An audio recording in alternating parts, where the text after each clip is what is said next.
Welcome everybody, it's Unstoppable Stiletzi today, and we are doing week 6 of my Age of Empires 3 Wars of Liga tournament matches. We got about 5 series to look at. I think Stupid Bud said he was going to submit on Sunday, but I might have to do some stuff on Sunday, so we have to do it today, and we'll just include his in the following week. Other than that, I got some Wars of Liberty recordings for you that we could lump in with the stream as well, which could be very fun. So yeah. Should be a really good watch. If you love Wars of Liberty, if you love AoE 3, today is the day to definitely show up and watch these matches with us. It's going to be a really good showing here. And honestly, I'll be frank with you, we got some good series today too. Really good ones. Nathan versus Kaiser, Samurai Revolution versus Gormistan. We got Eternity versus... There was another good one too here. Oh yeah, Zelda Verde versus Fufi. That's a good one. Really good stuff. Also, we have Bondar versus Sagawai, and we got Eternity versus Codefender. Wow, that's a good series too. Some really good matchups. Like 4 really good series. So yeah, definitely today's a day to watch this stuff. I know some weeks we have, interesting series, but these ones are going to be very well balanced and well done. And in fact, two of them went into 5 games. Yeah. Something we did not get to experience last week. We were going to, but unfortunately I think some of the recordings out of sync between Sam Rev and Bondar. But this case, not so much. We got 2 fully recorded 5-game series to look at in the set. So that factored into me doing it today as well. Because I was like, okay, we only got 5 of the series, but 2 of them are full 5 games. I think that's pretty substantial. Obviously, if anyone submits anything, during the stream, I will include that in the list as well. So, yep, that's what I always do. So that should be a pretty good thing as well. Yeah. Alright, well, okay, I'm going to share the stream with all the Discord servers, and then we should be able to begin. Yeah.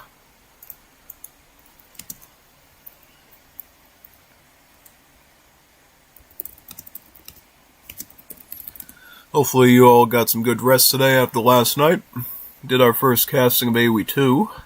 It was It was an astounding failure. Not a failure, but I was like, man. Usually I get a lot of views for these casting things. I guess not for AoE 2, I guess.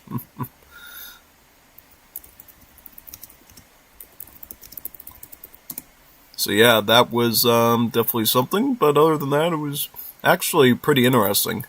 I honestly think I did a pretty good job with it, honestly. Because I've never, done formal AoE 2 casting before for, actual 1v1s and 2v2s. And, from my normal experience of commentating on stuff, I actually held together pretty good for it. So, I'm thinking maybe next time I try to do it for the full time, even if nobody wants to watch it, and then we could maybe use a little special money to advertise it, so maybe we could get more people on to watch it. Totally possible. Up the AoE 2 fan base on the channel. That would be a pretty good idea. Because I feel like, I just need to get people to watch it and they can see it, and then, yeah. You get what I'm saying. But overall, though, I actually enjoyed it quite a bit when I was doing it, and I was like, yeah, I could definitely lump this in with my AoE 3 stuff for sure. It's a nice little side quest to do, typically. So yeah, it should be good. Alright, so now what we are doing is we're sharing the stream with some Discord servers, and then we should be able to start right away. Yeah, very much so.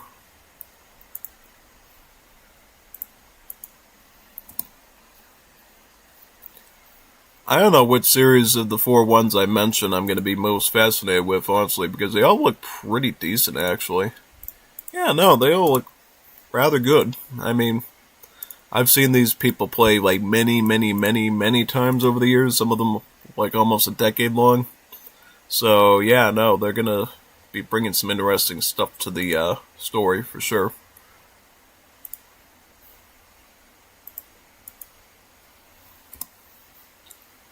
And what else? I'm trying to think. Any other announcements I got for you? Well, we're going to be doing a Fire and Reform stream next week because somebody actually requested it in the comments. Yeah. When people comment what mods they want to see, I will always deliver on that. I will always, get around to doing it at some point. So we will definitely do a Fire and Reform stream. That should be good. I should try to see if anyone in the TAD group wants to maybe consider getting it. I would like us to do the old version that had more SIDS on it. That I think would be a little bit better. Yeah, because there were some interesting ones like Songhai Empire and stuff that they ended up booting out of it. But I think the home cities are slightly worse, but everything else is pretty good. So, yeah, I think it would end up actually being more balanced if we did that, because there's some civs unfortunately don't have a home city. So I would naturally want all the other civs to have worse home cities, just so mine are a little bit less dreary. Yeah, strategy, real-time strategy, in real time. I'm still scrolling through, making sure I didn't miss any of these things. Yeah, I wish I had an AI that just did all this stuff, make it super duper easy and muy fácil. Wouldn't have to worry about it, but whatever. That's all you can do. Yeah. Alright. Going through this one now. Very good.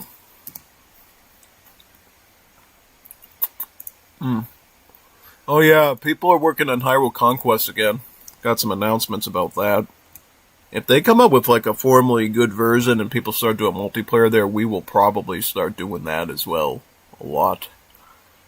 Because you know how much I like that RTS. It's really fun. It's 0 AD, but with, the Hyrule Total War stuff mixed into it, it's like really good.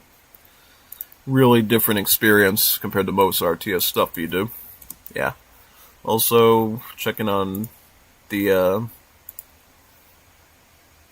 Touhou Empires. It looks like they have something at some game convention. They have a poster of it. That's cool. And then they have a new UI. That's cool. Oh, I can't wait to play that once they start getting around to it. Should be really fun. Just making sure we don't miss anything here. I think we're almost good. Just gotta double check. Check yourself before you wreck yourself, right? Yep. And then we should be all set. Yeah. So what series do you want to see first while we're here? Like, is there any particular one of the set I mentioned you want to see, or is it you kind of just leaving it up to me to decide for you? Because I don't mind doing that either. You want me to make a decision for you, I can happily do that as well. I really don't mind.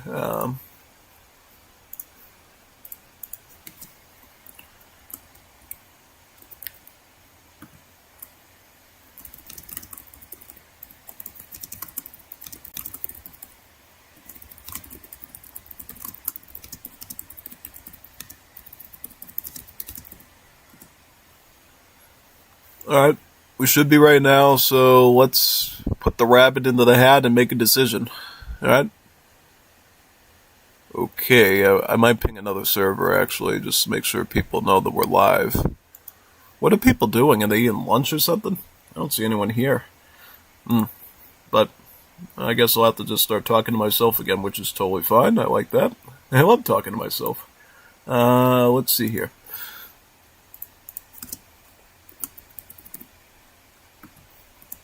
Yeah, I'm just gonna ping that one. Screw it. People not gonna show up. I'm gonna make them show up.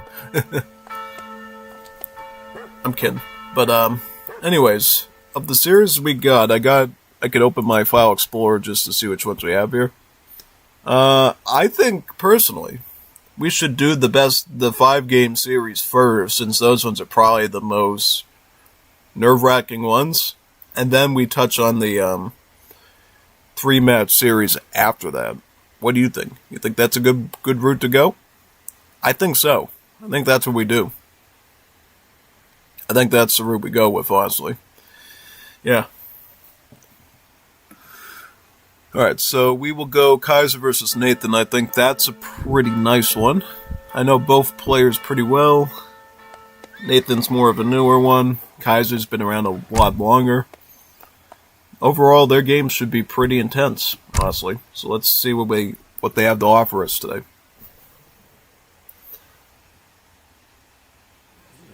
Okay, so right away, we're looking at Middle East. We got Iran, Nathan, playing as Iranians.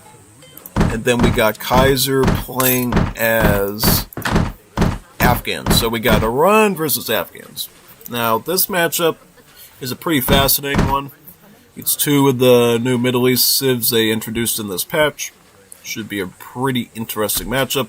The map, by the way, is Gibraltar. It's a very interesting non-ESOC map that basically shows, essentially, the area where Africa and Europe meets, right?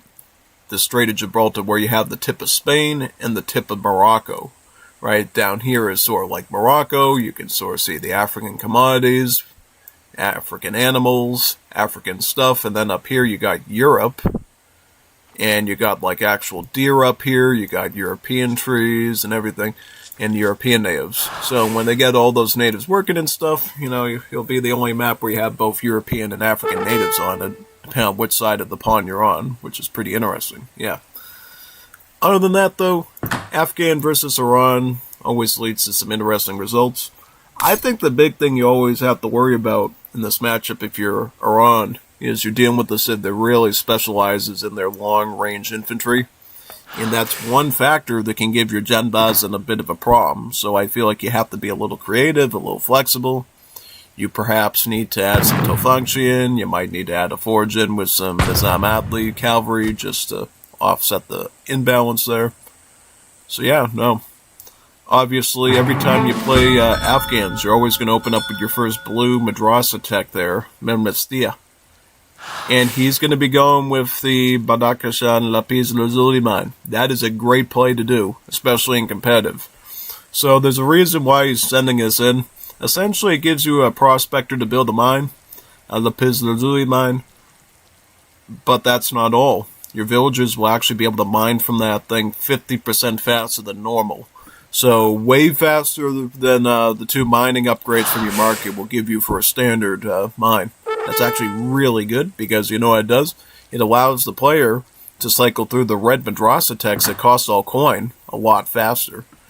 And that in turn allows you to age up quicker, allows you to get some free Dual Talabs and additional Maliks to boost up your Jazelchis. It's really helpful for you. Whereas with Iran, what you do is you just spam out the yellow Madrasa tags, and these bad boys here will give you something really good. Actually, two things. They'll give you resource crates, just like that one. See that food crate just popped up over there? Got that. And it also gives you trickles, too. So not only is he getting a food crate, he's getting a small food trickle. Now that he's getting the second one here, the Arbil carpet, he is actually going to be getting the 200 wood, plus a slightly bigger trickle, right? So the trickles basically scale with each yellow tech that you get. At the start, the trickle's kind of small. It's like a tiny food trickle, but you work your way up to 6, you get a pretty massive coin trickle. Right. And consider it this way, too. Each resource you're going to get 2 trickles on, so you can count the little trickle with the bigger one later, and it really adds up. So you're not just getting eco now, you're getting eco later. Yeah. Kind of a more Paraguayan type of economy with trickle-based stuff involved. But unlike Paraguay, these trickles don't cost against your population, right? Since they're just regular resource trickles. So it's kind of more similar to the British with their factories to that extent. Even though you don't even need to invest much into them other than, again, the yellow techs themselves. Quite helpful to you. So he ended up going with 3 vills. This is sort of the deck Nathan's been running lately. Notice it's got a very strong aggressive start. He's got a pretty good Fortress Age and military here. And then he's got, Industrial Age. One thing I find a little weird or nerve-wracking is he actually runs Polygamy with just 1 Citadel. That's very rare. You usually want to at least have at least 1 or 2 additional Citadel cards in there that run with Polygamy to get the most of it. But honestly, in his situation, if he's going with that hard of an aggressive setup, Polygamy is still good with just 1 Citadel. You know why? Because it will ensure, as he's trying to hard rush his opponent, that he is going to be able to afford villagers. Because what happens is when you get Polygamy, it cancels your villager queuing ability at the TC, so you're no longer paying food for villagers. And then what happens is you then will be able to get batches of 2 free villagers for free over time from the Sedo, yep. He just aged up because he got his third yellow Madrasa tech, giving him 300 coin, plus a coin trickle of a bit bigger magnitude than the previous two that he got. And, yep, essentially for Middle East, you gotta get about 3 Madrasa techs from this building to reach age 2, about 7 to get to Fortress age, I think about like 11 or 12 to get to Industrial, and then to get Imperial, you have to get the rest of them, basically. Nathan going for a Gunsmith. Now putting 2 Vils on to make sure it gets done. Kaiser taking advantage of his red Madrasa tech, giving him free stuff and trying to go for immediate push. Notice how he's getting these free Duel Labs and additional Explorers. This is what the red Madrasa techs do for Afghans. They give you 1 more Malik, and then they give you some of these Duel Labs, which are more like Coyote Runner type infantry. They're really good against skirmishers because of their multipliers. And plus their lethal strike RNG ability, where there's a chance they could actually instantly kill a troop that they're fighting, provided it's at a certain threshold of HP when it fights it. Right now, though, Kaiser's in a bit of a tough spot. He's gone with complete, hand cap, and he's fighting muskets. This is usually a no-no. But thankfully, because he's got these Maliks, these Explorers, he does have some sort of skirmisher. Because unlike other cultures, the Middle Eastern Explorers actually copy another unit in their roster. So in the case of the Afghans, these guys are literal skirmishers. They got the 1.5 against heavy infantry, so they can actually act as decent military. And they also boost these guys nearby when they stand near them, and they can train them too, starting at Fortress Age.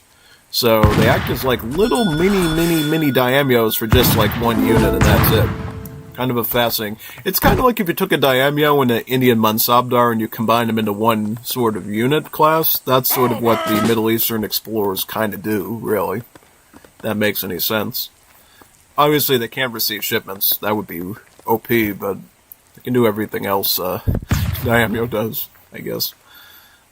Alright, so yeah, what Kaiser's doing is he's combining Dzelchi with Dueltalab and stacking in all of his Maliks here, right? Does he still have his Lazuli mine? Yes, he's got most of it there, so he actually can just use that. He doesn't have the Ruby mine, though. The Badashan Ruby mine. If you want to cap on the whole mining thing even more, you can actually include that as well. And that can often be pretty useful to you. Okay, so he's trying to micro his Dueltalabs right into his Tofanchis, which is the Iranian skirmisher unit. And the Jambazin are trying to... Okay, so his Jambazin is separated a bit from the Tofanchis. I don't get why he did that. It's kind of making it easy for the Dueltalabs and match their mark there. Nomad punches him out. Oh, look at this Nomad. He's a killer, man. He's been punching hand calf left and right. Yeah, no, you get that when you play as ME civs. You get these 3 guys called Nomads. They're actually your livestock pens, and they can train in fat variables, but they also act as just regular infantry, and you can throw them on the front lines to fight units too. So they're a little bit flexible. Stats-wise, their class is sort of like semi-explorers, so they do have malices against Vils, but they also, are good against Treasure Guardians. At least the way that they're set up. They don't cost any pop space either, so they're just nice support to have. At this stage, Kaiser's just going to Zalchi spam. He's understood at this point, okay, I'm dealing with Iran. Iran's got some great muskets at Genbazin, so I may as well just spam skirmishers at him, right? Until I see a forge, of course, right? Once Nathan gets a forge and adds Nizam Atlas, then I would consider throwing in like a Tariq or a Dueltalab, maybe throw some Sarbazin in from your gunsmith. Try to beat that, but for right now, until you really see any forge being developed, you can just run full gunsmith as Afghans, and that's totally appropriate, Just run Zelchi by themselves, and you will be fine. Because look at the stats on these. 22 range, so they're kind of in the somewhere ballpark as Longbowmen in terms of range capabilities. So they are really good for fighting any sort of infantry in early game.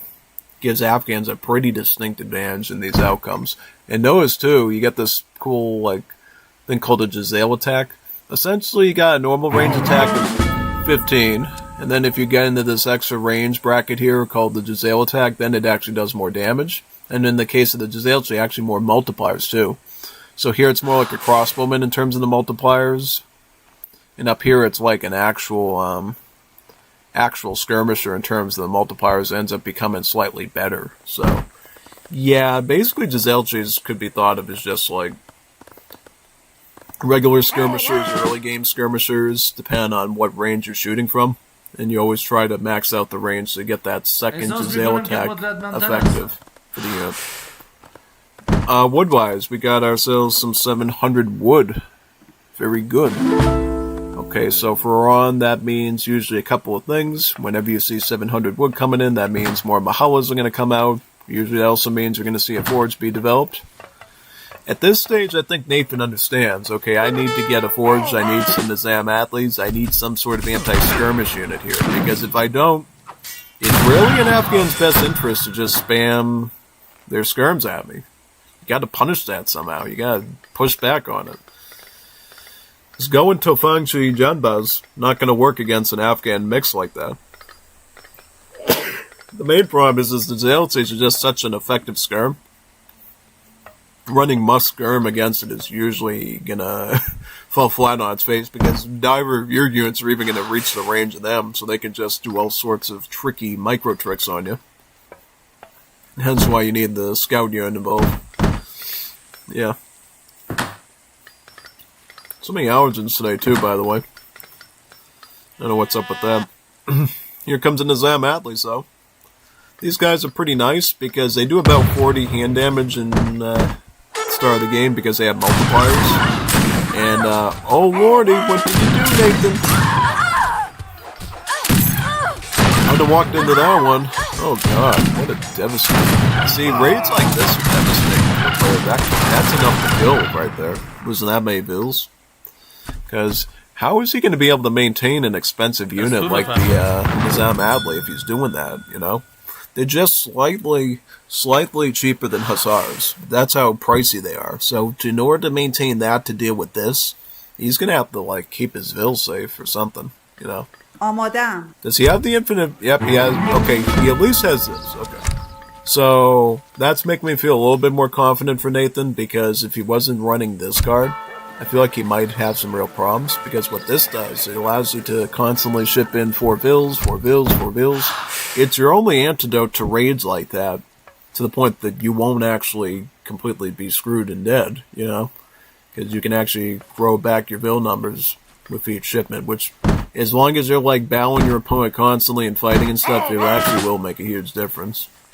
Alright, so I see him going Tofangchi, Nizam At this point, alright, it's kind of a rock and a hard place, because if he goes more skirms, then you have to worry about these. If you go with more Genbais, you gotta worry about these. So it's like, you really can't tell what infantry is actually better. I mean, the only thing that's consistently good right now is this. But he needs the infantry backbone either way, so it's like, it's kind of tough to say exactly what he should actually be going for here, and it's like kind of complicated, really, when you think about it. Yeah, absolutely is. All right, so he's going more Jimbazin, right? Yep.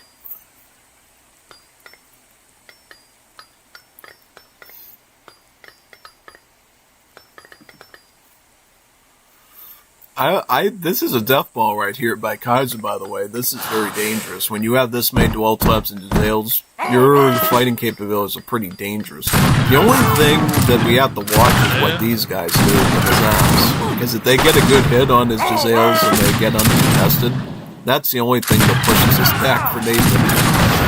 Okay, so I would throw these guys in the melee and just clobber those dual clubs right through his formation. You gotta bust through the walls first before you even have any chance to hell of getting him with this. Oh yeah, okay, so it looks like he does break through. Very key moment there, and you need to at least have a few moments there to come into his sales. It's always the calculus when deals with Afghan. It's like, when do I break through the line of melee and actually get the sales tunes? Because if you do that, you're also. Okay, so he has effectively won this battle outright. He's maintained most of his infantry mass and still has surviving Nizams. This is a peak. This is an optimal situation for the Iran player, because this gives him a lot of influence now. He can actually go on the offensive and keep his army down now, because he still has scout to pressure his skirms with. He can still do that, right? Look, he can still cause a problem for him. And now the Afghan player is scrambling like, scrambled eggs in an omelet to try to figure out, okay, how do I undo that horrible battle, right? So he's going to have to make more Dzalchis, and he's going to have to actually add some spearmen in now, some chariks. These are the Middle Eastern pikemen. Iran has access to these too, but, Afghans and Uzbeks can also make them. So they are a pretty decent pikemen, actually. And that's kind of going to be what Kaiser's going to have to do there to deal with these scout units now. I think if he had any spearmen in when he went into that fight, let's just say he had some shrieks mixed in with the Dualtalabs, I think it would have been a totally different match, because he would have broke through these guys really early, and then the Dzalchis would have just compounded onto the Iranian infantry and at least made it be sort of like a stalemate, possibly even like winning it outright. But because, Nathan had some efficient numbers of these, plus he microed them in the right spots correctly and used his infantry correctly to target the scout units, he was able to win that one. So we'll see if Kaiser could potentially grow back an army to reclaim his thing there. Because now he's going to have some shariks mixed in with the scout. So if he does go with more of these Nizam Adlis, he's going to have a bit of pikemen mixed in to actually wipe these out now. So it's still not over yet. I mean, it's really anyone's game right now. Whoever micros better and whoever makes the proper unit decisions will probably win in the next battle. Whereas the following battle, it's getting really close right now to a win. You can definitely tell from the way things are going there. Because, Kaiser has to win the next battle if he's to survive this and keep going in the match. He needs to have a really successful battle here. He needs to get through these scout units really quickly, and he needs to deal with this death ball of infantry, because once you get to a huge sizable mass of Janbazan, it's hard to come back from it, because when they're combined with the Explorer, the Sadar, notice how big their range attack is, 27 range attack, and then they have the hit points of 143, they have the empty cav, the hand armor. They're tough to deal with once they get big, and then he even has some skirms mixed in too, so it's really important for Kaiser to make something happen here. Alright, so, yep, how many... Okay, so he doesn't have a lot of skirm mixed in, alright, so it actually kind of makes sense to go with more spearmen then. Okay. He does need to keep doing Dzalchis, though, that's important. He needs skirmish, he needs a ball of infantry. Or else he's going to run into some big issues, though. Yeah. Okay, so Nathan comes in now. He moves forward with the gun unit. He pulls him back. And what we see Kaiser do is he starts to take some free shots off of his infantry.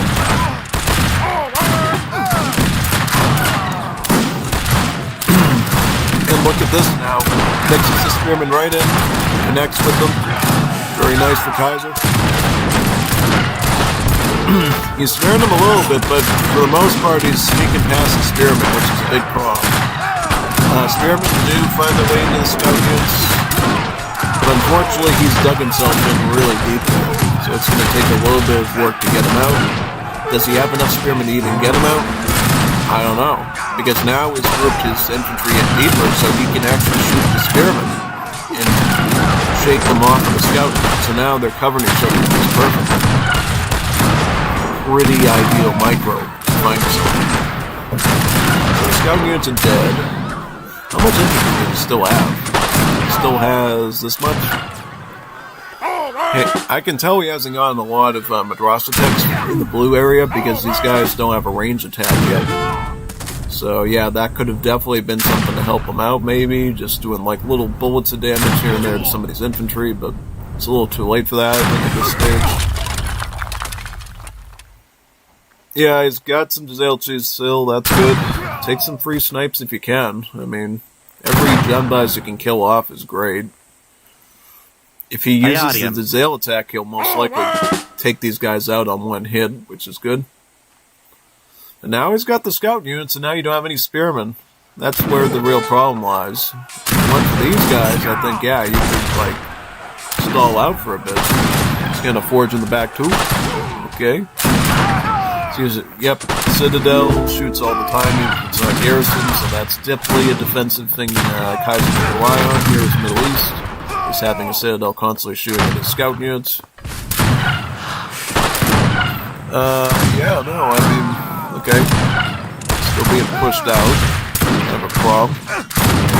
He's gonna just go with scout now. I mean, honestly, that makes more sense.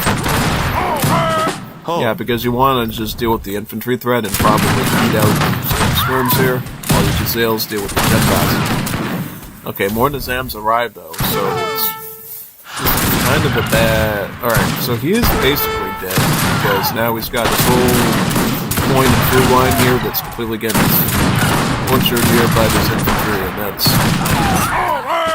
usually when it's over for you, you know, because look at the build numbers.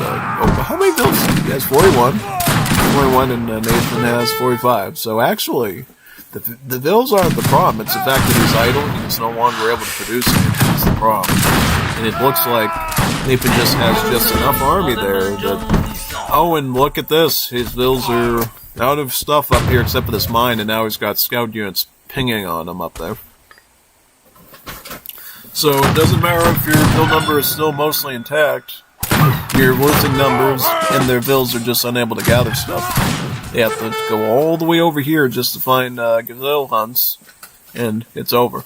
Because, well, it just ended up going that way, I mean.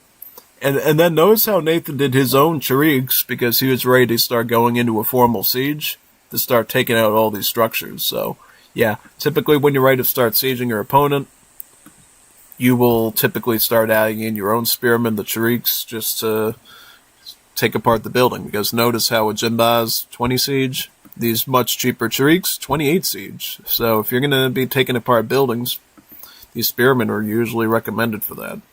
And that's why we saw a pretty fascinating match. Honestly, it's much like I predicted there. I like that too, brother. Talking to yourself? Yeah.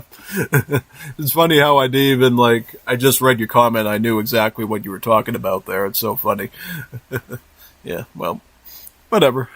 It is what it is, you know what I mean? Because some people are obviously really busy and they can't be there live for you, but they can definitely come and look at their stuff another day. But it's always good when people stay because it helps with the whole Google algorithm thing for people to stay on. So you'll show it to other people and then they might find interest in it, but yeah, I understand the situation.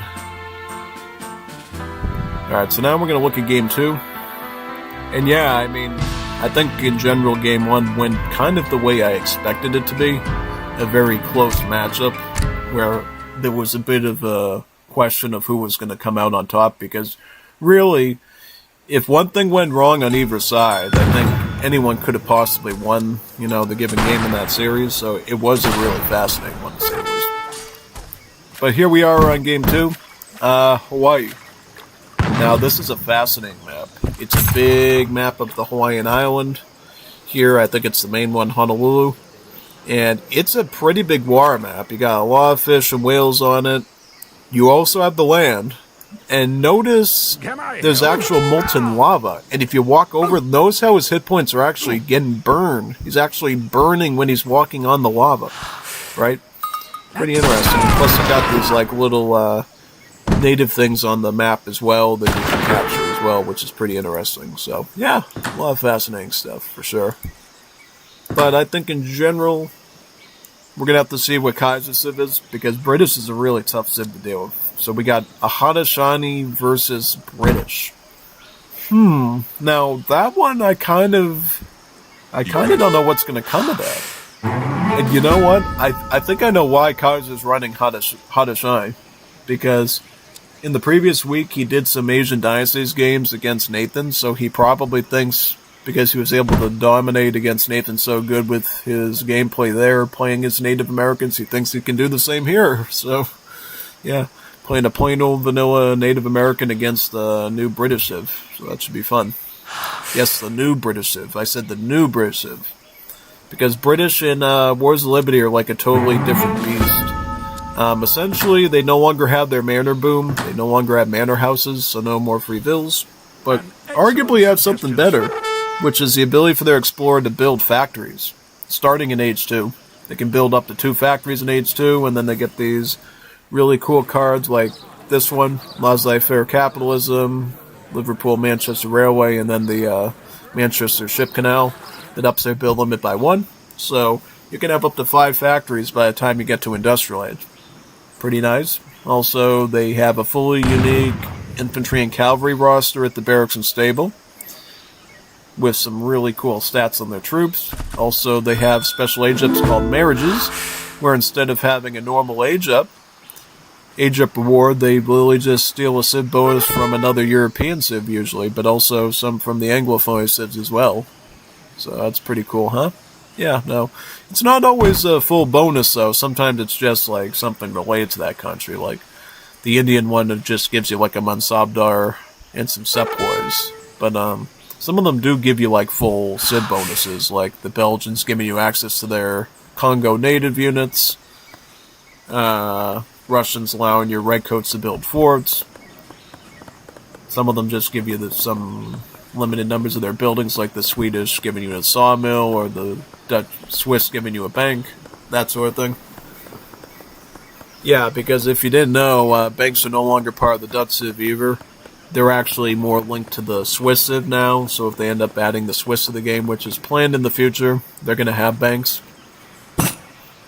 I think Portuguese are going to adopt the Dutch identity from what I heard, though. They're going to have a completely different Vittoria type factory that's going to kind of act like the Dutch bank, and that's going to be their thing. But we'll see what route they end up going with that. It's either going to be the Swiss or the Dutch, or maybe a little bit of the Swiss or the Portuguese are going to adopt that Dutch bank style economy thing going forward. What marriage is again, by the way? He's getting Prince of Orange. Okay, so that's the one that gives you 3 slaves, and it divvies up your villagers between settlers, slaves, and Hindustani laborers. Essentially, the Hindustani labor bills cost wood, and they have a 30% buff when they're wood chopping. The slaves cost coin, and they have a 30% buff when they're mining or doing plantation work.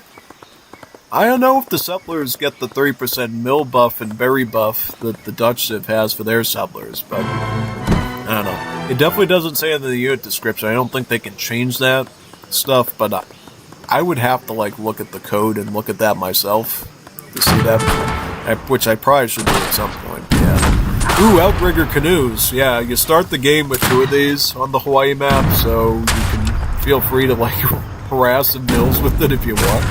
Ooh! Oh my god, he actually killed a bill with that. Oh, that was good. Good snipe work there, Kaiser. Wow. Down your pen a few pins there. Now get them out. I don't want you losing your boats, man. You can use that for later. Because you don't know. You don't know if your opponent's going to go water or not. Because British do get a marriage for Fortress Age, the Spartan, the Greek marriage, where every dock you get will give you 3 fishing boats add. So it's kind of like that card for the Portuguese that gives you the free fishing boats with the docks, but it's an actual age up. So, yeah, I think that's something you probably should consider as well.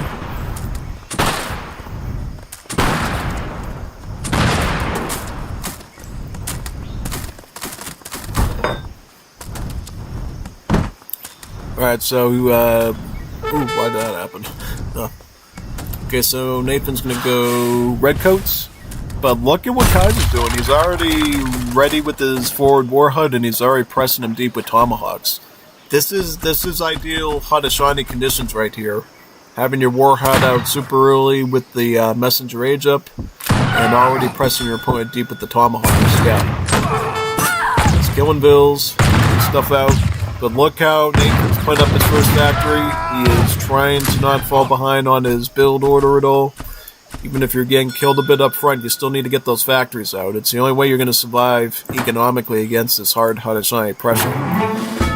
And at the same time, Kaiser is going to have to make sure that he presses really hard with his war HUD push here. Otherwise, he'll basically be dead. Yeah. Oh, Kaiser got Town Destroyer too.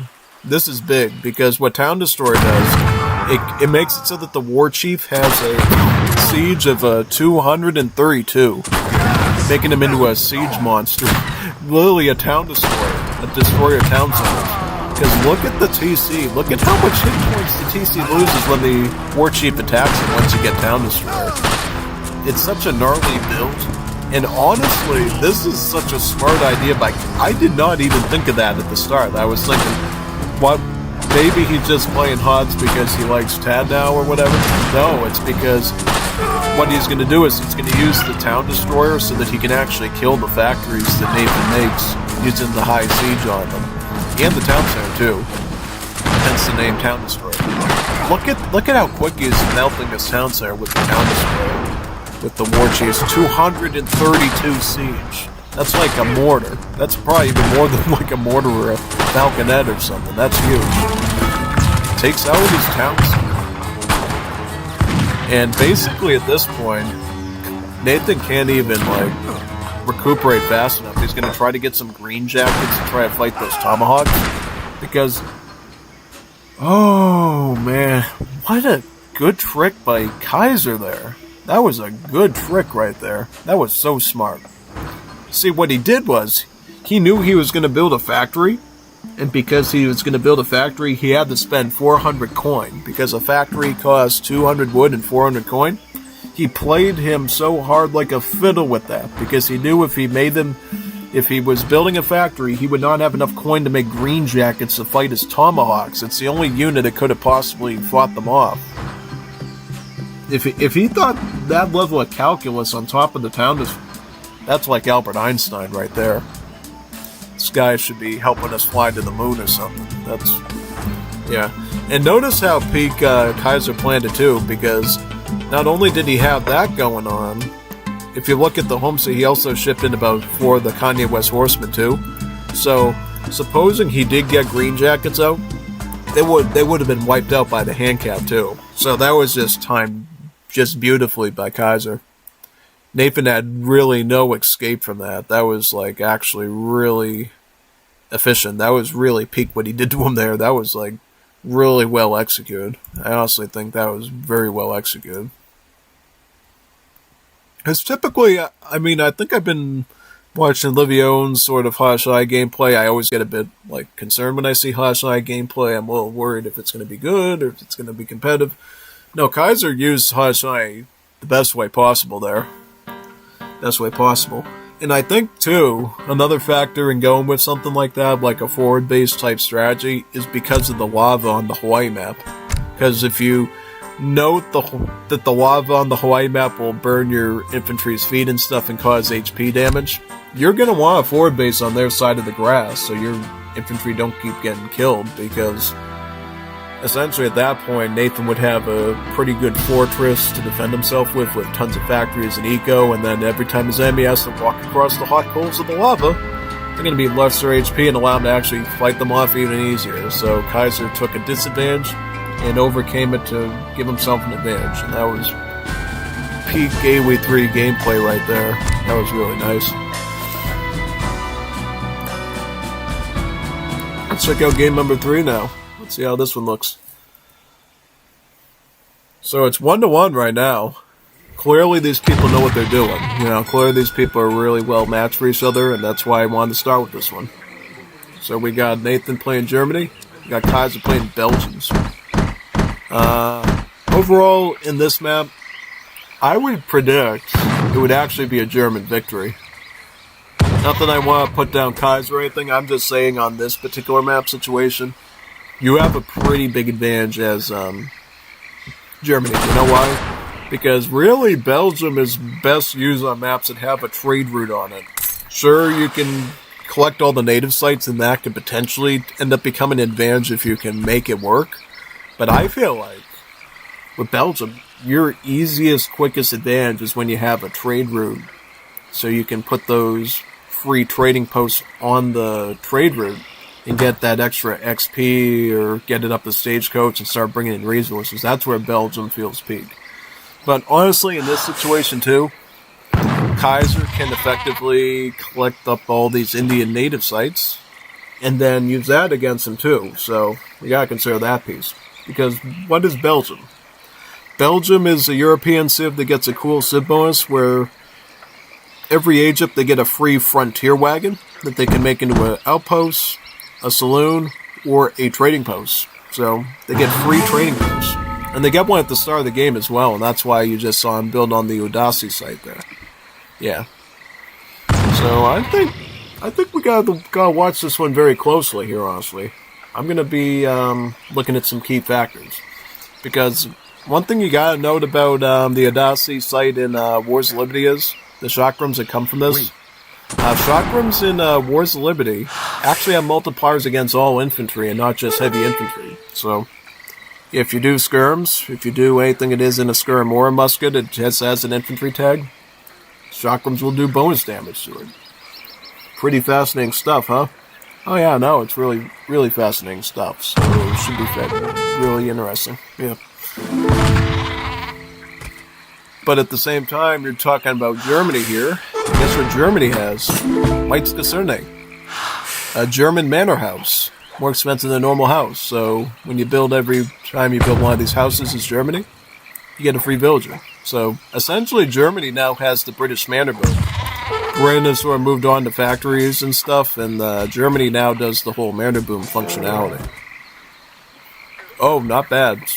Yeah, pretty much every wood treasure you get is Germans and Shurs and other Mites Kaserne. I like how Nathan takes advantage of that and he gets another one right away. He knows the civ bonus well and he knows how to cap on it. That's very smart. Because I know some players that wouldn't do that and then they kind of just miss out, right? Also, he picked up the Hobrecht plan too, the Hobrecht plan. Hobrecht plan for Germany is kind of like Virginia Company for the Brits. It cheapens your manor houses and your Mites Kasernes to the point that they cost only like 87 AA wood.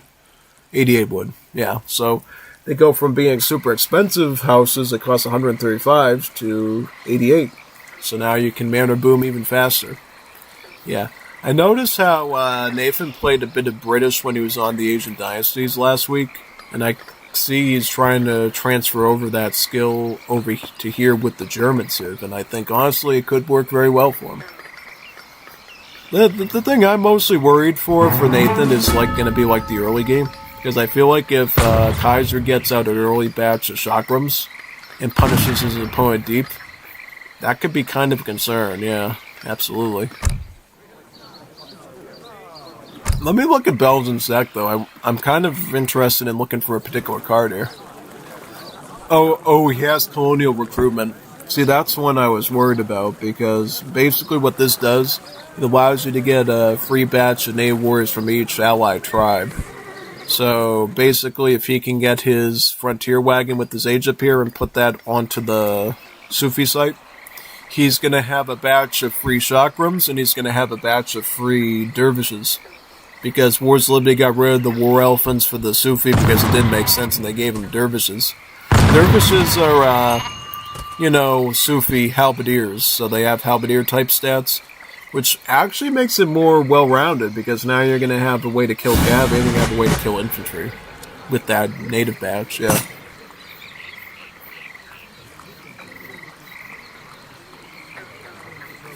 I think he shipped it too fast, though. What? You might have to cancel this out, though. Can he get in enough time? Unless he doesn't care about getting the free dervishes. I don't know, I would care about that if it was me. Let's see. I hope he timed that right, because if he screwed that up, I would feel really bad for him. Oh, no, he did right, Okay, so he understood the timing. Okay. That's pretty smart, actually. Yeah. Getting a little concerned. He screwed it up. I thought for a second he didn't. Nope, he got it. Okay, it's good. He got it. Okay. Alright. Okay. That's good. Emrin!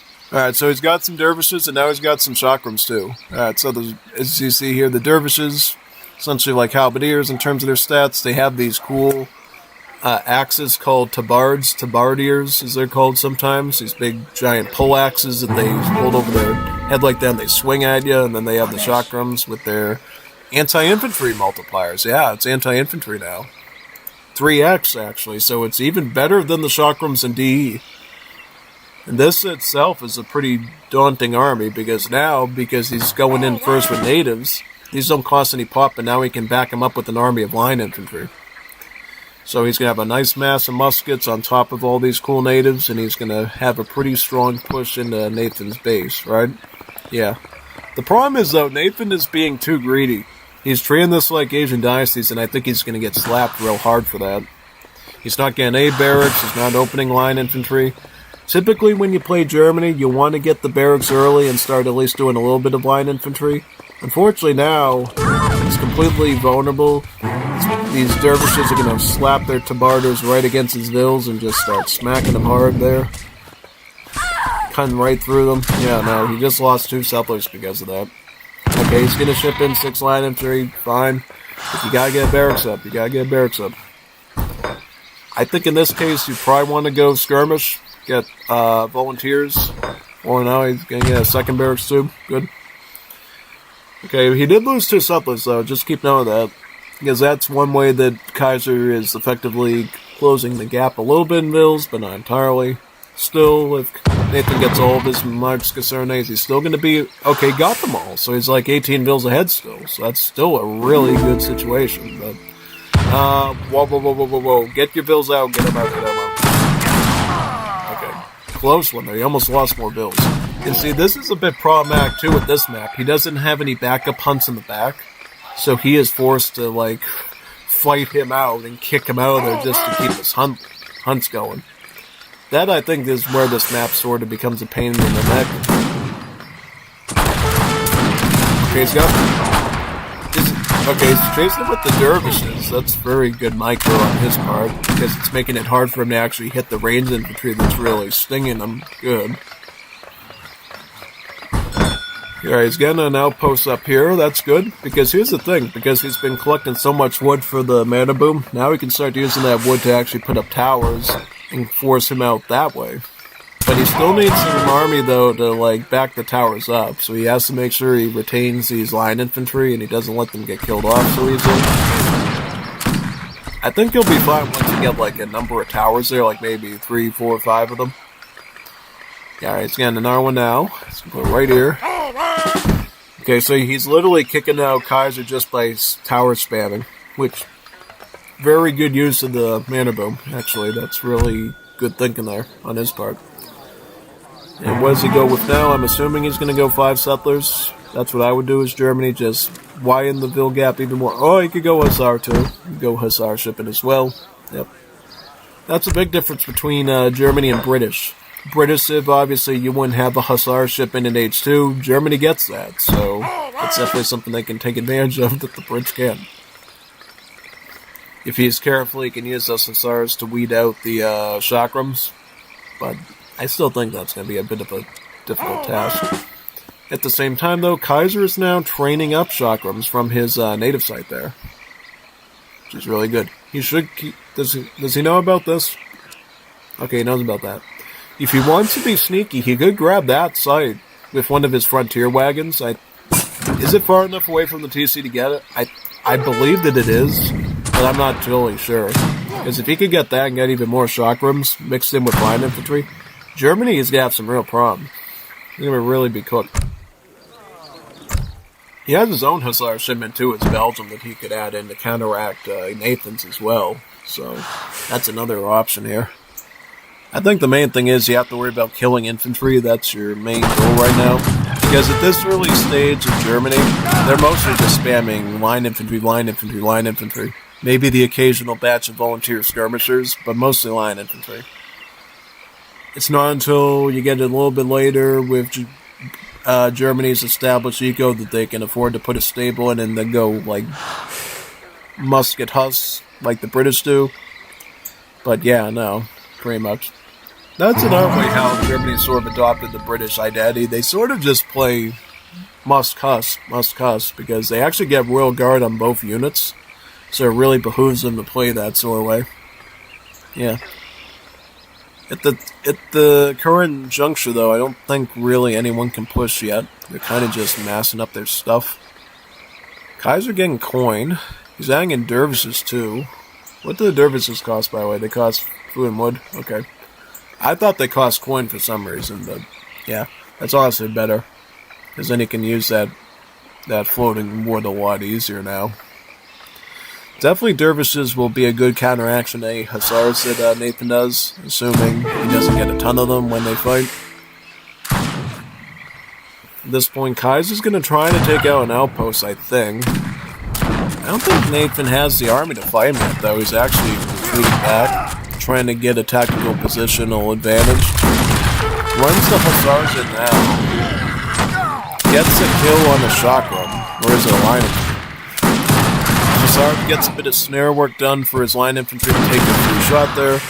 But now the chakram's come into play. And I think Nathan realizes real quick what a problem he's in. And he actually is going to need a lot more stuff to fight this. Unfortunately for you, you don't have Grenadiers anymore as Germany. They did for a while, but then they took them out of the roster and they did some other stuff with them. But no, you know it was. I think they got rid of their Grenadiers, but they gave them the early skirms. That's what they did. Because for a while, I think Germany had no early skirms, but they had Grenadiers. Now it's the opposite, so yeah. Potentially, Germany's going to have to think about stacking in some of those. We'll see. Overall, what he gets here. Okay, so he's got the dervishes here. That's good. Yeah, I guess that's the one thing that screws over Germany. They kind of are forced to just spam heavy infantry in most situations in H2. And since chakrams don't count as skirmish, what do they count as, stats-wise? They count as heavy infantry. Okay, so he might actually want to go with the early skirms. The volunteers there would actually be okay. But it's still a tough call, though. I like how he's moving his line infantry around a little bit and making it hard for the chakrams to get like a hard splash on them, but they're still doing it. They're still getting a hard splash on them. Because whoever wins this fight, depending on how intense it is, is probably going to win the game. What my Nostradamus or censor says. Okay, so Kaiser decides to cut his losses and get out. But now things get real interesting, because now Nathan is at the point of the match where he can actually get it stable on top of his two barracks.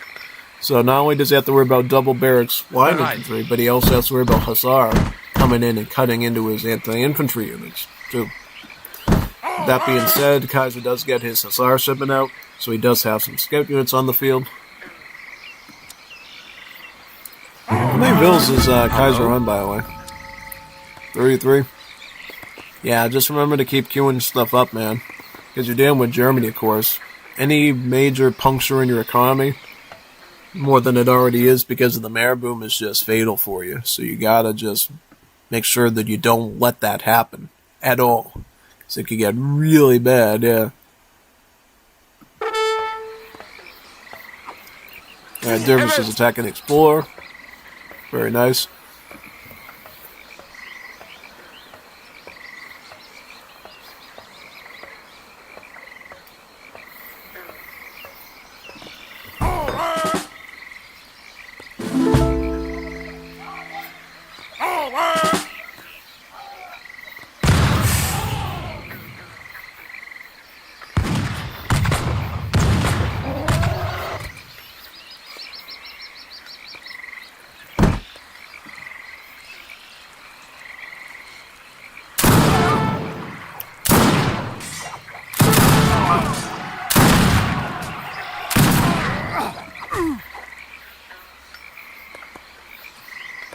Clear.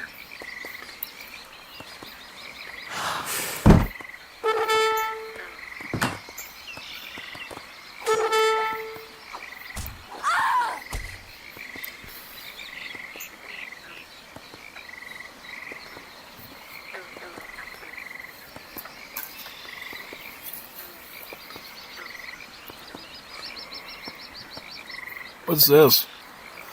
He's raiding him with hussars and dervishes. Okay. Alright, so now Kaiser has double barrels musket, okay? Fortunately, though, these hussars are making it real difficult.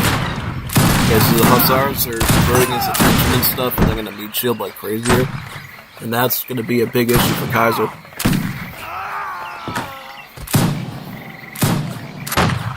really cannot afford anything to be meat shielding them like that. It's like going to be a really big concern there, pretty much, yeah.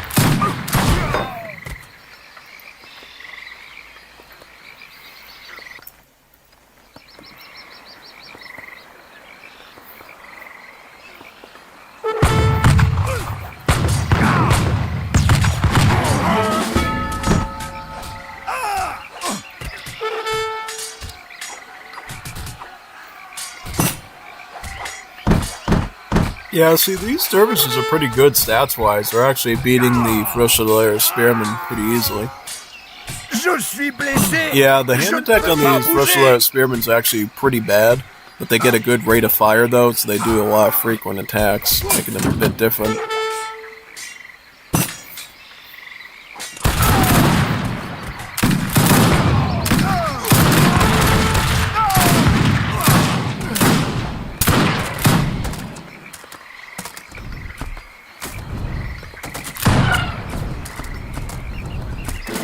J'ai repris des forces.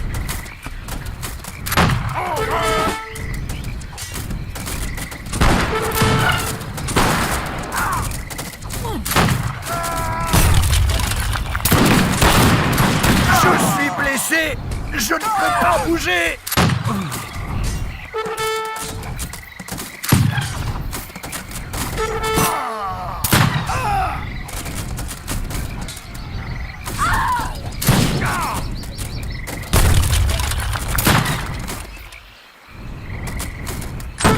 J'ai repris des forces.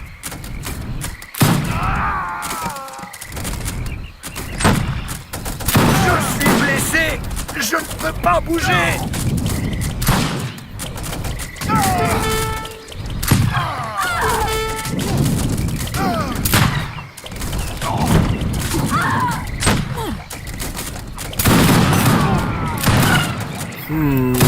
Yeah, no, it looks like this German macro keeps him out here. Yeah. Yep. This is typical of a lot of German matchups. The reason why you end up dying in Germany is mainly just because of the sheer bill difference and the score difference. Because look at where we're at right now. Like over double score. Double score at this point. It didn't matter if he had good natives to use, like the shotguns and stuff, it just didn't work. Yeah. Honestly, here I would have told you to probably just play Afghans again and try to win out that way. Turtle behind your citadel and use Jazelchis to deal with the line infantry problem and throw in stuff, but who am I to say? Yeah, it still would have been a real painful situation, but yeah, no, it was a good attempt though, using chakrams and dervishes combined in with regular infantry to try to beat him and stuff. Pretty nice. I also wonder what would have happened if he went with grenadiers. Because he could have went with grenadiers instead of line infantry, you know, because they cost very similarly. That might have actually been better, because then he would have had the charge attacks on the grenadiers, and he would have been able to... Yeah, because, see, that's something you have to think about when you're in this matchup. It's usually not until, probably 10, 12 or so minutes into the game that Germany actually can afford a stable on top of a barracks. So, one thing you can do is throw grenadiers in instead of line infantry. And that way you're just winning better with your infantry choice and beating out his line infantry faster. And then he loses that army mass advantage, and then you can start poking at his economy and keeping him down and stuff. Because it's kind of like the time Julian K fought Moon in the PK tournament. The only way you really deal with the Brit player in vanilla is to, pin them into their base, keep killing their army, keep forcing them into a disadvantageous situation, and then you just beat them out once you get your falconets in Fortress Age. That's what you do. And I think in this case, yeah, no, Kaiser probably should have just used grenadiers and maybe used the charged grenade throws properly and just beat his formations of line infantry where he could, with the help of the chakrams and the dervishes. And he had dervishes, by the way, too. So he didn't even need the anti-cavalry that much early on. If Nathan did ship in 3 hussars, you got the dervishes there. You could chase them with the dervishes. Just go grenadier and just clobber all of those line infantry with the charge attacks. And you got the charge attacks, plus you have the splash of the chakrams. That combined would have wrecked his head line infantry and gave him a win there. But who am I saying? trying to remember. I think they changed the cost of gladiators to 35 food and 35 coin and 65 food. So maybe he didn't have as much coin in his bag, and that's why he went with finest. Probably. Yeah, memory serves me right. They did actually make them more pricey coins. So yeah, but whatever. Still a very good matchup. Game number 4 now. Let's see what this one's all about.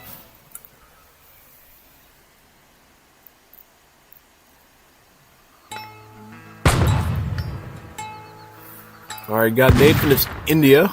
Strong pick, actually. And Kaiser is Zulu. An even stronger pick, actually. On, I think this is Jara, right? This is the Australian map, Jara or Outback or something. It's got kangaroos on it. Little marsupials.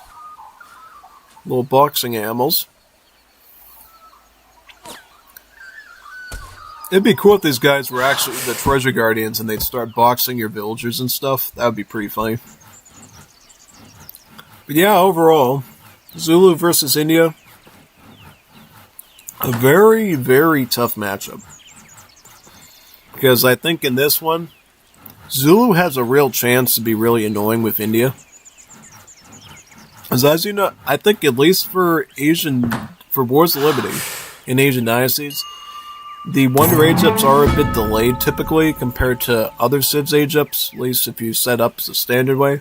So I think there's a chance that Zulu gets out of the ball early and starts running unit shipments in Age 2.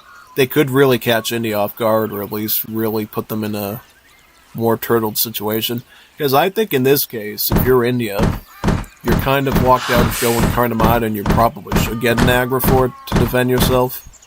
Because Zulu's going to hit you pretty hard. So you're not going to have a chance to get a Karama. You're going to likely have to get an aggro for it. Which is obviously going to hurt your eco a bit, but yeah, it's kind of what you have to do. Right. So what Kaiser does, goes blue 1 from the library. So he can get a free porter with that. And he's likely going to go with blue 2. And that will get him into Age 2, right? So difference between a Madrasa and a library is a little different. Madrasa techs only care about how many techs you have. Library cares more so what techs you do get. Alright, so you either have to get 2 of one color, or you have to get all of a certain color up to a certain set to, age up. So you either have to really focus hard on one color, or you have to really get a good combination of 2 other colors to make it work.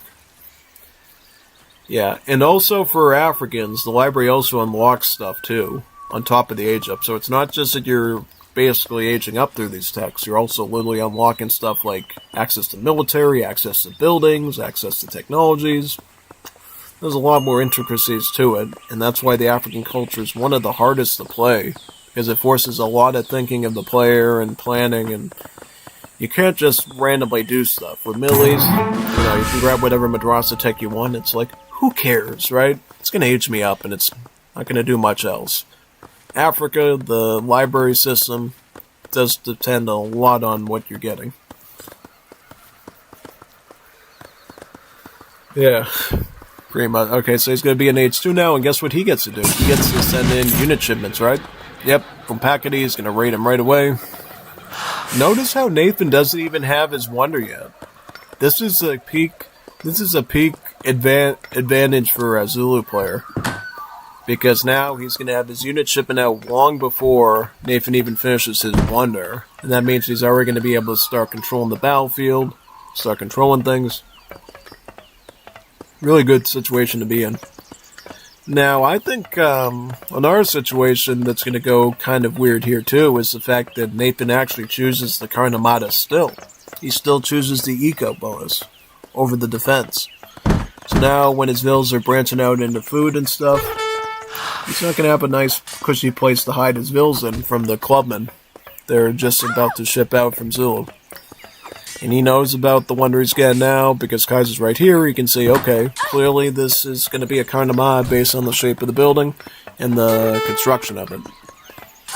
So Kaiser's already thinking in the back of his head, like, okay, I'm going to apply some real pressure here. I think if he, like, hugged Bill a little bit more with his defensive formation, he probably could have gotten the kill, but close anyways, you know?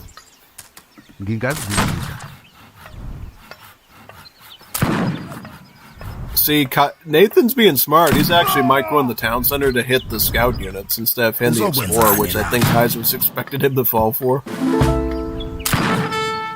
But now he's in the explorer. Ooh!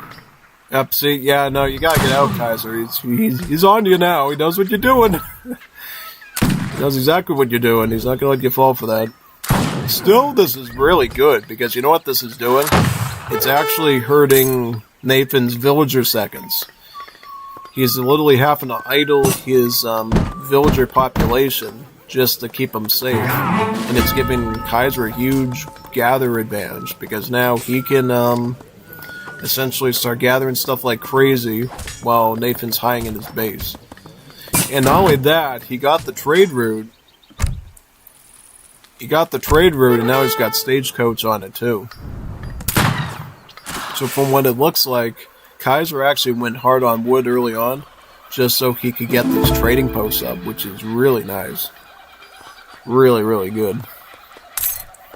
It's a very fascinating build, because literally what he did was, instead of like building an anaconda for his population, he literally just went with the trading post grab, and I think that was a pretty interesting, greedy setup there that's going to reward him now, because he got it out. Looks like Nathan gets a shipment of sepoys, and India's going to build a barracks right now to start doing more sepoys. Should be quite nice.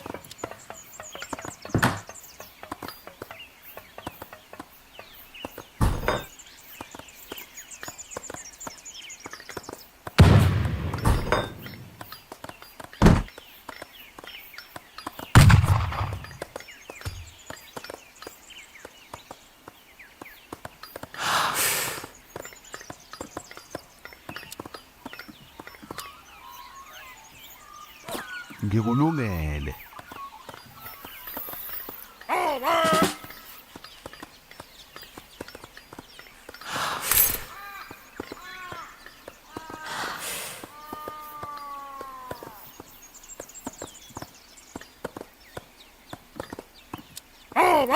And he's gonna mix Gurkhas in too.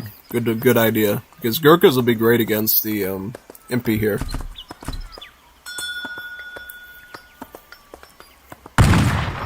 Huh.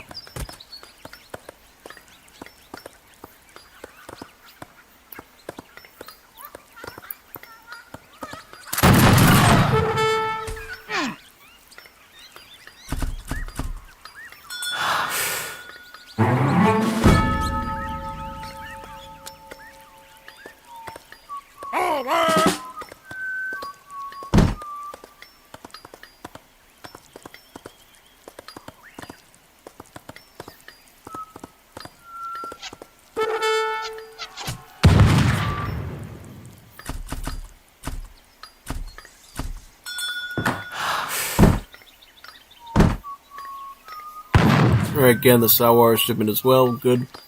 Yeah, essentially, if you're Indian here, you gotta play the defensive game, because you're dealing with a very aggressive Sid the Zulu that's just gonna keep compounding more and more troops, and then when they feel like they have a huge stack, they're just gonna rush you hard with their advantage.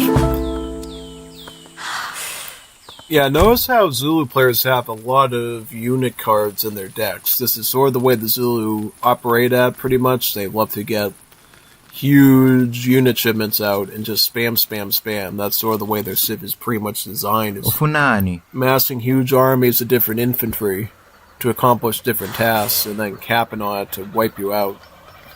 It's kind of their speciality, really, in a way.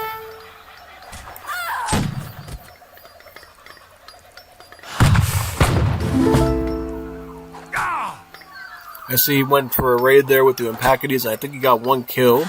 And now he's going to have to pull out, though. He's got the Sawars and the Explorers snaring him dead, though. Yep, he's got the... Maybe branch went off and, deal with that. Movement speed. Star Wars are actually quicker. They got 7.5. Packety have a movement speed of 6.3, so they will actually just get chased down. But no, guess what? Zulu's army's here now, so now there might be an actual engagement. From this standpoint, I think at this stage, you gotta really plan as Zulu and India your battles here. Zulu just wants to get a really good fight here and to just wipe out the spats of Sepoys. And that's why Zulu is investing a lot into Bowman, a lot into his archers, so he can actually do some decent damage to these Sepoys. Statistically, these Bowmen are based off of the stats of the Seminole Sharktooth Bowmen, so they are a really solid unit against Sepoys. Very strong, actually.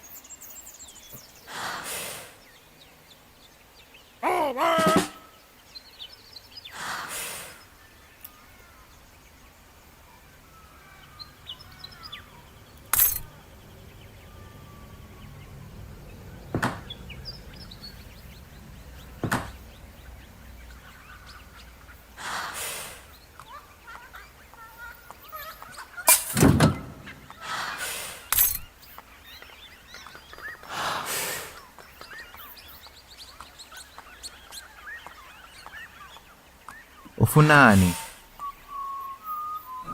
And just so you know, these MP also have the stats of the Holcon Javelineers from DE, so they're kind of like a fast-shooting musket in terms of stats.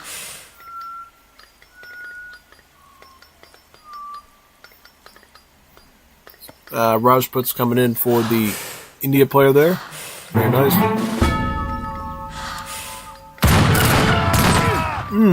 Okay, so what we got now? We got Spearman, MP, Bowman, engaging in a huge tussle there now.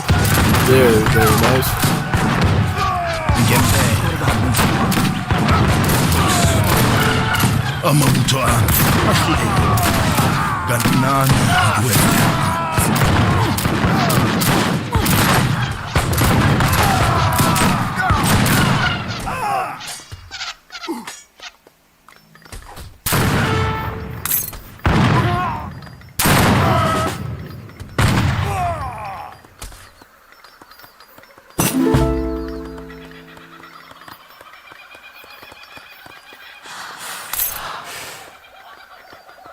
Bayete.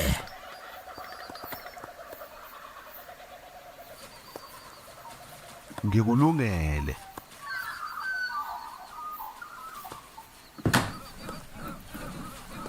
Alright, Bowman.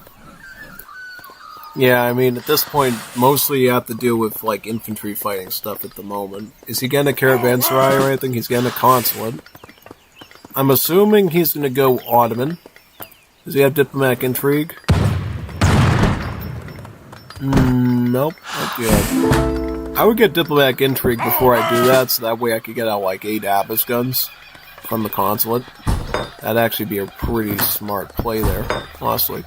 Because 8 Abbas guns would be fatal to Zulu. I'm just telling you right now. If he goes Ottoman allies, picks up diplomatic intrigue, it's like 2 ready-to-go batches of Abbas guns. This match is, like, over. But, I don't know. I mean, if he just gets the allies now, then we'll just go like 1. Yep, Ottoman allies, exactly. He's going to go Abbas guns. No-brainer there on that one. I think that's a no-brainer. Oh, look at this raid, though. Pakati corrupts on the villages. Okay, see, that's why you gotta watch what you're doing in the back of your base. And, yeah, no. Very good tactic here by Kaiser, putting these guys into defensive formation, so they're all grouped together very closely, so when they're going to attack a build, they're going to all hit at the same time and actually take them out, instead of bumping into each other collisions-wise with the AI.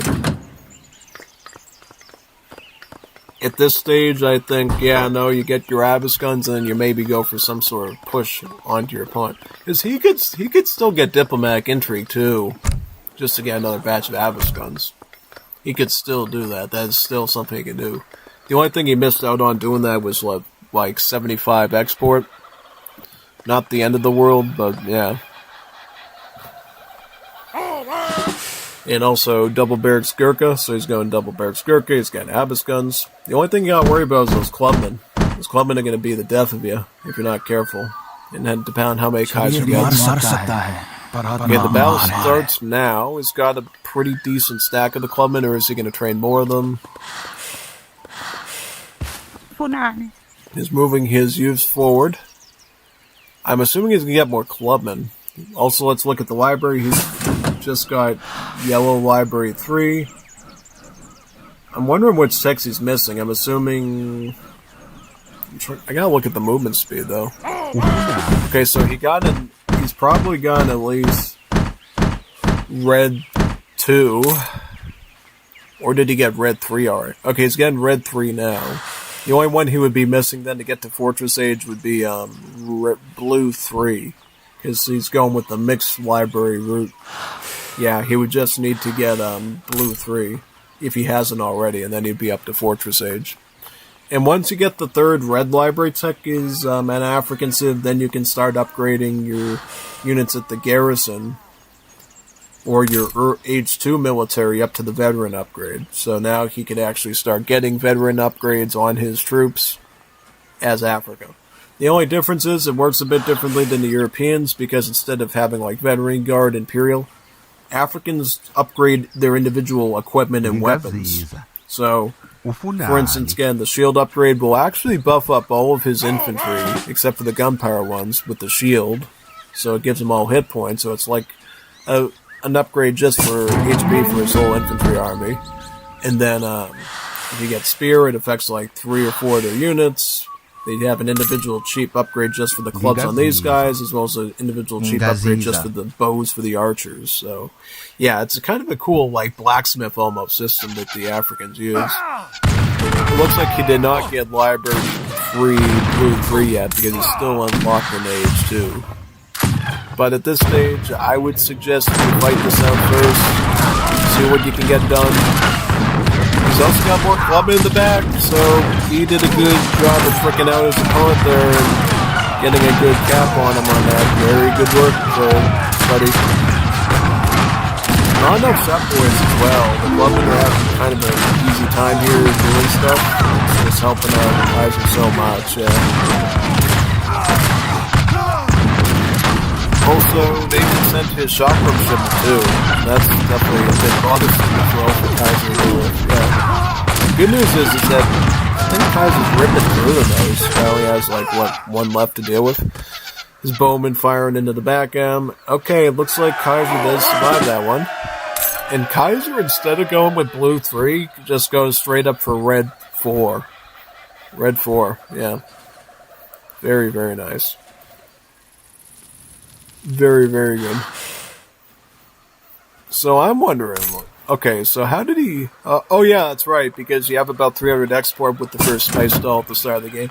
Okay, so he could actually even get, like, library red 5 if he wanted to. He still has enough export for even that, so yeah, could be quite nice.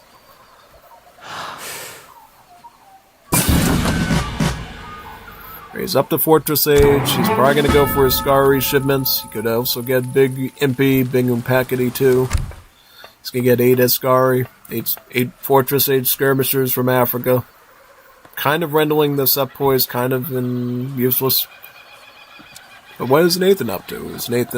What has he got left? So he's got potentially another Abyss shipment he could get. He could get a Wood Trickle. He has Trade Empire, though he has nowhere to put it now.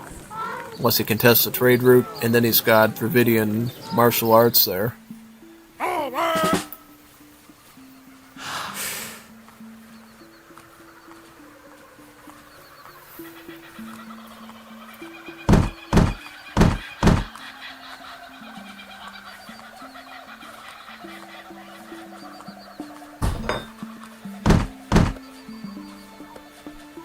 Alright, he's got a caravanserai and he's doing Zawars now too. That's pretty nice.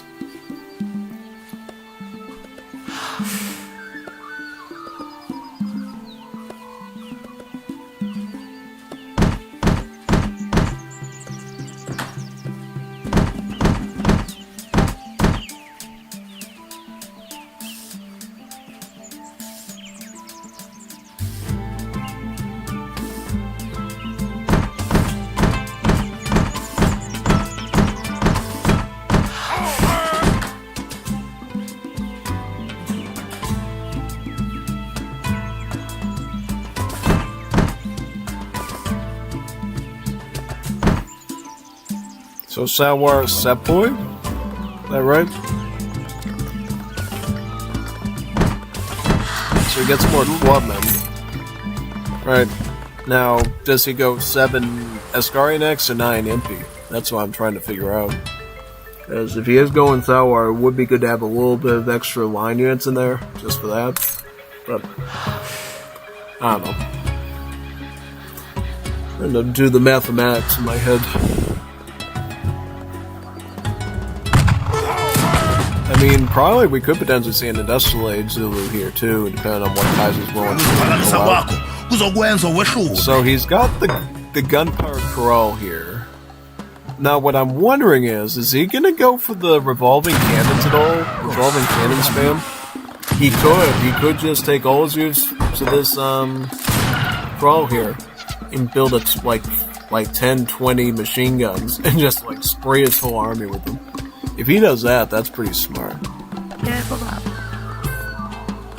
Yep, he's gonna build the revolving cannons. Yep, good. Peak. Why is he making clubmen though? Just trade all your wood and stuff to your food to make. See, he screwed up because if you don't have enough pop for the spawn, it doesn't spawn the unit. Just ding the bat. You don't do that. He should have just made more revolving cannons now, because now he can't get more of them. He screwed that up, man. Probably doesn't need that many, but honestly, having like 9 revolving cannons versus 2 is like really good. Unless he's trying to be fair or something. Okay, he's got some revolving cannons here now. He screwed that up, but let's see if he still makes it work. You're gonna have to hold off those Samas. We got to get those clubmen around the corner there. He completely passed. Okay, Kaiser gets into the game. One more revolving cannon. It's not being pressured right now. Zulu Shotgun's actually doing some decent damage himself since he's a sort of pikeman with multipliers in his cap. And the whole infantry line stays with one revolving cannon left behind. So now he's able to actually push Nathan back in towards his TC and picking off infantry as he goes. I think this is looking much more like a Kaiser win here. Alright, still doing Sawars and Sepors though. We're still getting in a batch of the Abyss guns. He could still get a decent wood trickle. Let's examine if there's any potential Nathan comeback here.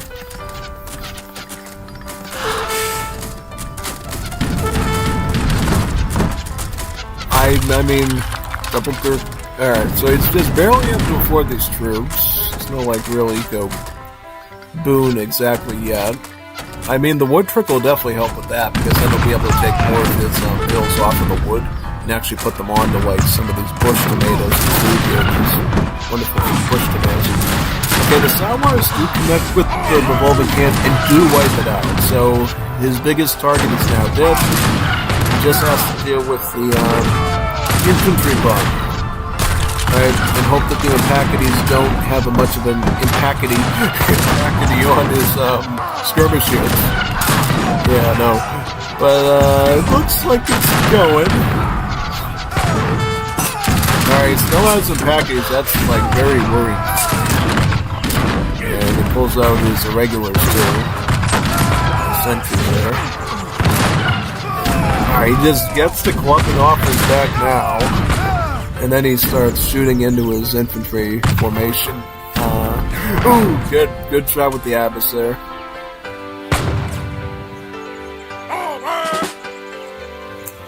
The good thing is the more villages you get, the more your export trickle goes up, and then he'll be able to add like more and more Abyss guns in over time. Which should definitely help him out quite a bit here in this matchup.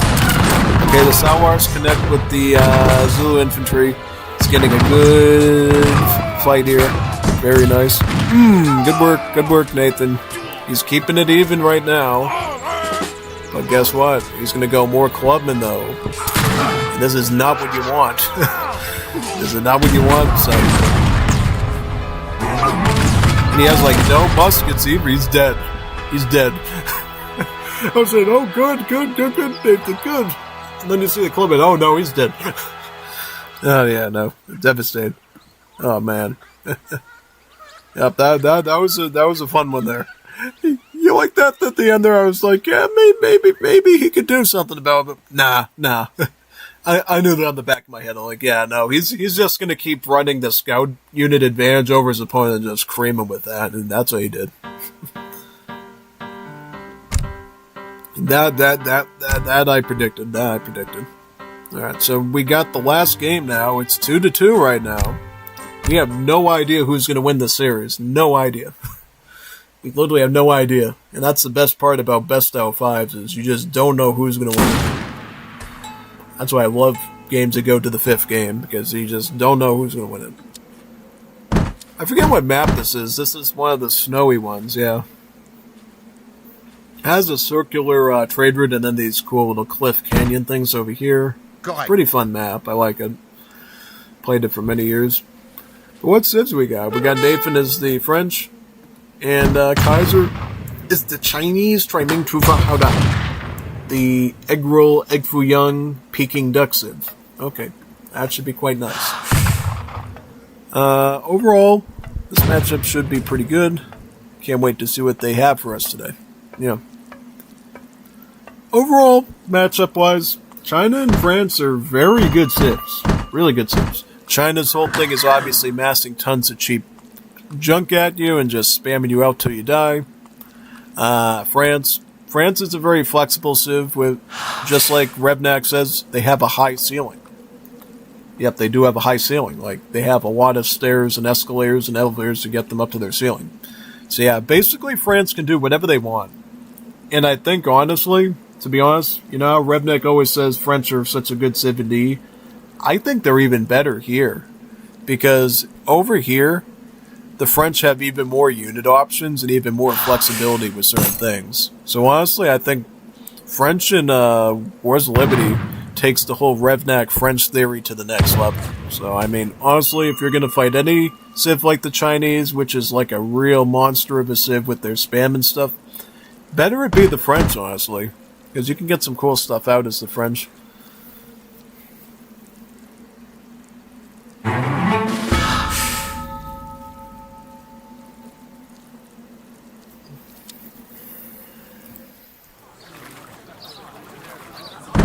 Trade Empire, yep, that's a pretty good play.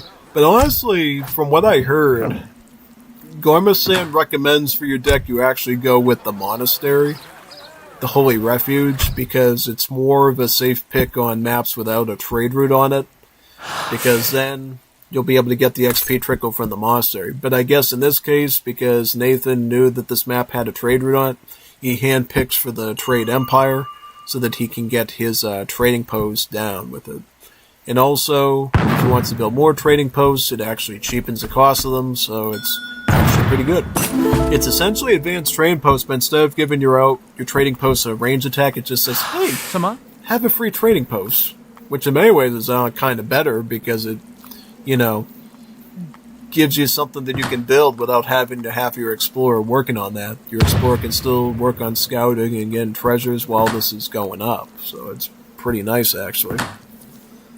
And of course, it sets you up later to get, again, more trading posts, which is great. Now, I don't know what Nathan's French looks like. Let me look at that deck and figure it out. So he's got the Zouaves, he's got Corsair, Chaucer, Mamluk, Falconet. Fort. So he's got a strong Fortress Age lineup here. This is kind of like the way you would play French in DE. Except you'd probably have Dragoons here, you'd have like regular skirms, not the mound ones French gets. The Infinite Zouave card is a pretty peak card for the French because they can send it again and again. Gives you some nice ranged assault units. And what are those? They're essentially very similar to the mounted infantry for Definitive Edition's Habsburg natives. So they are kind of a cavalry, but it's a heavy cavalry that does like ranged multipliers against infantry. Kind of that idea. Really strong unit. Aging up with the Artisan, so Quartermaster, that's going to be a 400 wood age up. China likely going Summer Palace. Once he... Ooh, Porcelain Tower. Interesting idea. This is something we usually don't see in the Legacy AoE3. We see this a lot in DE because of the T export, but not here.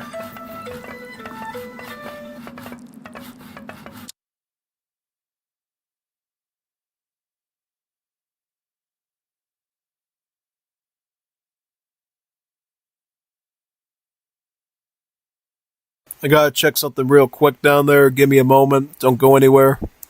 In fact, call some people to come if you can. Because when I get back, we're gonna watch this really good now.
Okay, I'm back now. Should be good. Okay, so I did find it interesting that Kaiser is going with the porcelain tower here. This is a pretty fascinating choice. But now we got Nathan going as the Flinch Frogs here with Quartermaster. He's got his wood. He's getting steel traps. This is something you definitely want to do in the 5th edition as well. Try to get your market around age 1 is the French. Get your hunting dogs, placer mines, and your steel traps. It's exactly what Nathan's doing here, and that's pretty smart, actually. And he's also went with 700 wood. He's going to be going for a double barracks line infantry, from what it looks like. Oh no, he's going to go with volunteers first. Okay, so I'm going to go volunteers first. Probably to fight the Chinese infantry easier, and I think that's a good idea.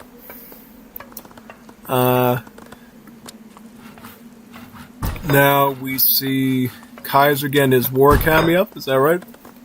Very nice. And he should be able to get some decent banner armies out. He also went with the shipment of 6 Nien Riders. This is typical DE play here. Go with your hand cavalry first, get some raiding done, and if not, they'll be a great support against skirms in the upcoming fight. So I think what Kaiser's going to do is going to try to get some raids done with these Niens. If he can't get anything done, then he'll actually at least be able to fight some villagers and stuff, yeah. or infantry. Okay, gets one Sansculate there. Sansculates, by the way, are just CBDs, just renamed and reskinned to fit the vills actually in Defense Edition from the French Revolt. Okay, so China's going to go standard Old Han army there, Chukunu and Tigerman. Tigerman have same stats as the Quangs, so shouldn't be too different there. Let's see these Niens going for some sort of effective push. Yes, they do. They connect, and they actually get one kill, and they almost take out two more. Nathan's going pike and shot. This is what we call pike and shot here. You get pikemen, and then you get, like, the skirmisher, the crossbowmen. But in this case, they have rifles, because it's the 19th to 20th century, so they're called volunteers, and they have rifles, but same idea. You got your early skirm and your early pike working together there to sort of fight everything out. Overall, it's a pretty good mix here against China. The only thing you have to worry about, of course, is the Nien Riders, making your micro kind of difficult. But okay, so he pushed in a little bit too deep there. A little too deep, and now he's going to give his Nien. Thankfully, he corrects himself very quickly there, his composure, and gets those Niens off. But now he's going to snare him with those Niens. He's got Tigerman chum blocking his pike, so he can't even properly connect onto the cab. And now he's going to have to hope that he gets enough damage done to deal with most... Okay, he does do it. He does break through them. And he forces out the last one there with his pikers. And now at this stage, you got to fight through all this infantry. Take out this huge line of stuff. All these Trupanoos, all this... Yeah, he's just stacking Old Han after Old Han after Old Han. And hopefully just breaking through his front there. Yeah.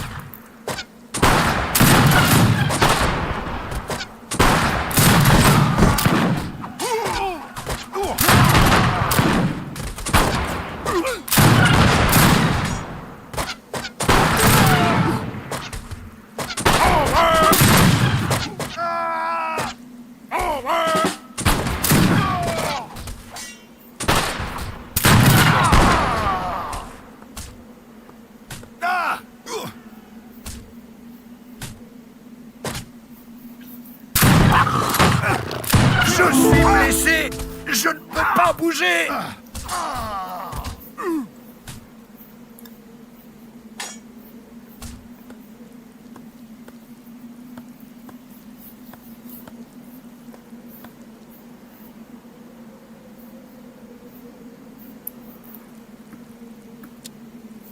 Alright, Nathan's still going to do double barracks, pike and shot, it looks like. He does have the Hussar shipment stacked in with that. He could also apply 6 line infantry too. So that's another possibility.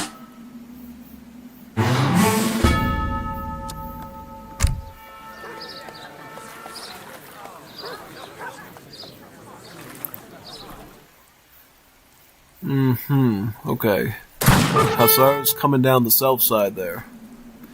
I notice now that Nathan's added some Jungs into his army.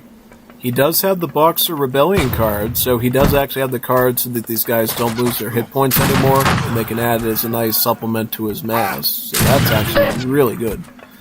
Because I noticed in Nathan's Asian Dynasties deck, he ran that card for just the sentries and regulars, but it's much better in this one because you can use it on these guys so that you can actually keep training from his villages all the time. So that is actually really good for him. Because if he can get all his Jungs out, combined with the regular armor, that could be a really good combination, since Jungs do about 10 range attack, 14 range, but they don't cost any pop space, so they almost act as almost like a native warrior. And you can have, I believe, up to like 30 or 40 of them. Yeah. It's really, really nice. I believe they got a two that includes their building it or something. Yeah. He doesn't have it in his deck, but if he wanted to, he could take that a step further.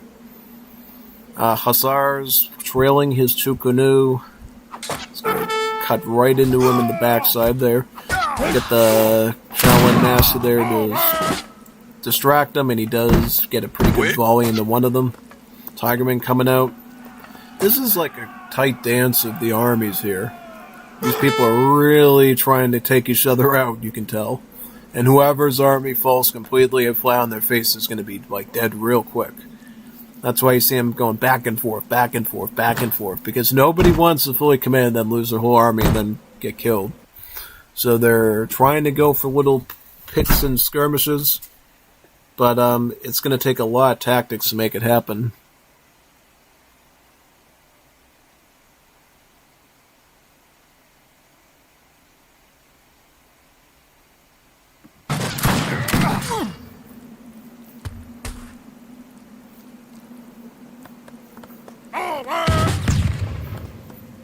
More volunteers coming in. Oui. Prêt.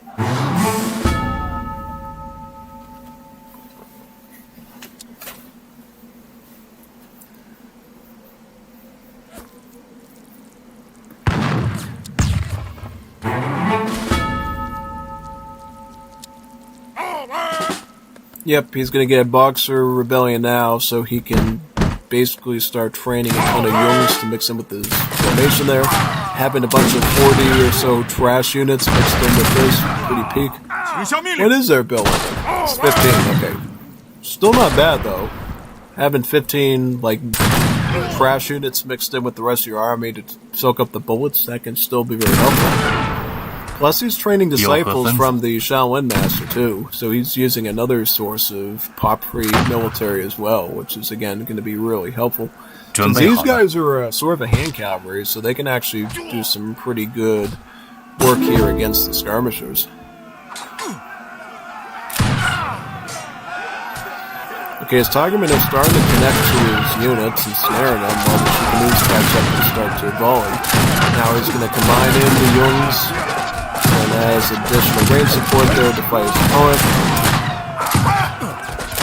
Tigermen are now in cover mode to up their Pierce Arm to 50%, tank form. And then you got all these Chukanu here trying to... But they're getting distracted though. Oh god, that's how it always happens when you're near a building. They get distracted and start shooting at the barracks. No. This could be fatal for you now. He might be dead now. He might be a dead man. But, oh wait, no. Nope, he's got the German consulate up. He's got 8 Maykoffers. He's got the Jungs. He's got some supplemental army right here. Alright, did he get... Yep, he got diplomatic intrigue. Okay, so he's got that done.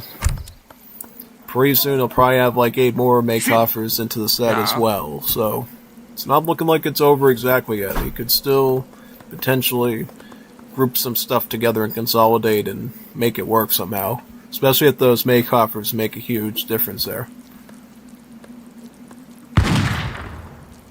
Oh, this is Kaiser's deck.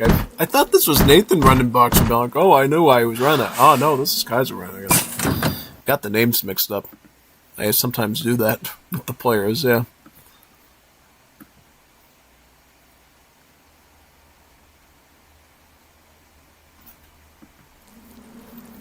And now he's going to be making Blue Banner Army.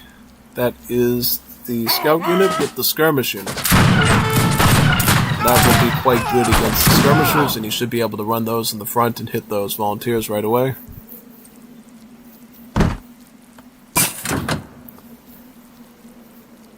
And he's going to make more Jungs. Is that right? Yep. 准备好了。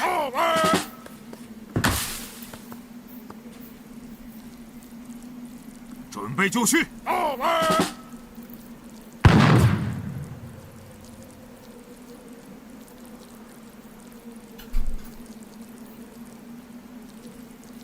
Get some more Yan Riders and Chukunus. This is what he's going to use to try to overcome this army of volunteers, because he knows his skirmisher ball is just so dense right now.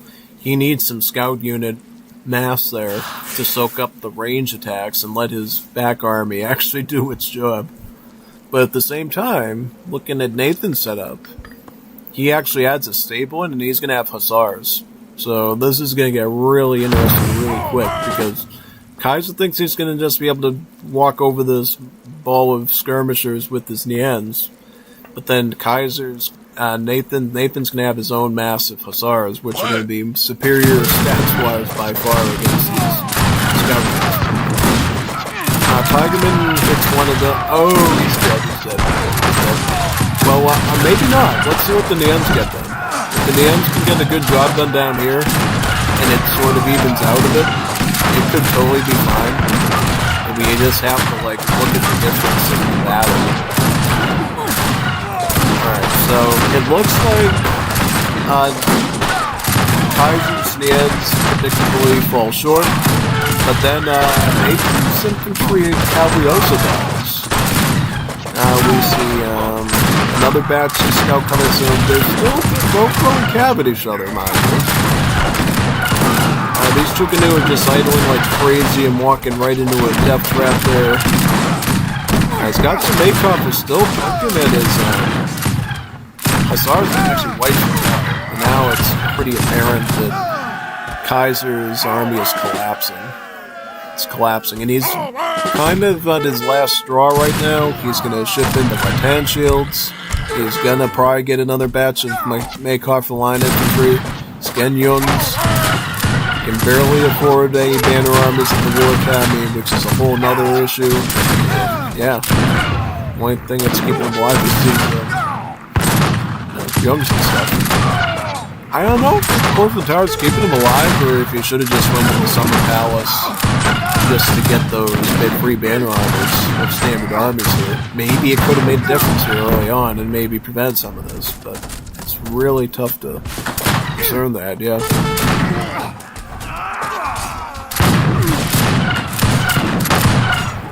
Okay, so there is the Rattan shields. Right where they need to be. Right on top of these skirmishers. That is good engagement there for those Rattans. He's actually getting some good work done on them. No, he's doing good with them. He's actually doing okay with them. Wow, those Rattan shields are definitely turning things around in the base there. Plus he's got his Makov line infantry too. So it's not like, Kaiser doesn't have some way to kill cavalry. He definitely does. Rattans are also snaring and cutting into the Hussars, too. That's another thing. Wow. This is pretty serious here. Look at this stuff. Look at all the units that fall. Plus, the Makeoffers are going to boost right in and start cutting into his Hussars now. Ooh, good. Got another Hussar dead. Scott still has Rattan shields, too. He can chase down those skirms there right at those volunteers that hit them. Take them out. Okay, that was a complete reversal. Still, it's a bad situation because let's look at the bill. 41 bills for Nathan. Kaiser only has 20. That's where Kaiser might die here, is just because the lack of the stack of bills. Is China adjusted in wars a little bit? Yes, they are. This is one new thing that China gets here is these guys that you can train from the village. They're essentially like a secondary Minuteman type unit, but if you get this card here, Boxer Rebellion, they won't lose hit points. So they actually become almost like a semi-native unit that you can throw into your army. Not only that, China in Wars of Liberty, when you age up, gives you a free villager at each village and at your town centers too. So you know how they had the Western refugees, Northern refugee cards for Definitive Edition? They completely got rid of those in Wars of Liberty, and they just made it a Civ bonus for the Chinese, so they literally just get free bills every time they age up, depending on how many villages and TCs they got. Yeah, that's the big thing. I thought at one point they gave them a negative bonus where they gathered 10... They had a negative eco theory applied to their bills, so they gathered 10% less to counteract it balance-wise, but I don't know if they kept that or not. They might have gotten rid of it. And other than that, the big thing for China is slight adjustments to their unit roster, mostly visually, but sometimes stats-wise too. Like, you don't have iron flails anymore, you have something more akin to the mounted infantry of the Habsburgs, the banner cavalry, and then of course the consulate's way different. Because as you know, DE Germany will give you doppels. Here you literally just get pickle hub, helmeted muskets here, with the sort of Prussian Germans, so it's completely different. And it's over. It's over. He's dead. There you go. Wow. What a way to end it on. I think if Kaiser didn't take as much Hussar raids there during the last few fights, to his vills, he might have been able to hold this off. I think what China needed to do is they had to evolve into, again, like 2 war academies worth of stuff. But also having the Summer Palace would have helped ease the burden of that as well. So, I mean, what can you expect? What can you expect? France, very well-rounded civ. Nathan's obviously very comfortable with them. You play them like kind of like a fiddler, you know, playing crossbow hussar, basically. He started sort of like crossbow pike and then went into crossbow hussar because these are really just crossbowmen, stats-wise. And that's what he did. Nothing fancy schmancy Wars of Liberty about. He just played sort of the way you would play vanilla French. I think that's pretty peak, actually. Again, in a age 1 to 2 transition market with the right market text. That was done rather effectively on his part. Yeah. And what did you... Let me read your stuff. Not my flails. Okay, sounds like an interesting change to tie at TBH, yeah. And they did not get rid of your iron flails completely, they were just moved to the Korean civ. So if you like iron flails that much, just play the Koreans. Yeah, the Koreans have the iron flails that sword their hand cav unit. And they're statted a little bit differently to actually be like an actual trainable non-banner army unit, so arguably a bit stronger, yeah. Alright, so now that we got through that series, we got another series that went to 5 games here. We got the Zelda Verde versus Fufu series. And that one I want to look at, because it looks like if it's a series that goes to 5 games, you should probably look at that first. Because that means that clearly these players know how to, you know, beat each other, if that makes any sense. So that should definitely be something we should watch. Yeah. Now, in this situation, I think this is like the wrong map to play Belgians on, my friend. Because here, you got natives, but they don't work. These are all work-in-progress natives, and they won't actually do anything for you. Unless you can get like a priori native up here, maybe. Fishing Village. A priori. Okay, he could potentially get one up there, and they have some useful techs that are like really cheap. I think it's one here that like cheapens vills or something, and then some other one they get. But other than that, nothing useful you can get with that. But it's still not bad, though, because obviously you can use the frontier wagon to make outposts as well, or a saloon. Hello? So it's not like Belgium's useless here, it's just they're not at their peak optimal best selves, I should say. Maybe you should have considered running them on Jara, where you have like a full trade route and you could have maybe gotten a stagecoach on, but who knows, maybe the extra outpost he gets here will help him out somehow. We'll have to find out. His opponent is Maori. Fufi playing as the Maori civ, and Maori is a really tough civ to deal with. They got some really strong hard rushes at age 2, and then they have really intricate fast fortress and fast industrial setups. You gotta be really careful with Maori, and you kind of have to do some detective work to figure out what they're going for. Because if you're not careful, they can set up a really sleek and powerful fast fortress, or even a very powerful fast industrial. Yeah, if you leave them alone, that is. Because what Maori gets, which no other civ does, is they actually have a unique age-up system called the Voyage system, where instead of just having like age-ups that are sort of similar, right, with just little bonuses, the way Maori works is they have age-ups that are cheaper, but give less rewards, but they age up faster. So how do I explain it? So you essentially got, let's just say your cheapest age-up is like to the South Island Voyage. That one is essentially like Exiled Prince or Messenger, but it's actually cheaper too. But you don't get any rewards from it. But then you have more and more expensive age-ups, and more of them you'll unlock later that are way more expensive, and they take longer. But they give you a lot of rewards. They give you like natural resources. They'll give you huntables, berries, even a mine or trees. Plus, they can give you, like, pet animals, they can give you military units, villagers, even boats, siege weapons, maybe even shipments. And that plays into another part of Maori. So, because they have really expensive age-ups, they give you free shipments. They get cards that cost 2 shipments that are really high value, but very expensive. Like this, for instance. 800 wood and 6 villagers.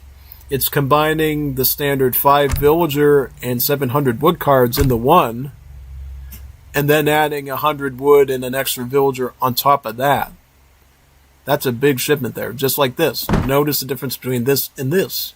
A 7 marksman shipment, about 7 skirmish units. The double shipment actually has 16 units because it takes the effect of 2 cards, so like 2 of these, 14, and then it adds 2 more free marksmen on top of that. Kind of like the same scaling as Germany, and there you go. That's huge. That essentially means you can get a really deadly push in H2 as Maori, or you can use these to go for a fast fortress and then throw these in for a fast industrial. Because I should mention too that Maori uses wood to age up instead of gold for pretty much 99% of the age ups.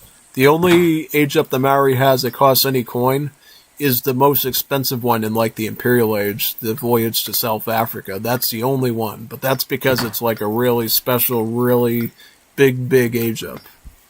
No other age up in the game will cost coin for you as the Maori. It's always going to be food and wood. In age 1, it's just going to be food, and then later on it's going to change to food and wood. So that's why he has all these wood shipments here and food ones, but no coin ones. Just because coin takes a back seat with the Maori when it comes to setting up fast fortress and fast industrial. Yeah. The only thing you need that coin for, obviously making marksmen, making fighters, as well as some other units like siege, and maybe some technologies. Yeah, because I should mention the way military works for this Maori Civ as well. They have a really basic, rudimentary military. They get like 3 units and that's it, until you get to like Fortress Age. Kind of like the Aztecs. They kind of have a similar military to the Aztecs. You got a spearman, you have sort of like a runner unit, and then you have like your slinger. Yeah, that's literally it. Literally it. Now, the marksmen are a lot stronger than the Antonans are, and later on, you'll upgrade them into gunpowder infantry of some kind. So, yep, they are a much better of a unit. Just thought I'd point that out to you now. Yeah.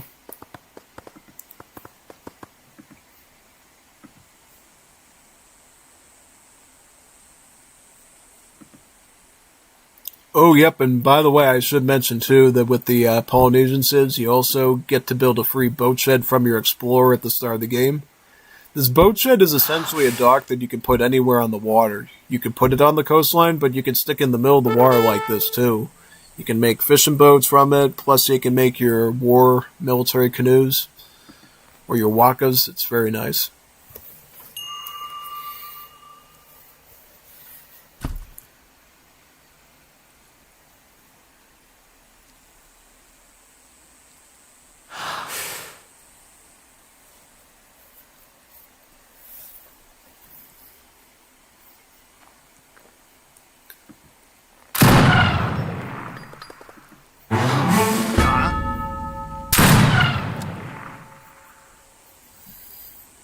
Alright, so you got 8 volunteers here, and he's gonna chase the Explorer.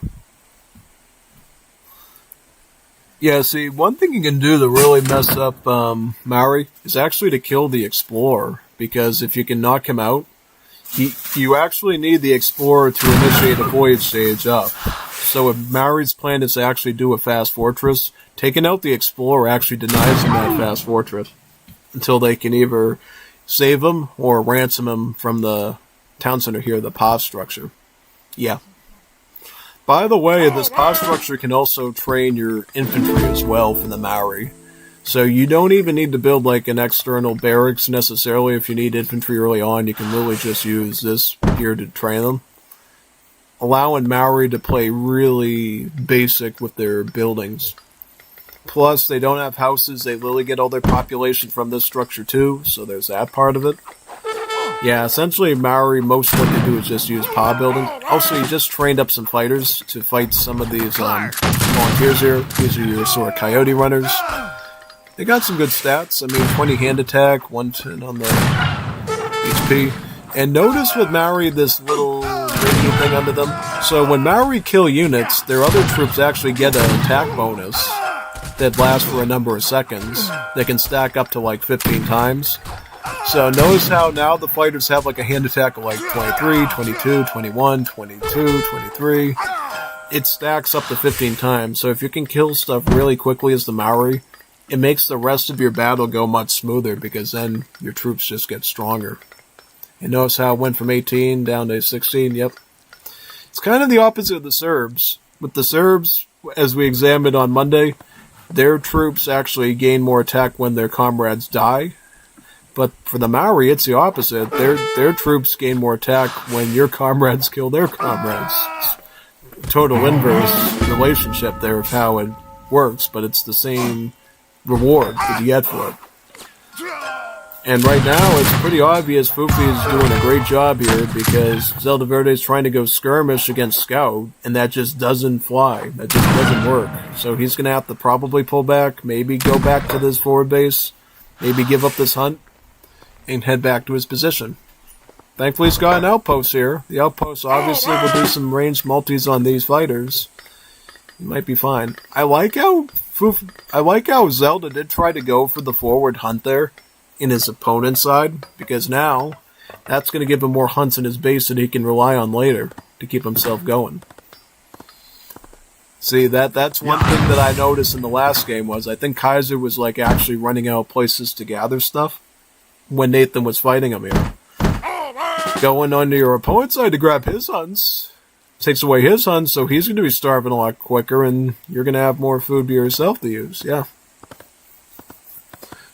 I also like how he's shipping in 6 line infantry. That will give him some sort of antidote to the fighter problem. Granted, he's going to have to micro it a bit harder, yeah, than just having plain spearmen. And it looks like Fufi is now going for Fortress Age, because now he just got the 800 wood and 6 villager card. And once he picks up that wood, he should be able to get a voyage to age up with, right? Yep, pretty much. I think he went with the self-found age up because I don't see a lot of rewards here in his base. Yeah, no, I'm pretty sure he went with the self-found one, the fast one. So now he's going to have to get a little bit of a more expensive age up, but at least it'll give him some cool perks and stuff to use. Okay, well, it looks like line infantry is cutting into his fighters, which is great. Okay, he fights the fighters off. Volunteers can sling into the... Ooh, you didn't get a boom. You get the marksman maybe? I don't think you can.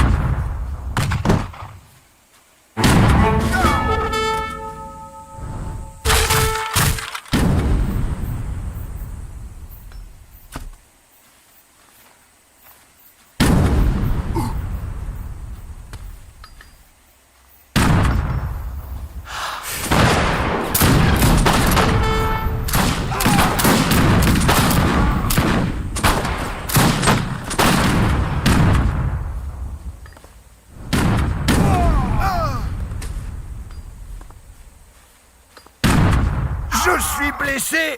Je ne peux pas bouger.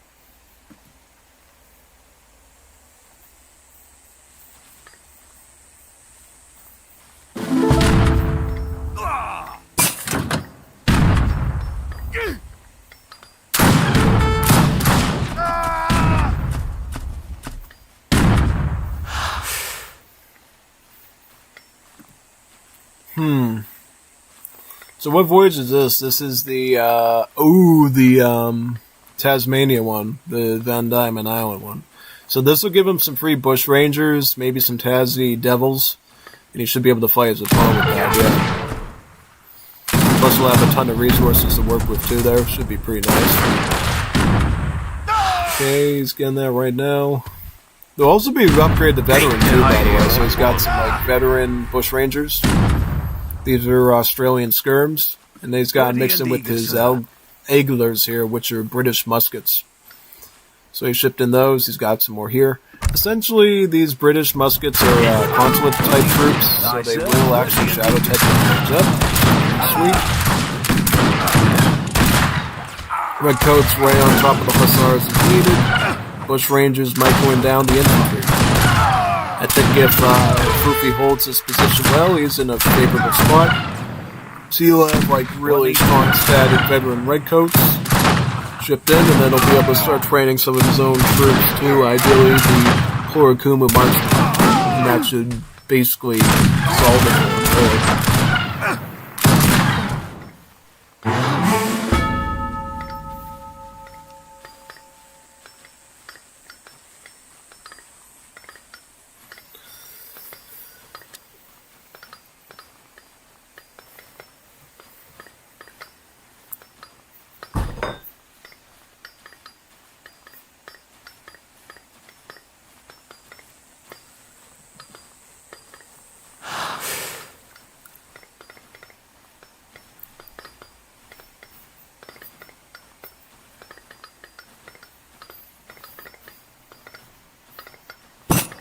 Okay, he might go for an industrial age too, a fast industrial as well. Could be possible. Because this is the 1200 wood and 8 villager card. That's huge, because that basically takes 1,000 wood shipment and an 8 villager card in Fortress Age and combines it with 200 extra wood with the card. That's like a huge boost to your Vill Eco, it's a huge boost to your wood, to the point that you can basically put that towards an industrial age, yeah. Also, he's got another pod down here with that wood, so he's getting some real good map control. Also, what does he have for long term? Okay, so he's got Padodziadzes, great. You can use that to get all your wood chopping techs for free, basically, so that's good.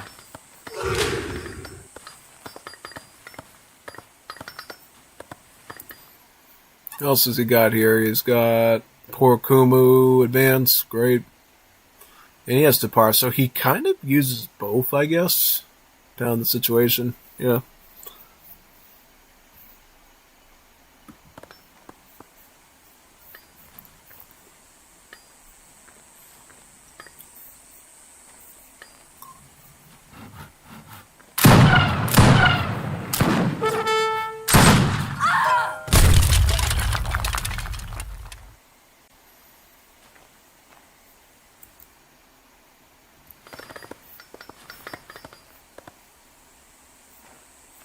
Question is, what do you do now with Zelda Verde? Do you try to get your Fortress Age in, or what? Okay, so he is. He's going to get his Fortress Age in.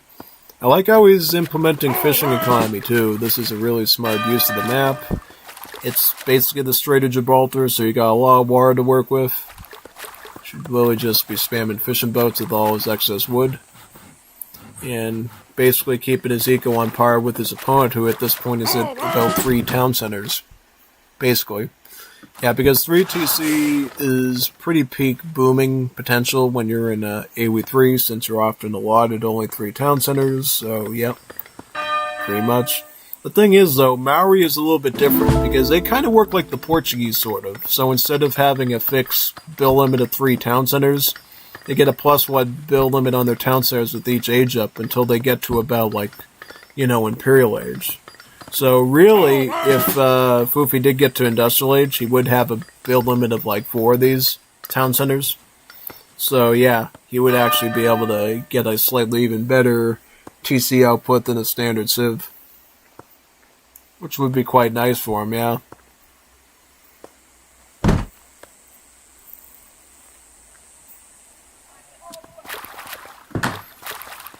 Commando. Alright, so more fish coming out. He's doing volunteers and line infantry, I see. For Belgium, they actually get Royal Guard volunteers, so it's actually okay to make a ton of these. It's actually totally fine. Because they can just turn into Royal Guards anyways once they get to Industrial Age. I think they turn into the Guard Civiques. Yeah, the Guard Civiques. So Belgium's one of the few cities where running a ton of early skirms is actually totally kosher and hip. You can also do that with the French too, who also get Royal Guard ones. Just so you know. Since France has a cool Civ boss now, Wars Liberty, where every infantry and cavalry they get gets an automatic gets a Royal Guard option, so that's good.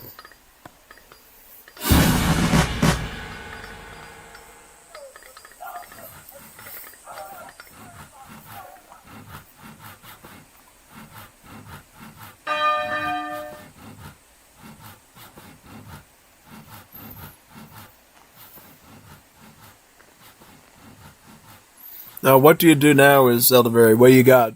Do you have Mia to-dos? The machine guns? He's got the bicycle infantry. He's got the Force Publiques. At this point, he might want to get some bicycle infantry just to fight the marksman. Yeah, he could get some bicycle infantry here. He could go bicycle infantry from the stable and get Force Publique from the barracks. You just have to worry about fighters. Yeah, but he's got plenty of line infantry, though. So as long as he can keep that up, should be okay. Yeah. He's going to get his guild net soon, so you can definitely tell that that fishing economy is coming together real nicely for Zelda Verde. He is going to ship in aid to Force Publiques, which I think is totally fine. Votre ordre.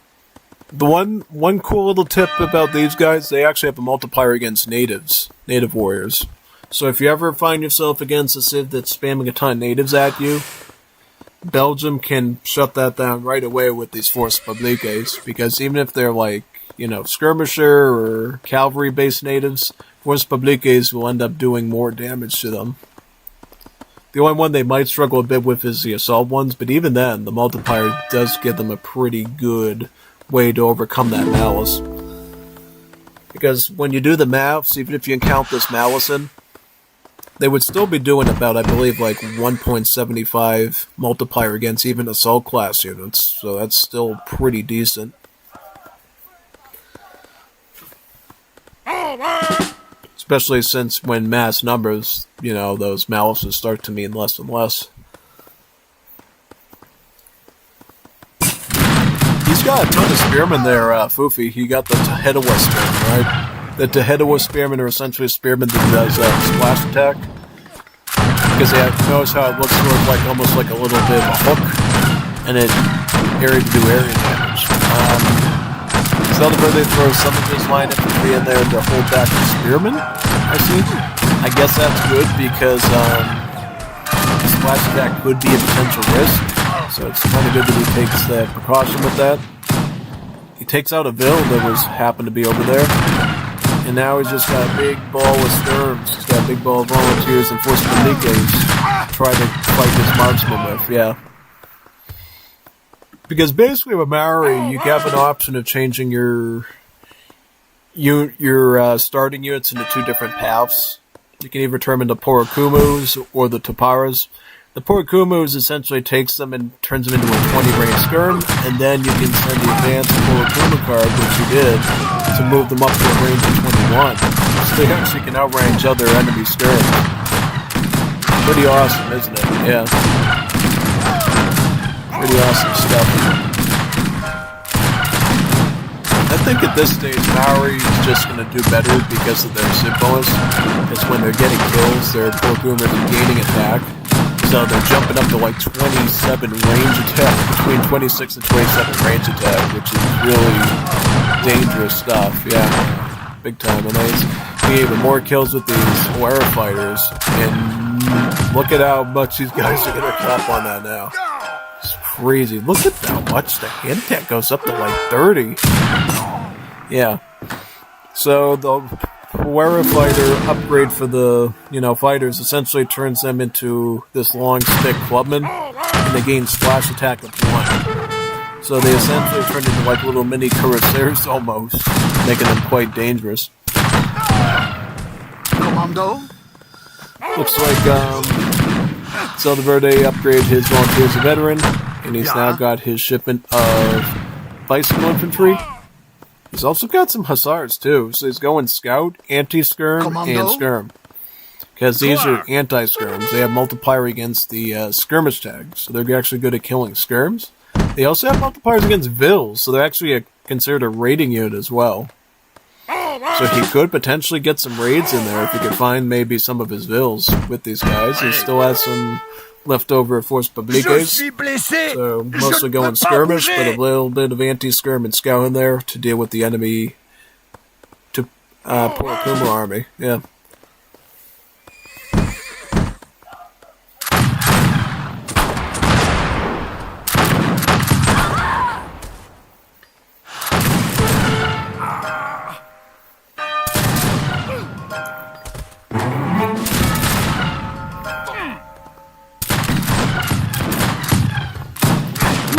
Interesting. Fufi got to Industrial Age, and now he's got these up to the Brave Poor Kuma Marksman, which means now they got a ton of range attack and a slight boost in HP. Because not only do you get to path the military upgrades in the Fortress Age, you also get to path the military upgrades later on, too. You can either choose upgrades that give you tons of damage, but a little bit of HP, or quite the opposite. You can get ones that turn units tankier, but do less to their damage output. Fufi going with Brave Marksman here. Brave Poor Kuma Marksman essentially means that he got a 40% buff to his attack, but only a 20% buff to his HP. If he went the other route, he would have gotten 40% HP and 20% attack. Not a huge difference, but it's a sizable one that can definitely determine how you end up using that soldier and how it performs. And the same thing for his fighters and his, okay, he got the Brave one for his fighters too, so look at his fighters, they're already up to 29 hand attack now. So if he gets into engagement, this will probably swell to like, way over that. Once he starts grabbing tons of kills there, yeah. J'ai repris des forces.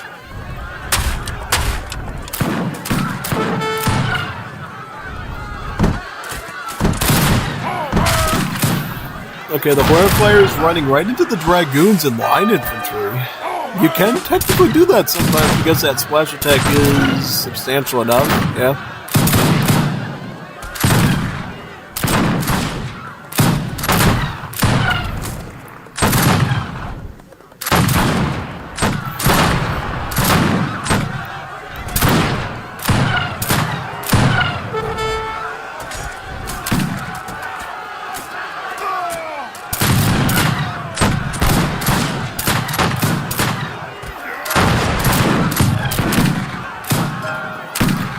Okay, the Hueras are down. Now he can actually fight onto the skirmish front there. But guess what? He's got more Huera fighters already ready, and it's starting to look really bad for Zelda Verde. His eco's not holding up very good, even with all the physical crop he's doing, yeah. He's got like no way to hold him off. He's got a couple of bayonets here, but that's about it, yeah. Nothing too crazy, yeah.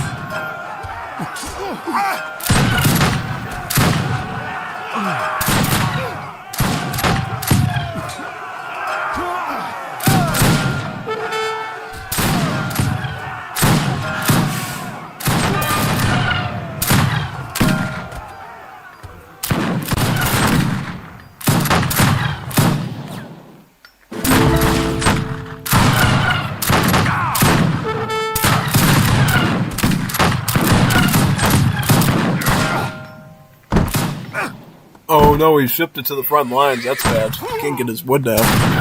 Oh boy, you gotta be careful of that stuff in Legacy. Obviously not in DE, but in Legacy you have to worry about that with where the shipments are going.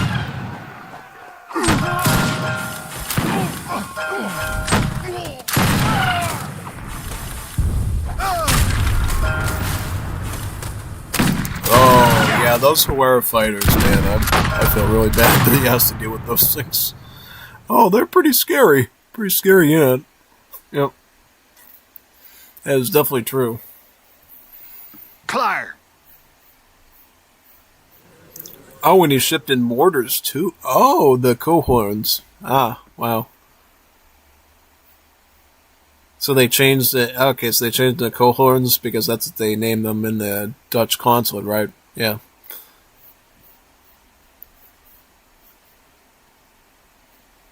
So yeah, combine mortars with all this stuff. Plus he mixed in the whips. Oh god, he made those too. Yeah. So basically, whip spearmen are just infantry that deals like pierce damage with splash attacks. So kind of like the chakrams, but instead of having multipliers, it has no malices. So it like literally does the same damage to like everything. making it really dangerous against any unit it comes across, yeah. Pretty much. That's essentially how it works.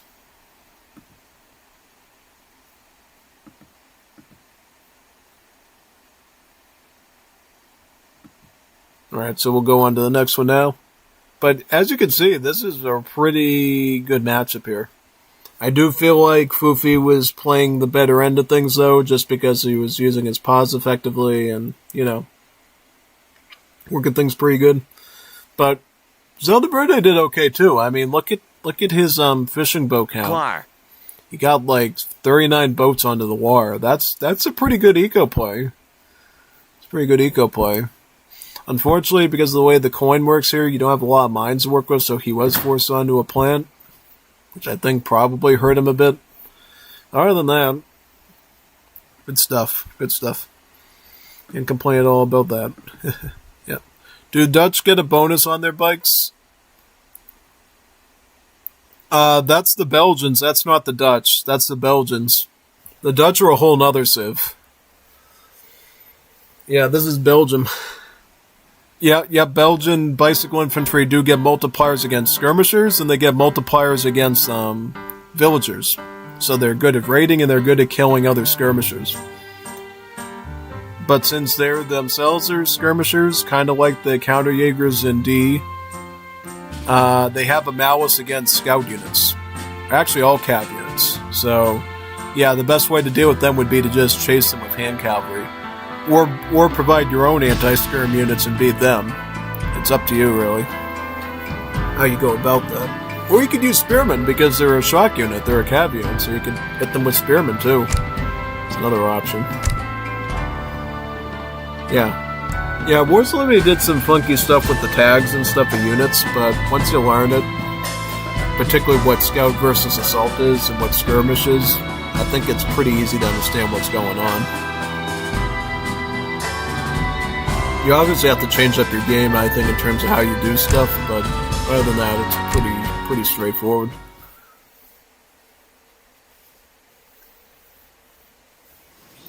Now we're on to the Hawaii game. We got Zelda Verde playing as Serbia, probably because I inspired him to do that from Monday's stream, where I taught everybody how to play Serbia. And Fufi's going Bulgaria. The next civ that we're going to do, I don't know, are we going to do it? We'll probably do it this week, the overview of Bulgaria with Sagawai. Yep. Overall, though, pretty good matchup, honestly. Both civs have a lot of 1v1 potential. I think Serbs are obviously going to be the easier one to run, but Bulgaria, if they know what they're doing, they can definitely punish pretty hard, too. So we have to really look at them very carefully and figure that out. It's going to be a fascinating one for sure, so we'll have to definitely examine it quite a bit.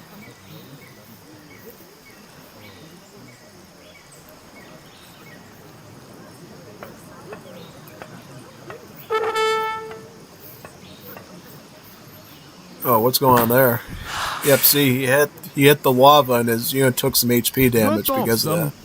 I think it's particularly difficult for Balkans because with the Balkan civs, their explorers actually die. So if he gets killed, he doesn't just sit there on the floor and wait to get rescued. He'll actually turn into a statue, and then the statue will collapse eventually, and then you'll have to train another explorer from the TC for 50 wood. Yeah. The good news about these explorers, though, is if you get a treasure, it doubles the amount. So you would actually get 600 coin from this instead of 300. Pretty good, actually, getting 600 coin from a treasure. Or this one, you would get about 400 coin. Or, that wouldn't work. Oh yeah, this one will give you like, 780 food, is that right? Yeah, no, that's a lot. Big stuff.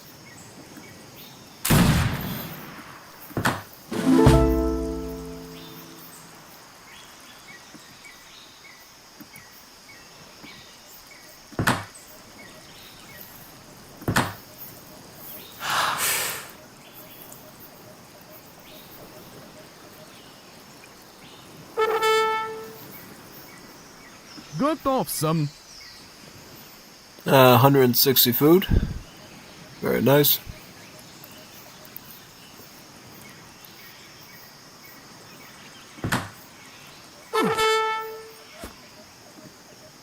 Sovelete. Yep, this is going to be a huge boost for Fufi because he's going to get like 320 food off of this treasure. He doesn't even need to use the peasants for it. Does he? I'm looking at this very carefully with this Mutineer. Can he... Yeah, oh, you got him. Yeah, you definitely don't want to lose your Explorer. Then you have to chop for 50 wood again. That one, okay. Oh, 250. 240 food. So not quite double, but pretty close. Pretty close to it. Still enough to get you into the age up for sure. Also with Balkansid, you age up at the external building instead of the town center. So he went with the livestock pen, so he's going to get Sophronius of Bizatsva. Yeah. In that sense, you have to be more assertive with what age up you want. Because once you build your starting building in age 1, it's really hard to chop enough wood if you don't want to go with that age up later, so you better pick the one that you want. There's some exception, of course, because Zelda Verde goes with this card called Pig War, which gives him a livestock pen full of pigs. So he could technically choose the barracks age up, or he could pick the one at the hunting lodge, right? Sort of the Balkan livestock pen that also attracts huntables, and it contains all the hunting and line of sight upgrades. So yeah, no, pretty much just that. Because now he's got Little Miss Piggies that he can eat later, which is very nice. These pigs have about the same, I think, food capacity as like sheep, so they'll be very helpful for him later. He's going to be aging up with Pavle Nenadovic. Trying to remember what he gives. I think he gives you geese, which you can also throw onto the livestock pen as well. There's even more food. So overall, he's going to have some extra food to work with later, which should be good because I don't think... Here's the thing, if you're not planning on going water on Hawaii, it's kind of hard to find the hunts and the berries that you need on the map, these breadfruits. So having some extra herdables at home will keep Zelda Verde working a bit longer, which I think should be very helpful for him.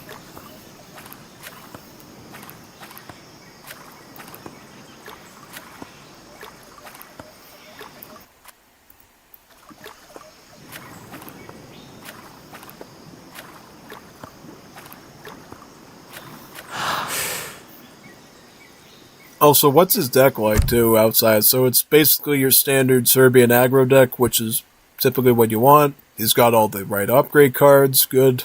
See, you need this, this. These are your most important ones. These ones are kind of optional, unless you really need skirmish. Plus, he's got this even. He's even got that card. Okay, so Zelda Verde knows how to set up a decent Serb deck, so that's good.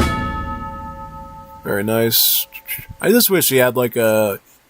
I think I said this before, you should have like Infinite 7 Grinziri instead of just having 8. So that way you can send it again and again. Okay, so he does kill Fufi's Explorer there. Notice how it turns into a statue. The statue will boost the attack speed of your troops nearby while it's up. So it actually improves their rate of fire. Quite useful in a pitched battle. But kind of useless if you're not battling, just like that. And actually, if your opponent is smart, they can actually kill this statue and actually get even more XP. You can get about 20 XP from it, so it kind of puts it in an interesting situation. Yeah, the statue can help you in a pitched battle, but if your opponent somehow gets the statue down, still, they get even more XP that they can put into another card to punish you with. Yeah. So you got like an 8 Hajduk shipment, and then he's going to start training some of the recruits. These are the Balkan Musketeers. They have lower hit points, but they have more attack. They have about 27 range attack, but like pretty low HP. So sort of glass cannon type units. I think Zelda Verde is looking for an area to get around the volcano. Commander? Yeah. You have to be careful, because these skirms for the Balkans, the Hajuks, they have a very low hit point of like 85, but they have more multipliers against their counters. So they have like 2x against heavy infantry, making them almost like Fortress Age skirms, at least in terms of multiplier capabilities. So yeah, no. I think Zelda Verde has a big... Okay, see, he's running right over the lava right now. He just lost HP because of that, yeah. Very tough. Yep, you gotta stay out of the lava area once you might get damaged.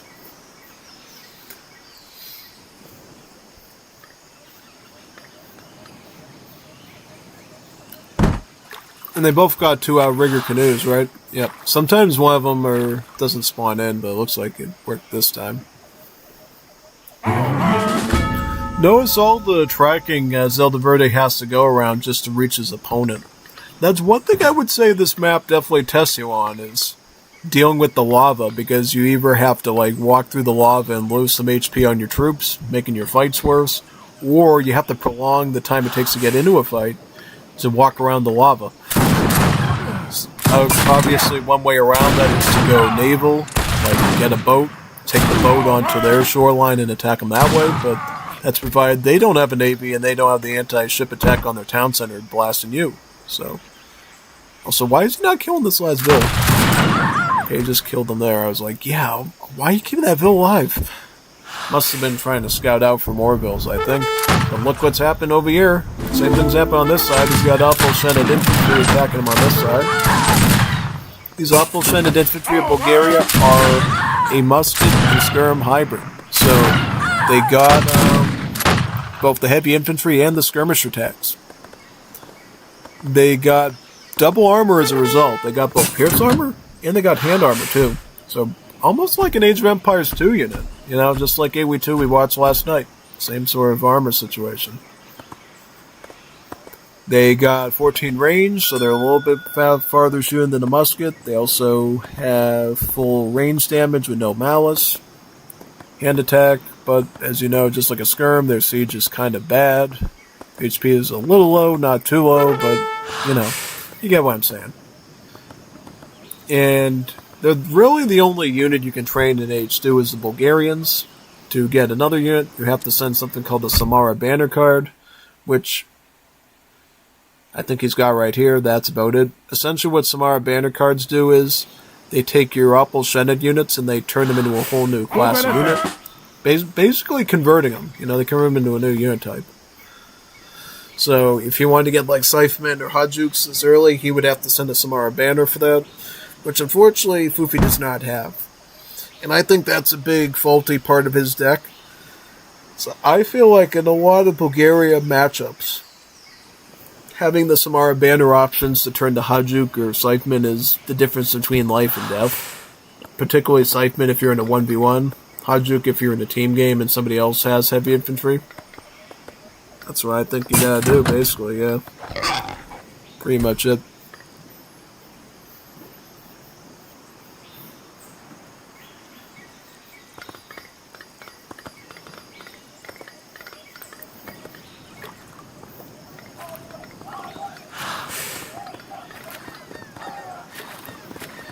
Now he's eating his little Miss Piggies for extra food, which I think is really good, because now he's being pressured on this side, obviously.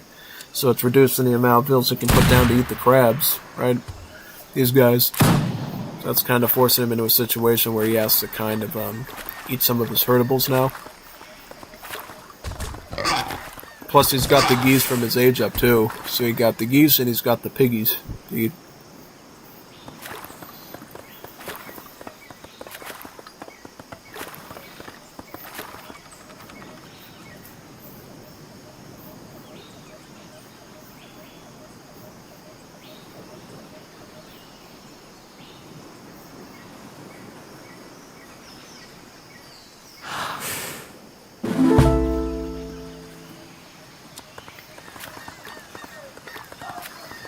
Paternoster.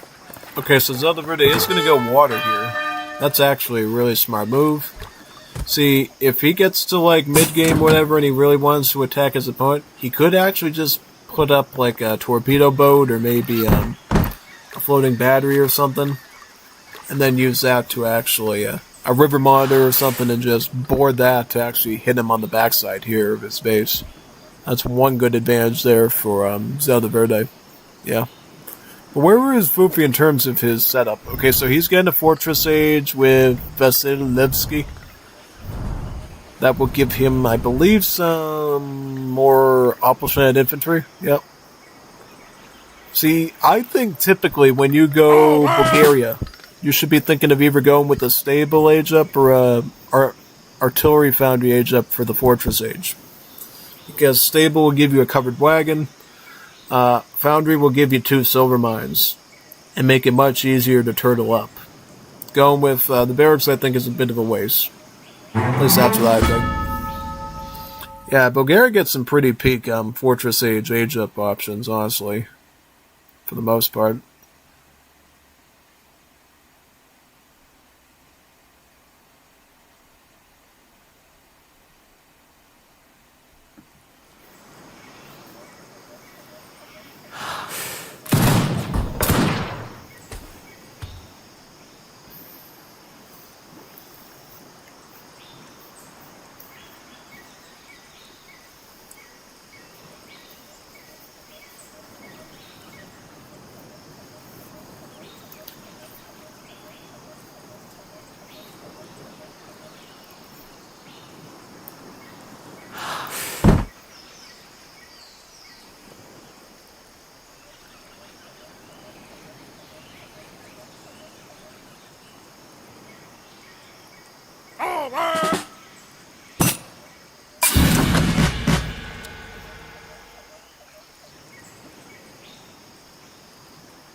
Thousand wood.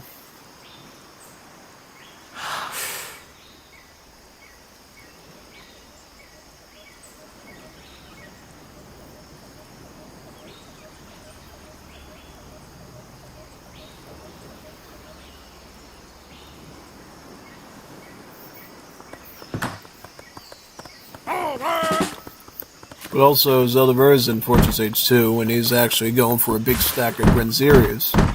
I think this is a great play because since Bulgaria has this pretty bad zip bonus where they have to wait an extra age to build their units and get their upgrades, now you're in a situation where Zelda Verde can make Fortress 8 skirmishers and Zelda Verde can make Fortress 8 skirmishers, the Grenzeri, and Fufi's stuck making Age 2 Hajuks without upgrades.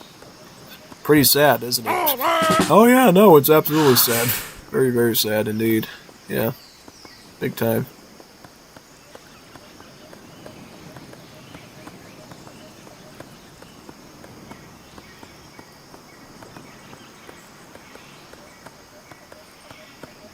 I think the only exception to the rule is the Carbonire Dragoons. They still operate the normal way, but nothing else works like that pretty much, yeah.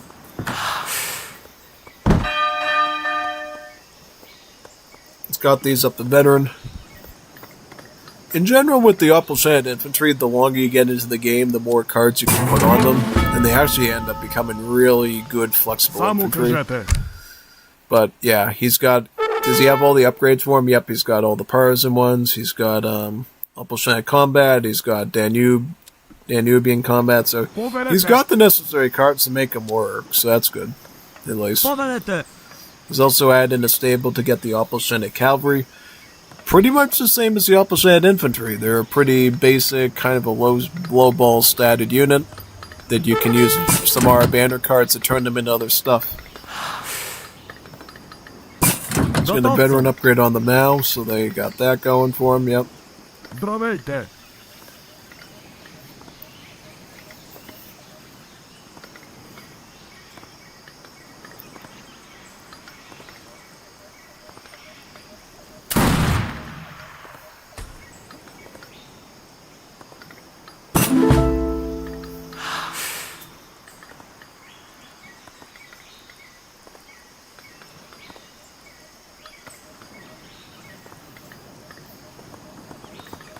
Povedete!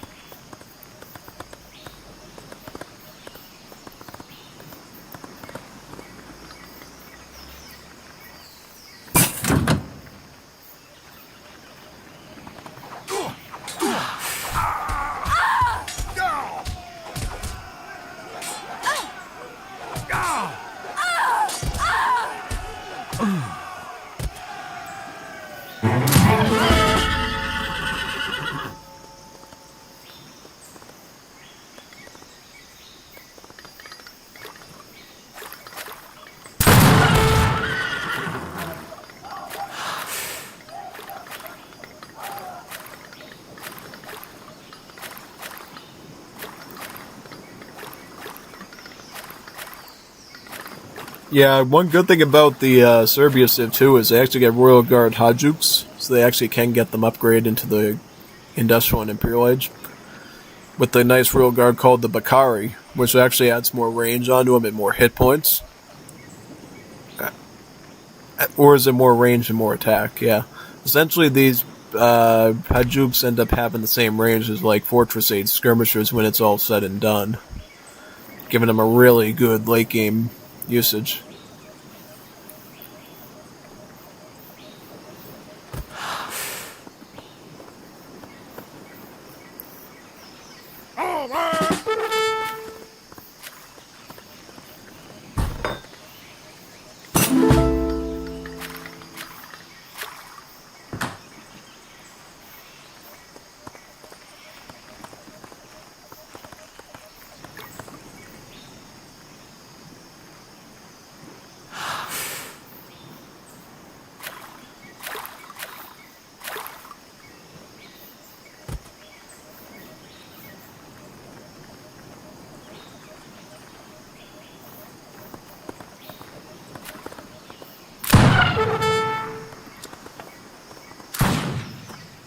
Naređenje.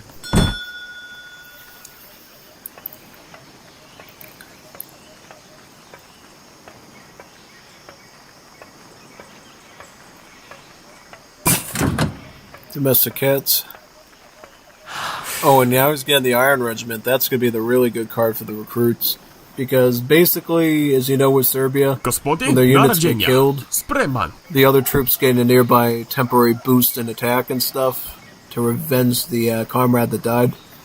This card here adds a secondary one just for the recruits, so that if a recruit gets killed, the other recruits gain another attack boost on top of the one native to the Civ, and an HP boost too, making their muskets especially volatile and dangerous to deal with.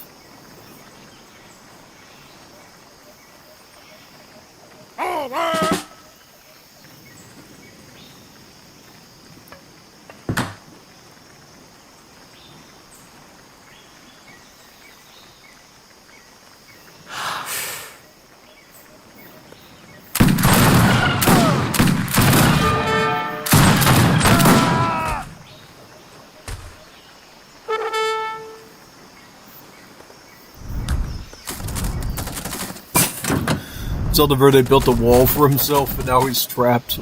No, just build a gate up there, bro, and just go up here. Yep, just go up there, man. Infantry can meet you halfway there. I like how Fufi's like surrounding him with stuff, but he has to keep walking around the lava though, which makes it so much more. Oh god, he has to move his cavalry through the lava. His Godric's in the lava too. It's burning. His units are burning. His unit is burning here. It's burning alive. Look. So are they in the lava too, or no, they're not? Okay, I was trying to figure where the line of the lava is. He has to move his cav from behind. I think he had to walk through the lava, right, if I'm mistaken. So they're all burnt up too. Does not help him out at all, yeah. He's really getting cooked. Actually cooked. Yeah, literally cooked.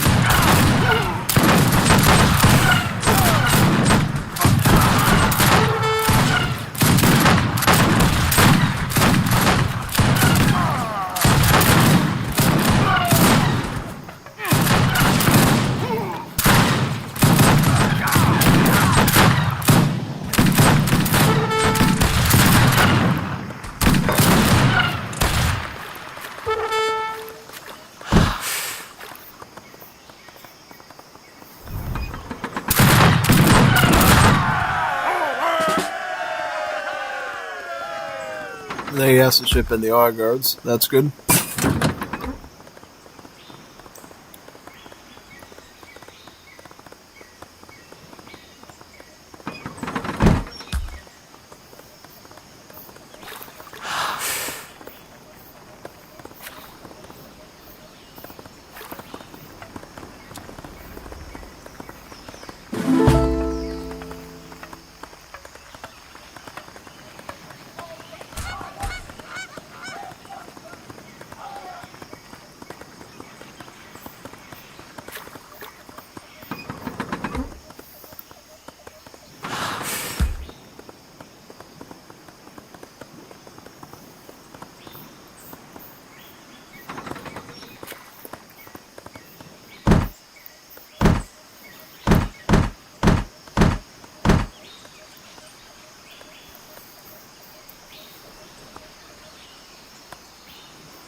Yeah, it's definitely very advantageous for Fufi because it's taken this long for Zildjian's army to arrive, just so he can walk around the lava.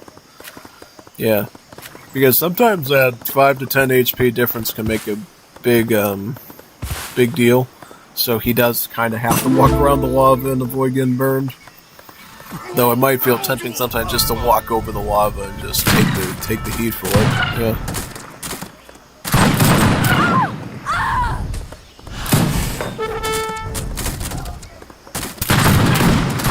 Attacking the bills right now, yeah.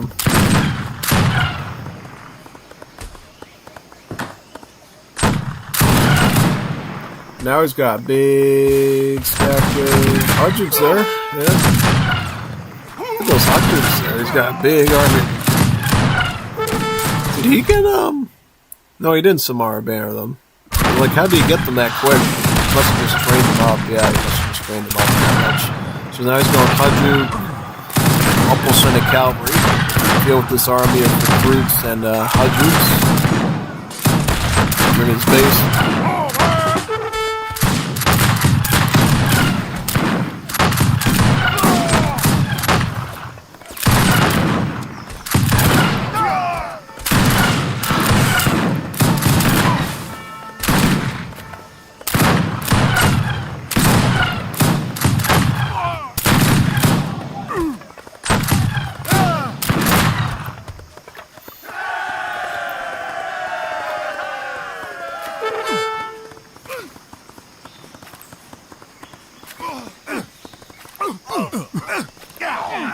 Some of them are falling into the lava. They're getting burned. They're getting Bernie Sanders. Oh man, he got burned really bad. Look at his HP there, only 47. So he has to make a choice. Is he gonna... So he has to walk around the lava, right? He's still walking over the lava still. He's still getting burned. Yeah, no. And Zelver is just going to spam a ton of recruits, a ton of Grinziri. He still has his shipment of R guards that he really hasn't used very much. So he still has some assault units too. And I think that might actually give him a huge advantage here when he goes to fight. Did Fufi get the card for the Orthodox priest? No, he did not. Yeah, see, there's a card for the Bulgarians that makes their priests free to train, so you can get these Orthodox guys for free. And then just, like, keep training, like, 10 of them with every army you do, yeah. It's a pretty interesting thing.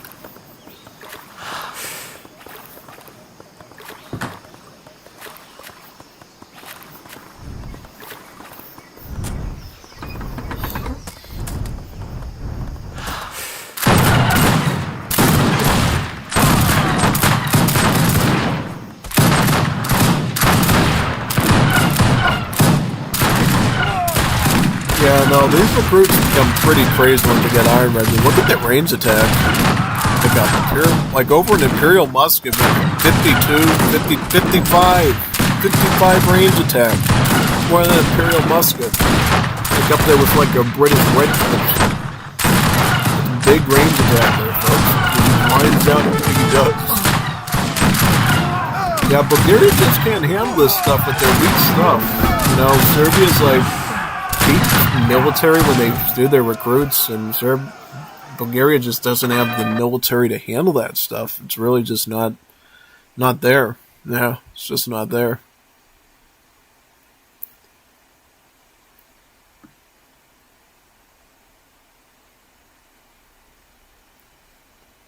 The Dutch should not get back shame, missed opportunity. I'd like to play China anyways.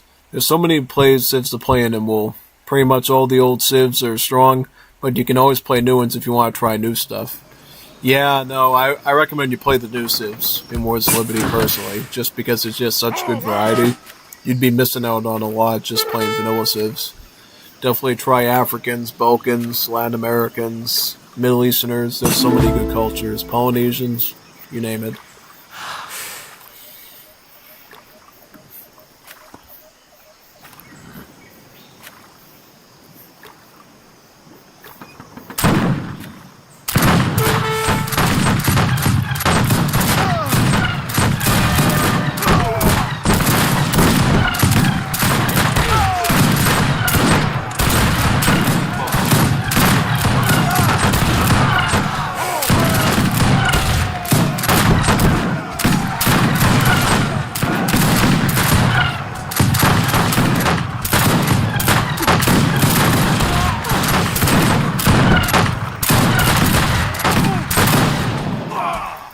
Yeah, it doesn't matter what Fufi makes, he's just getting meat grinded by the attack boost from this iron rifle. Plus in this standard Serbian attack on depth bonus on top of that.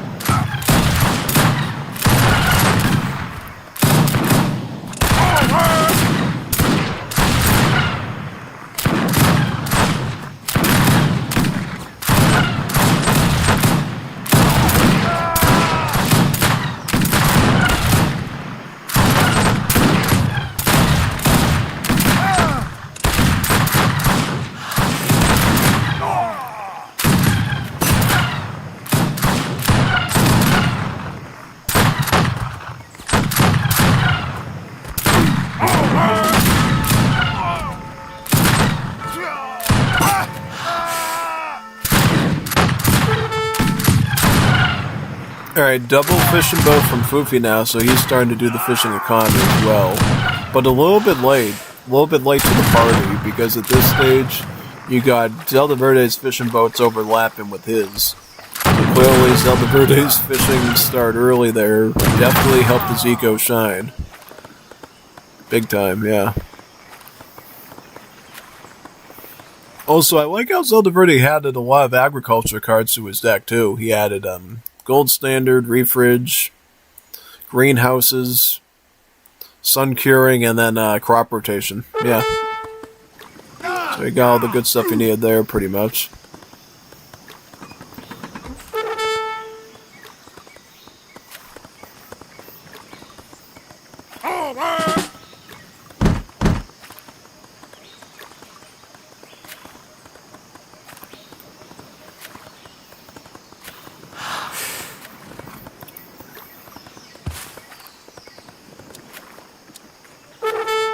Oh, cool, he's getting the Sugjas. Awesome. Yeah, these are a boat that the Serbians can make. It's one of their unique units. It gives them a nice bonus over their enemies, yeah. Because, see, normally the Serbs early on have these thing called a torpedo boat, which is not that good because it has, like, a very short range. The Sugjas are like a real naval vessel, though, so they actually do way better on water than even the Greeks do sometimes with combat, just because they got these boats. Plus, they get a unique unit sailor, I think, which is even stronger than the standard Balkan sailor. So that's quite good. Yep, these are the Sugjas here. They used to be a common boat for all the Balkans, and then they just became a unique unit for the Serbians in the end, yeah.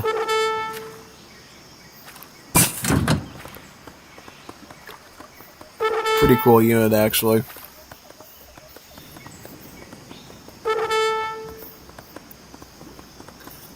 I always forgot about the Sugjas on water. I always forgot about these guys. See, they're like a real vessel, so they have like 25 range, so they often can be very good compared to torpedo boats that can get kited very easily. Yeah.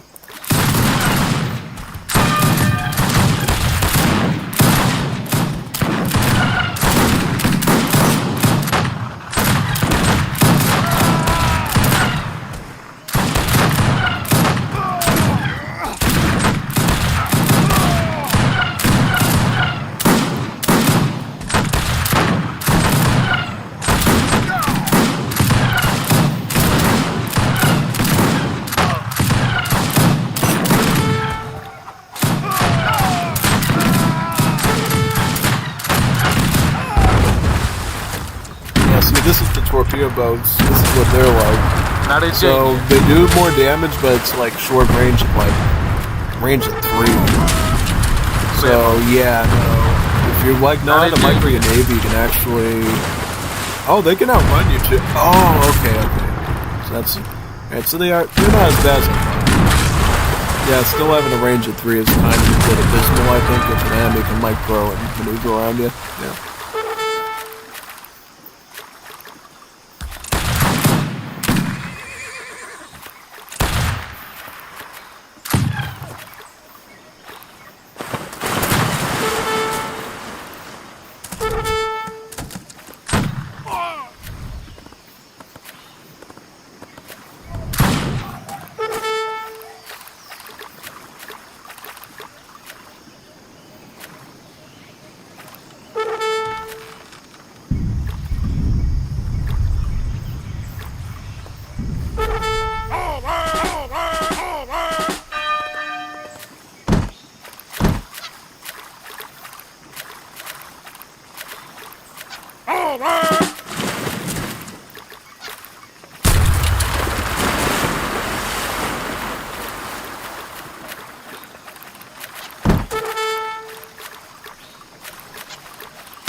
So now he's got his Carbonars too, so his maneuver units. I don't know why he has Carbonars there if he doesn't have, and he doesn't have any assault stuff.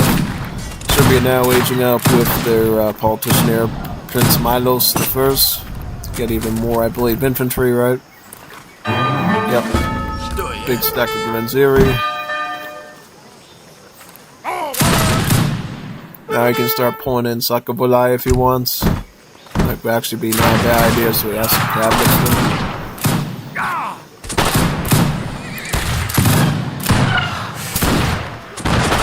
Just so you know, these Carbonar cavalry are just the same as the Carbide cavalry in the 5th mission for the United States. They have, you know, a rate of fire similar to that of a rifle rider, or just a little bit more than that. So, yeah, pretty good unit.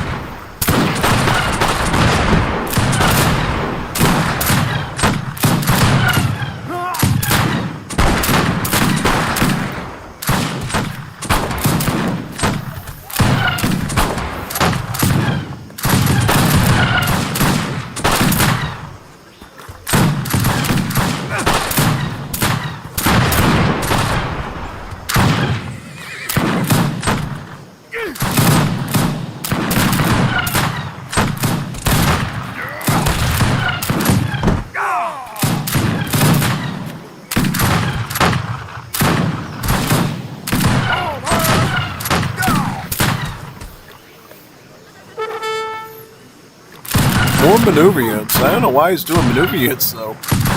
He should be doing scout or assault.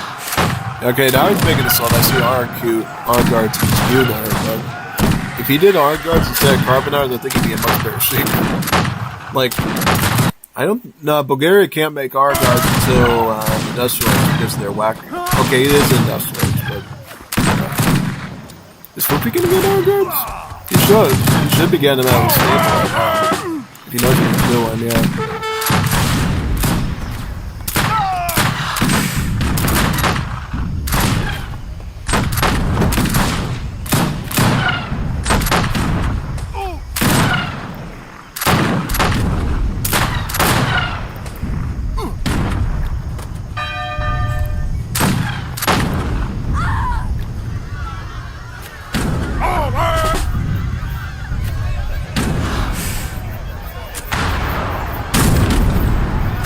Big push there by the Serb player, yeah. Because he's got the Suchka, so he'll actually be able to hit the boats from farther back, yeah.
He's a guard, right? Yeah, Patriot, yeah. Look at what their range attack goes up to now, like 75. 75 range attack. These are culprits, by the way, so these won't do a ton of damage to them.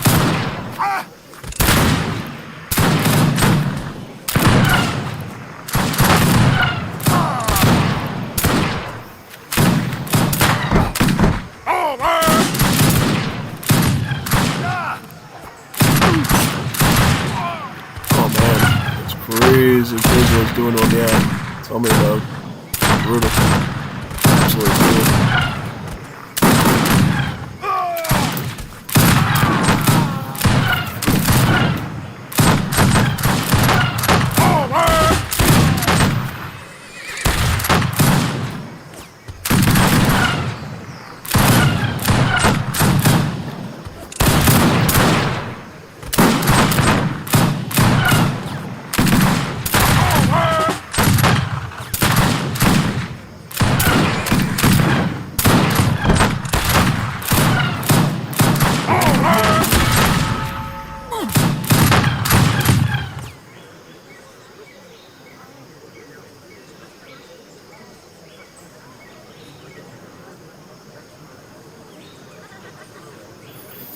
Ooh, yeah, that was a good battle. Good battle.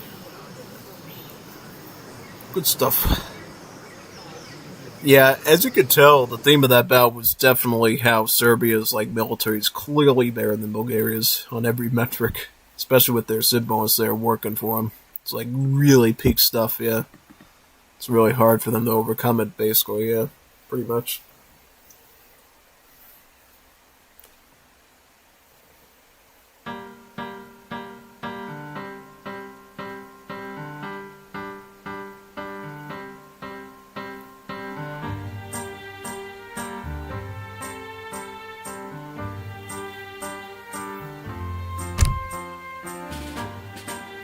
Let's try out another one. Get to game number 3. I'll stick something in the microwave real quick before I start, though, so just give me a moment.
I'm back. Let's start. Heat up some meat lasagna in there that I can eat while I do this. Ooh, Saudi Arabians. Very nice. Saudi Arabians. Fufi playing as Saudis? Zelda playing as Saudis. So we got Saudi versus Saudi mirror. Whoa, this is going to be crazy. Tell me about it, man. Saudi versus Saudi is a really scary matchup. Because essentially, Saudis are one of the best civs in the game right now, just because of their hard aggro ability.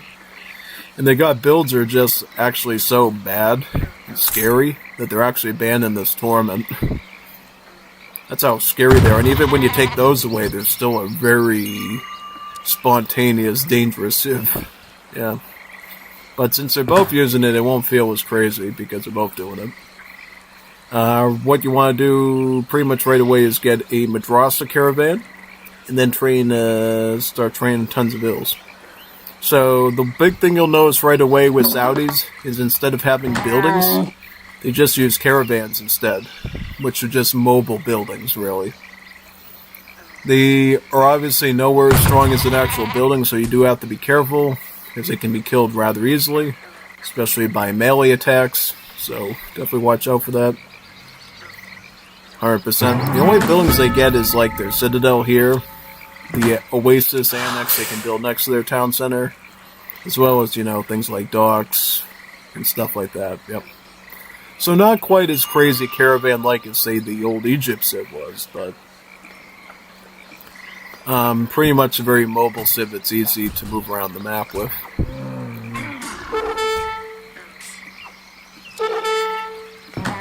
So first is first, you always want to get the first yellow Madrasa tech, then the blue one, and then the next yellow one. That's typically how the build order goes. So Fufi going 3 Vils, Verde going Furrier. So there's a little bit of a deviation there, but quite good. So overall, going Furrier as the Middle East civ is actually really smart, because it not only helps you in the early game with the hunting and the berries, but because your farms for Middle East give you berry plants like this, it actually boosts the gather rate from your late game eco too. So it's almost like getting an early eco theory, but with an added 5% plus the hunting.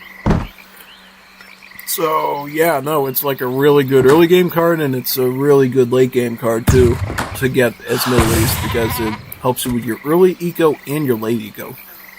Very effective card. So honestly, going Furrier for Fufi is not Fufi as Zelda Verde is actually a really good idea.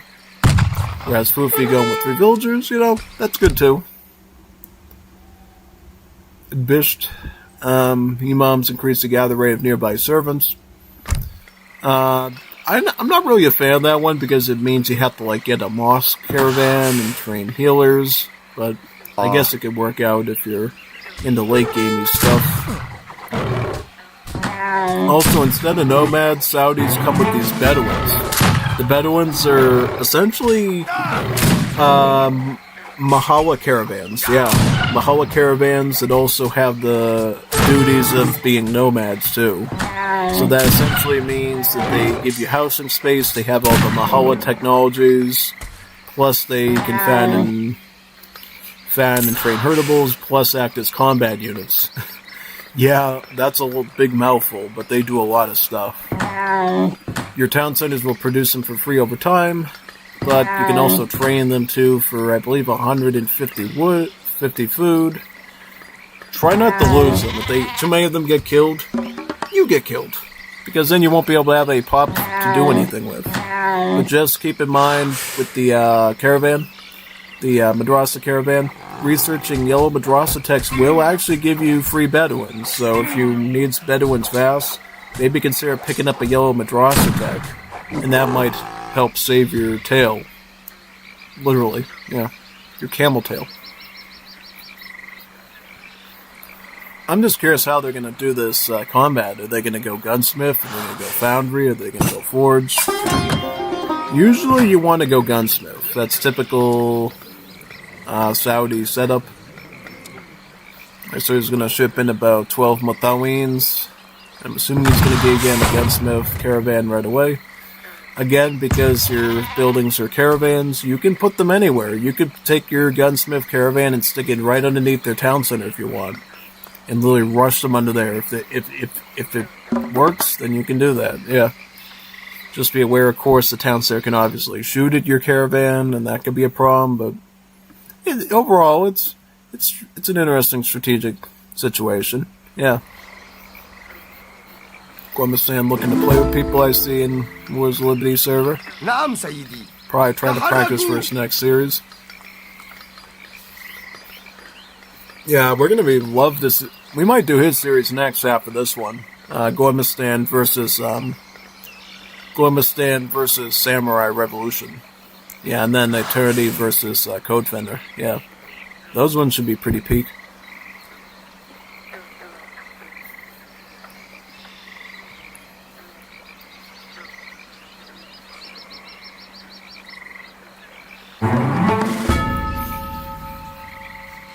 أجل سيدي. إلى الأمام سر.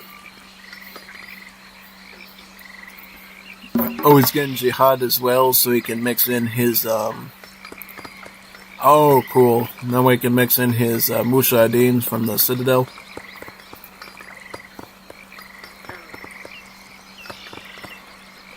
So basically the way Saudis work is they get Minutemen from their Citadels, and they get like 7 of them, like 7 Mujahideens per Citadel.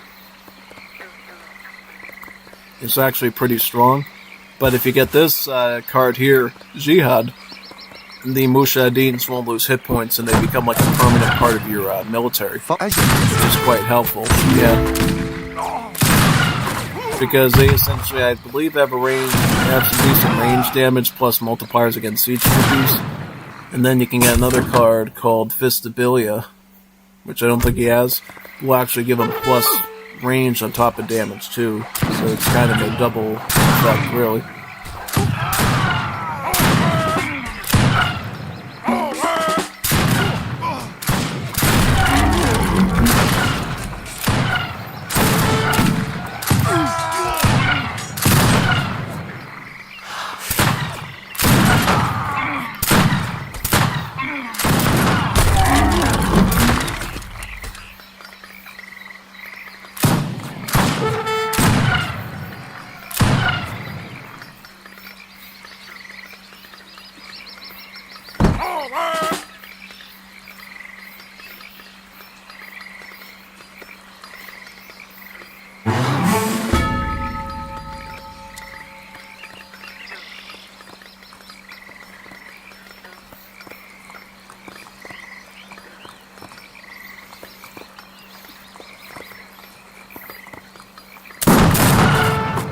Alright, so he's going... Oh, Fufi Wayne Forge, and he's going with Ghazis.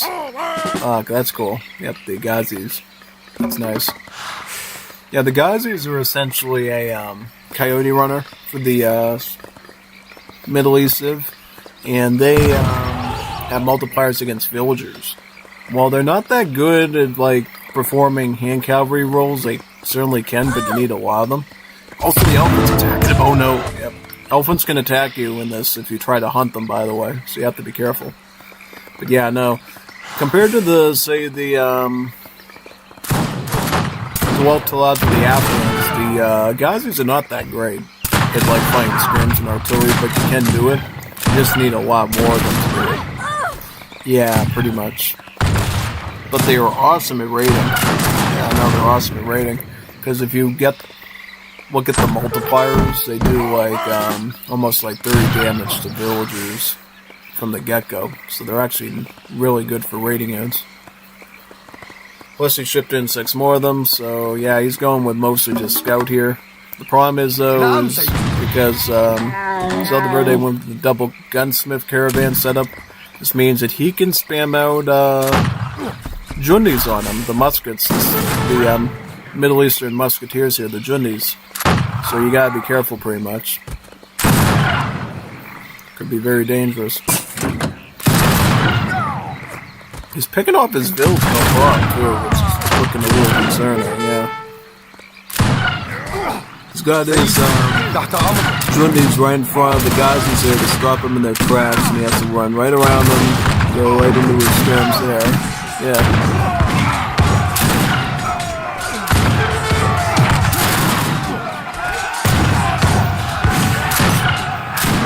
Oh boy, he's got him pretty good there. Look at all the micro food he has to do just to connect to the Mapowians. It's a lot of work. But he's picking apart the picking apart the Jundis little by little with his Matawians and his Bedouins. Yeah. Looks like he survives it. Now he can charge him with Bedouins and Ghazis. Obviously trying to make sure not to lose any Bedouins in the process. It's much better to let your Ghazis go than the Bedouins.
I see how he's trying to use his Ghazis to try to snipe his gunsmith caravan there. Yeah. If you can take this out, it's great, because then they have to pay like 300 food just to get another one. Yeah. So I think Fufi has his own gunsmith caravan, right? Or does he not? Because I see he's got oh no, that's a Jundi shipment. I was like, does he have 8 Jundis? No. He got 7 of them shipped in. It's like, yeah.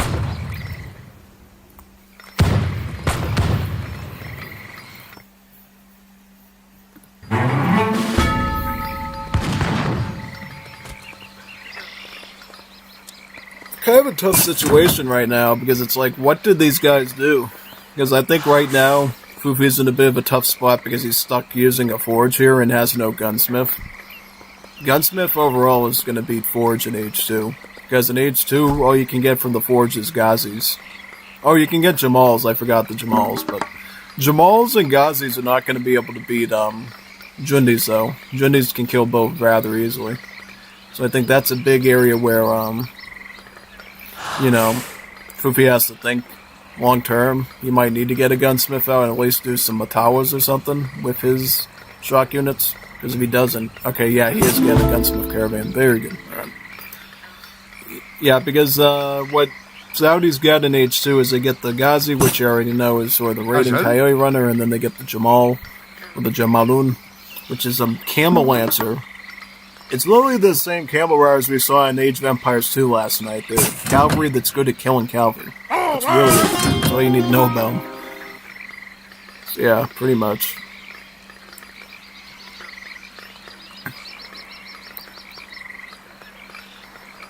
Plus he's adding some of his own Mushadins in, I can see as well. Because really, even if he doesn't have the Jihad card to keep their HP up, just having that range in his army is better than nothing.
So Matawa Gazi, maybe?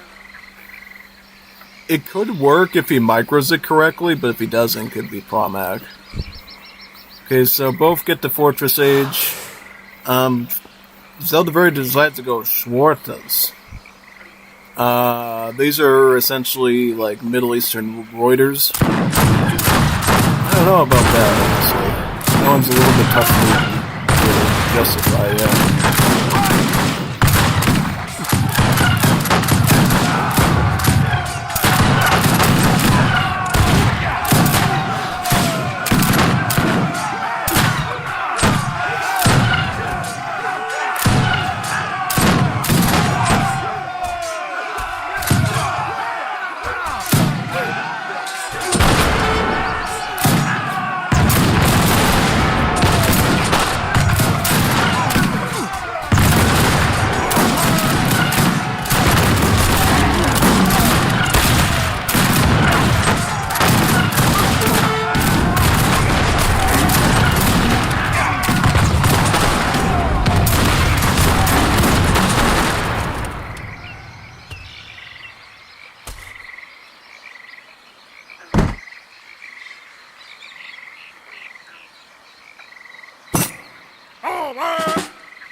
I had to just do a quick phone call, but yeah, that was a good little battle, wasn't it? Good micro there for mid-phase between the players.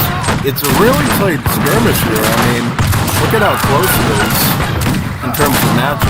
Actually, I'd say you Quite close. It seems like though, it's hard to say. Okay, so it looks like we just got a batch of Matawa's in, right?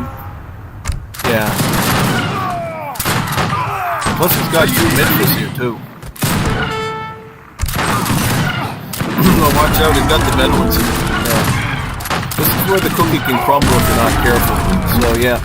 It does look like Zelda Verde has a nice surplus of Bedouins though, so he can afford to use them to try to disrupt these cannons, but it doesn't work. Midgets are gonna blast right through his army of Matawa's and he will be forced to retreat now. With his gunsmiths. He's got to ride those back, bring him back to his base, and start training some sort of troops. So at this point, yeah, you want to get for these. This is exactly the play you want to do right now if you're the Saudi player that's Zelda Verde. If you see a ton of like infantry here and you don't know what to do, get some Furries. Furries are a very high hit point. Well, not a high hit point, but they're a pretty reasonably high hit point and melee armored unit since they're part of the assault class. But what makes them different than other assault units is that they get a charge attack of 67. 6-7. Yeah, 6-7. So it's a little bit over double the the base hand attack that it has, right? And what you want to do is you want to make as many of these Faris as possible so you can cap on that charge attack and just rip through huge chunks of their army. Yeah, and since they have hand armor, they are resistant to the bayonets on these Jundi, and they can conceivably do okay against them. It's actually really, really effective. He's also, I see Zelbray also getting his batch of Mushadins in his Citadel. Nice play. So he doesn't have a forge yet, he just shipped in these Faris, it looks like.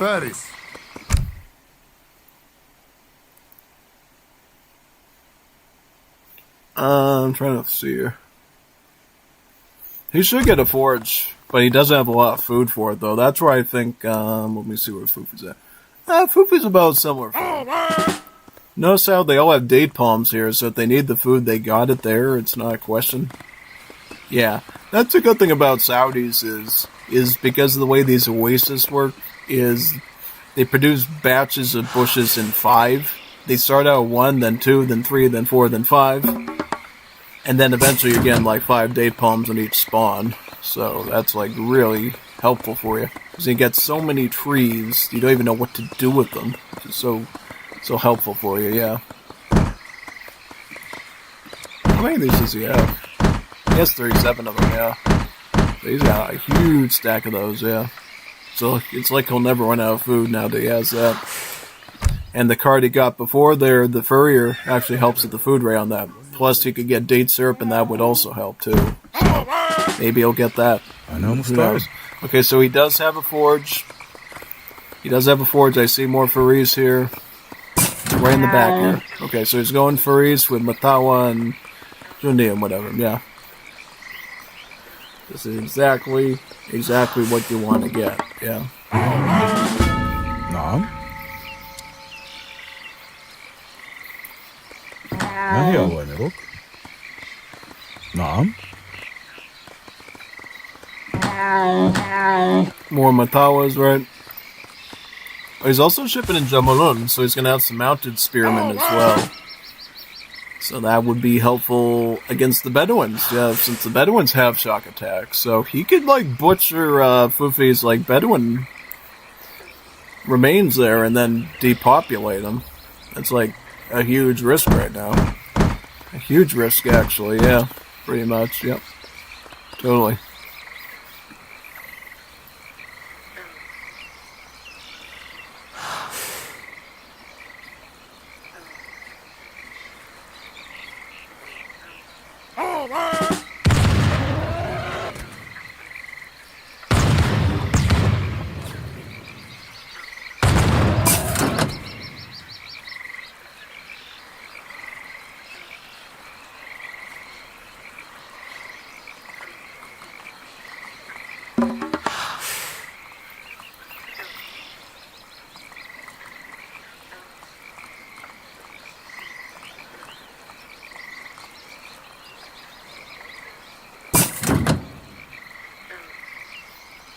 استعداد لسماع Okay, so الأوامر. he's got his استعدوا. gunsmith units up to veteran, right? نعم Veteran سيدي. Matawa, but not مستعدون veteran في Jundi. انتظار الأوامر. Zelda has both veteran on his Jundi and his Matawa. Okay, so Felice is going to go for a charge. Charge attacks and play. Plus he's got the Jamalun mixed in, right? Or did he add the Jamalun yet? Alright, I'm trying to see if he does. Okay, so I think he's got the Jamalun mixed in. تحت أمر اللواء وهيئة الأمناء لخدمتكم. استعداد لسماع الأوامر. Yeah, look at how good these Faris are. Plus he seems to have swapped those in the melee to cut down the cannons. This is some good micro here by Zelda Verde and good unit choice. And he's basically being in the fair and square there. Okay, Jundi is using the bandits to fight the swords as well, so you can see that. How about Fufi's battle? Oh, he's dead. He's dead. He lost the last of his battle, so now he has to wait for an extremely long queue to get more, and this is when you die, man. These Saudis. I mean, if he had like another Citadel, maybe he could pull something out, but yeah, no. Fortunately, yep.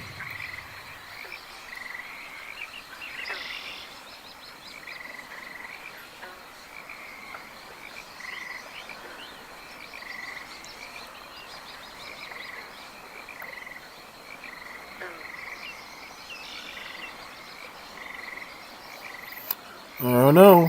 That's what I'm going to say. Yeah.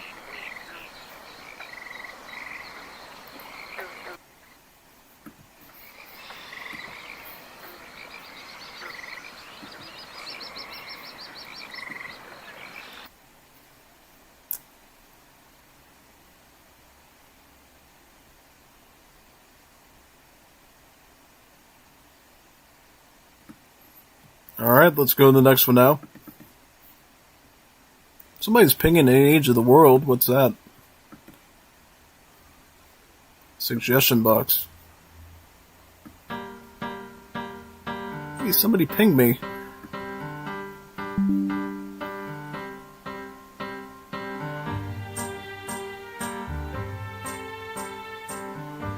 Yeah, Castaway units, that's a good. He was wondering about potential mercenary options for the Polynesians. Yeah.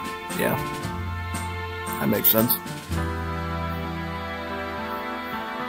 And I'm gonna grab my lasagna out of the microwave, and I'm gonna be right back. Let me set this up. We're on game number 4, right? We're on game number 4, correct? Yeah, alright.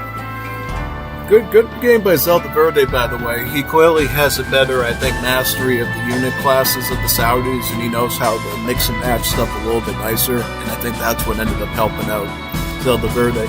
Plus, getting Furrier as his Age 1 card gave him a really good gather rate on his date palms, so when the hunts ran out, he had good surplus of food, and when he did have hunts, he was gathering through them really good with that 15% gather rate buff, so that was really swell for him, yeah. I wonder what Sids are going to do for game 4 and 5 now. It's going to be a really interesting conversation, yeah.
Let's see what we got here.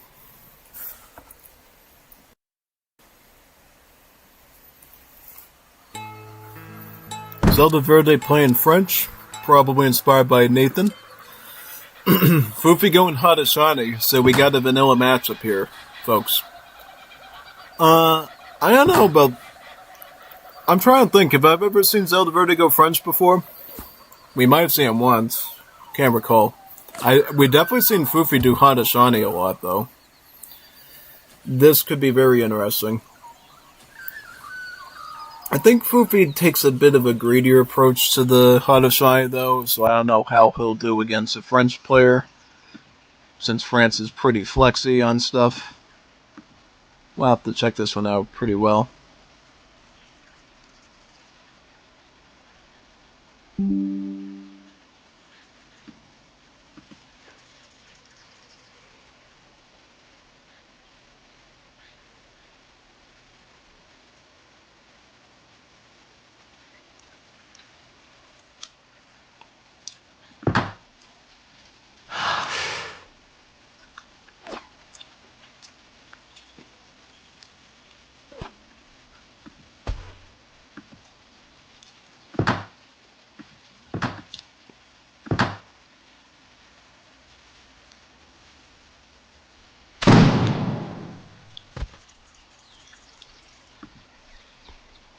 Why?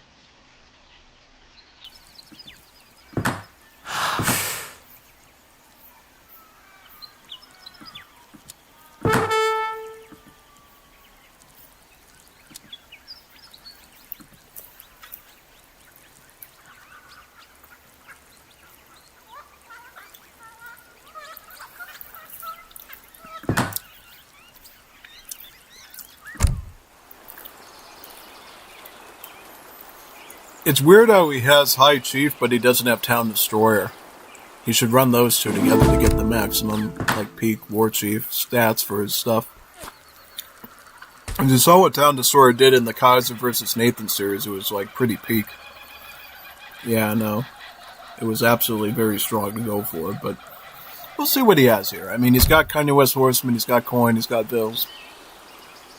Clearly a much more greedier Hadashani, which, I mean, you can run. I just don't know how it's going to work for him exactly here, so we'll have to check it out.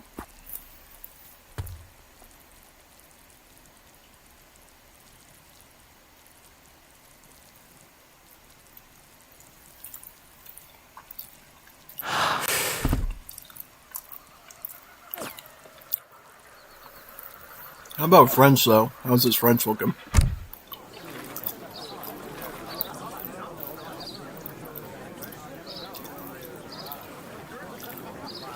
Those waves. Dude, you got those waves. Get that line infantry out of there right now and put some waves in. No, you're messing up when you don't have his wave card. It's like a big no-no when you play the French. You always should have, like, infinite waves somewhere in there. The Corsairs and the Falconets can definitely save, but gets waves in this spot. Or could do what Nathan did and just take out the regular combat and put them here. It's up to you. I mean, I can understand why you want this, because, you know, Pikes and Volunteers are pretty good with France, since they both get Royal Guard as part of the Civ bonus. So, it's really up to you, but I think Waves is a huge thing to miss out on with the French if you don't include it in your deck. Or something, yeah. Or if you need to, like, maybe take something out over here. What's this? Range Cavalry Combat, and put in, like, the card that lets you train this wave from the forts and lets you explore, build forts or something. Something like that. Something that at least gets you them somehow. Yeah. Because waves are like a really integral part of playing the French because of their stats as a ranged assault unit.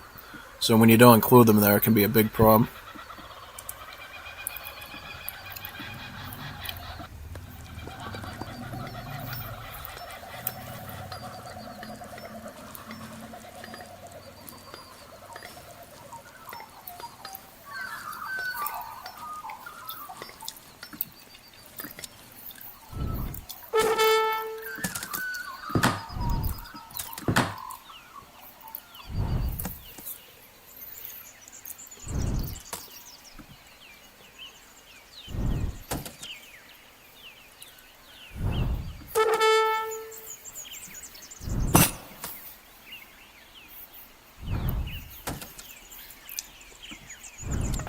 Bonjour.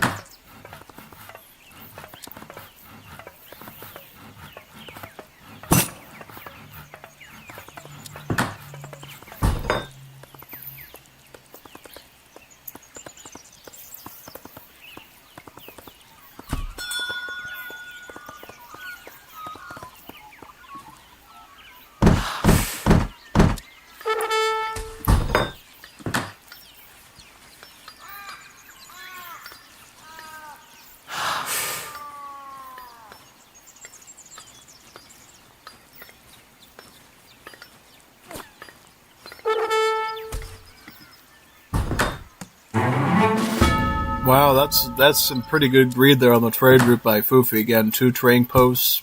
Normally you only get 1 as the HUDs, but he ended up pulling in 2. It's going to be really good for him down the line, probably. 5 Vills and Coin. So actually a very French-like fast fortress build there by Fufi. Because that's typically what you do when you play the French. You get like your CBD shipment, and then you send your coin afterwards. Yeah, no, that's like a very French build order, what he's doing there. Whereas Zelda Verde going very aggressive, going with the rush of volunteers, much like Nathan the French Frog. And also shipped in about 6 line infantry to boot, so he's got a bit of anti-cap mixing. I think the trap you fall into is Fufi's going for a fast fortress, obviously, so he's gonna slap you with some force powers, and then you're gonna have like no way to deal with that.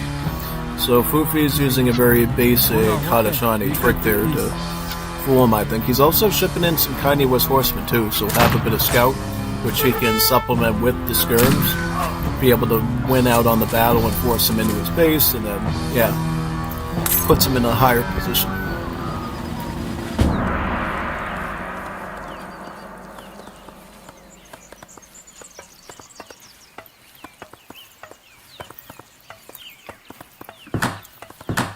Head.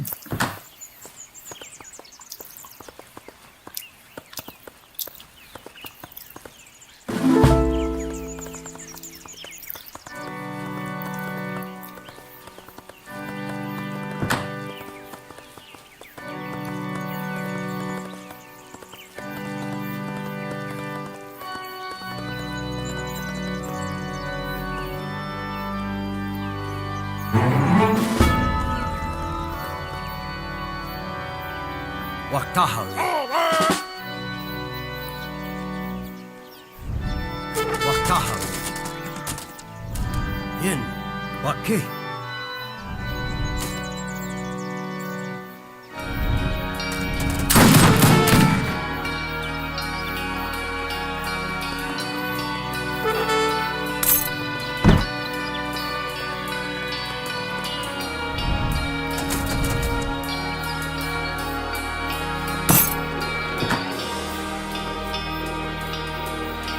Waktahawi.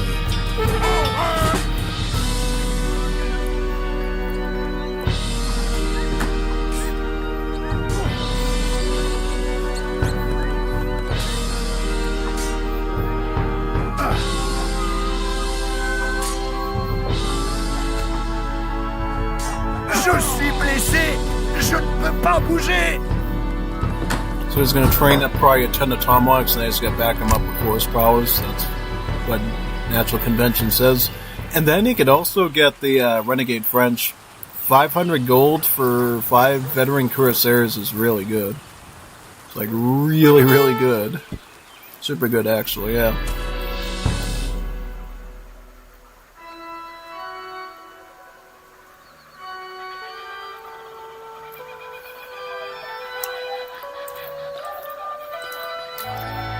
Ona Hotin.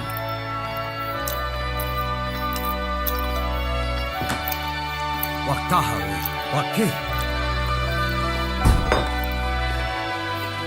He has 2 shipments too, so he could really get force power 1 and force power 2. Waktahawi. Well, what's he going to get for a building? Is he going to get a farm? Okay, farm, good choice. It's a 400 wood value, so that should allow him to get some late game food. Push with tomahawks, plus the mantlets from his age up, and then he's going to ship in about 5 mantlets and probably force prowess after that. Mantlets can always be good for meat shielding and protecting against massive amounts of infantry, like the volunteers that Zelda's doing in the line infantry.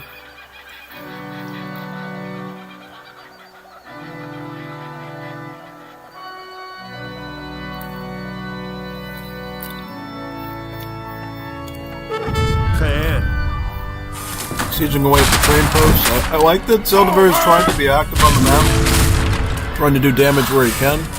Certainly taking out train posts gives you a bit of XP as well that you can use. He might be trying to get a Fortress Age now, which looks like he might be, because he knows his opponent is, aged up and stuff, so he has to do that. Oh, Grenadiers. He got Grenadiers next to him. I thought he trained line infantry. It's actually Grenadiers. It could be good. I mean, if you can get the charged grenade throws into the mantlets, it could help cut them down a bit faster, but I don't like this. He's engaging now right at the precipice when he's trying to age up. This is always a sour situation. It's a good timing attack for Fufi because he has to make his opponent choose, am I going to spam a ton of infantry to survive, or am I going to age up? Basically denying him standard progress on stuff. Okay, so he's going to take the Fortress Age, he's going to go up with Political Exile, but he has no shipment. This is bad. Going to Fortress Age without a shipment. This is nightmare fuel. Because now we can't get any good cards. You can't get Corsairs. You can't get the Falconets. You can't get. Yeah, no. I mean, it's like a blank achievement. Plus, he's getting no rewards from the age up. So it's like, you know, what do you get? Nothing. It's none of everyone. Nothing. Oh, about it. About it, whoa.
Ooh, good job by Foofy securing the clinching the game number 4 there. Now it's going to be the tiebreaker. The tiebreaker game number 5. We'll see who ends up winning this one. Looking forward to it. Should be very interesting.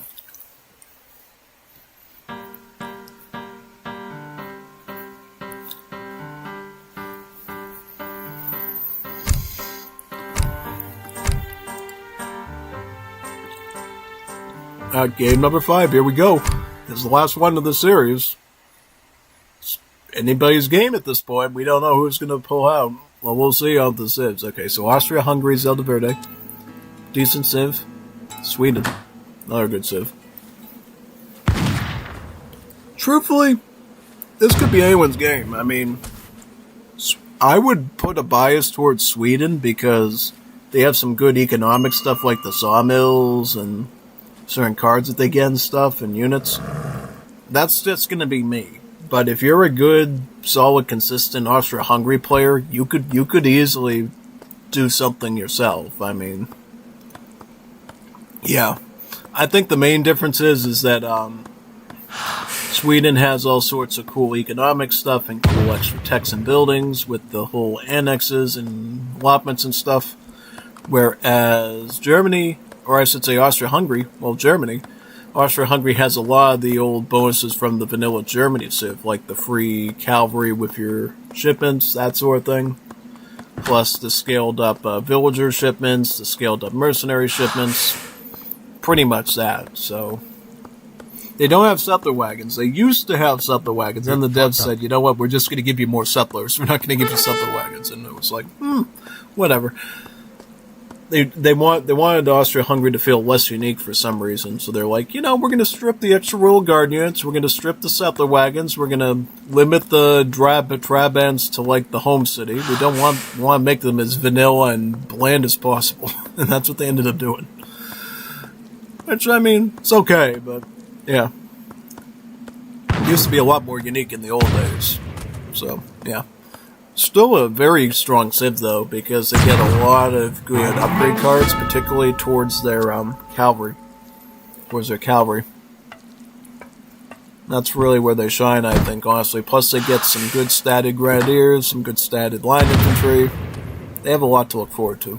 In general, on top of those vanilla Germany bonuses I mentioned. They also get really good mortars with extra splash attack, which, pretty fascinating.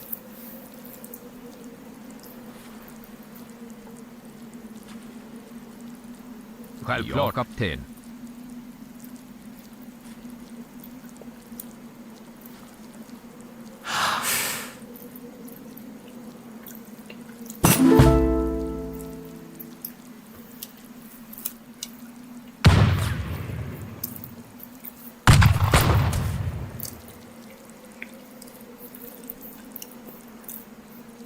I should do some tests on the mortars for Austria-Hungary to see how good they are with the bombardment of Prague after they rework the way the mortars work. Because in the old days, bombardment of Prague was like peak because the mortars had like their old stats, and that splash attack would actually end up killing nearby units, and it was like a nuclear bomb going off.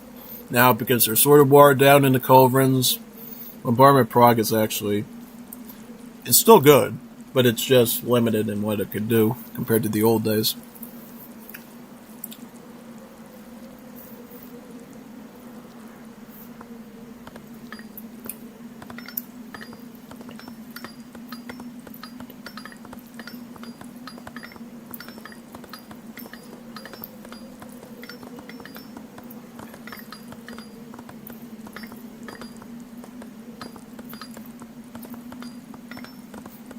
Vite mort.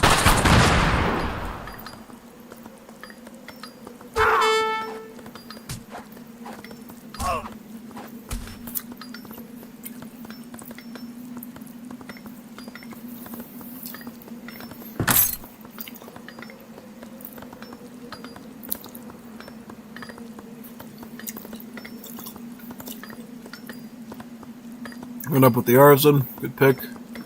Let's see what Sweden gets. I think Sweden will get the Statesman. It's a pretty average one to go for. And Outpost gets some gold. It's the same as the Governor. Now he's picking up Land Mana Party. Land Mana Party allows you to get free villagers based off of Architectcity research. It's like a little mini Definitive Edition Italy. You know, researching Architects and getting a free settler for each one you get. Pretty much that. Uppfattat. Also got food trickle, free trade. Because Sweden doesn't get any normal Vil cards. They only get team-based ones that are not worth including in a 1v1. From there, you either want to go Northern Logging or Riksbank. This gives you a bank. This gives you a +1 build limit on your sawmills and makes them actually affordable. One of those.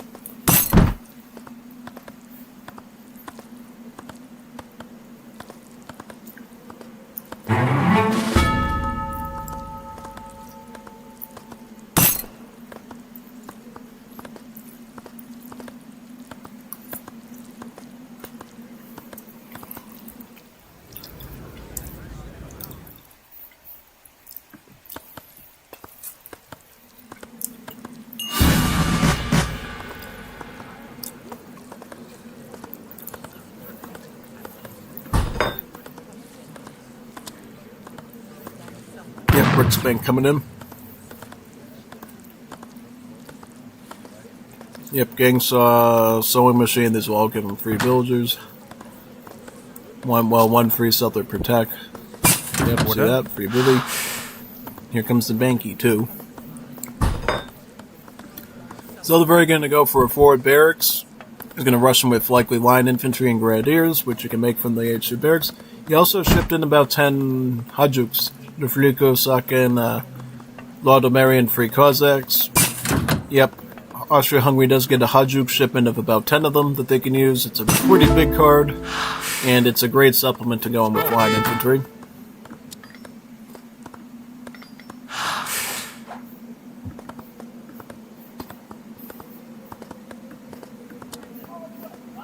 Ja. Passt. Geh mal.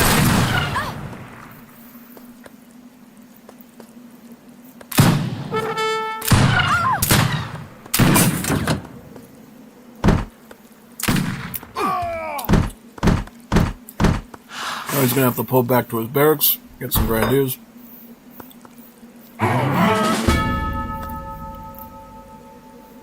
Honestly, grenadiers is a solid play. Since you don't expect stable often with Sweden early on, grenadier can be a great pushing mechanism. Porridge.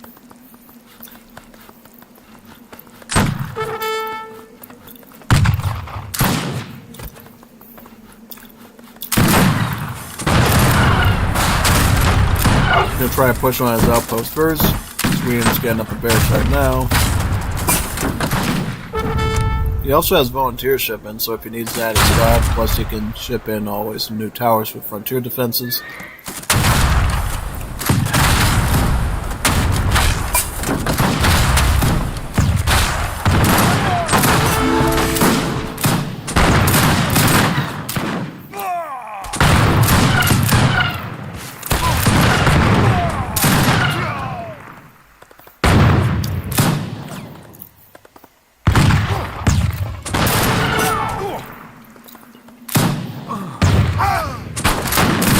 Minutemen doing to him? Butchered his whole... Oh my god, why are they butchering his army for? It's because they have low HP. They only have like 85 HP. Wow. Alright, that push is dead. You got his Grenadier shipping out with the free Hussar. Very nice. Yeah, the more cards you get as Austria-Hungary, the more free Hussars you can get. Very Kan helpful. jij helpen?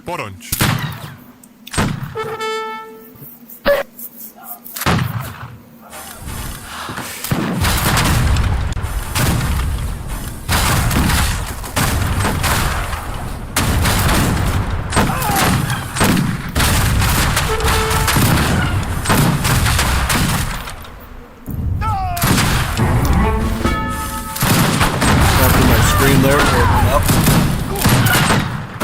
Good pressure by Zelda Verde. He's gotta make the most of these Grenadiers while he can. Good use of the charge throw there. Oh, good. He's getting those grenade throws are really nice. Ik zal snipen.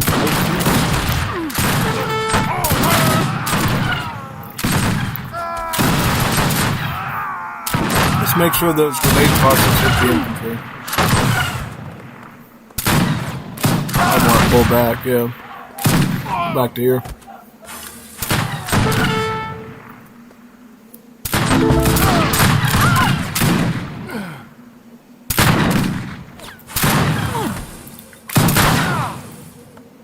Ooh, good throw. Did you see that? Hit 3 units.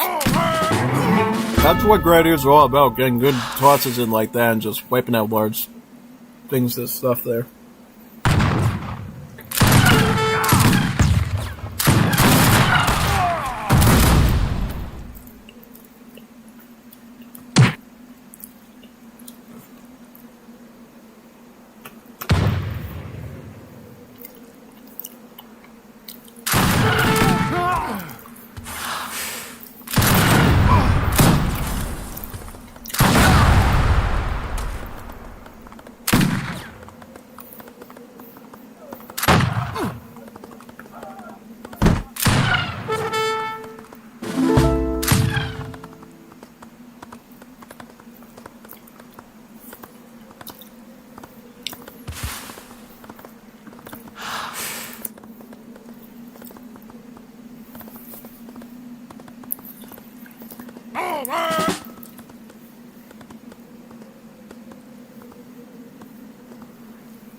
Geht schon wieder. Machen wir weiter.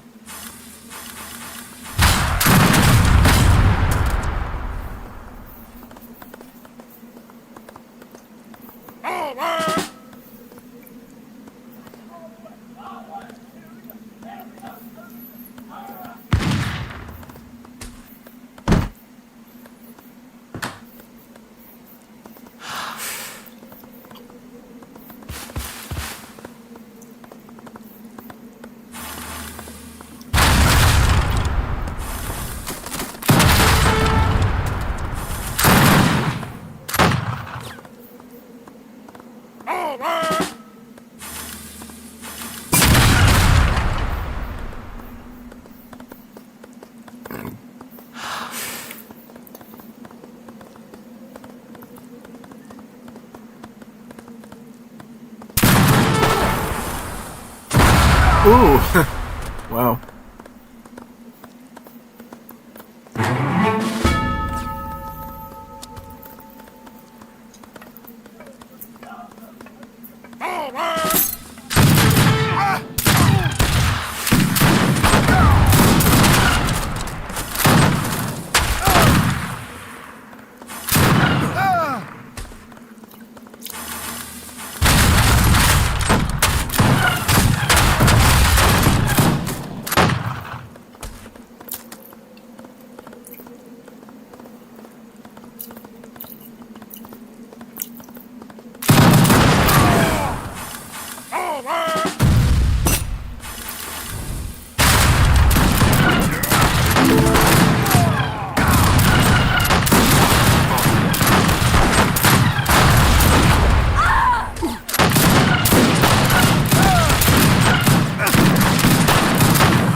Ooh, Foofy got the fortress age though, and he's going skirms. Yeah, see, that was a neat little trick on his part, because now he can try to stall out in his base forever with his skirms, collect a ton of wood, and then get other stuff.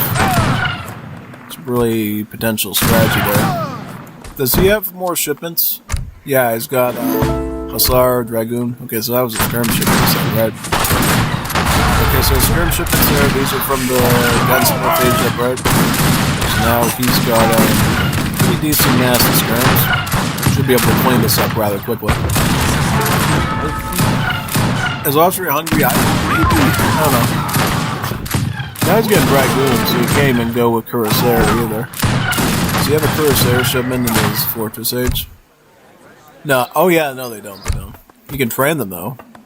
But not if he's getting Dragoons.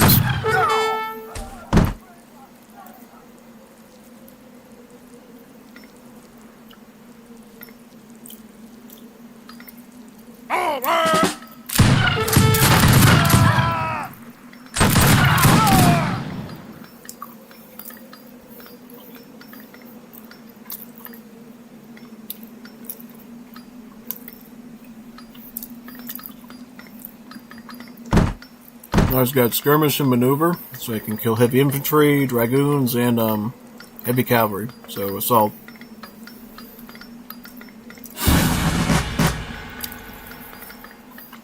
Flipping hussars or scout guards, so he could actually maybe tank some dragoon shots easily, since he won't have a multiplier to deal with.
Right.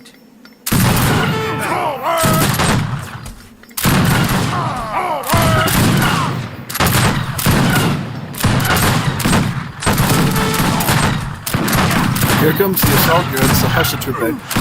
These are essentially like weaker, cheaper cuirassiers that the Swedes get. And they can be very helpful for cutting through troops, yeah.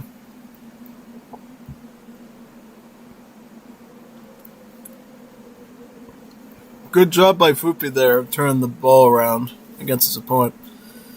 Going for that fast fortress and using the skirms early on to beat down Zeldaverde's army advantage, and then following up with the massive skirms, dragoons, and later Hussertruppe ended up winning him the game there. Very good stuff. And since, of course, Sweden has very stable economy with 2 sawmills and a bank, plus the food trickle that they got, even if they lost villas, they'd still have reliable resources to put something out, which I think is not the same case for Austria-Hungary, which, can't do that. Yeah, so that was a very good win there by Fupi. It's won 3-2. Very nice series indeed. Yeah. And let's check out the next one now. See where we're at.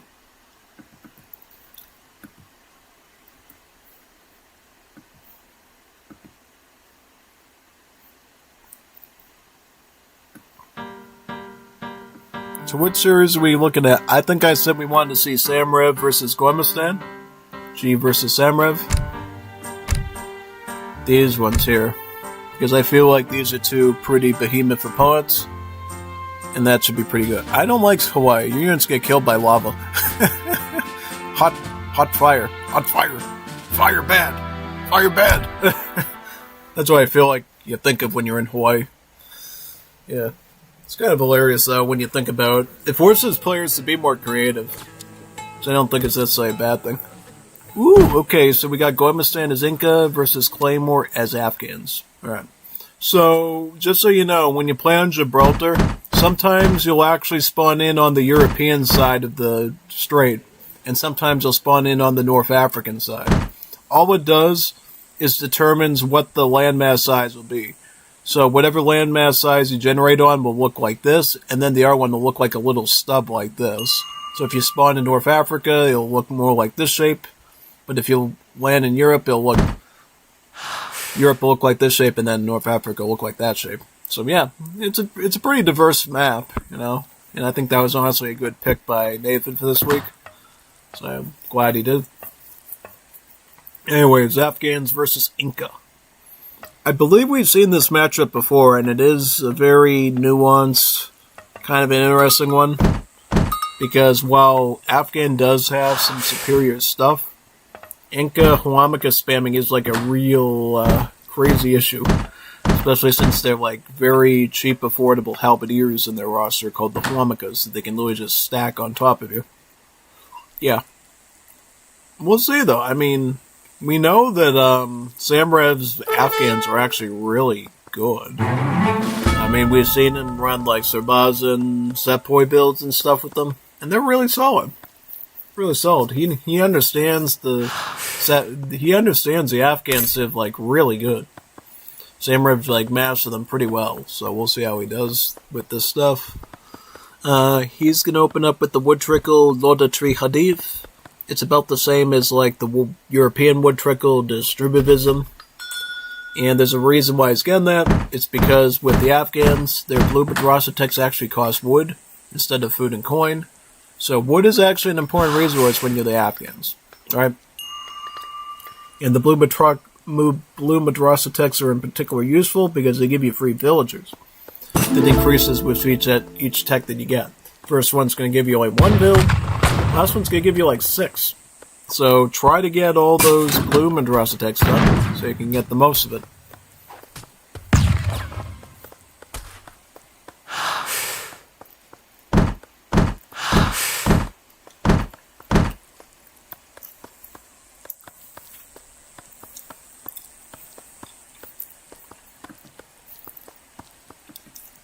Ležmerke!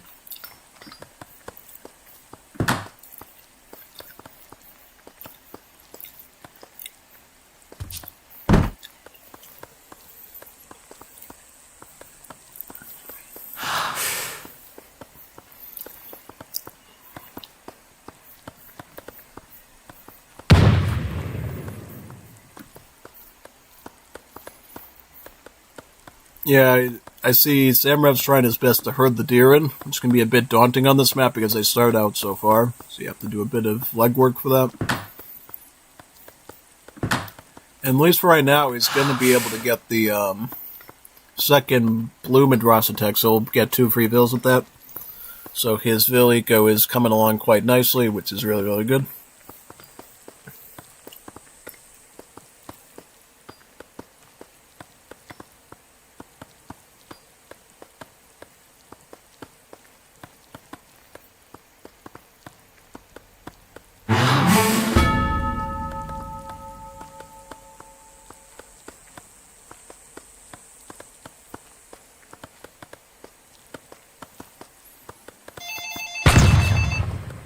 Who's that, Scam?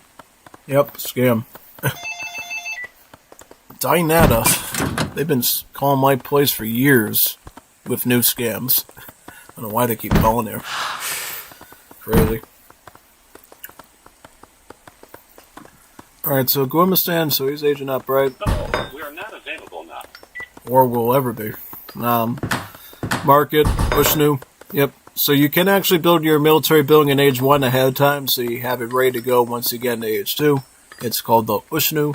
It's this big temple. You can have up to 5 of them. They train both your infantry and your artillery. You don't get any cavalry as Inca except through the home city, so take that as you will. And yeah, you just spam Huamakas, mostly. You can make Okarunas as your Coyote Runner, or Bulla Warriors, as your Skirmisher, with the splash attack, just like the native site. So, yeah. It's basically like Incas, but a Civ. That's all I can say.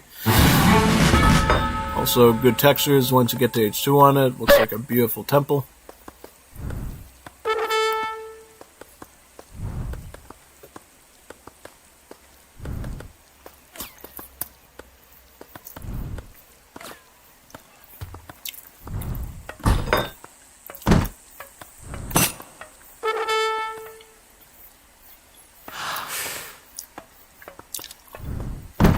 So 700 coin followed by 700 wood. That's mostly going to be so he can actually afford his military, mostly. Yep.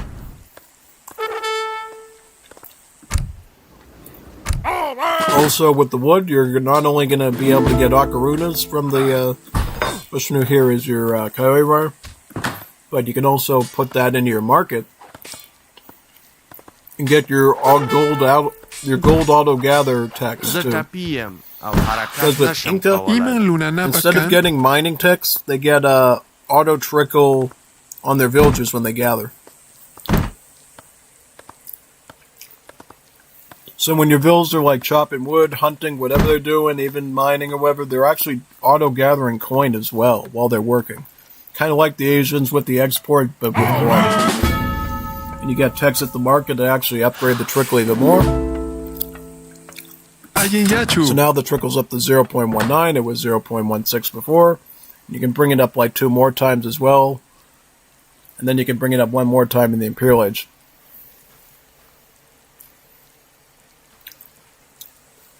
As such, the Inca build limit of villages is less, but that's just because they're auto-gathering coin for you.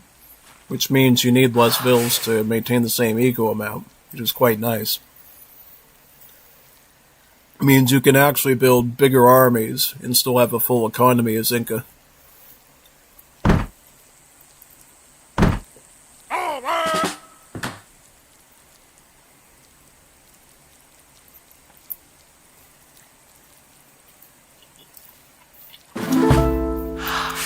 Ima?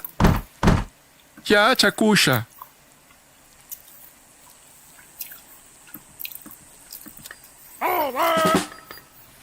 آماده‌ام.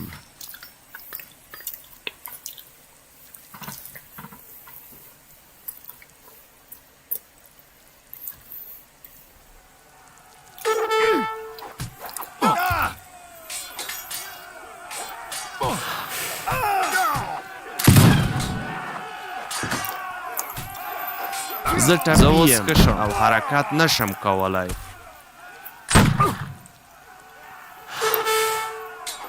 زه ټپي یم او حرکت نشم کولای.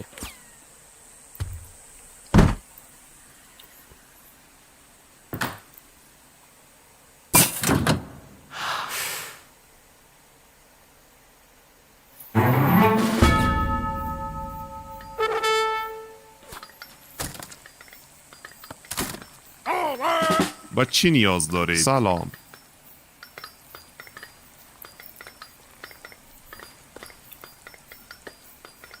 So this is something we typically see Samrav do.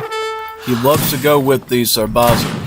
The Sarbazin are Middle Eastern muskets that all the non-Arab Middle Easterns get access to. And what they are is just a standard musket that has like 140 HP, pretty decent range attack at 23. So pretty good. But for Afghans, because of their sit bonus, they also get a Jazale attack, which we saw earlier with the Jazale team. So for the Jazale attack on the Sarbazin, it gives them a range of 14 and a range attack of 26 if they use that extra range. So pretty good. Unfortunately here, because the Huambikas are right up in their face, the Jazale attack does not mean anything. So you have to kind of try to scoot away from your opponents and get that maximum shooting range to make it work. Yeah. Thankfully the Jazale trees were at that maximum range, so they were able to use their Jazale attack to help clean up these Huambikas rather easily. Yeah. Very easily.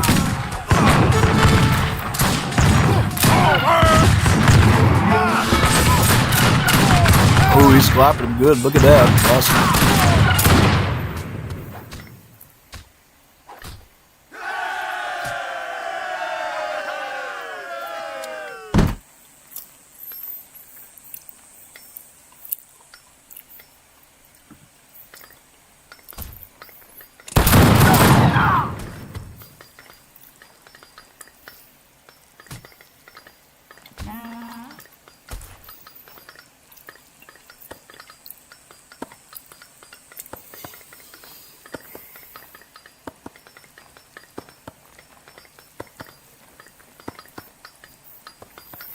سلام.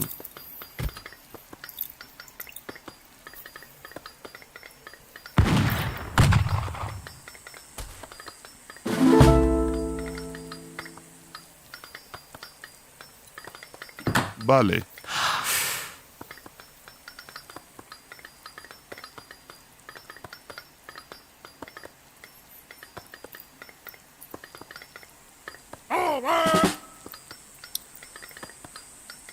I see he's also progressing with the red Madrasa text because they cost coin and he has a surplus of it. So he's taking advantage of his floating coin, propelling himself towards his next age up, potentially.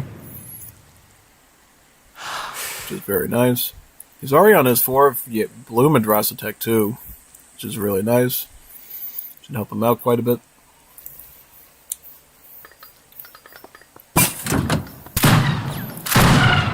Yeah, if he can maintain his range over the Huambikas at least a little bit, he can use that Jazale attack to pepper them a bit easier with their extra damage. Which is very helpful, yeah.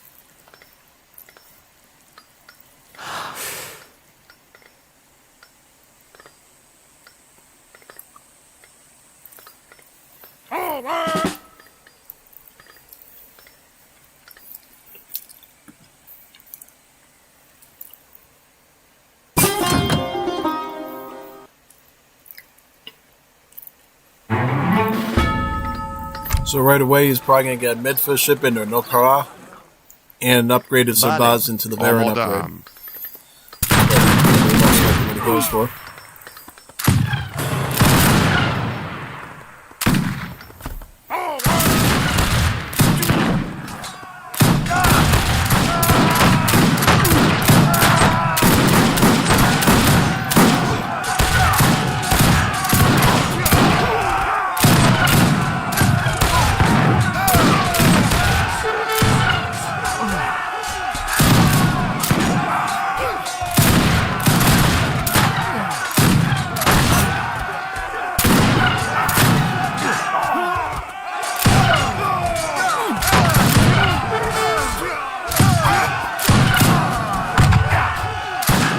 زه ټپي یم او حرکت نشم کولای. Crazy. Alright, well, he's getting Midfist now, so they should be able to counter him.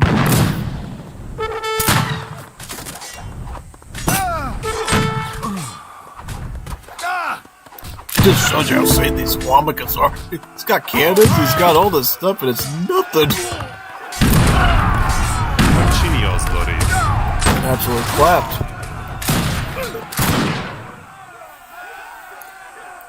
Oh man, that is very disturbing.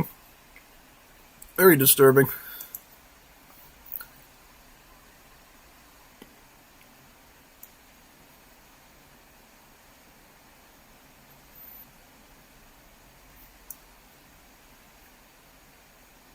Alright, let's do another one.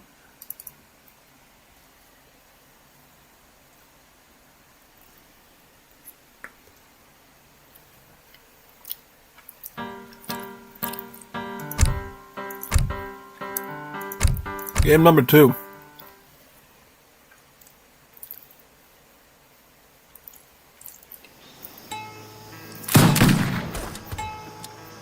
Clemistan as Afghans himself, and Claymore as Iran. Iran versus Afghans. We just proved in the first series that Iran can beat Afghans, so you could say all you want about Jazelchi's being supreme, but Iran has a definite chance at fighting, the Afghans. So we will have to watch this very, very closely.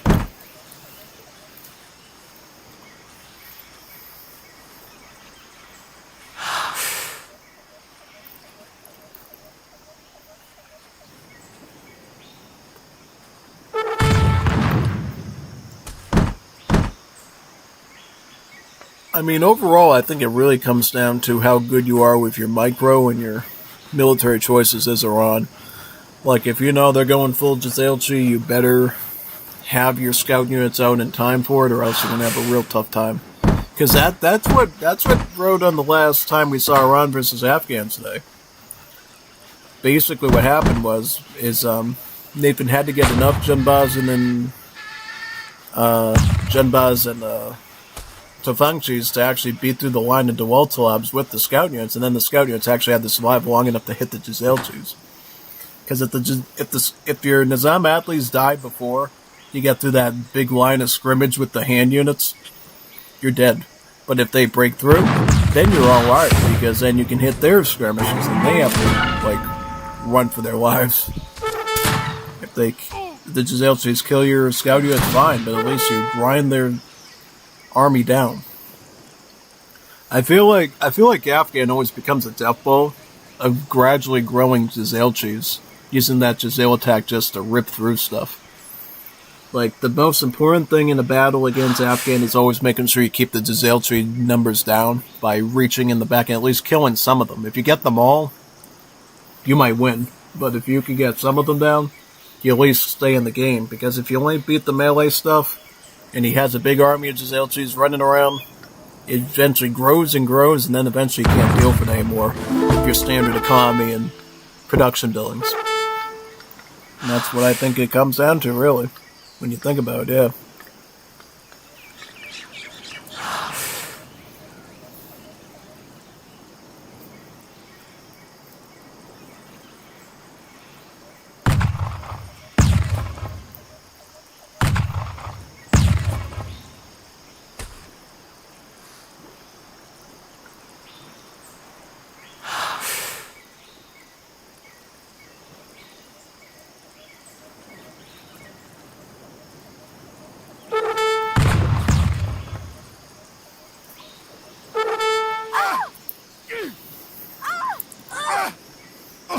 Throw in the lava. These villages got Bernie standard. Gotta keep them out of the lava, man, or else you want them to get burned. Burn, baby, burn. چکار کنم؟ چوب بر. چکار کنم؟ میوه چین.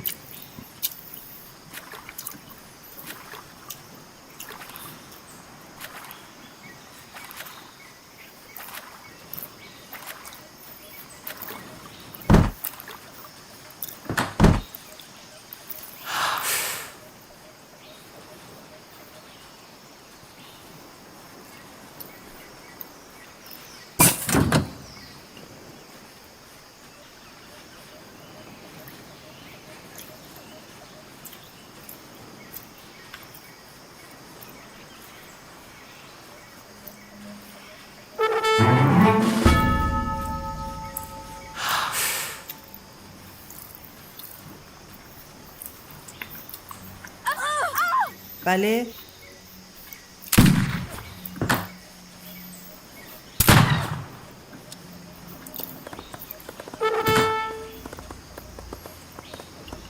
I think this is Gomasant's third Madras attack. Looking at his food stockpile, because it looks like average what you would do when you get blue 1, yellow 1, and then blue 2. So that's looking...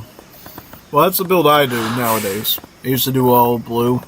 Then I figured out eventually more realistic to throw a yellow one in there. Yeah.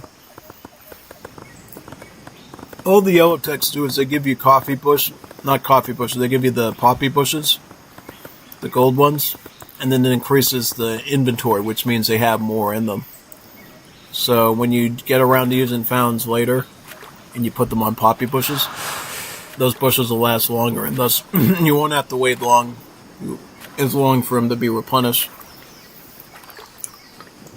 Because the gold will just come out quicker. Or the gold will just be more longer lasting, yeah.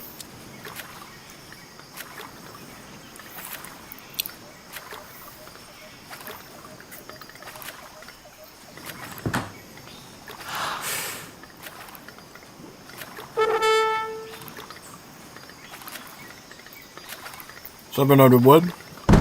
That could go into a lot. Okay, so he's gonna get a gunsmith. You could get a forge too with that, so we'll have to watch closely.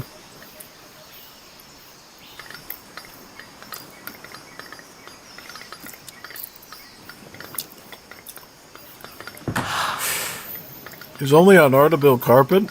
Wow, that's scary. Oh, never mind. He put a blue one in there. Okay, I was gonna say, don't tell me he... Yeah, that would be scary.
Ooh, we got natives first. The Quizabash. Quizabash are pretty interesting. They have a hand attack very similar to the Coyote Runners.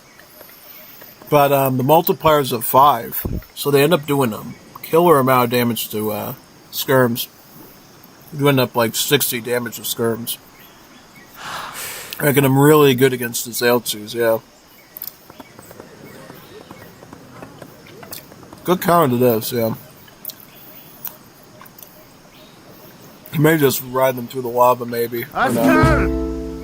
Inshallah. Sometimes you can throw them through the lava and just hit them, yeah.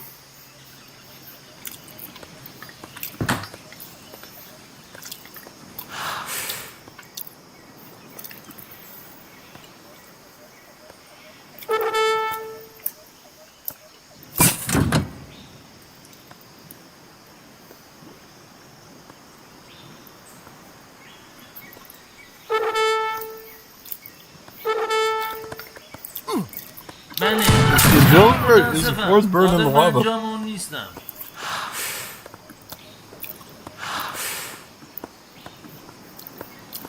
Askar!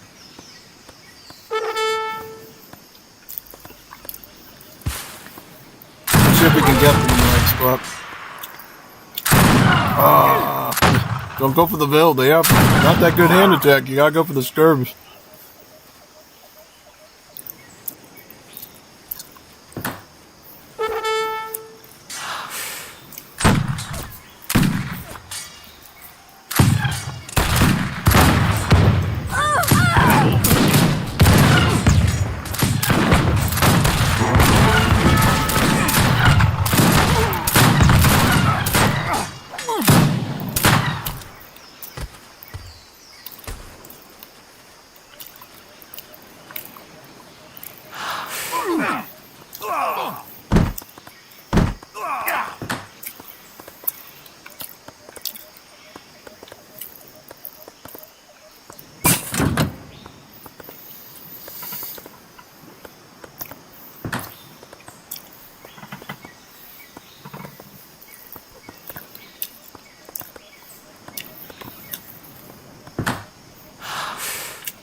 Zelchi's OP, man. Yeah, not really, but cool trick anyways. Claymore got the Fortress Age, so he's got the 3 Midfish shipment.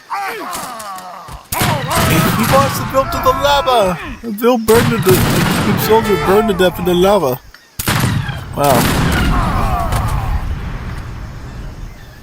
And now it looks like Gormasan's gonna add in some Shrieks to do some siege. He's also got some Delta Labs there. He's got all sorts of troops working on him.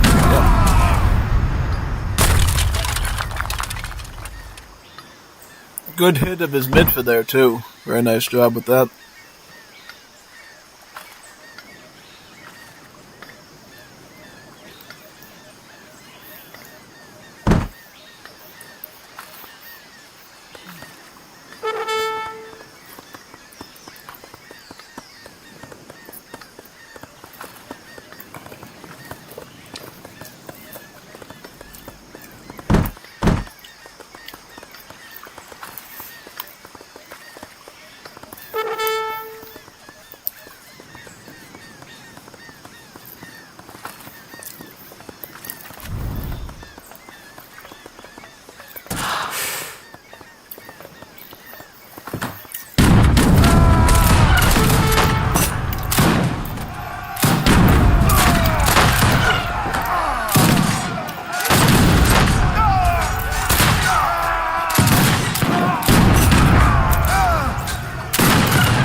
Ooh, not bad with the artillery micro, actually, yeah, no. Ooh, good hit, actually, yeah. He's getting some more Gembas now. He's got Joshin Potion, too, but he quits.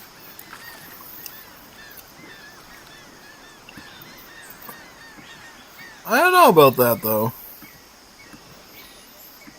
I don't know, I think he might have should have tried to get Joshin Potions and hold it out a little bit more, but that's at least me in my opinion. Who am I to say? I think it was a little premature, because he could have gone assault shipment out and dealt with that, but who am I saying? Let's go to the third one and see how that one looks.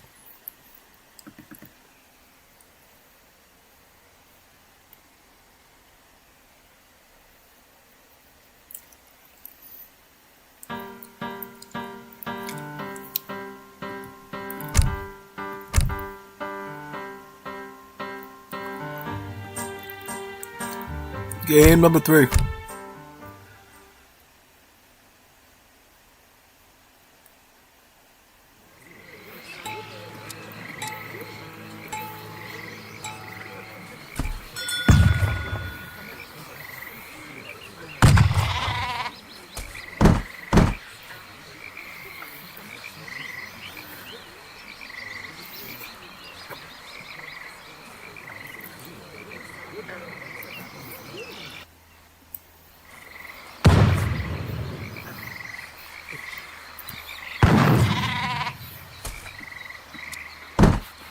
So Claymore going Afghan. Guamistan going Afghan. Alright. So in my tournament, I allowed players to use Middle East Civ twice if they won once with them. So let's just, so obviously Guamistan won his game with Afghans. So he's allowed to use Afghans a second time. Just so Middle Eastern Civs get the spotlight in the tournament. Then Claymore's like, I haven't won any games as Afghan, so I'm going to try to beat your Afghans with my Afghans to see who's got the best ones. And this should be a very fascinating matchup, to say the least, because both going Afghan against Afghan is a really tight matchup, with a lot of moving parts, a lot of micro involved, using very long-range infantry, particularly the Tzelchis, but to a lesser extent the extra range on the Sabazan and the Kadespas and everything, so it's going to be a really fun one. We'll have to watch how it goes.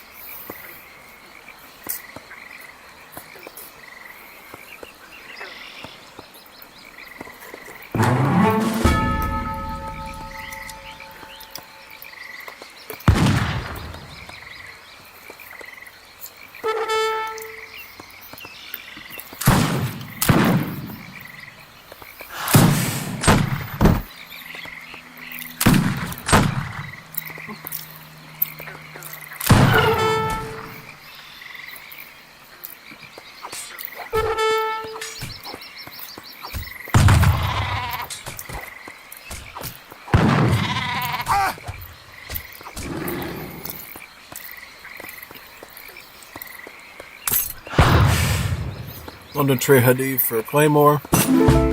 Guemu will go for same thing. Yep, everybody's getting the same wood trickle. Should be very fascinating.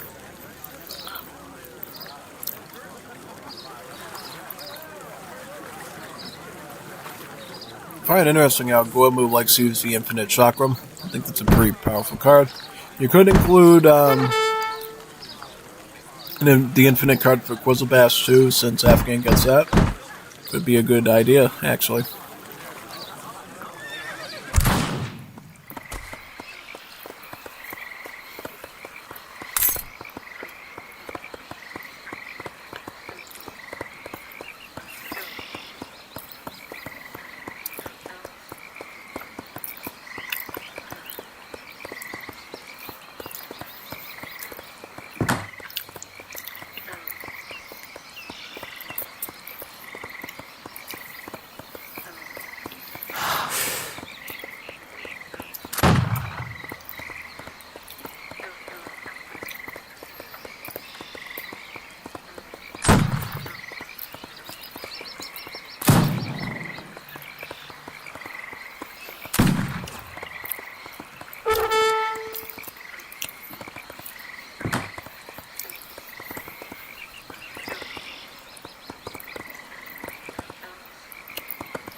He also has Turbia, by the way. This one actually cheapens all the Madrasa text by 10% on all their cars.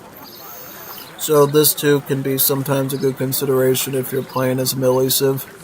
And you just want to be able to access your Madrasa text easier with that discount. But in this case, obviously, things are moving very quickly, so you're going to want to get your combat stuff right away. Get your 700 wood in. Get maybe Dwal Talab, Tzelchi of some kind. Definitely get a gunsmith, Mahalo, you name it.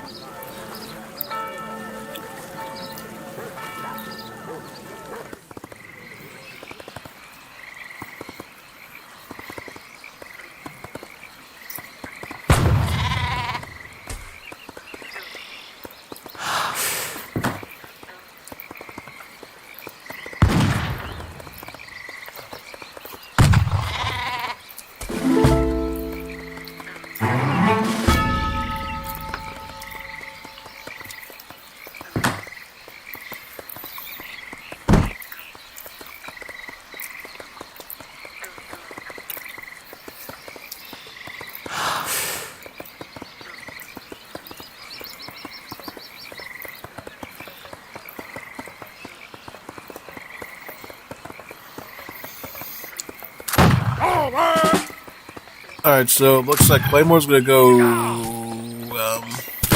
with the duel after that, so go Coyote runners basically. And then Guamu's gonna probably get Sabazin, right? Oh no, he's getting Giselchis right now. And then he's gonna switch to Sabazin because he did a good job scouting with that nomad and knows what he's going for now. So he knows definitely to go into heavy infantry.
دير مصروفي دل.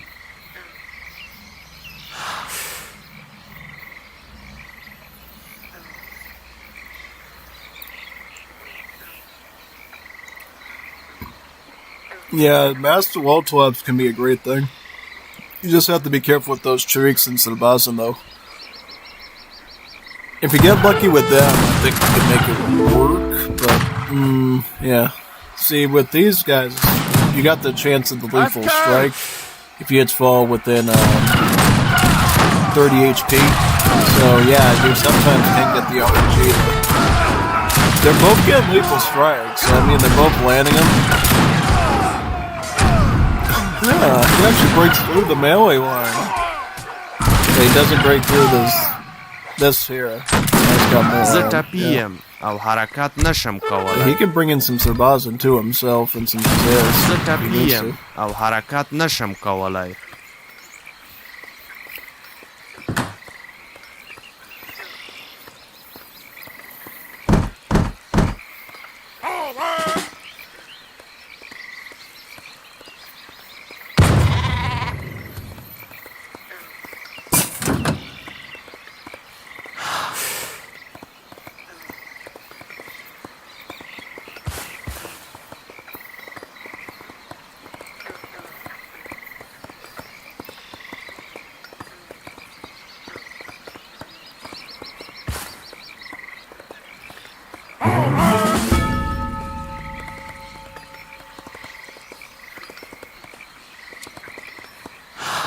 $600 wood.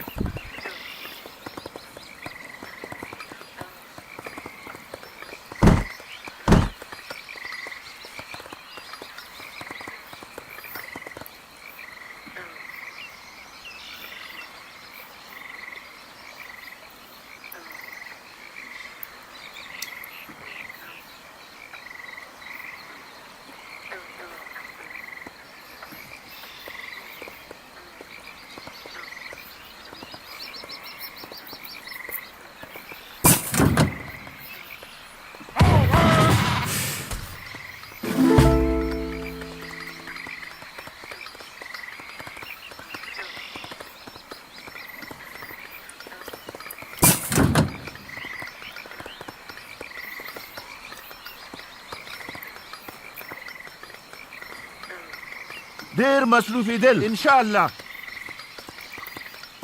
Yeah, right now he just doesn't have the troops to fight him. He's gonna try to push down with some Bosnian, but and he's got the Greeks right on him too, so kind of the worst place to be in battle-wise. He can still make a push with the sails though. But the gloves and the Greeks are quick to catch up with. The R&B not the best on the... Ooh, okay, he gets in there. Interesting stuff. Definitely.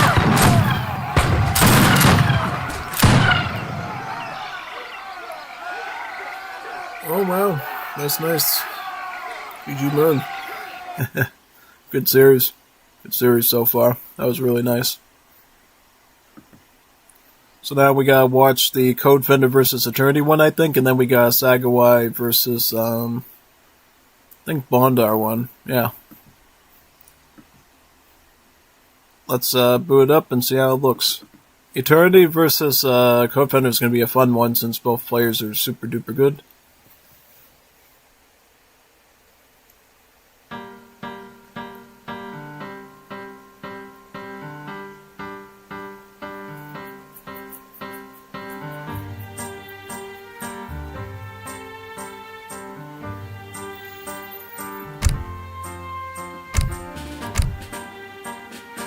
I might be having a Taco Bell emergency, folks, so I'll be back in one jiffy.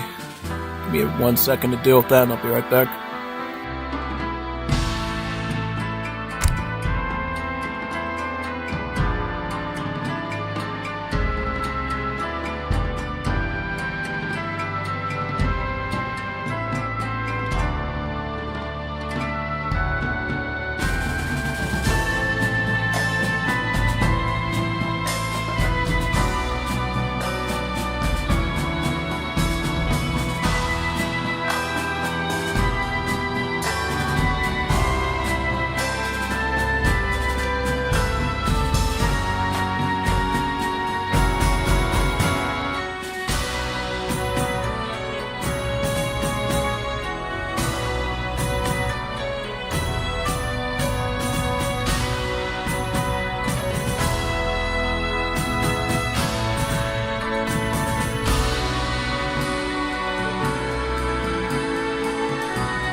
Hey, somehow survived the Taco Bell emergency, folks.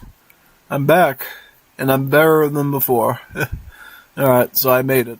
Okay, let's start with Eternity versus Code Fender. Can't wait for this one. Alright, so here we go. We got Code Fender as Greeks, and Eternity as Koreans. So we got the Soft Plus Crony Bear Civ Korea, and then we got Code Fender playing the Greeks, of course. This is one of the best maps to play Greeks on because there's water on it, right? And what is the biggest Civ bonus of Greeks? You get free fishing ships from your docks over time. So essentially your docks act like Almond town centers producing free gatherers over time. That means any map that's a water map like this with lots of fish on it, you should probably consider going Greeks. Just so you can use your starting landowner's investment wagon to put down a dock and get those free fishy boats. I don't know why I can't build it for some reason. Is he having problems with it? Huh, that's weird. Oh, he needs his explorer to put some ice. That's a little frustrating, but whatever. Okay, so at least he gets it down. It's going to enjoy free fishing boats for the rest of the game, assuming this dock doesn't get destroyed. And of course, you can build additional docks too, so that's an option. Korea, of course, probably one of the stronger Asian civs up there with the Chinese and, well, actually, no. I mean, it could be argued that all the Asian civs in Wars of Liberty are really strong. Japan, Korea, China, and India. All four of them. So I can't even call them like the strongest. They're all good. Mainly what Korea's good for is having a strong early trash unit army of really good archers and spears. Having a somewhat boomy economy with free villagers from their Wonder the Grand Palace.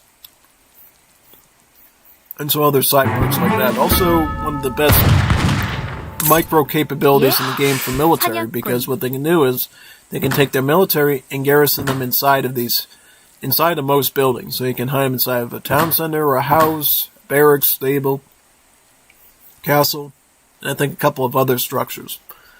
Which means when you're like fighting with archers defensively, you can actually hide them inside of the house so the enemy can't shoot them. They try to siege the house and you pull the archer's own, lob a free shot at them. That way you can actually micro really effectively, and if your opponent isn't paying attention, or they're just trying to do other things, they might get extra units killed because yours will be able to sneak away, trick the enemy into like sieging the house while their archers are literally mowing them down for free. It's like a really powerful ability. Yeah, it is. It's really strong.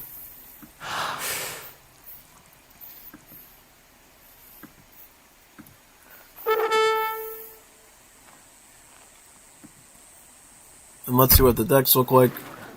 Weimar. So this is a counter water deck for Eternity. He's got his 2 Hypiozones here for H2.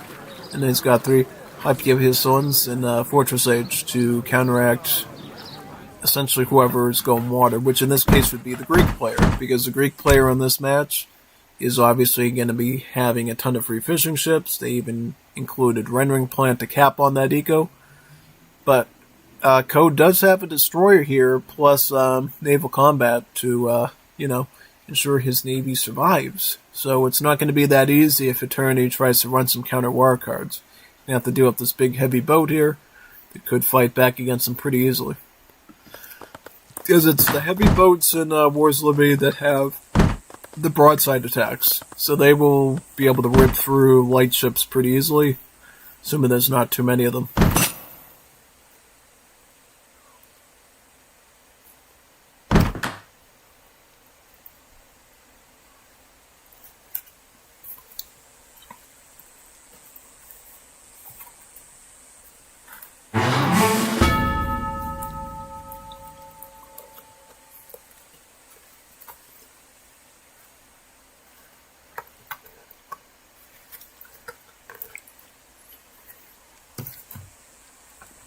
Laskalina Bobolina is the politician of choice for the Greeks.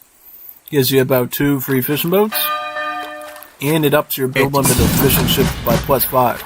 So you can now have 20 fishing boats instead of just 15. Which is very, very helpful. Bringing in 700 wood. Greeks have some, well, they get recruits, scythemen, just like any other Balkan civ, but they also get clapes. Clapes are a early skirm that starts out at a range of 18. While damage output-wise is worse than Hajuks, it has that +2 starting range, which can sometimes make it a better unit. So we'll have to see how that ends up turning out in this matchup. They also have all the standard Balkan stable units, Marauders, Arguards, Carbonires, so they can use that too. So that should be very, very helpful as well. Yep.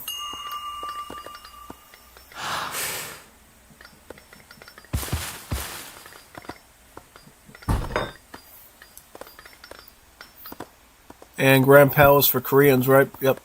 This is predicted.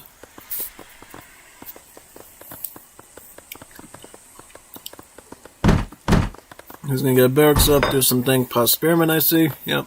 Very, very good.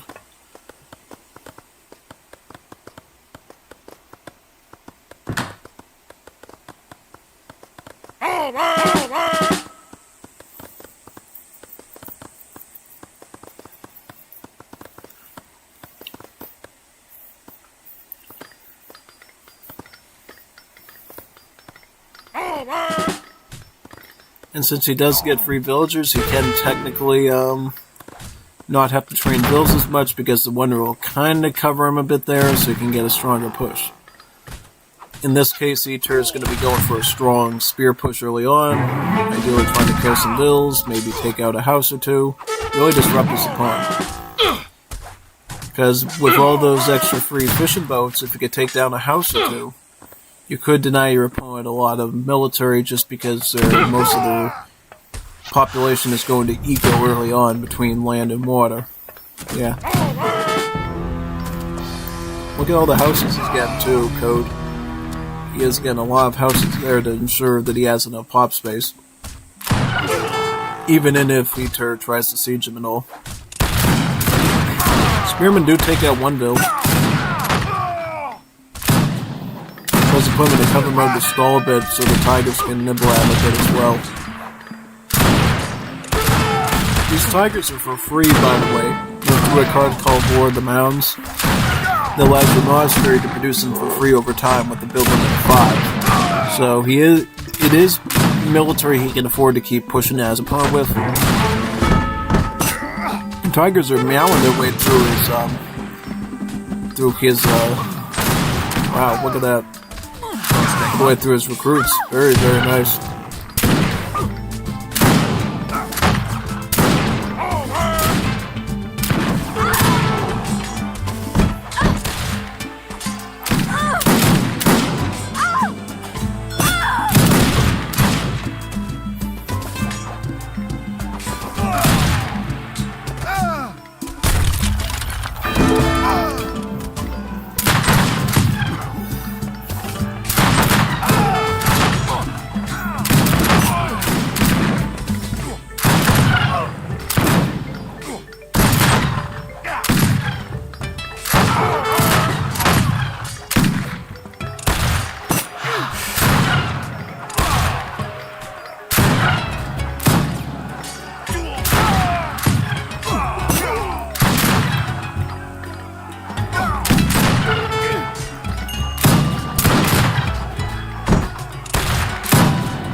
Ooh, wow, look, you got the Chorofylaxi division here.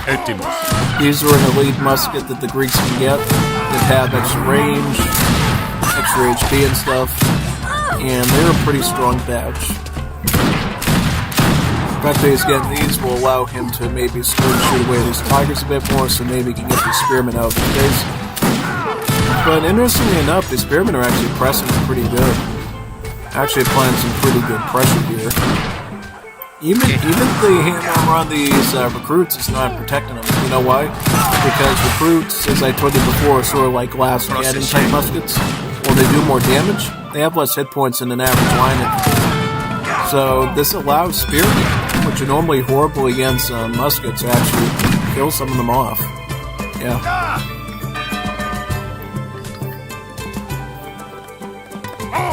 Now what's going on with the Korean player here? So he's going to get some counter war now, just to punish his navy. If you could get that down and to kill his fishing boats, that's a big play there by Eater. That could change the matchup quite a bit. Also, he's going to be getting archers, Yongyongs. That is a great idea, because going with these archers with the Koreans, they're actually longbowmen, so they were a really good skirmish unit. The only thing he has to worry about, of course, is the marauders, but he'll have tigers to protect them. So it's actually not as bad as you might think it is. Right? Unfortunately, I think his positioning is a little bit off, but okay. You can hide them in the barracks just like that. Wait for an angle to come out and then hit back, yeah.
예?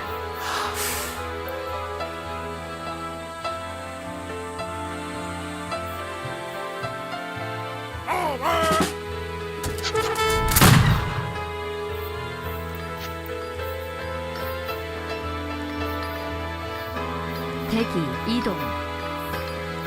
준비. 예.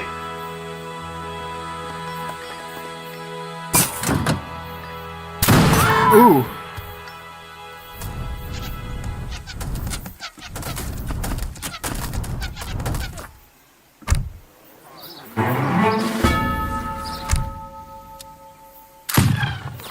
You might want to get diplomatic intrigue and get like 36 pikemen or something and just siege them out with that. Yeah, probably. That's what I would be thinking with me at least, yeah. He's getting a torpedo boat now.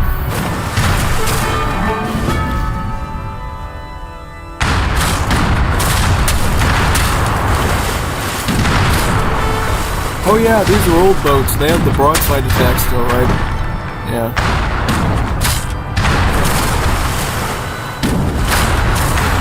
He's gonna lose him though because he's keeping him near the dog walls garrison. Sad. At least he's stalling him out for time though with those. It's good.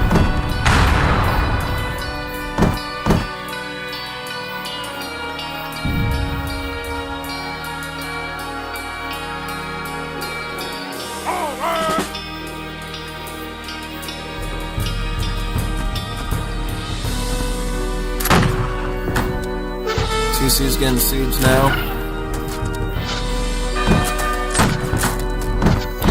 see Iter breaking through to his TC. This is really nice. Plus the Tigers can handle this stuff on their own pretty well, so it's pretty good. TC's going down right now. Shields.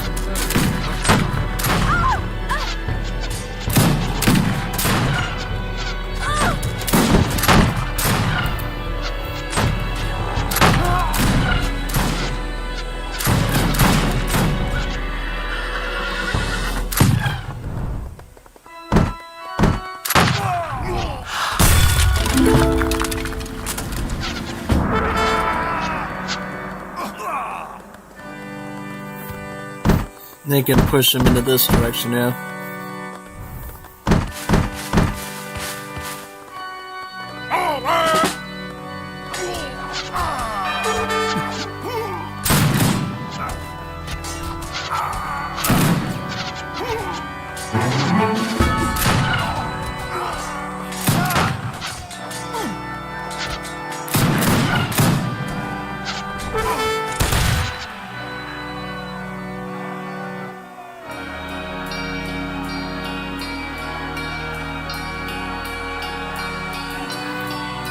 Wow, crazy. Yeah, see, that was really good play there by Korea. Because it's not easy to overcome a Greek on water in their element. And he was able to do two things. He was able to maintain good military pressure early on, good micro of his troops, using the War of the Mountains, Korean Tigers to his advantage, and eventually running counter water to stamp out the food advantage he was getting on war. Good combination of factors there led to a pretty clean and sleek win. I think that was pretty good, yeah.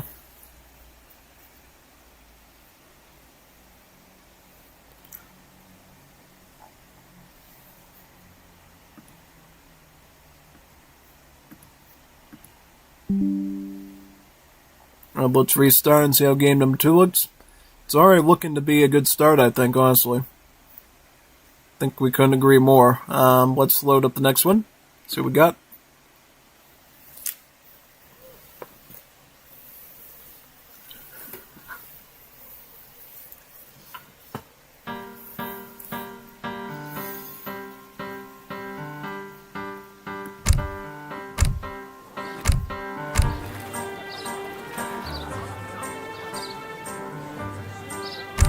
Game number 2. Let's see here.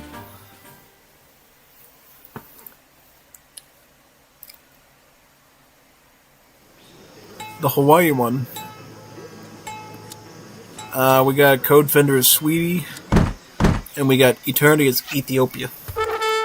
Ethiopia is a great pick for this map because the paths of lava from the volcano will make it harder and harder for Code Fender to go for an immediate and quick rush on this map without getting hit by the lava and losing HP on his troops.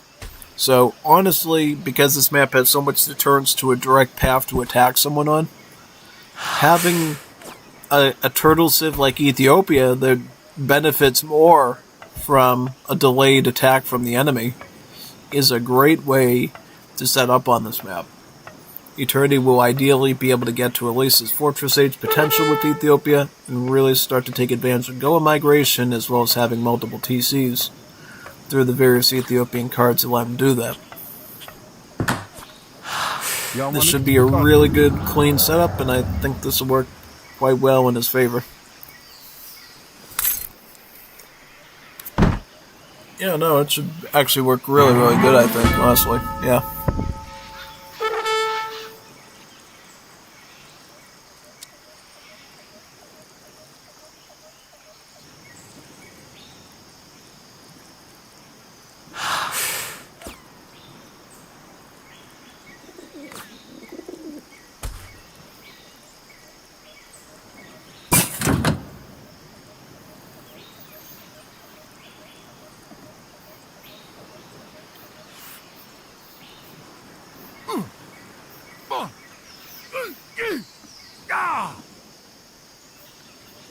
He goes with Grain Economy first. This gives you a nice food trickle comparable to the European Colbertism card.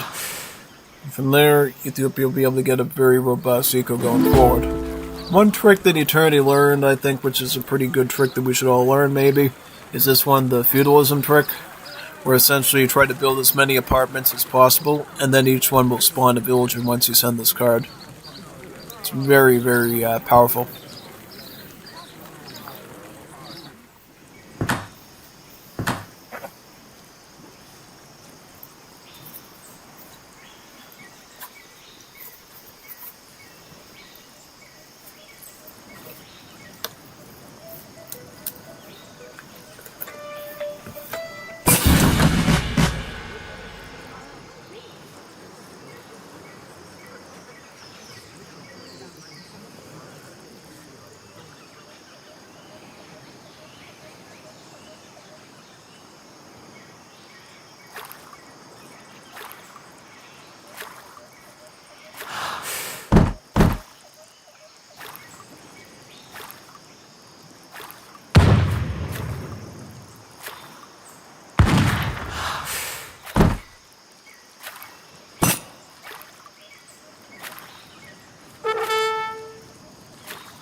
ምን ፈልገው ነው? ትእዛዛት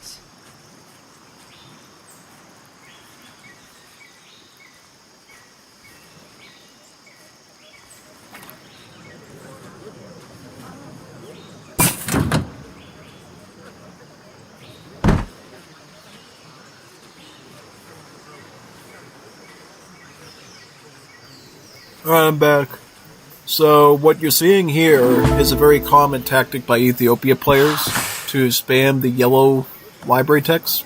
Because the yellow library text actually give you food crates. So you pay food to get the text, and then the tech gives you the food back. So that way you can often cycle your way to at least like the 4th, maybe sometimes even the 5th tech, with very little stopping. Only stopping to, get export. That's about it. And maybe some coin. That allows Ethiopia to push really deep into their tech tree of the library and get into Fortress Age rather quickly, specializing mainly in the yellow techs, but also they can pull in the blue and red techs as needed as well, and that can be very helpful for them.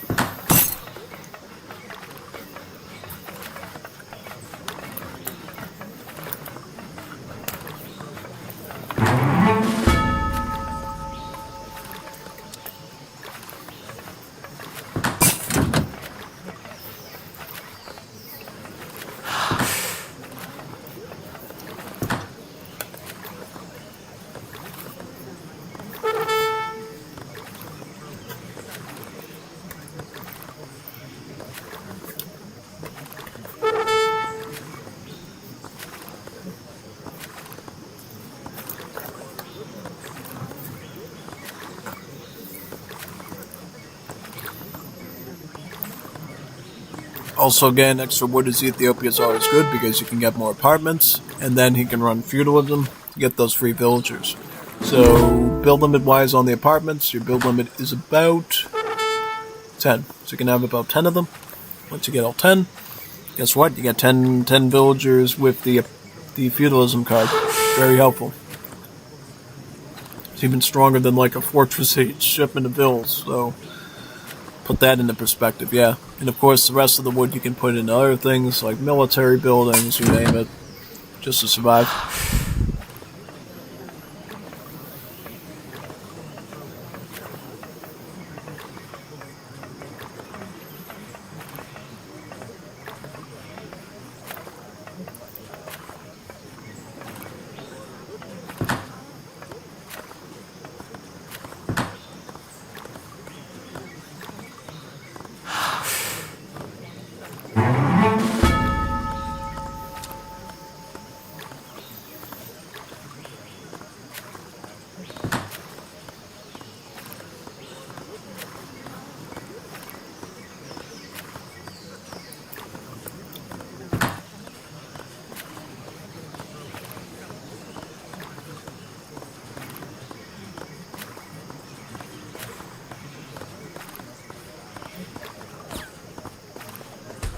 Yep, getting fuels them now. 10 bills be coming in for free. Also picking up the 3rd red library tech will allow him to train his fortress age units, as well as up the attack on his gunpowder units and his range buildings. So yeah, Ethiopia is the mother of turtle civs because their blue library techs increase the hit points on their units. The blue one on their buildings, I should say. Blue ones increase the hit points on their buildings. Red techs increase the damage of their buildings.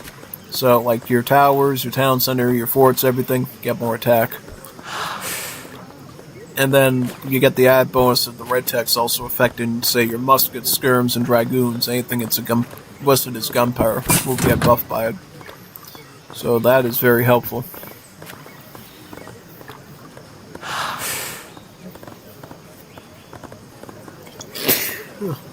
Yeah.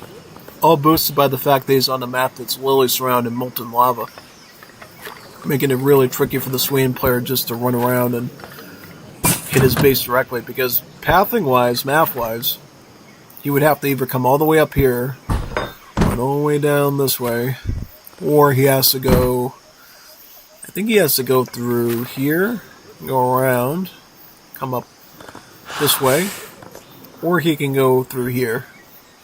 I don't know if he can sneak through here or not. He might not be able to. Either way, it's a really tight crevice, even if he can. So, has a lot that he can't really pull off here, basically. Yeah.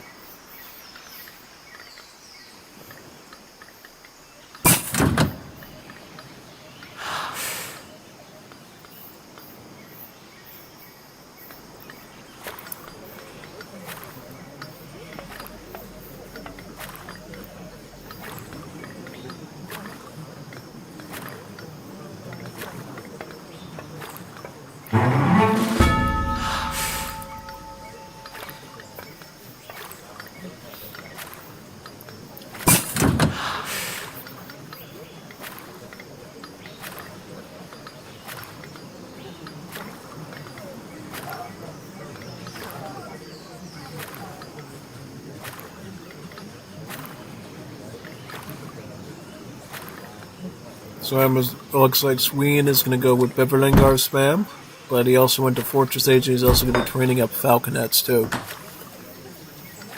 I'm a little bit sus by this because, honestly, the way Ethiopia plays towards Fortress and Industrial Age, they got some pretty good assault units, so I don't know if adding artillery in with your Beverlingars is going to really help you out a lot.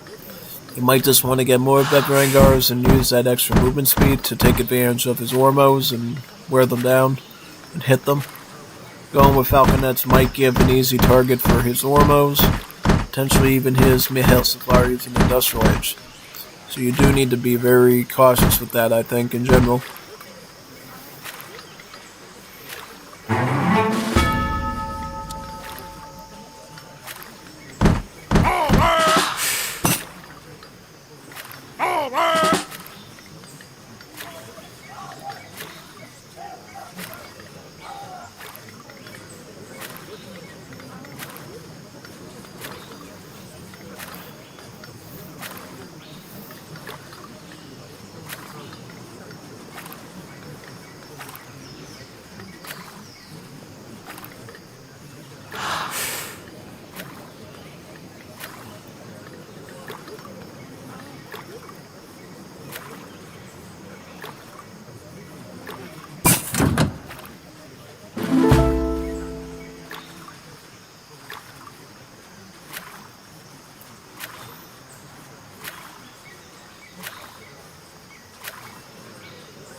Got 3 Falcons, so that's actually pretty decent. We'll see if he gets anything out of that.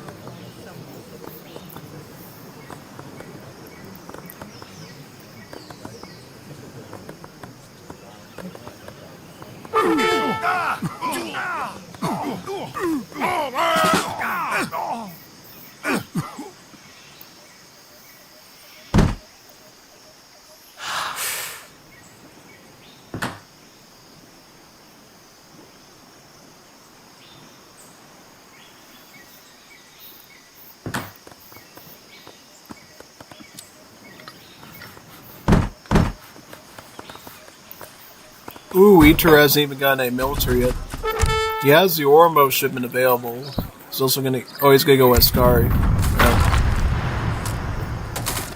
Yeah, well, that's the thing. Look at how sturdy these military buildings are for Ethiopia. That's a very sturdy building there. Really is. Like over 4k HP on cantonment. It's almost as much as the TC, and the TC itself is like almost 7,500 HP on there. It's a very tanky boy right there in terms of HP output. Really big stuff. Super big stuff.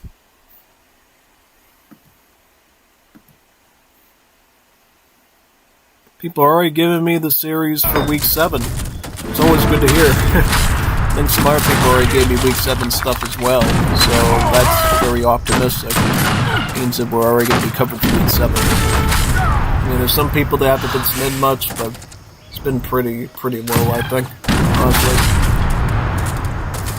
Essentially.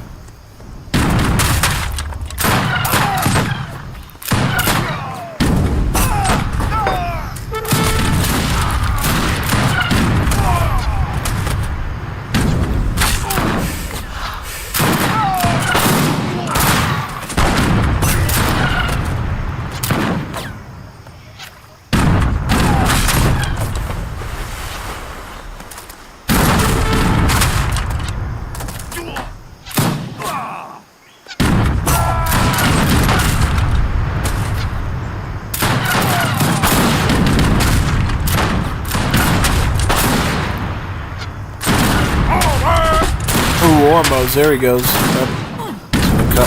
This is what I said. I mean, all he has to do is some Ormos and those are cool. And then the boot, you know, he can try to draw you out and then finish you off with those Ormos with even your infantry. Because those Ormos have multipliers against all infantry. They're pretty much very similar to the Spanish Lancers, except they use the Chotel swords instead of, like, spears. Just wiped out everything, yeah. Very powerful.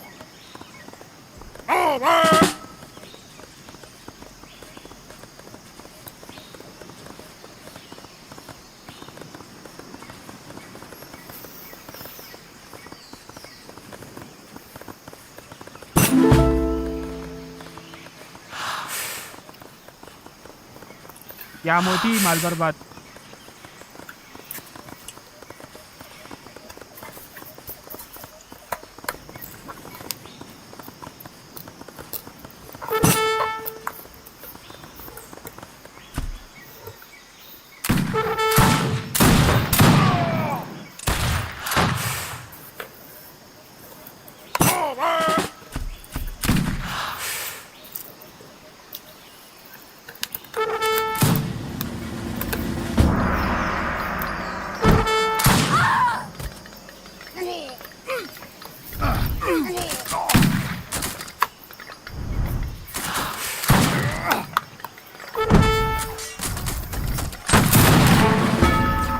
Wow, he's...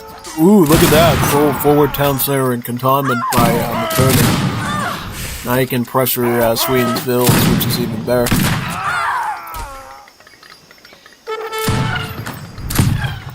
He's gonna put a second town center there, too. That's absolutely brutal, man. Wow. He's like stalling out really good there, and then he's got Ascaris now to chase down his infantry. At this point, Torford is so focused on the town centers, he's not even thinking about the Ascari that's grinding his army down, and the Ormos are eating his economy. This is like a triple threat idea. This is serious.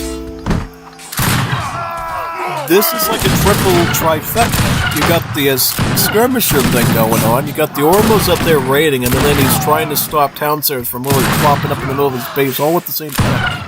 It's very powerful. It's a good use of hitting your enemy with multiple things and just wiping them out easily. It's like a really good tactic.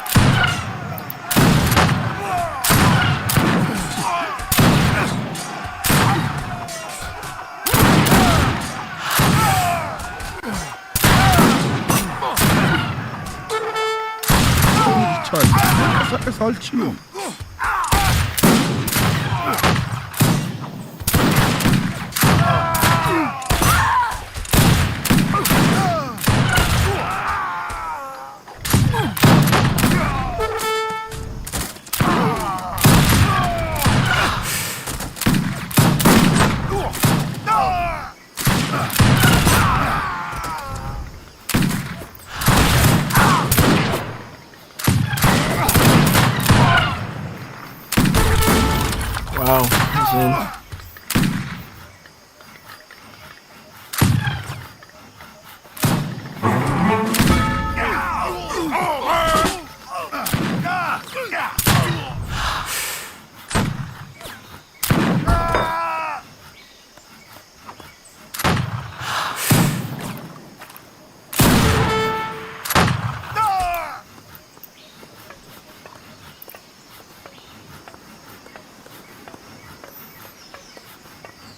I would say repair this TC if you can.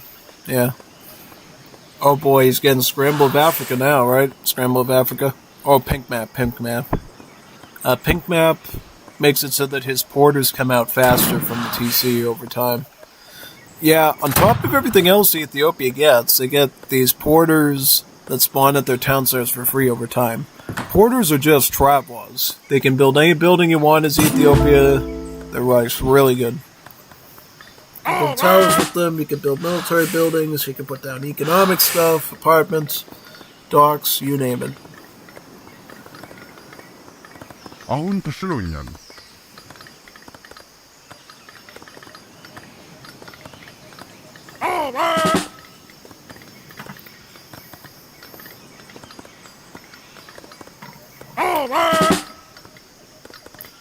Now he's adding Bowman in too, to take advantage of his flowing wood.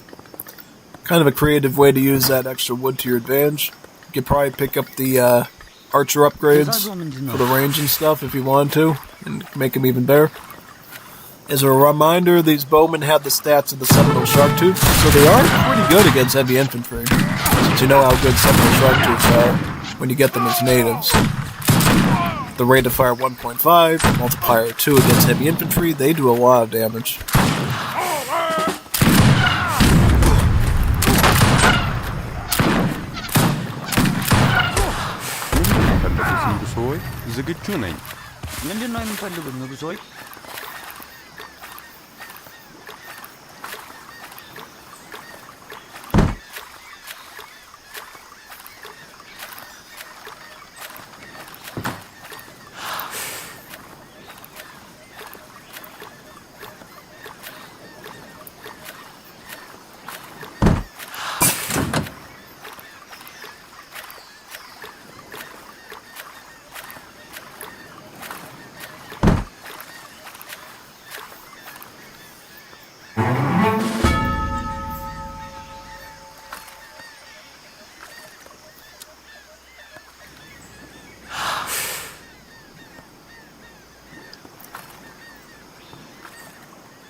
He's also got some Tigray lances too.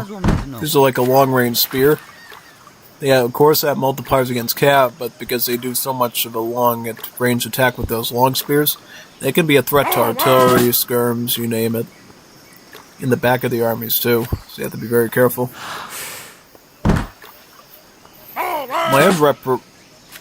Land repartition. This allows lot farms to be built instantly by granaries, so that Eater can get his farm eco instantly with it when he constructs them. Because right now I think he's running low on like other food sources. He has some trying to look, does he have any source of food here or no? He has some crabs, but they're in the middle of the lava though. He can't get them, so he has to start farming. He's gonna have to pick up the flour grinder, which is like seed drill, and then get the other farming upgrades too.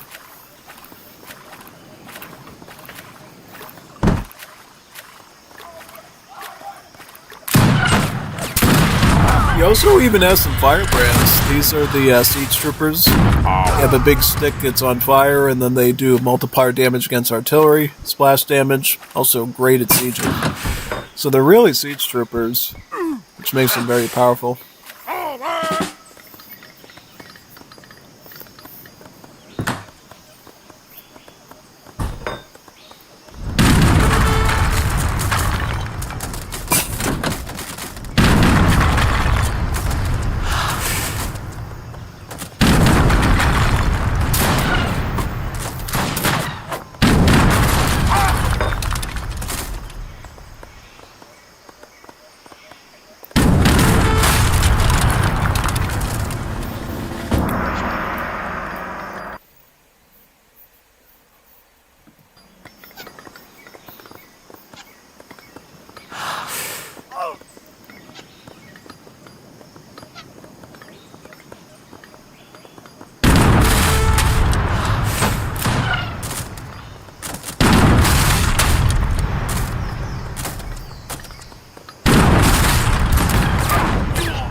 Camelars around the artillery. Good move. Camelars are essentially African Cossacks. They're a one-pop hand cab unit, so really good for spamming up and swarming artillery with. Looks like a very quick one out, but yep, he's gonna need a little bit more of that to make it work.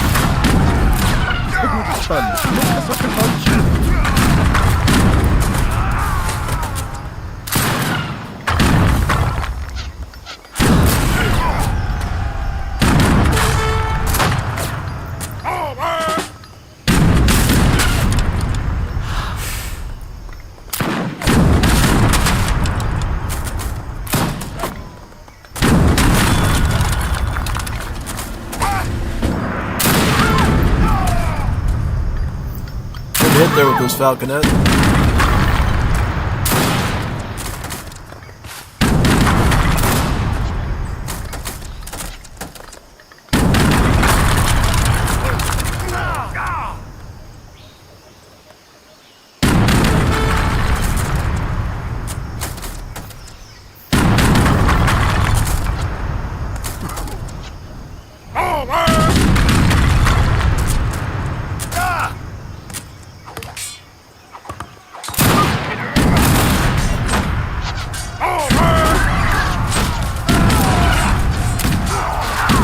Good micro there.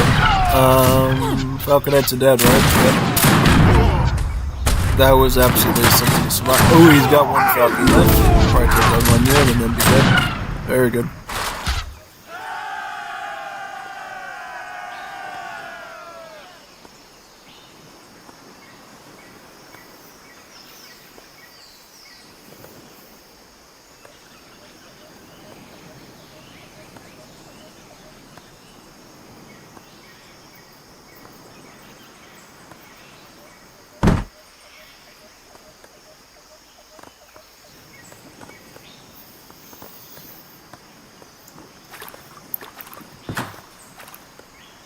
ምንድን ነው የሚፈልጉት ንጉሥ ሆይ? በጣም በሉ።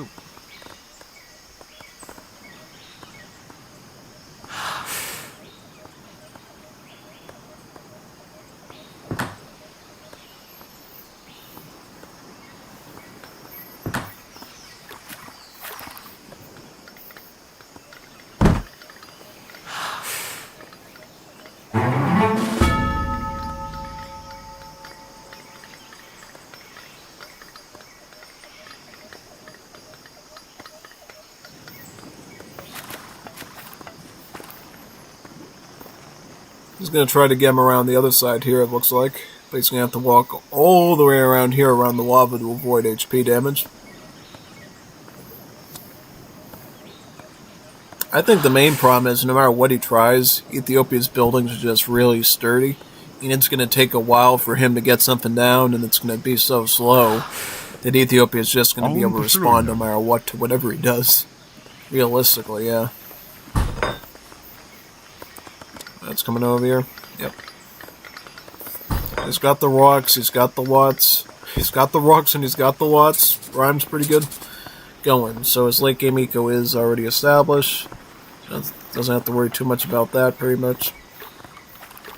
I mean, definitely Code Fender's doing pretty good with the fish economy. That's something that's keeping him going.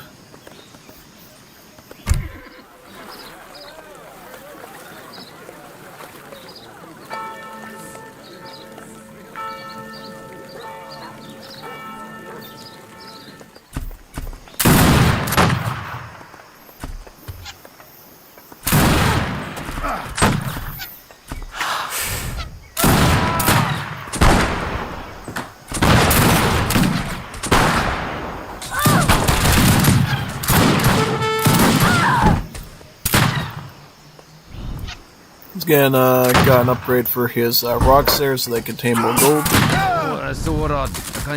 Because instead of like doing plantation economy, Africans just use these quarries to build rocks, and the rocks act as like actual mines, so they gather really quickly, and they benefit from market mining upgrades as well as mining upgrades from the homestead. So Africa has one of the fastest mining economies in the game, pretty much. Yeah.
Ooh, now he's getting the 10 Mahel Safari shipment. Mahel Safaris are considered to be the ultimate unit of the Ethiopians. They are considered to be anti-skirmishers, so their skirms have multipliers against other skirmishers rather than heavy infantry. And they do multipliers against artillery as well. So they're good at sniping cannons and they're good at sniping skirms. They're really just good at sniping any range stuff that's good against infantry, just about. It's kind of their speciality.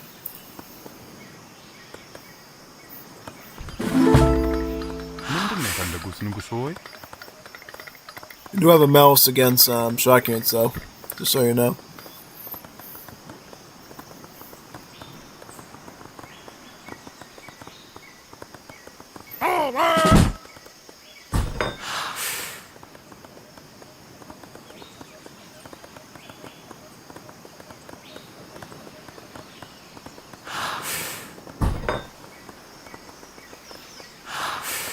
ዝግጁ ነኝ።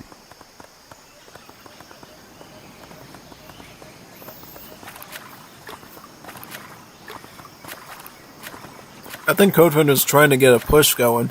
He's got mortars and he's got falcons. The mortars will be good against the cannons, and then the cannons will be good against the infantry. But of course, he's got Ormos who can run in the front, he's got the Hill Safaris who can snipe his cannons. Eater is also training in additional Ormos.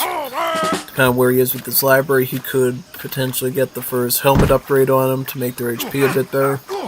Too, that's another possibility. Identification mark.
Yeah, these Ascari at this point are just too much for him to deal with. I don't think he's even got any gun upgrades on yet, honestly.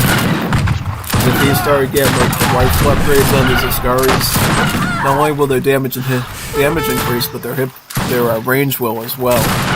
Eventually, given the Ascaris a range of like 22, making them very, very dangerous to deal with.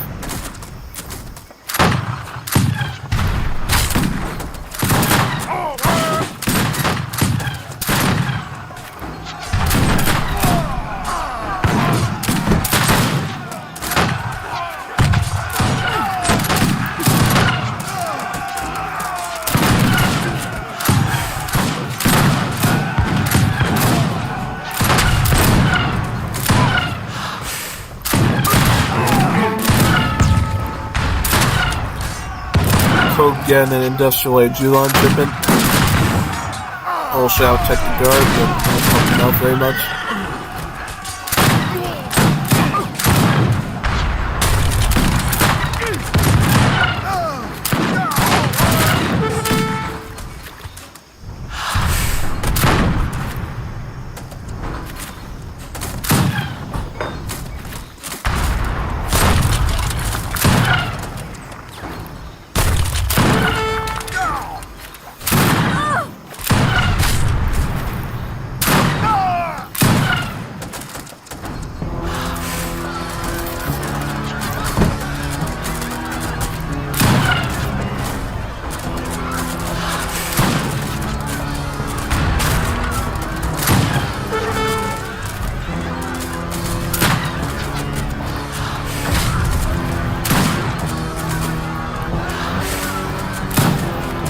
Tigres also contributing to the siege here. Tigres at this stage are about 48 siege, not pulling any other upgrades. But you add other upgrades in, then they become even better at sieging.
Look at all the wood that Code hasn't been able to pick up since they started fighting. Kind of crazy, isn't it?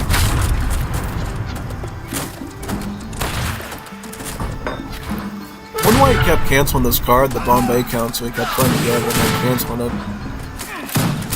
Twice we could get some better shipments to help him fight on the front lines. Also, Ethiopia, the only civ in Africa that lets you have a factory through industrial growth.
Yeah, it's obvious the turret's gonna plow through at some point or another, yeah.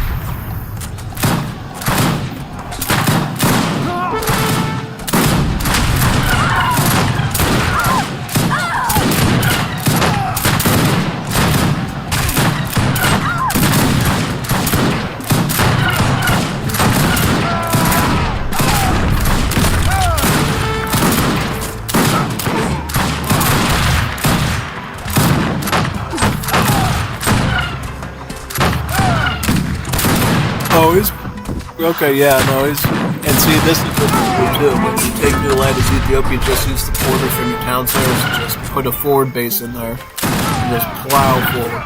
It's just really helpful for you to do that. Yeah, at this point, Code can't really do much. He's kind of squeezed as much as he can on this map. Doesn't help when you have the lava. They're burning everything that goes out after a certain way there. Yeah.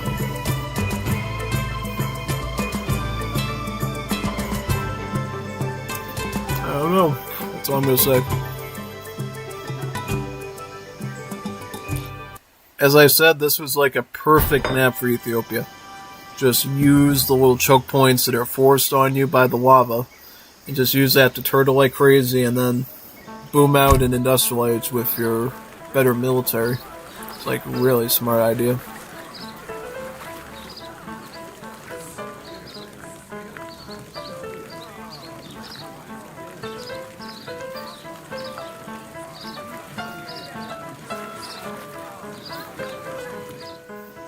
Siege Elephant's good against infantry. What's that about?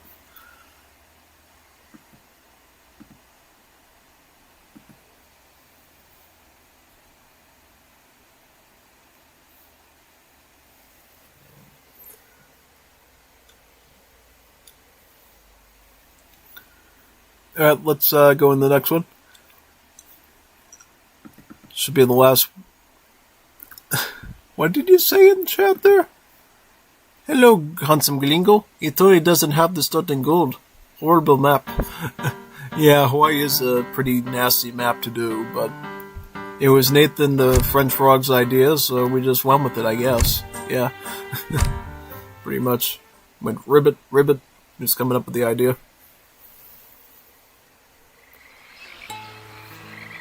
That's where we are. Code Fender Saudis versus Eternity as Afghans. Saudi versus Afghans.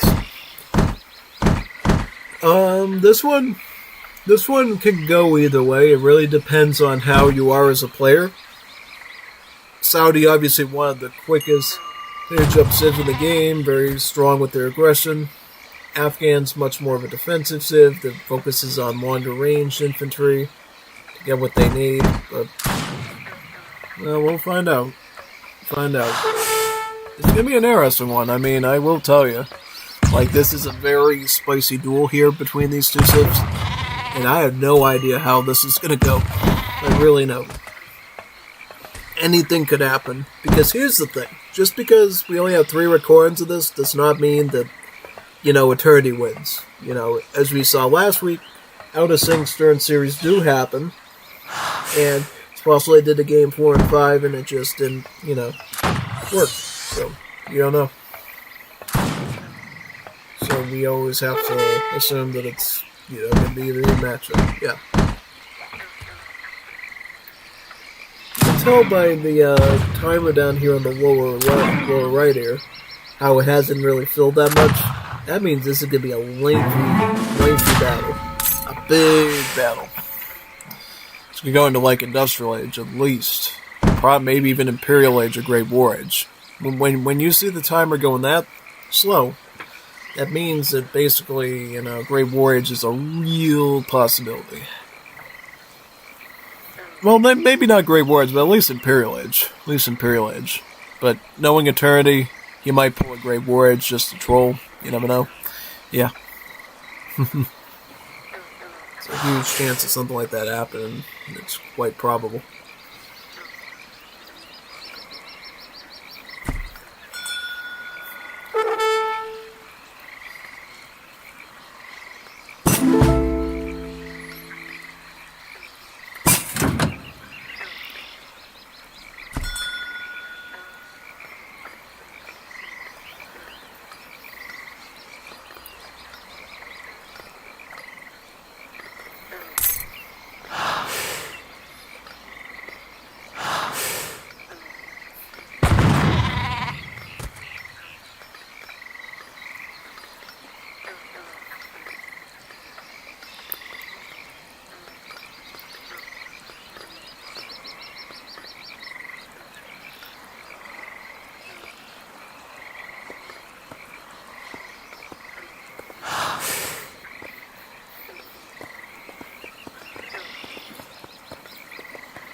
Chamtujem.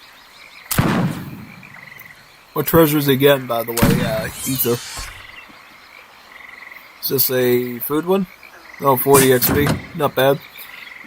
So how does Ether... Okay, so he already got Tabia.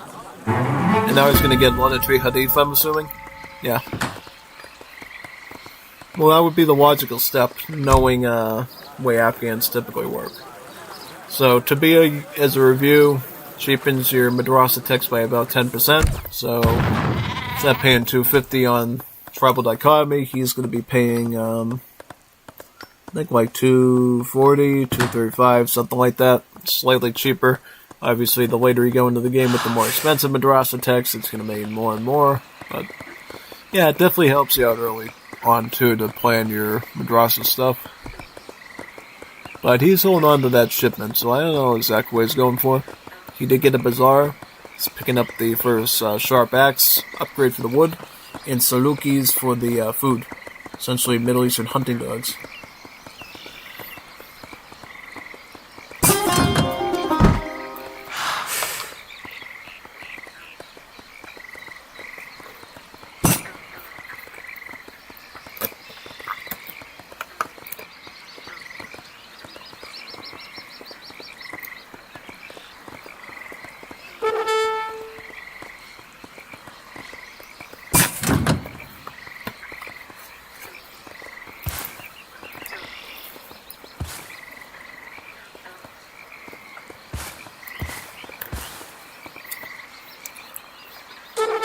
زه ټپي یم او حرکت نشم کولای.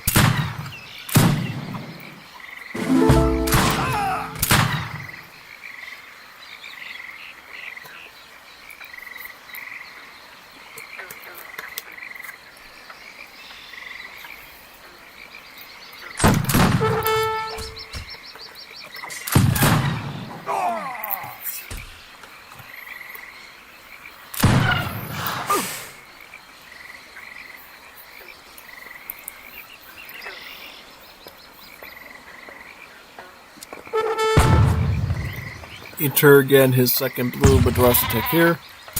Yeah, notice how he has a lot of wood right now. He could actually afford this stuff pretty easily thanks to his 700 wood card they just sent.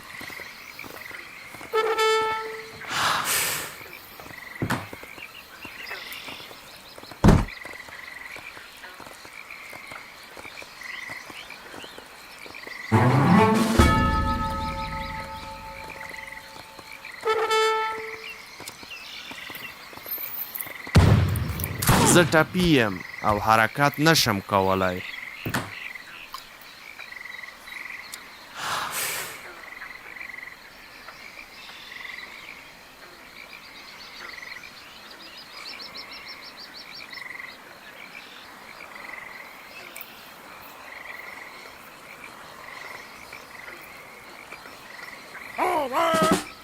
Saudi will be going full Matawa, it looks like. Matawa shipped in about 7 goodies.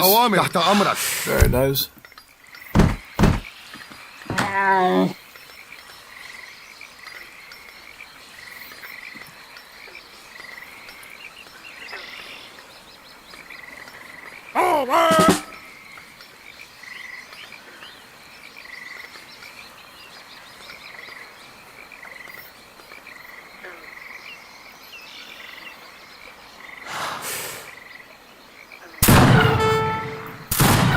In this situation, it's completely two different types of skirmish units.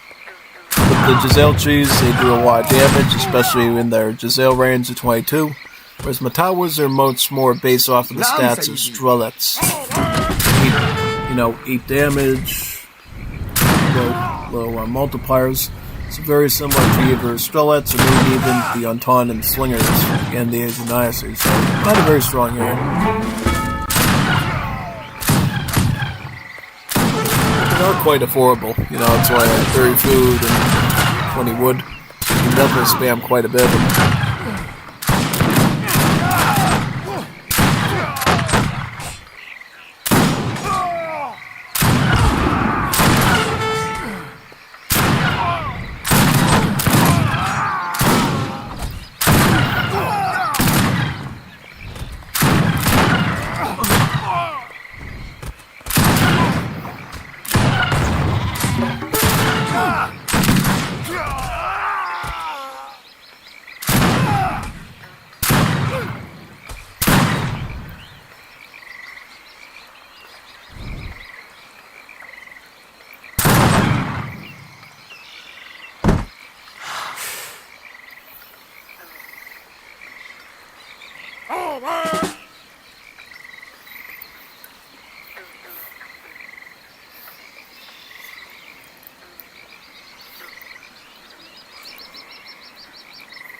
Yeah, if you're good at micro with skirms, you'll love the sail shoes because that extra range gives you a lot of potential for taking things out.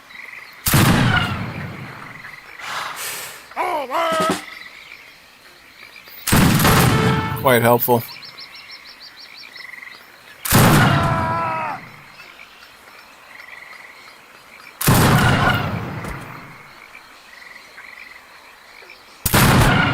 Those always taking out Bedouins, that's like so devastating, because if you take Bedouins out, you're literally cutting down Saudi players' population space.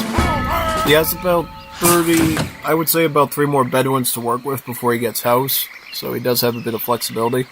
He'll also be getting 1 more Bedouin quite soon, so yeah.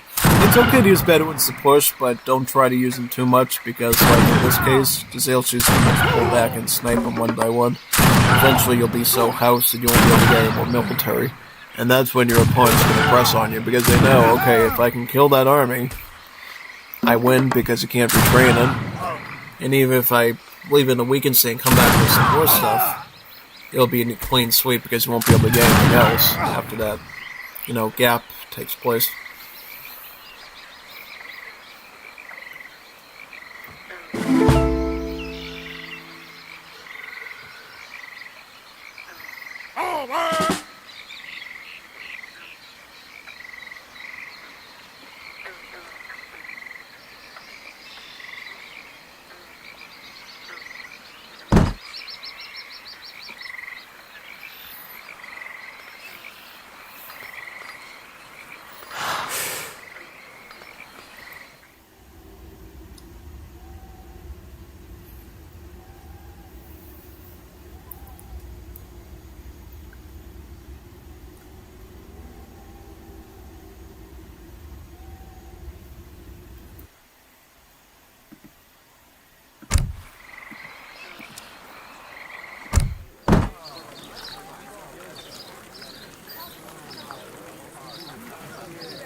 I'm liking right now Eater's or build here.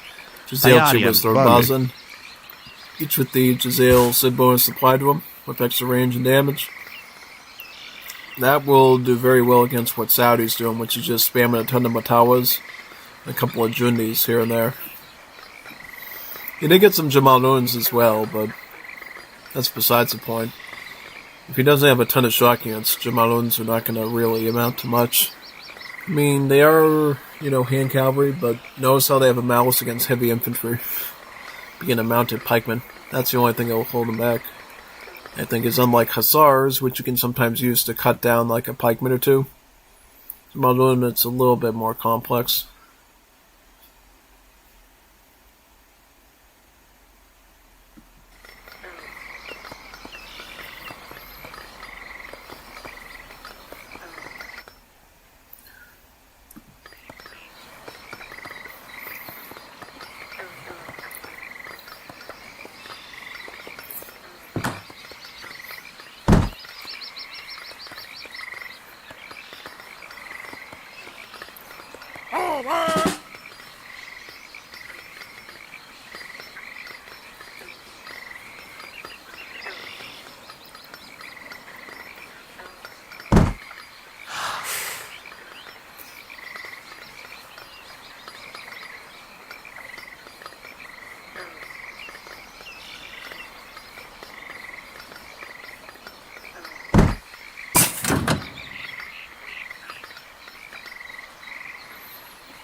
You also got the Feliz. That's a good move by Codefender's part. That's how Zeldaverde won his game as Saudis in the previous series. He basically got a ton of these. Oh no, these are the Dabbet shipment. You got the Dabbet shipment. Wow, really good. The Dabbets are like mercenary furries, so they essentially got like Imperial furry stats, and they can be very, very powerful indeed. 154 charge attack. That is pretty insane, actually. We'll have to find out if these Dabbets get to hit it all. Use that charge attack.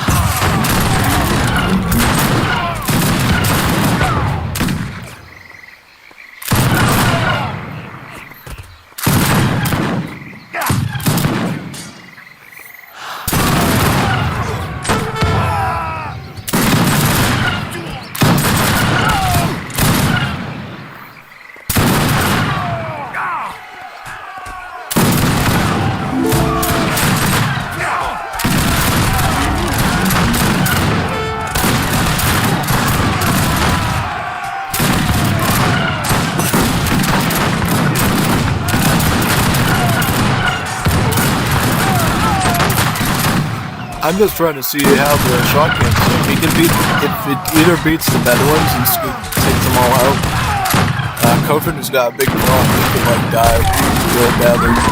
No, get your Bedouins out of there. Don't gamble it.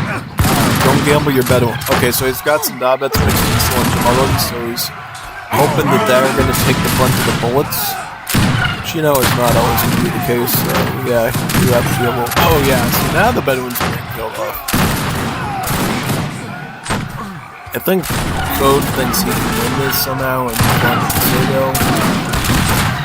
I don't think he can do that because look, Peter's already resupplying more Giselles, he's shipping in Codespos.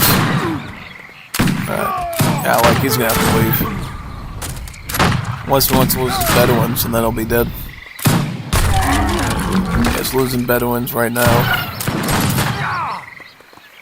He's rushing after him with this infantry, which is good. You can make this work with the infantry great. But definitely don't be using those Bedouins anymore until you got a surefire push to win.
Завод скошен. Завод скошен.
Завод с кэшом.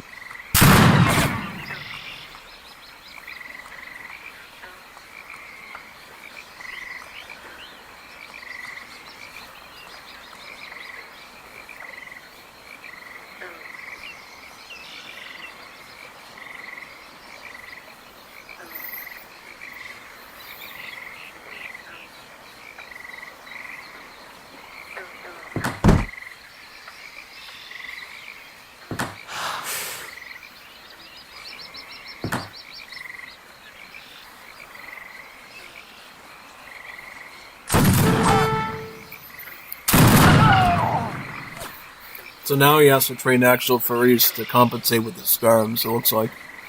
But guess what? Since Faris are assault, you can use the Kadezbas to fight him now. So now you can use some Kadezbas. Kadezbas are just Afghan Reuters. They're like a one-pop Dragoon. And what makes them a little bit better than Reuters, of course, is the fact that they have a Jazale attack. Their Jazale attack obviously gives them +2 range, giving them a pretty good advantage.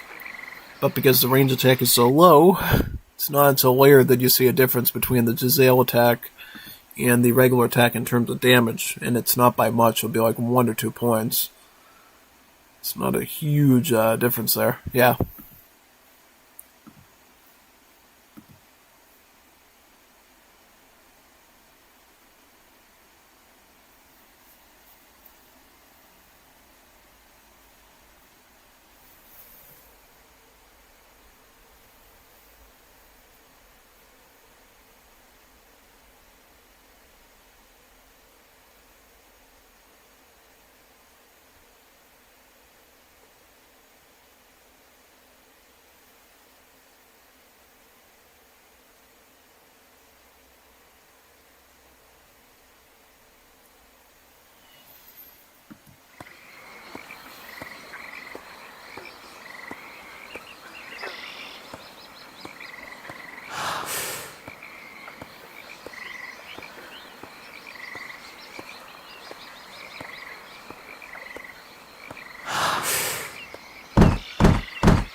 Jazale choose, take advantage of that Jazale attack. You can get some good damage out.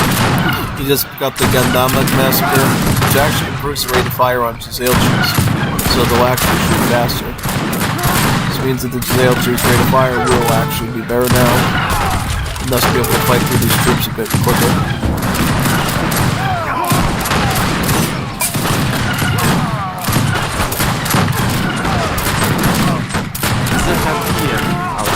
نشم کوله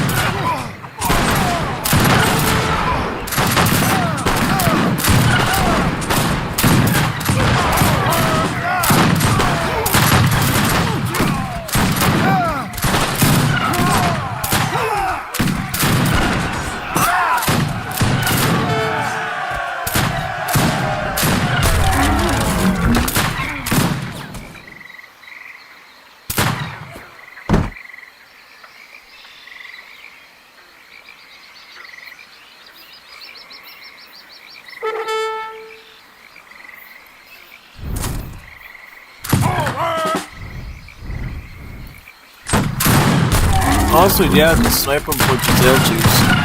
He's got Bedouins mixed in with him, which I think is a big no-no. Because if you let these Bedouins fall, guess what? Your pop space will also go down too. Bad. Yeah, see, he's down so much pop now. He's gonna get housed if he loses one of these Bedouins. It's like so dead, man. Yep. He didn't even have the siege relay card for the melee stuff. I think that's a big problem. He should at least have the siege thing. He didn't even have that. But I know that wouldn't affect me. I think it only affects him. certain units, and then Saudis lost it in the power in Brooklyn. Yeah, so I think that's kind of relevant. Yeah, still, you gotta be very careful with how you manage the Bedouins. Look at all the housing species losing that because of that. It'll cost him a great deal if he doesn't, improve this very much. Yeah, it's gonna get very risky really quickly. Whiskey. Yeah.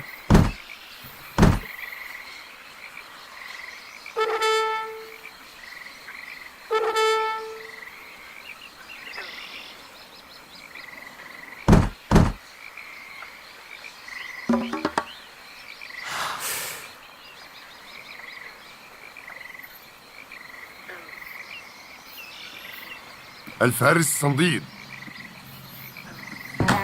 نعم سيدي.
Code somehow gets to industrial age, and now he's shipping in about 38 Matawas.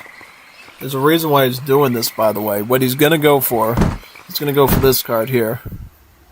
The Ilkwan Man Atahla. It turns all your Matawa skirms into the Ilkwan Ultimate Unit Dragoon. It's a Dragoon that has multipliers against all shock units, so all cavalry units. That includes Scout, Assault, Maneuver, Skirmish, Anti-Skirm, even things like the Infernale, the Jamalun, just units that just have the shock tag. Also Bedouins. Bedouins are under that category too. As well as various other things. So, yeah, pretty serious stuff. And they're all one pop, by the way, too. They're all one pop Dragoons.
That Giselle range is definitely killing, a lot of folks in his army. Not only that, looks like each are stacking up an army of Shrieks to experiment, so they eventually can push into these Bedouins and these parties, no problem.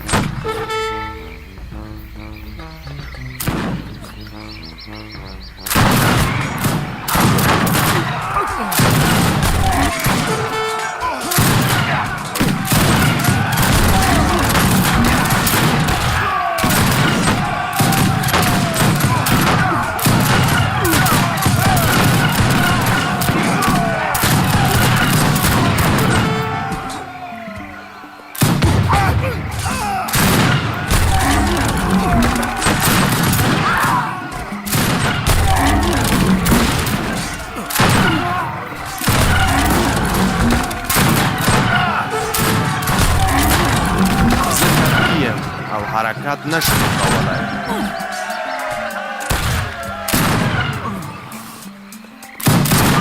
Zatapiyem. Harakat nasham kovalay.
Oh, because he lost too many Matawas, he can't go for the Oakland thing yet.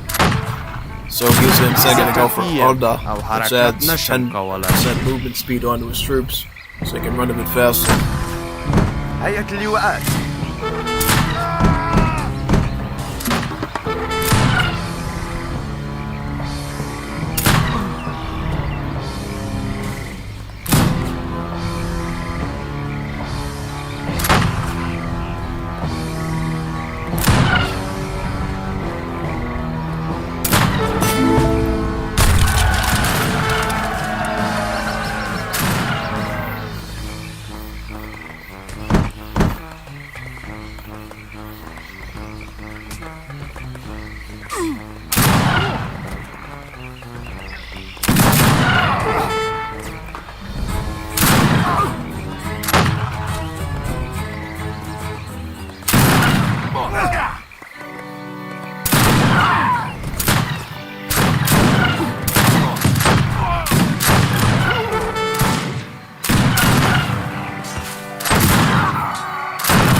Why no coin for Code, by the way? I'm like looking at his resources. I'm like, he has like almost 5k food, and like 1.3k wood. Makes like no sense to me at all. Yeah.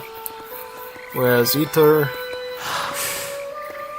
hanging in there. He's got like 3 of the fountains with the pomegranates. He does have long-term food. He do need some coin, but guess what? He still has silver here. He's got some silver there. Looks like Code has already burned through all of his gold in his area. So Ether has potential to recover stuff. Code does not. Plus, all I think Eater needs to do is get to like Industrial Age, and he can pick up his Polygamy, get his Duran line, set up that late game build there, and then he should be all good.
Okay, Eater does get to Industrial Age. This means Duran line, Polygamy with most 2 driver cards. Plus, he can get infinite shipments of midfoots too, yeah. So, he does have an infinite shipment set. Or if he didn't get his point up, he can also get those Fortress Age 40 shipments too, if he can set those Cossacks. Presumably more Cossacks, because he's already going to get 3 set boys for Duran line from those Citadels. So Cossacks might be a bit more way to diversify his army. I'm just going straight up on muskets.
Затопие. Харакат нашим колонам.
He's got some wars coming here to fight the hands up.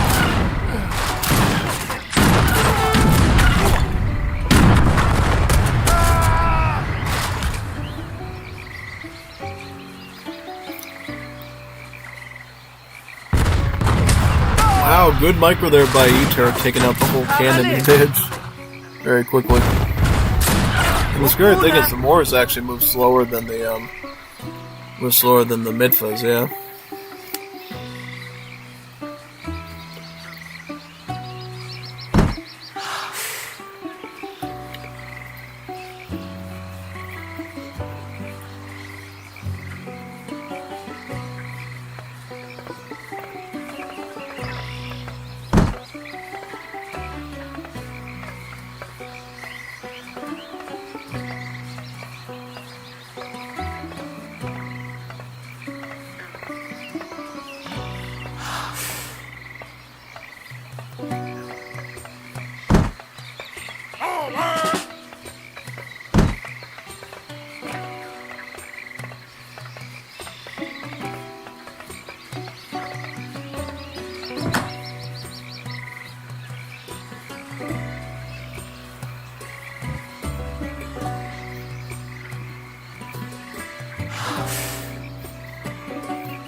Vale.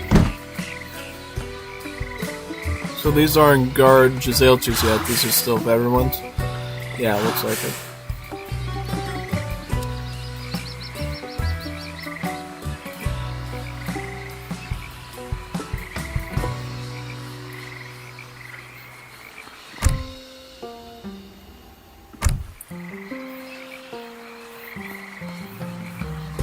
استعداد لسماع الأوامر.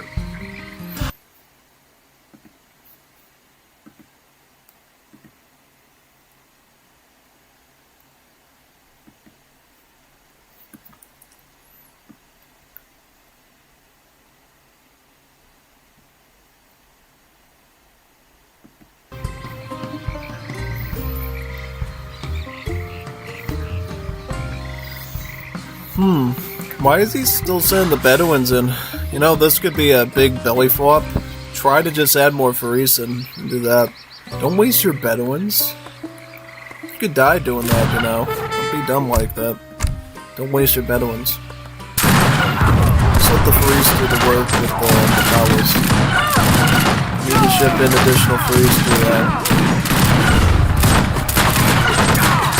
Because if Peter is smart, he'll target your Bedouin, so if you lose that fight, you lose the game. So just run into your base and just clean it. So you better be queuing up Bedouins right now. Stop cancel your bills, train Bedouins. It's a precaution, because you never know. You never know, because look now, we can't even resupply his army. He's already lost too many of the Bedouins. And he's still losing Bedouins right now. Yeah, keep training. Maybe get your next Citadel too. So you have plus 10 pop to work with, plus an outplay some good Bedouins.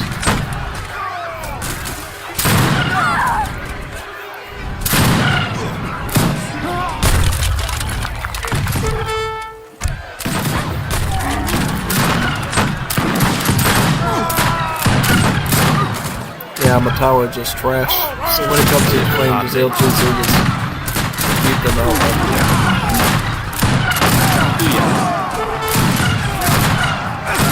This is added Chakram too. Chakram's added another threat because they do splash attack and anti-infantry multipliers. Mounted to do some very harsh damage to these Matawas.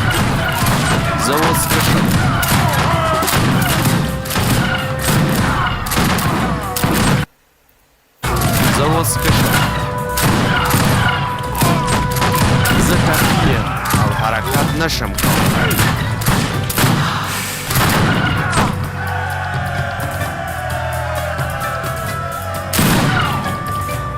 завод скашал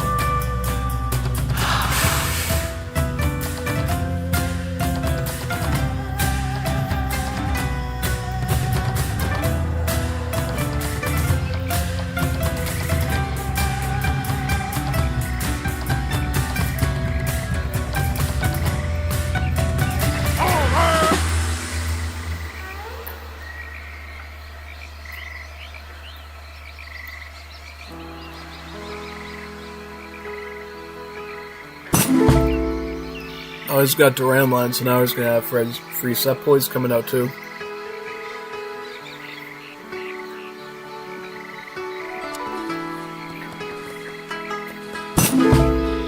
Well, if you're Saudis, you need to be thinking about doing like mass assault against this. Mass assault with maybe, I don't know, some Jamalot or something. Something to just overwhelm those skirms.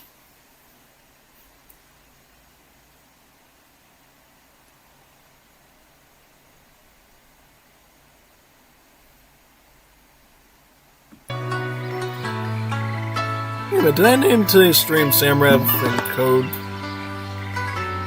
Yeah, I did. What a dum-dum I am. Shouldn't have named it that. I should fix that after the stream. Because I don't think there's a... Maybe Guemistan versus Code. But, yeah. No, Guemistan versus Samrev. But, yeah. Definitely messed up on that part of the title. Because I think I took it from week 4. I forgot to take that out. Yeah. Oopsie doodles. Oopsie doodles.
Ooh, nice series. Now we gotta check the Sagawai versus Bondar one, so let's restart. Looking good so far. Carlos, cool comments?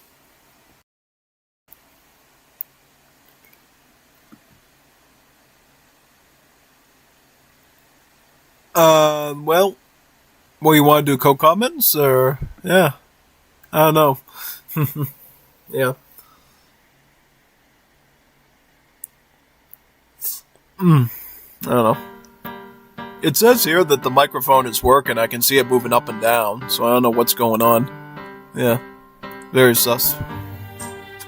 I don't know. I don't know what that's all about. Yeah.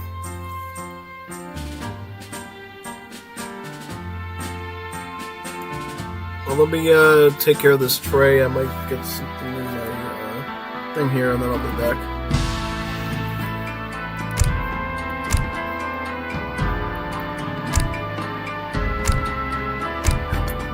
Bondar versus Saga, yeah, this series.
Alright, let's continue with Bondi versus Sagawai here.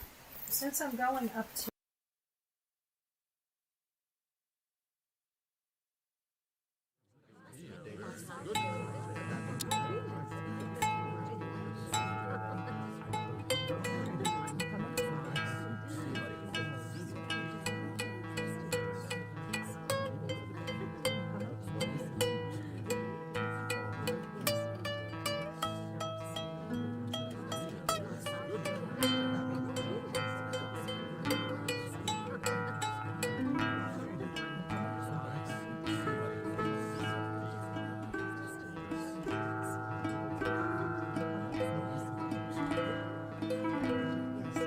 Alright, let's continue with this series here. We got Bondar versus Sagawai.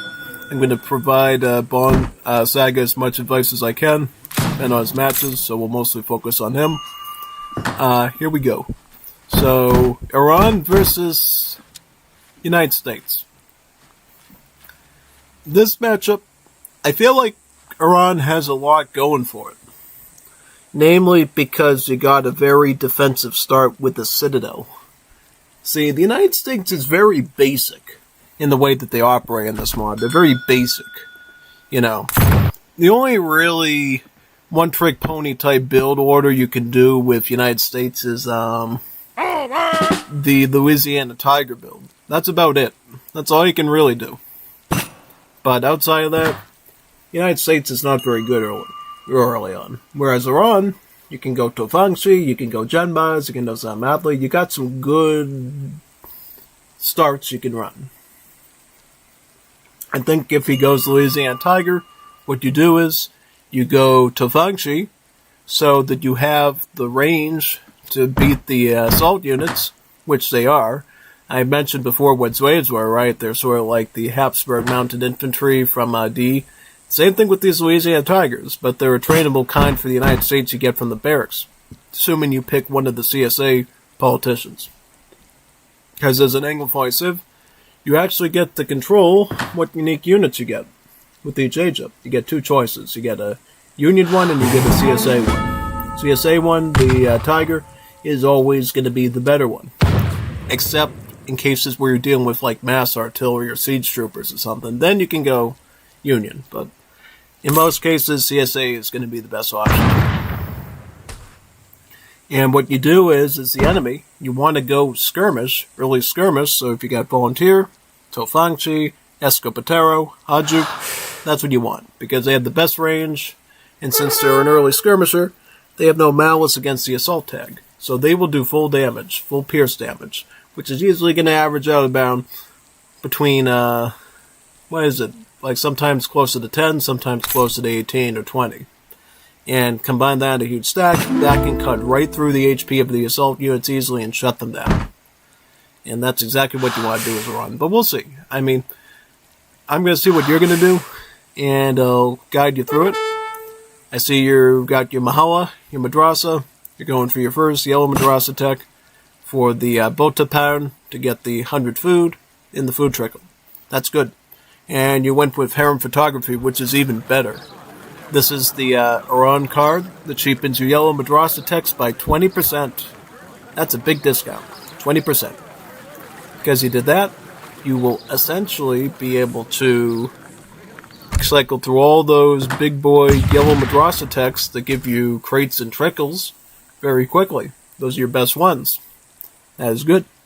Because often when you get Harem Photography, on average, I find the players will be able to at least get through the first 5 of the 6 yellow texts within a pretty quick time span. Very quickly. When you go with something else like a Kia Food Trickle, three servants, I find it is not as effective in that regard. So I think in that sense, you're going the right route. Yeah. So outside of that, of course, I think honestly, we're going to have to see what units you get, how you micro them, how you manage your eco while that's going on, and obviously what Bondar does, right? This is Gibraltar, so honestly, there's a few geographical things like this plateau in the center and the periphery stuff over here that you need to be worried about, so yeah, pretty much that. Yeah, exactly. And, I mean, we also have to see if you guys are going to go on water at all, too. That's always something to look at. People are going to go for fishing economy, since this map really favors that sort of thing. I don't see any... Okay, you do have counter water in this deck. It's 1v1 water, so good for you. You got counter water Sambuks. You got 1 Bagala and Fortress Age. Plus you have Fish Market, Advanced Dock. So you got some pretty good water coverage here. And that's great to see. So when you do want to go water route, you got the map to make that work. That's good. How about Bondar? Does he go more? No, not necessarily. It's going 1v1. So yeah, that's pretty much what he's going for there. That means if you go water, you likely won't be followed there, which is great. Whenever you see someone on war map that doesn't have counter war cards, but you do, and you go plan on going war, that's a freebie. Because they have to go out of so much trouble to build 200 wood for a duck, and then have to get probably like 300 or so wood plus gold for some sort of galley or something to fight you. And because you have the counter war card, if they just build like 1 or 2 boats, you could beat their boats, and then they have to invest even more into that war just to deal with your economy. So, consider that a freebie for food and potentially coin. Now, I don't see any whales on this map. It's all fish, so it's going to be all food for you. But that's fine, because guess what? That food can go into those yellow madrasa texts that I talked about. They're already being cheapened enough by your harem photography, and they'll also help you with the blue ones, too. That cost a bit of food as well, though you'll have to cover the coin part yourself through some other means. Alright, you got 3 mahalas here. Wonderful, you're getting 700 wood. And you should be able to put up some sort of production here very soon. I would go gunsmith, get Tofangshi. You might want to ship in 8 right away. Or you might want to consider getting the Zombie Bakhtiari now, which is the card that actually allows your Tofangshi to get the veteran upgrade for free immediately. An age behind, so your Tofangshis will be 20% stats ahead, which will definitely help you against militia. So I see Bondar is going militia. He's skipping the Louisiana Tiger route altogether, and yeah, let me see if I can figure out what he's winning. Did we see here? Okay, he went CSA. It says Tigers in the card thing, so he's gonna. Looks like he's opening up skirmish now, but that could change to assault at any time. I think he already knows what I'm talking about, and that's why he's starting out with skirmish, which I think is a great idea. The only problem is of course, if you're dealing with an Iran player and knows what he's doing with his skirms, he will pick up the Bakhtiari, pick up that veteran upgrade, and then he will have 20% stats ahead of you. And then you'll have to worry about that situation. I'm ready. And then you have to think about maybe shipping in light cavalry, maybe going stable, and, putting them in check a little bit. But, of course, they can go Genbas to counter you. They can get Shariks. It's a complicated mess, and you both have to, make proper decisions. Okay, so, Saga, you got a forge, so you can do Nizam, you can get Nizam Asri, which I think is a great idea. The scout unit with the lance, that will be great against militia. That will certainly put pressures on his light cap as well. Just watch out for the Spontoona shipment that he sent. That's your only concern there. And that should be good.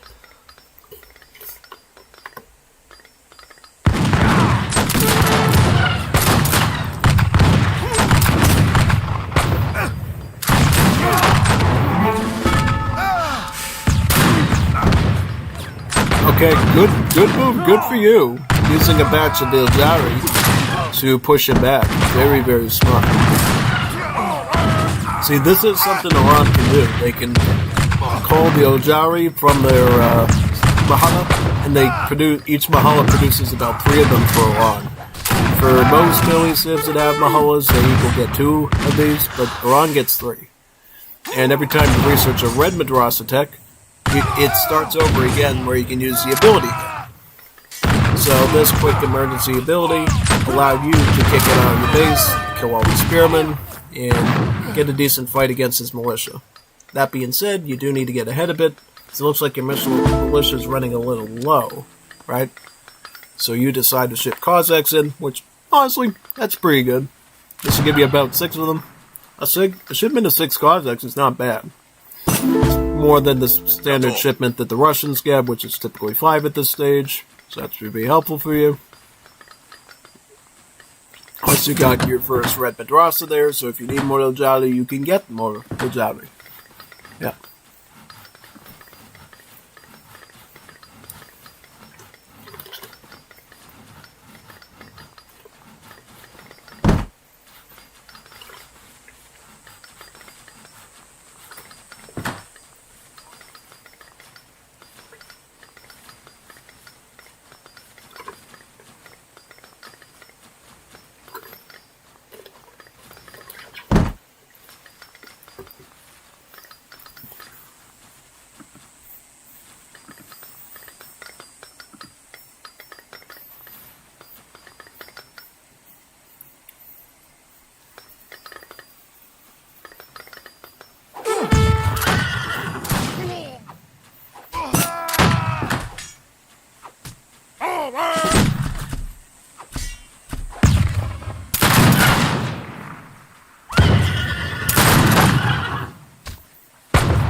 احساس میکنم که قدرتمندتر هستم.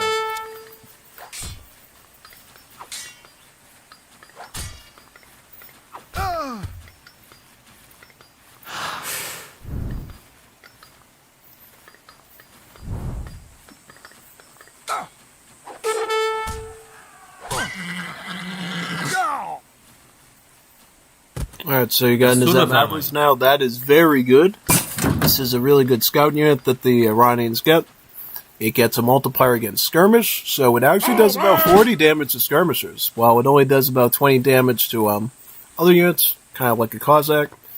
The multipliers against the skirmish is what makes it exceptional. Plus, its HP is rather good. Compared to a Cossack, of course, it's a much more tanky unit. Yep. Especially after you, upgrade a little bit. It gets pretty substantial. Ari? Are you going to get Mortal Jari or what? Probably should. Would be a pretty nice idea.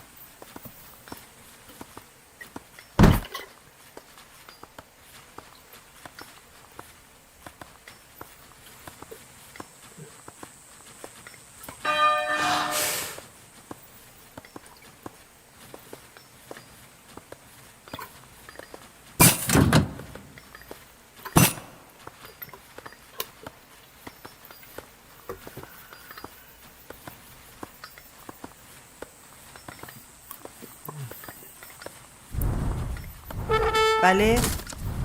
سلام. حمله.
That's a lot of light cap you got there on their thing over there. Wow.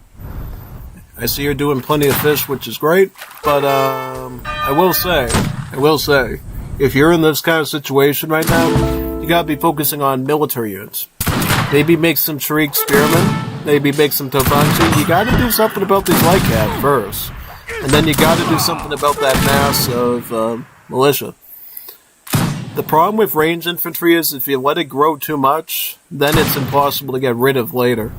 So you gotta find some sort of scout units and wipe this out somehow. You gotta rid of it somehow. It's very serious.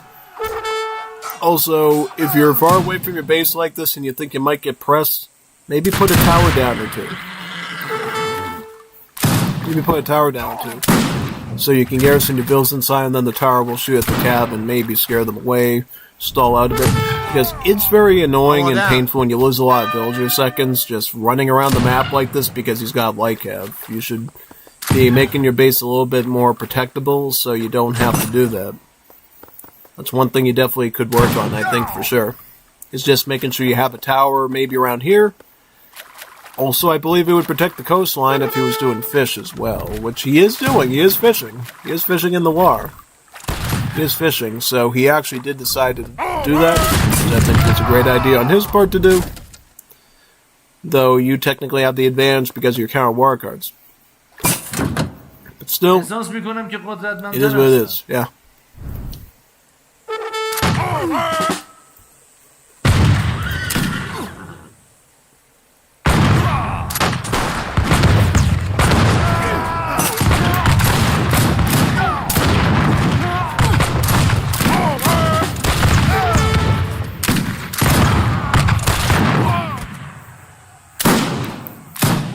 آمادم. می جنگم.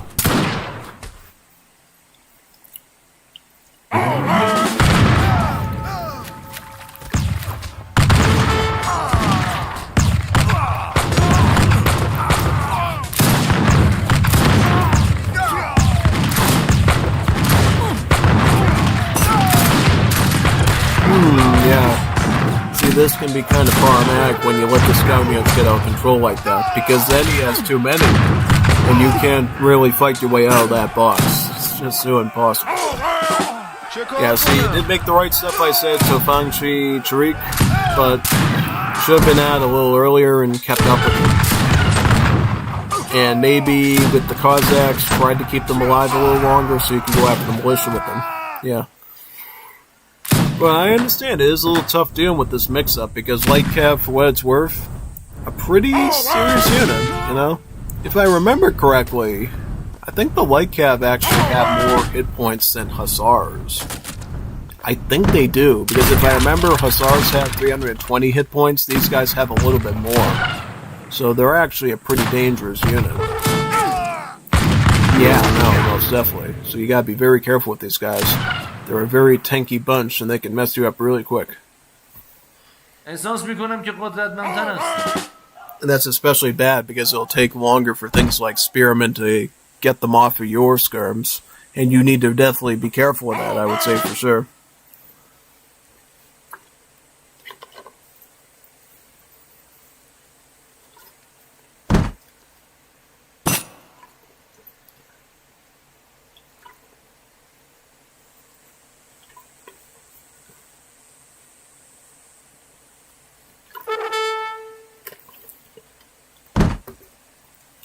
Now, honestly, it's great that you're still getting fishy. That's probably going to be the thing that saves you here. How's your Vil count doing? بگوش هستم. So oh man, you're screwed. You're really screwed right now. Because look at this, 48. That's fatal. That's fatal Vil gap right there. Once you get to that stage, it's like being in purgatory at that point. You gotta do a lot of magical tricks at that stage to get out of that sort of a loop. Yeah.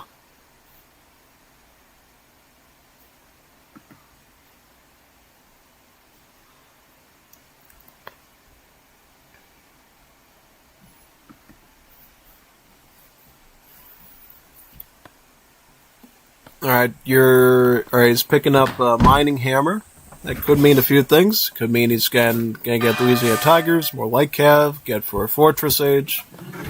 Saga's going to Fangxi still, with Tariq. Considering his Suraniko situation, he really doesn't have much options other than this. I mean, Tariq's to deal with the light cav, and then the Tofangshis to deal with the militia. Now, at this point, you gotta get your Nizami Bakhtiari. That's something I talked about earlier, Nizami Bakhtiari, so you can get the Varan upgrade on these early. And then you can have the 20% stats to beat these militia. Because look at these militia. Once they get the private upgrade, they have 19 range attack and 100 HP. Your guys are just barely better right now. If you get the Bakhtiari, you're going up 20% points and 20% in your stats, and you will have a better matchup with these. Even though you're already technically due, but just a little bit better. Right now, where you're really losing is in the numbers game.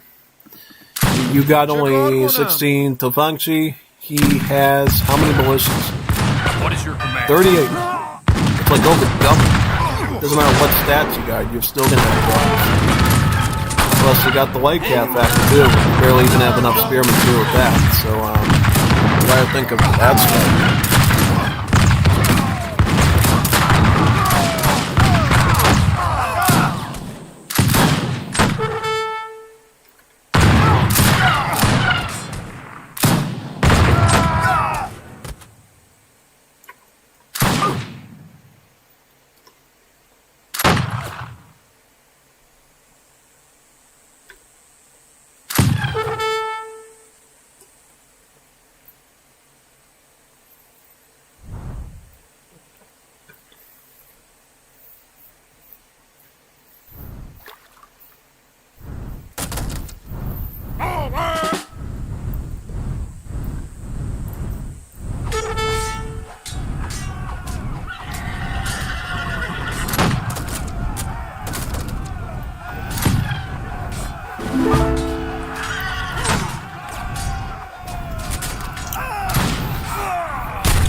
he's up to Fortress Age. Man, that's tough. Because then he just needs Whipworths or 5 Light Cab on top of what he's already got, and you're already toast. Yeah. He's absolutely getting Specialist Militia, of course. I'm ready. And his veteran upgraded.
Wow.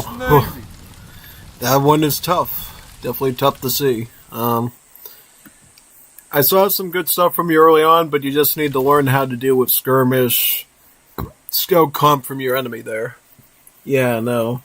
Because Light Cav and Militia's going to be one of the comps you're going to see most with Anglophosives, so you better get used to fighting it.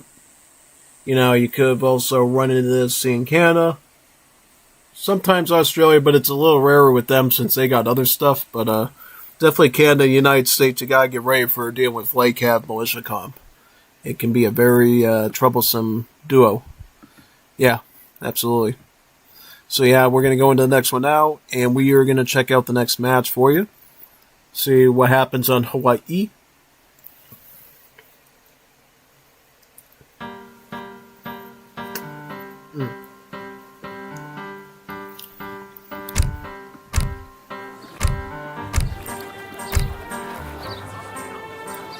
Game number 2.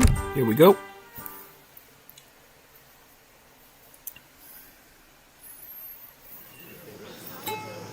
Bondar Lakota. You go Greeks. Perfect Civ for this. Beautiful Civ choice. You get the dock, free dock right away with the wagon, and then you get free fishing boats. Best Civ you could ever pick here, honestly. And not only that, you have a lot of time to build your fishing economy up and to boom like crazy here, because you're on Hawaii, of course. You're surrounded by lava. The floor is literally lava. And if your opponent walks in the wrong spot, they get burned. They lose hit points on their units. And yeah, I thought you already walked into the lava. Like, oh god, don't tell me you already walked into it. No, you're good. Ne. Alright, just pick this up. It's 100 food. You'll get about, I believe, 180 or 200 food from it. Can't remember how much. It'll be pretty substantial. That should be quite nice. Pick it up. Hey. Pick it up. Yeah, you shouldn't try to idle like that, especially since it's such a critical treasure to keep in your bill queue going. I know you're trying to herd and stuff, but yeah, definitely stay on top of that stuff. Especially since it's a particularly essential treasure. Yep, 150. Cool. Is there any other good treasures around here for you? Coconut crab. This could be a great one for you. Gives you at least, I believe, 200 food.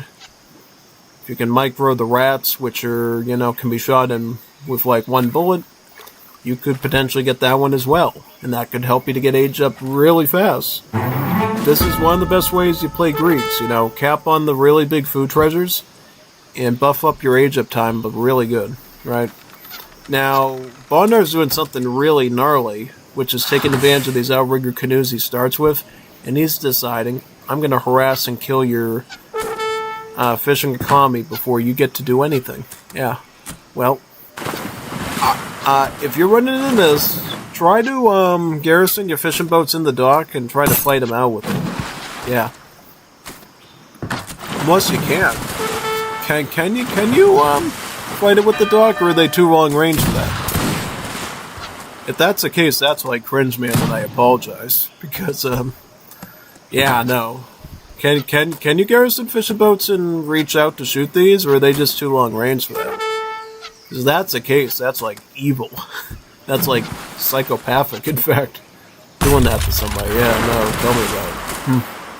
Yeah, that's why you gotta be vigilant at the start. So if he does come up with his outrigger canoes, you can at least do something about. Yeah. Because he's gonna hunt down your fishing economy now. I know exactly what he's up to. Yeah, man, he didn't even want to give you a shot in hell, I guess. I suppose not.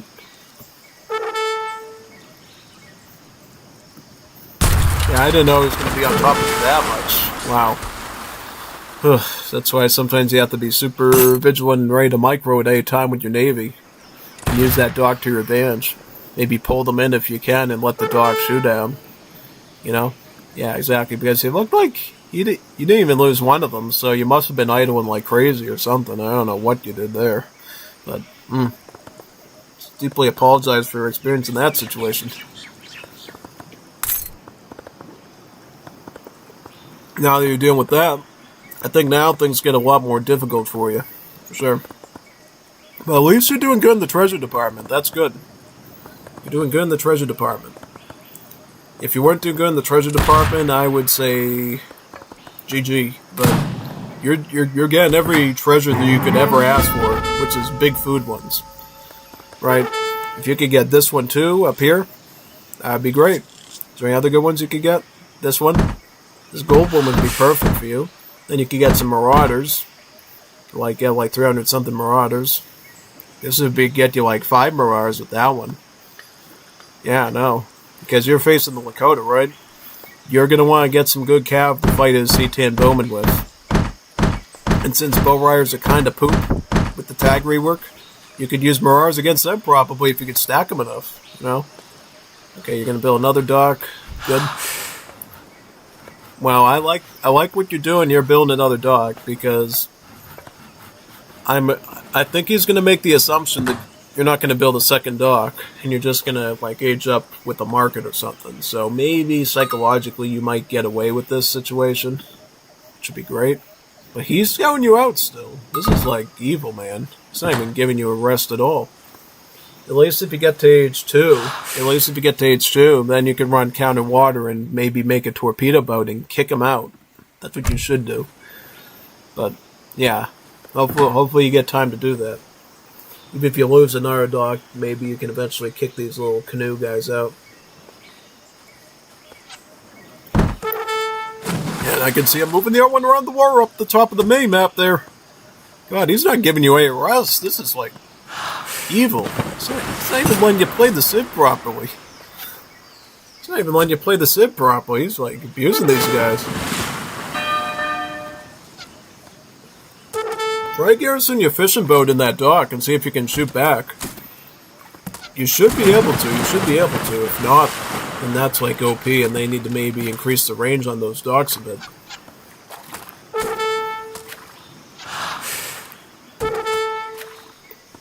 Because when I see this, I just don't know. I'm assuming if you're not putting them in, you know that you can't reach them. And the dock is just a sitting duck. In that case, that's just really bad.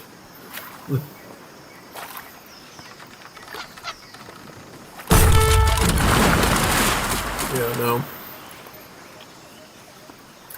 Oh my god. At least you can hit that one. Oh my gosh. This is very bad for you today. I don't know what to call this. You might need to talk to one of those counselors after witnessing this stuff. Oh man. You need some psychological help if you experience this type of abuse with somebody in their canoes, by the way. You know, reach out to someone. You don't have to do it alone. Really not. You could always find someone to pop you some pills or something. Especially when you're dealing with that situation. Yeah. Crazy.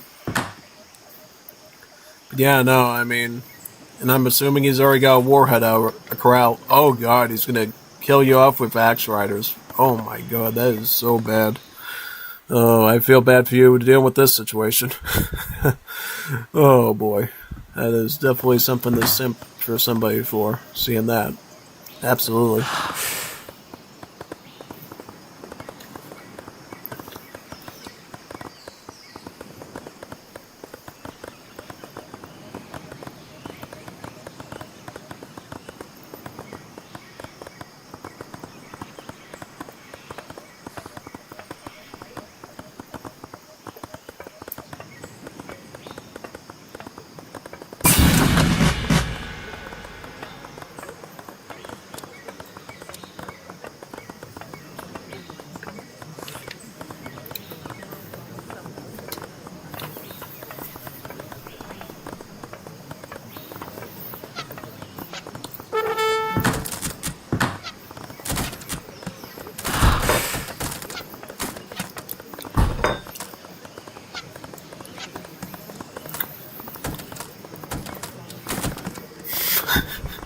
Well, I mean, at this stage, I would probably say get the siphon first, because you know how far behind you are in an age up right now? Your biggest priority is land. You can deal with the water later. Deal with land right now, because see this? He's already got axe riders on you, and you're already 20 steps behind, my friend. You don't have a lot of stockpile. Yeah, do some siphoning good. I guess the one good thing is he opened up corral, so you at least don't have to worry about archers. Yeah, but that could change. He could also run that card to turn his axe riders into rifle riders, and you'll be dead. Really fast. Yep, he has it too. Evening Star. We also shipping Cree trackers too. That's another option for him. Okay, you send the torpedo boat. Ooh, look at that torpedo boat. Do some work there. Now, that's a good boat right there. Wow. Yeah, please tell me it'll take them both out, because if it doesn't, I mean, that would be devastating. Alright, well, that's good. Okay, at least you got some defense now. That's great. I'm happy for you. But you gotta work quickly now, because he is probably gonna be thinking about changing some of those into rifle riders to, like, blast up all your scythemen. And you gotta be 20 steps ahead on that curve, because if you don't, it could be very bad for you, and you might have to do something about it, yeah.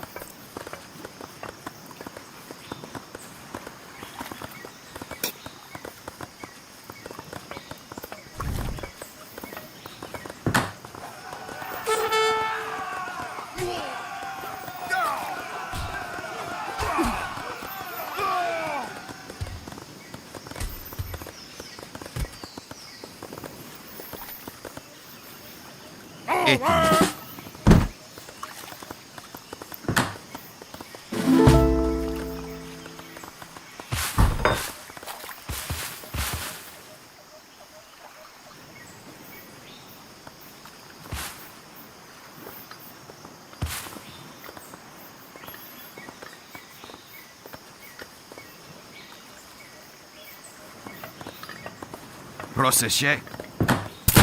Etimiz.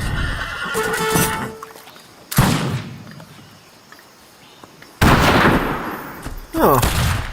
Weird. So if they siege a mid-thing, it turns into a ruin. Wow, that's kind of scary, because that means Saga's gonna get a trickle of this XP now. Ooh, wow.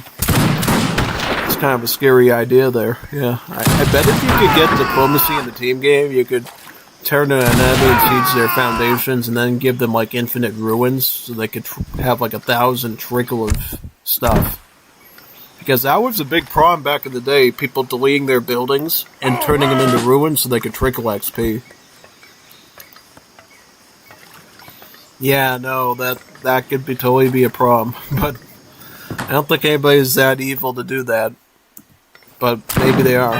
Who knows? Who knows? People have done some crazy things before.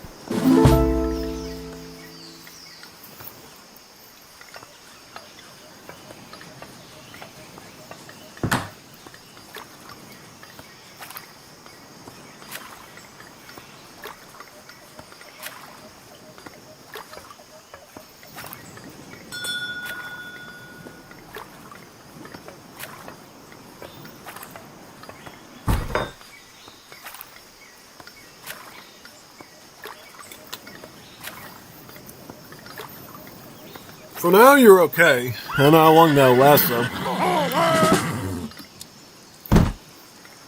Oh, wobbly wobbly watch say. Wobbly wobbly watch say. It's gonna turn into rifle arrows. And you're gonna be dead. Uh-huh. I feel so bad for you. Yep, rifle arrows. Here you go. All heavy infantry now. Watch his bike run, I'm very good, too. His bike run, I'm very good, actually. He's only losing like 2 of them. Very impressive.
Whoop.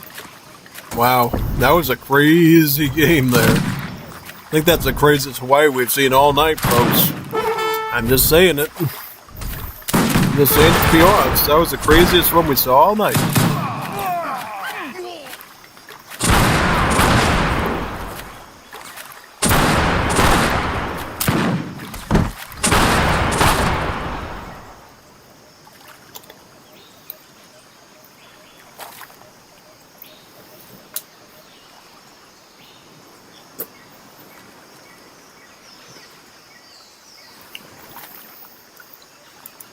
Haku. Let's check out the third one now. I'm almost curious what game number 3 is going to look like if that was game number 2. Game 1, was an interesting bit of learning for Saga. Game 2 is just utter sickness. Sickness. Disease. How about the third one, though?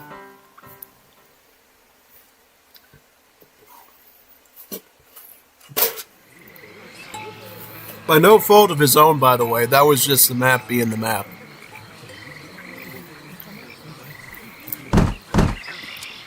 Bondar running British? And Saga running Iran. Okay. Bondar definitely wanted to make sure he won this one by spamming factories. Okay, alright. Wink, wink. Okay, let's see how you do here. You're dealing with a really tough Civ now. Brits compared to the United States, a whole different show. You thought the United States were tough? British are like 4 or 5 tier spots ahead of them. So, that is definitely something to watch out for.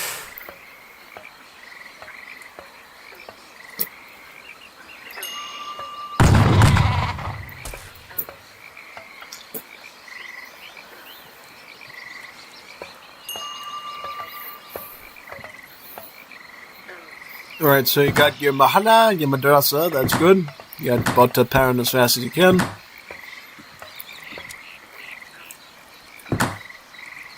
And British, I'm assuming they got all the factory stuff. Yep, they got all the factory stuff. He has the Age 3, Nezzy, the Giles, Frying School, Fencing School, Crates, Fort, Falk. Charge of the Light Brigade. We don't always see that one. That's one that actually improves the movement speed of your cherry bums. Oh, he's got Moonlit Charge. He's got Cardwell reforms. He's got one of the generals here, Baron Leiden, to boost your artist rifles. Okay. Any infinite cards, though? No. That I find a little dumb, because British get a lot of infinite cards. Should get, like, infinite household glue or rockets, maybe. Or even one of the native options, the Armenian or the Wahhabi ones, yeah.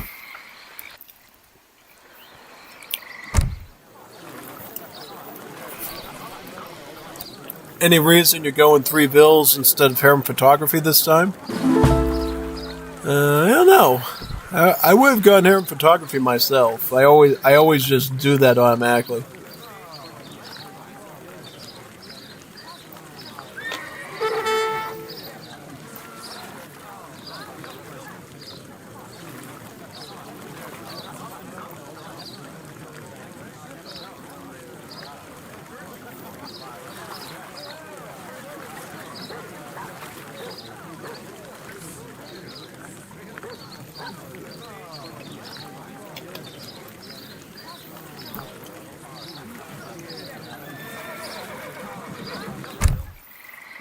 Are you getting Buddha pattern or something, or? I don't like you not researching anything out of the madrasa. That's very dangerous. You should always keep that madrasa working no matter what. Yeah. If I don't see you clicking on it, that's going to deduct you a point probably in my book.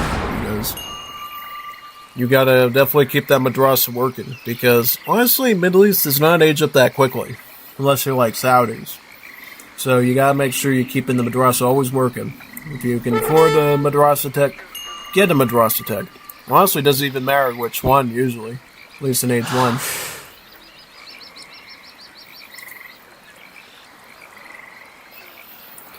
But, it is what it is. Now, what you do in age 2, I think, really depends on what Brits are up to. I think the Brits are probably going to focus on their factories first, so I don't know if you want to just focus on your yellow techs, get yourself propped up. If you wanted to, you could maybe try to go for some sort of fortress age. Maybe pull up some cans and stuff and pressure. That way, there's options for you. Because the Brits naturally aren't going to press you very early, and if they do, it's not going to be that hard. Because they got to save that gold for the factories. So at most, you're going to be dealing with a 1 barracks red coat type of situation, which is not a lot. Not a lot.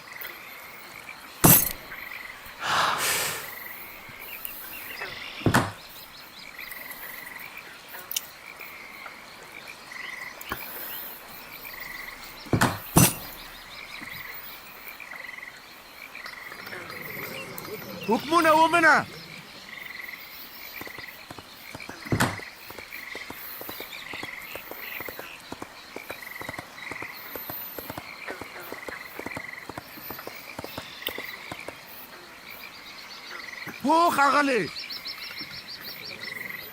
آمادم.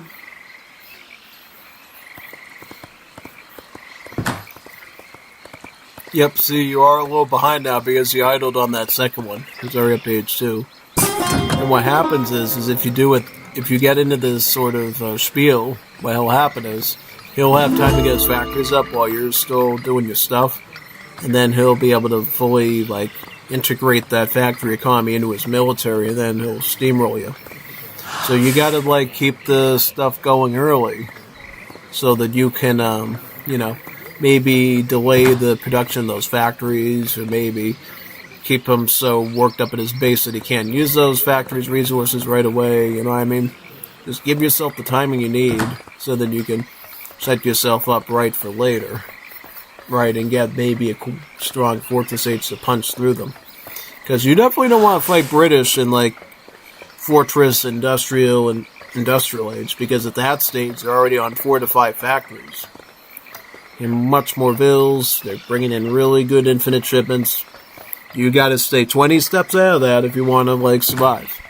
Alright, you're going Forge.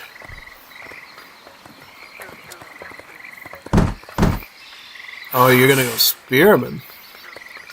You go Spearman. What made you think of that idea? I don't know about that. I would be very skeptical of that, because the thing is, I think your biggest problem there is that by the time you, get your Tariqs out, his factories are already up. They're 5,000 HP. Almost up, they're almost as big as town centers. And then he's going to be able to get a red coat barracks and just pummel you.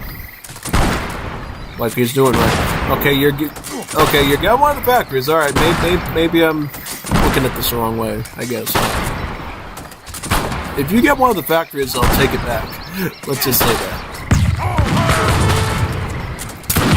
You get one of the factories. Yes. Good. Okay, you impressed me there. I was like a little skeptical about this build. I was like, I wonder if he's going to pull it off, and then he ended up doing it. But be forewarned, if he like stuck it over here maybe, he would have gone to it in time and would have intercepted you. So still I would say be careful with this idea of yours, because you're not always going to get lucky that he's going to just bare-face the factories right where you're coming in from. Sometimes he's going to be all the way over here, he's going to be able to see it, put his vills on the TC, and already start grinding your army down. So be very mindful of that. And what if he built that one first, and then he built the other one second? Then you would have tried to siege that one, and then you would have had to move over to that one, and, you know, it would have been a more complicated situation. But see, he still has enough surplus to build another factory, and that just tells you how dangerous this, British Civ is. Also, mind your spearman here is kind of idling a bit. Yeah, definitely get those Tafanshis down there. If you can, pick the Minutemen off first, because they go down in one hit.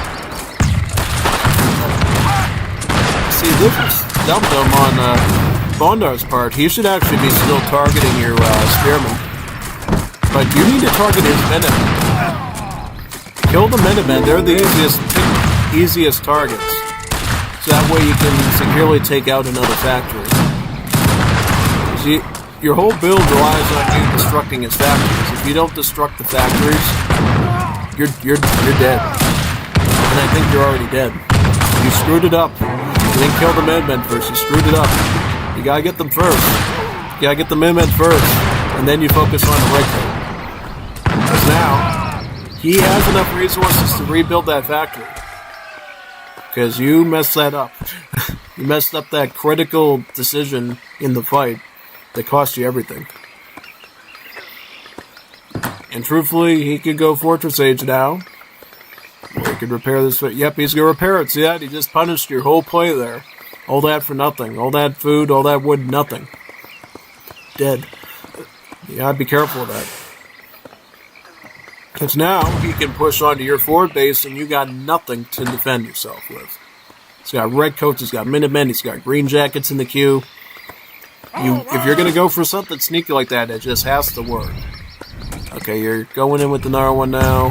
Fine, but does it really matter anymore? Because he's already got a force right here waiting for you. And,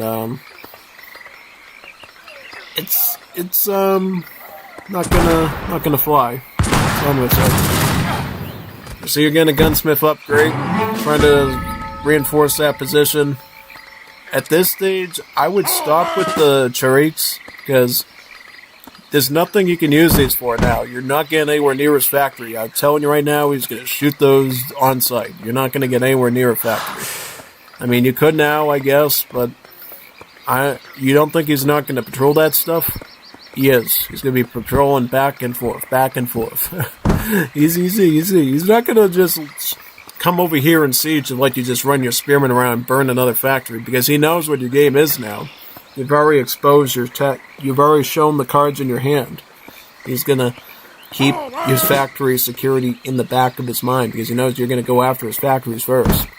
And he knows time is on his side. The longer he waits, the more factory resources he gets, the more factories he builds, the more army he gets. He just wins automatically no matter what you do. And he decides, you know what? I'm going to pull up a Fortress Age. Because then I can get Falconets and then flush you out. Flush you out with 2 cans. Top of whatever infantry it's got. Even if you're making the Zalmadleys, I think you still have a bit of problems there.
Ooh, and he puts a fort right here on top of you, too. Wow.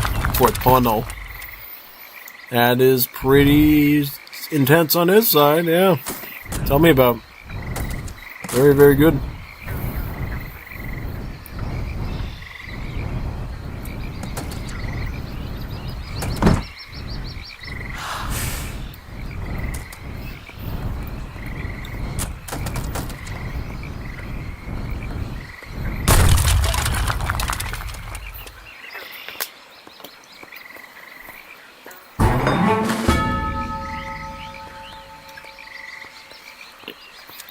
So what are you going to do now, once he's flushed you out? So I see you're on yellow 5 at the madrasa. It's good that you're doing that. It's probably going to be the only way you claw back with any sort of economy. Right? Very good. It's good that you kept all your eco up here too. That's great. Means that you didn't lose any of that, which is good. So what's his Vil count? Oh, so you actually have more Vils than him. That's great. It's actually awesome.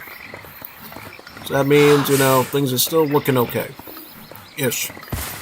That'll change very soon once he gets to, factory number 3 and 4. Which he can get now he's in Fortress Age. You can get the Manchester Railway, Railway and then the, laissez-faire, economics, yeah, which I think he already has. Alright, you're in Fortress Age. Make the most of it. Get your mid-fish shipment. Oh, yeah, 8 Vils. Okay, you can do that too. Just be mindful of the fact that he has secured his side of the map, and he has the wherewithal to push on you now. So you gotta be ready for that. Get some sort of defense, pick up with something. Yeah, anything at this point. I like how you're getting the Oljari preemptively, that's great. But you're going to need other troops too. From his composition, you might want to go with, I don't know, I'm trying to think what you might want.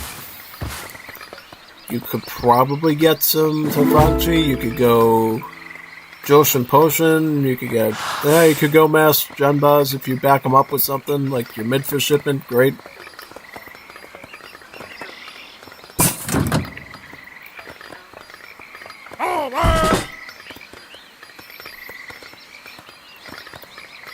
احساس میکنم که قدرتمندتر هستم.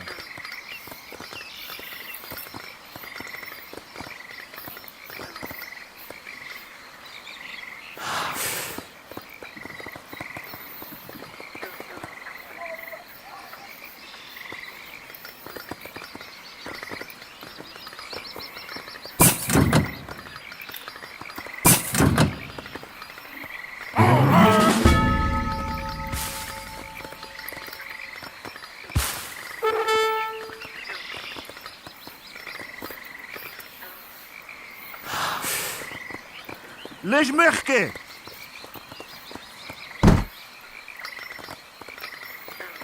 بله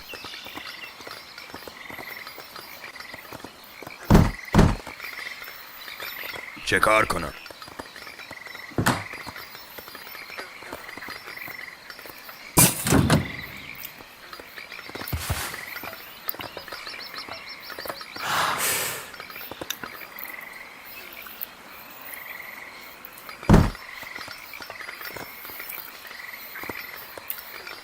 آمادم حرکت میکنم آمادم بله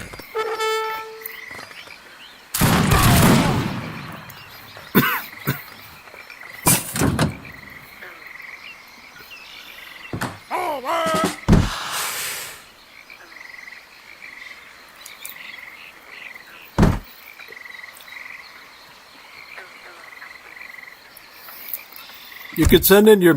Alright, you sent that in, right? Yep. Good. Plus you're training more cans too. Very nice.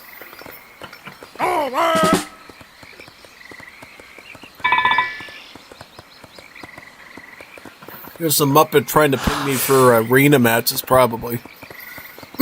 We could do them. Actually, after this, because this is the last match in the...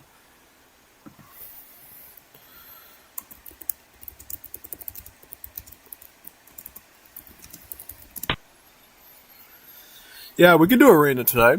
That'd be fine. Because we don't have any more matches to do. That's... Yep, alright. No, I was thinking of maybe casting more matches for you, but we may as well just do arena. That'd be totally fine, because that usually brings in a lot of viewers and stuff, and we could get more people to watch the tournament this way. That'd be awesome. Yeah. Absolutely good.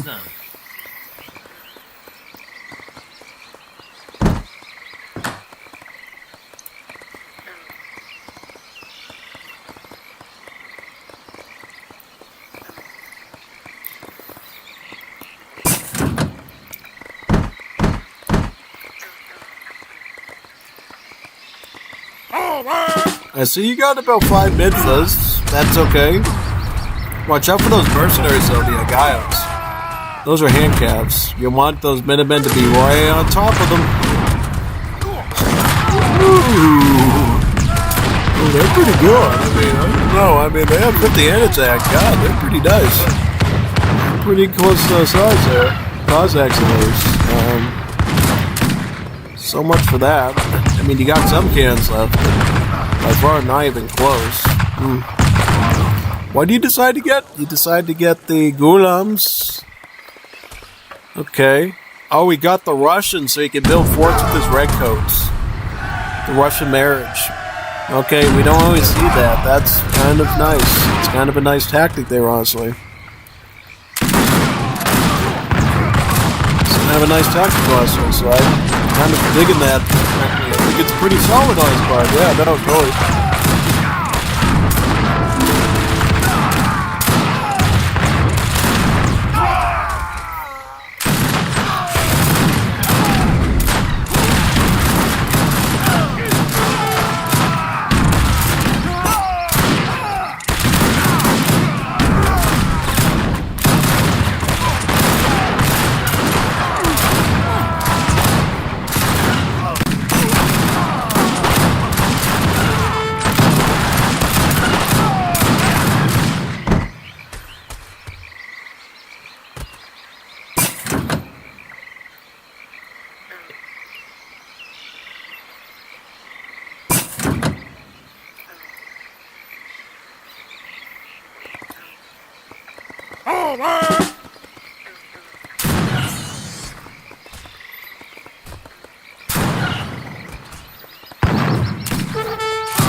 Yeah, I'll just join now. Yep, allow. Yep, I'll just join now. There we go. Alright. If we want, we could speed this up. You think that'd be fun? I'll speed it up a bit. Because I'm gonna have to remap it to my Okay, you got Masaks, good. Awesome.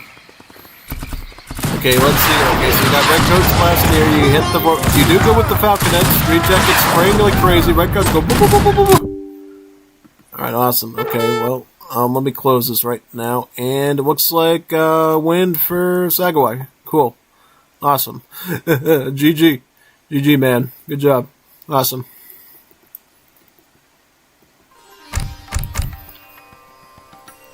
Alright, now we're going to do some good old Asian Diocese Arena. Awesome. I haven't done Arena since I had my old computer. Yeah. Awesome.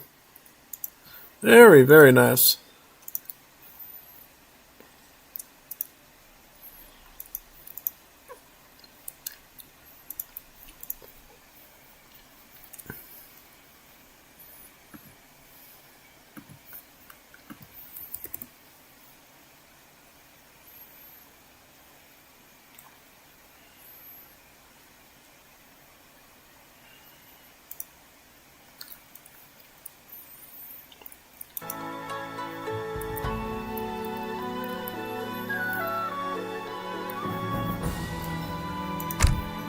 Let me think. What do I want to play here?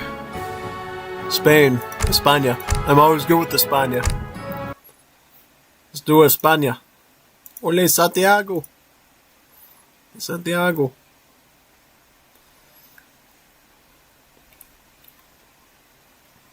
Yeah, I decided, you know what, screw it. I'll just play some Arena today. Haven't done it in a long time.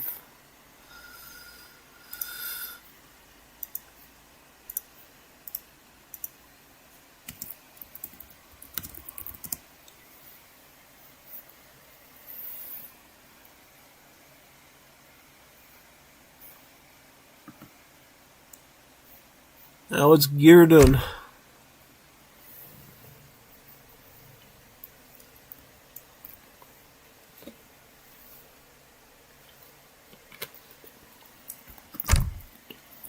gonna check something in the other room while these guys talk and stuff.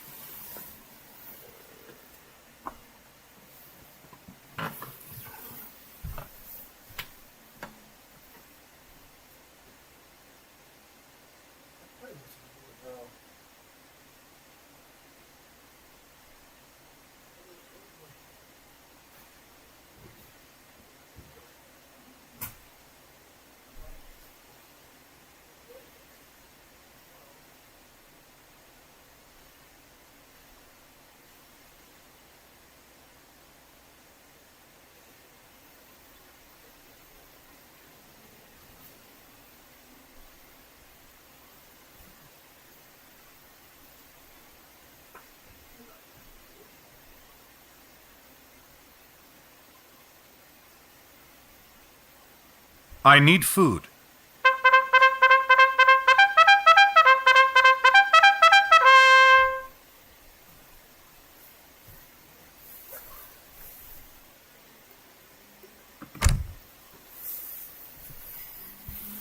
There we go. Awesome. Let's do it. Very, very good.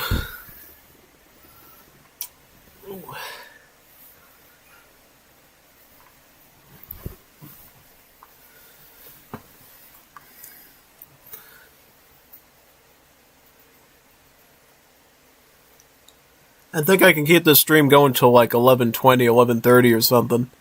So if we do Arena that long, that would be pretty nice.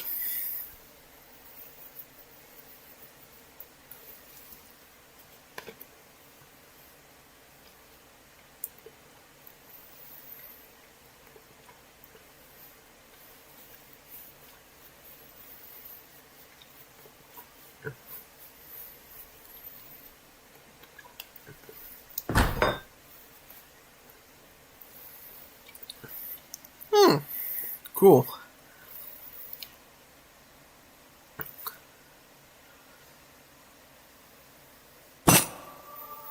It's loading, loading, loading. Here we go.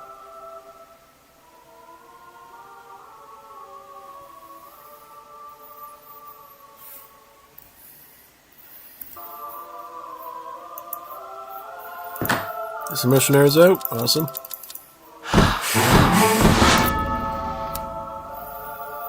You always start with missionaries. Lo haré. It's always a must. You always start with missionaries. Sí, correcto. Lo haré. Always start missionaries. As with missionaries, you can boost up all your other troops in this. You basically start out with functionality research here, so you don't have to worry about sending that. It's already done.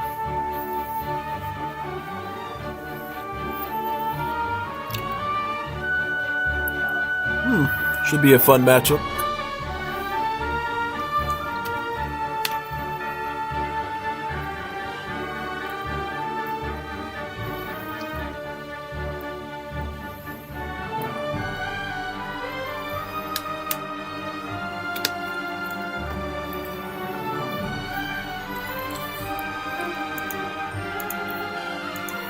Sì, lo haré.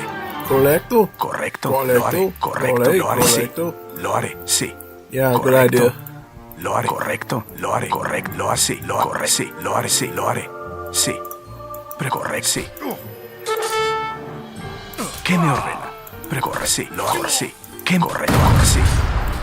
Preparado. Lo haré. Can I even beat any of these grenadiers or no? Why is he idling? Kick him. Get him. Get him. There you go. There it is. Sí, preparado. Correcto. Correcto. ¿Qué me ordena? Correcto. Lo haré. Correcto. Correcto. Juanito. Correcto.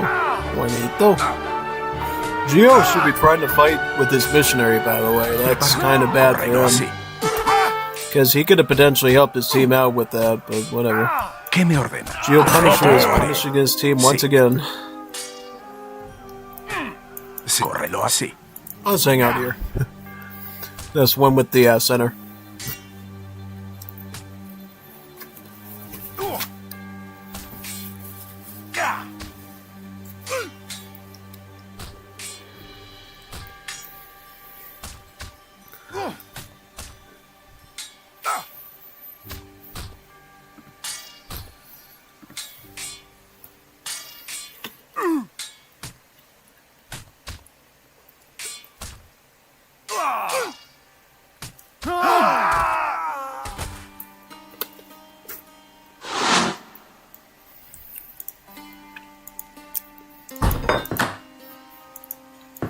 What do I get? I don't know. Well, if he's going Grenadiers, and Rev's got Germany, what do we do? Maybe I go Hoopies. I could go Hoopies, maybe. Yeah, it's possible. I could go Hoop Throwers, because Hoop Throwers beats Grenadiers, I think, with the help of the Missionaries. Yeah. Play a little trick on.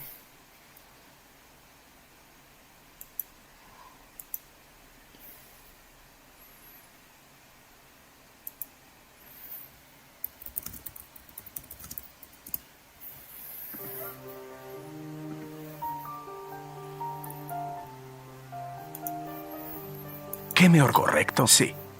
Lo haré, sí. Correcto, lo haré. Correcto, lo haré. Correcto, sí, lo haré. ¿Qué me correcto? It's got sí. spies. Correcto, lo haré. What's up with the sí. spies? Correcto. Sí, prepara, sí. I mean, nay on, commandment years. Avance. Nay on. ¿Qué me lo hace? Sí, prepara. Correcto. Ready. Ideas. Avance. Sí, sí, lo hace. Lo haré. Commandment. Crazy. Insane. He should be attacking my Hoop Throwers. He's like ruining, sabotaging his team so bad doing that. He like should be attacking my Hoop Throwers right now. Why are you not attacking my Hoopies? I mean, I don't mind if you're going to give me the game, but stop Geo punishing your team, Geo Punisher. Preparado. ¿Qué me ordena? Sí. Preparado. Correcto. Sí. Why can't my sounds sound majestic like a Hololive girl? Why do they always sound so scary and Correcto. Lo haré. make people jump? Sí, lo hace. Yep, I remember that one, yep. Correcto. Yep. Sí. I know. Lo haré. I know, brother.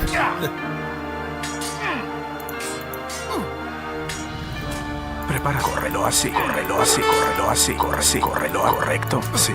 ¿Qué? Córrelo así, corre así, córrelo así, córrelo así. Lo haré. Sí. Prepara, sí. ¿Qué me ordena?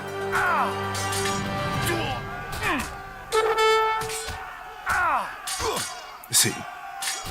¿Qué me sí? Corre así. ¿Qué me ordena? Correcto. Lo así, corre así, lo así, lo haré. Corre así, corre, lo haré. Sí. ¿Qué me corre? Lo haré. Sí. Corre sí, córrelo así, corre sí, córrelo, corre sí, corre sí, lo así, córrelo, haré. Prepara, córrelo así, lo así, corre sí, corre sí. ¿Qué me corre sí, lo haré? Sí, correcto. Prepara, corre sí, lo haré. ¿Qué me ordena? Correcto. Yep, break them away and heal each other. Sí. 200 IQ. Prepara, ¿qué me ordena? There you go. Lo haré. No missionaries lost.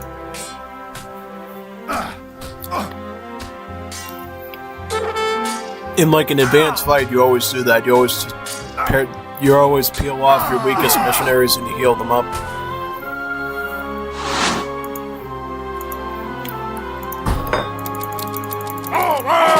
Some more hoopies. Yes.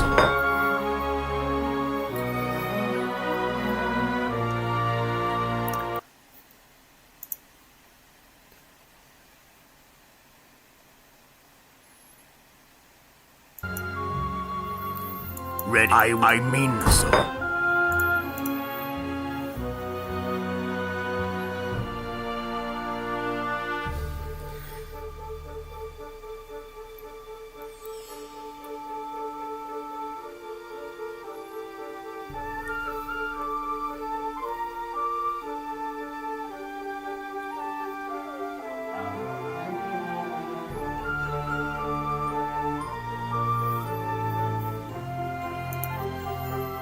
I was. Yes, I was. I mean, yes, I was. I mean, I was. Yes, I mean, yes, I mean, I mean, yes, I mean, I was. Yes, he was. Yes, I mean, ooh, I mean, he was. Commandment. Yes, I was. I mean, I was. They are. Yes, command. I was. I mean, so. ¿Pero qué me ordena? Preparado. Sí, lo haré. Ready. ¿Qué me ordena? I mean, he was. Sí, ¿qué me sí? Correcto. Sí. Yeah, they are ready. He was. See, I see what you're doing, Willis. Sí, sí, lo haré. Yes, they are ready. He was.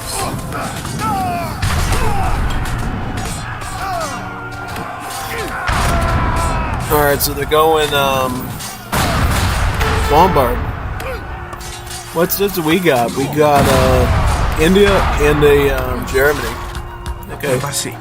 Means we could go Siege Elephant, we could go Culverin, we could go War Wagon.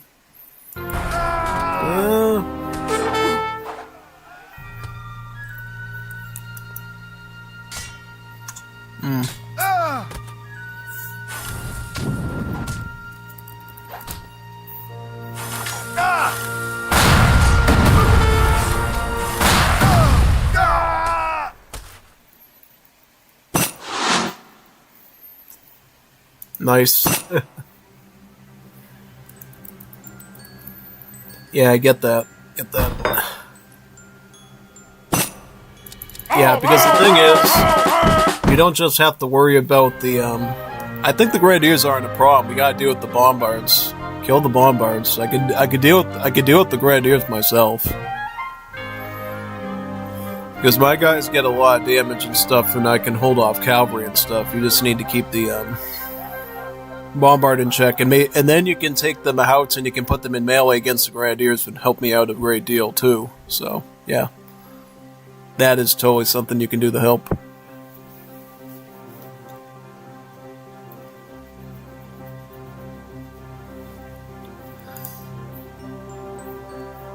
I mean, yes, I was. Command, yes, I was. Ready, I mean so. Yes, command, I was. Yes. I mean I was. Yes, I mean I was. Ready. Yes, they are. Yes. I mean was. Why are you giving me your nail scouts?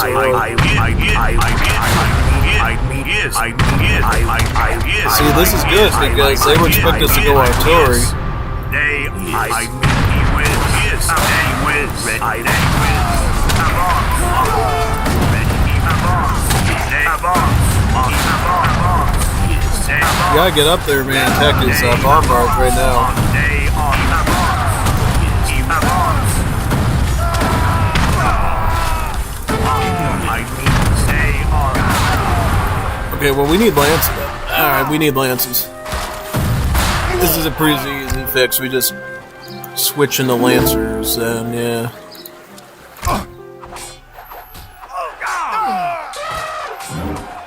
I think we could beat him. It's like, yeah, no, we could beat him with the splash attack on the immense outliers, yeah. Should be doable. Easy. Easy streak, yeah.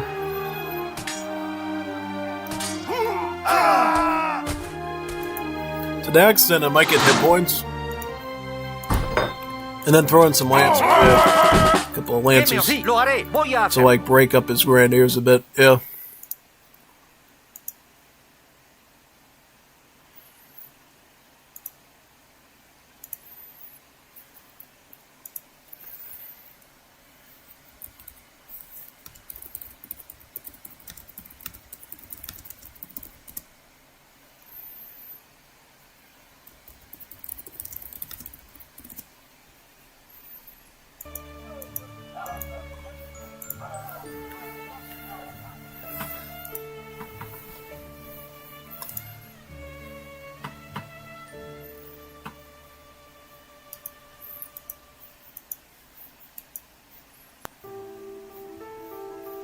Come I will. I will. Ready? Yes.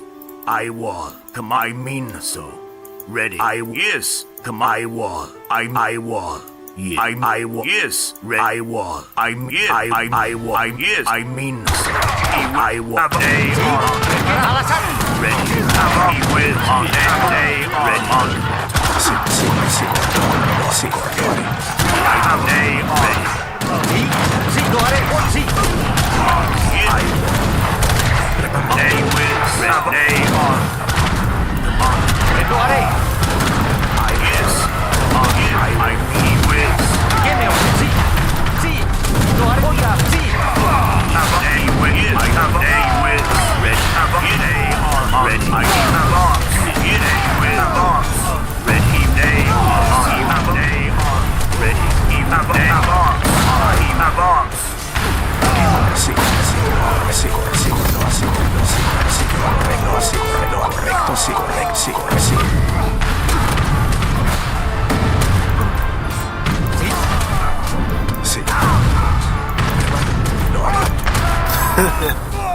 Insane. ¿Qué me ordena? Preparado, sí. ¿Qué me ordena? Correcto. Well, I think we just keep going hoops then, right? Yeah.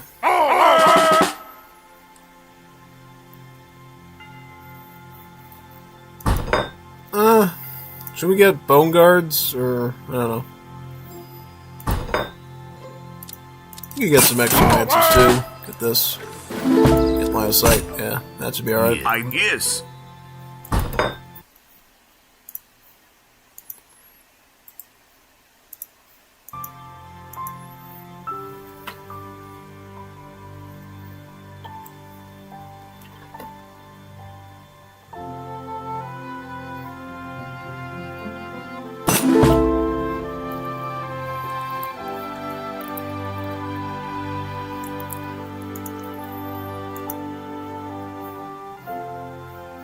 Ready. I mean ready. Yes. Yes. Yes. I mean so. Come on. Yes. I mean yes. Yes. Ready. I will. Yes. I mean so. I will. Yes. I will. I mean I will. I will.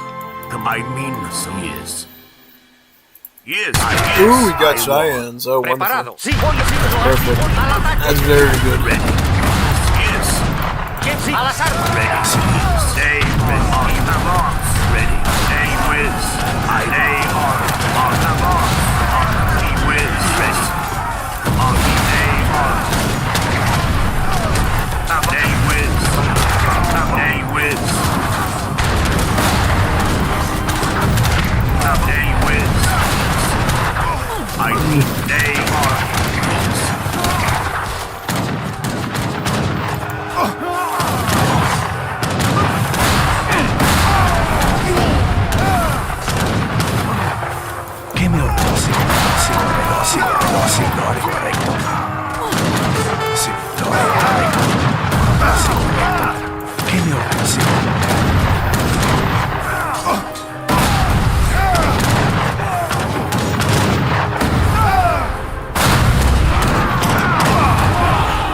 I think we just saved the... I don't know. I guess we got to throw him like a samurai or something, I don't know. We could go conks too. Just stack conks on him. Yeah. I don't know.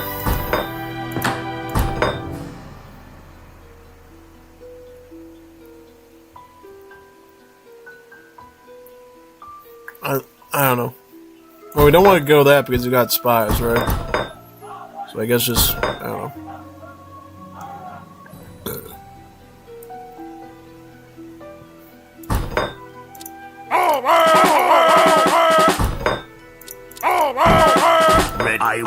I mean so.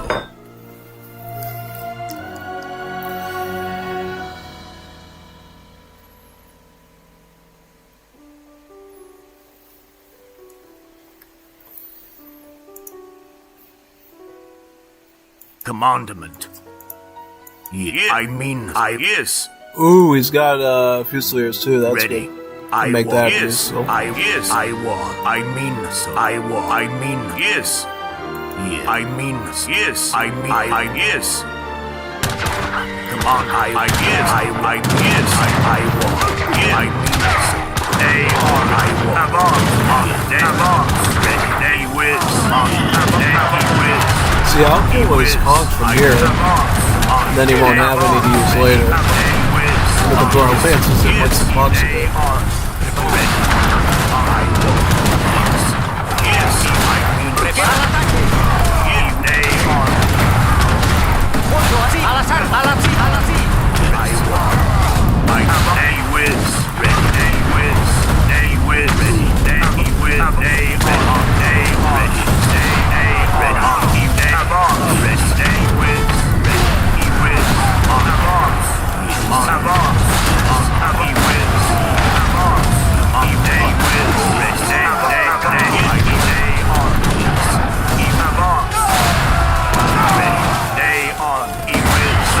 Beautiful.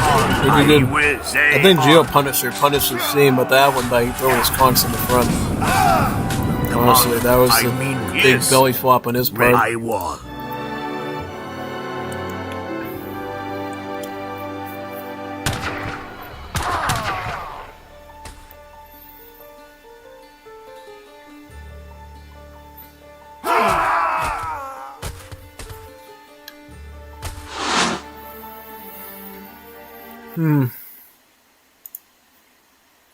I don't know, dude. It's crazy. Crazy.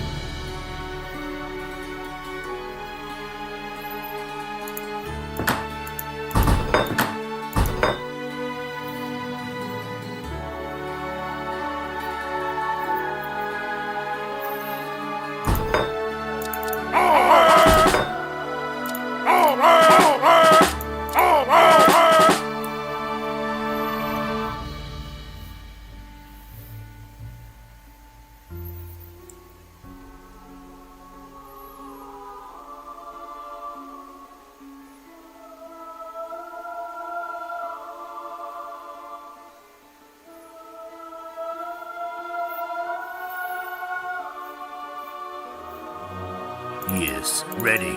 Yes. ¿Qué me ordenas? Sí, lo haré. Sí, corre, lo haré. I will.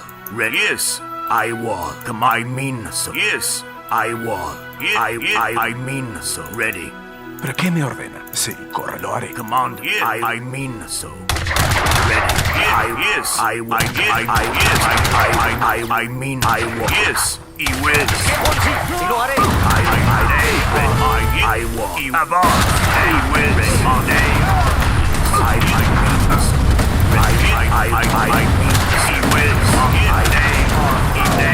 ¿Qué me ordena? ¿Qué me ordena? Lo voy a hacer. I will.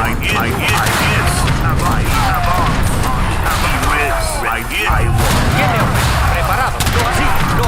Lo haré. A la sí, lo haré. Voy a hacer. ¿Quién sí? Sí. Quiero al ataque. Yes, he will.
Wonderful.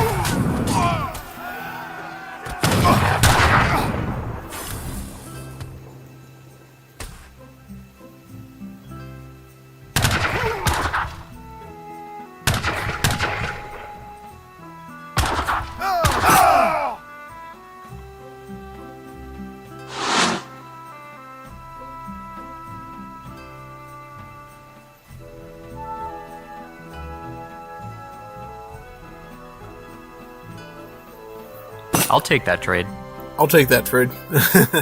Yeah. Absolutely.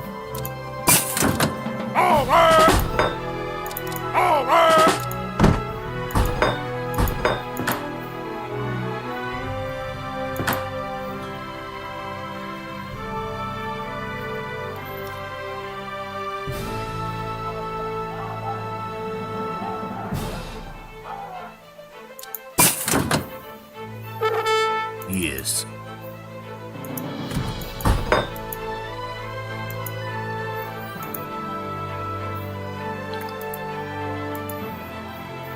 Ready. Yes. I mean so. Ready. Yes. I was. I mean so. Ready. I was. Come on. I mean so. Are you ready? Yes. I'm ready. I'm ready. I'm ready. I'm ready. Yes. I was. Yes. I mean. Yes. I was. Yes. I mean so. Yes. Yes. I ready. I mean. Yes. I mean. I whiz. Ready. Avance. All'attacco! Avance. Ready. Whiz. Presigo all'attacco! Sì, sì! Lo así, lo. Ready. Whiz. Yes. I guess. Ready. I walk. I guess. I lay on. Lay with avance. Ready. I guess. I guess. Lay avance. Come on. Preparato! Poi sì, sì, poi lo haré, sì, poi sì, lo haré, sì, poi lo haré, poi sì, poi sì. Yes. I guess. He whiz. They whiz. Alla do poi hacer. I whiz. They avance. They on.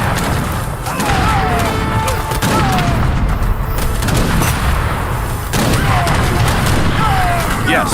Yep. I think I'm gonna get some spies to help him out too. Killing some Lombards, yeah.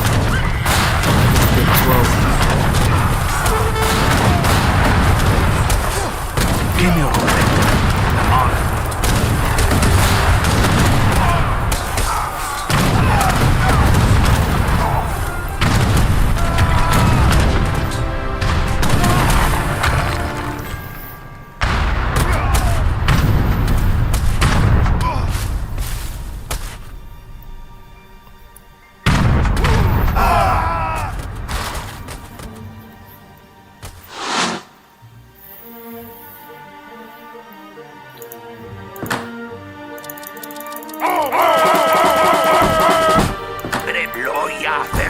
some of these, yeah. Alright, sounds good, Ben. Sounds good, brother.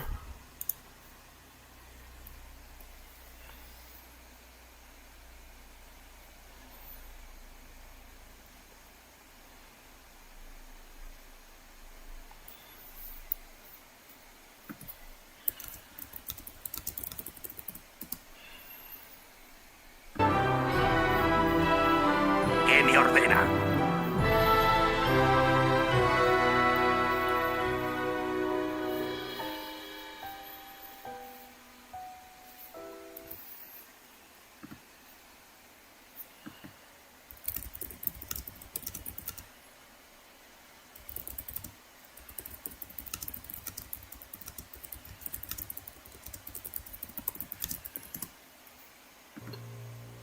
Sí.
Prepárase, lo haré. Voy ya, sí, voy, sí. Preparado. Sí, voy, sí, lo haré. Ready. I mean so. Sí, lo haré, sí. Voy a hacerlo. I will. Yes, ready. I mean yes. Prepárase. Que me lo voy, sí. Voy a hacerlo, haré. I mean so. Ready. Let me throw the hoops in first. Voy, sí, lo haré, sí. Voy a hacerlo. Ready. Ready. Sí, al ataque. Yes. Day on. Sí. On.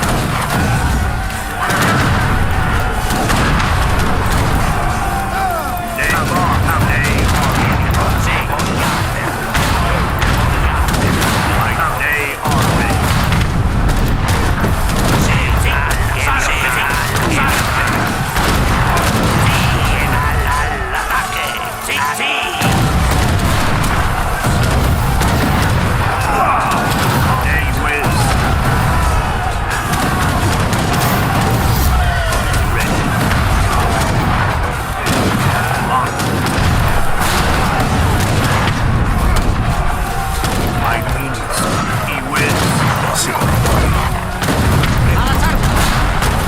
A las armas. Sí, lo haré, sí. A la sí. Oh, man, good.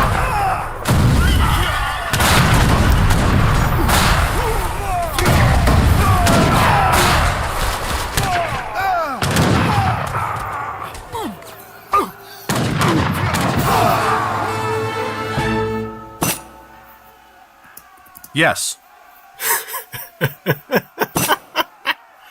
Yeah, I knew he wasn't Yes. going to fall. I knew he wouldn't expect that one. Damn it. No, he didn't expect that one coming. Not Yes. that one. Oh, man. Oh, boy. Yes. Yeah. No. It was the last round. I knew I had the element of surprise. Nobody's made any units using stealth, so nobody expected it. And it worked.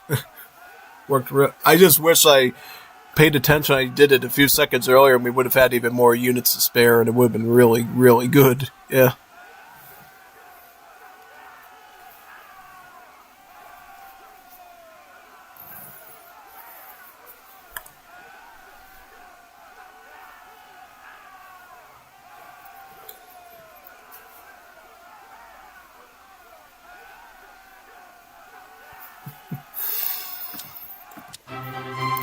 How'd I do? Not bad. I did better than like 3 of them. Everybody except for Baked. Yeah. Definitely that splash attack on the Howdahs gave him a lot of kills. Yeah.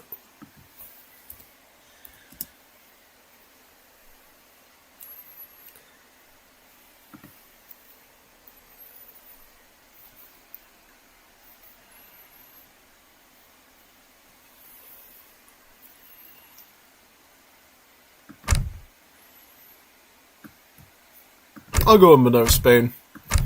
Give him another Spain, probably. Yeah. Give him another España.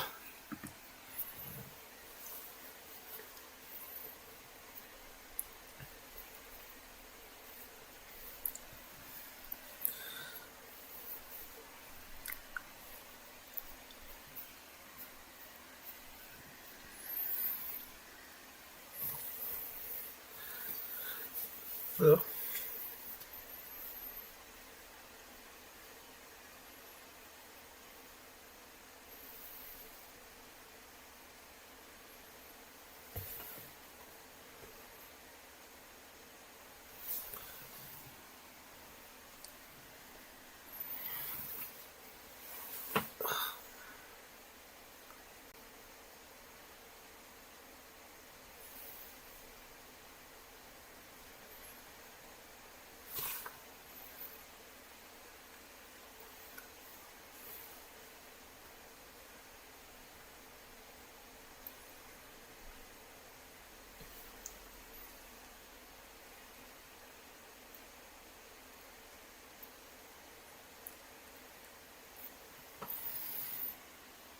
I'm ready.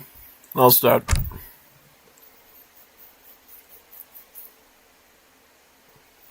Oh yeah, no, that was really good.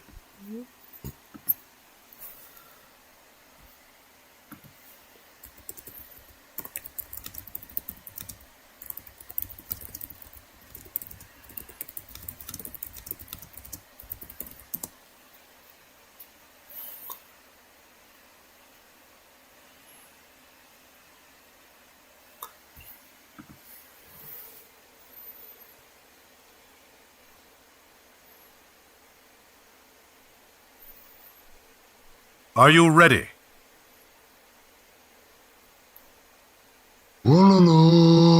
I need food. Believe it, little boy! Zing! Ask not for whom the timer ticks. It ticks for thee.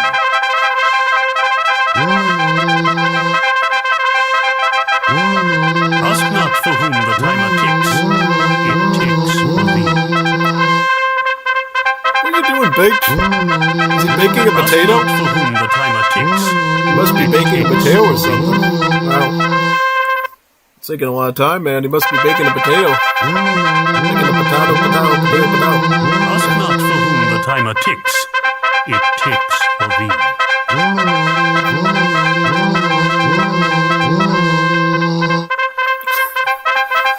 Sounds like a concert in here. Sounds like a concert. Yeah, no kidding. It sounds like an actual concert. Ask not for whom the timer ticks. Are you ready? It ticks for thee.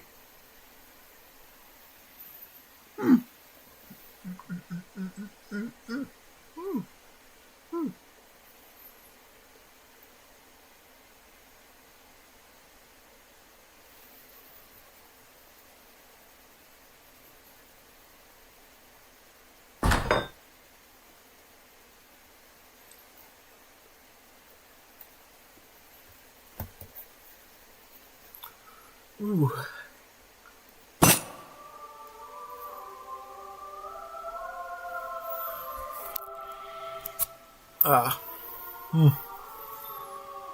You get extra coin. What do you mean I get extra coin? I didn't know we were doing this. Okay, it's me and Revo though. We should be okay. Alright, sounds good. Sounds good to me. Hi. Hello.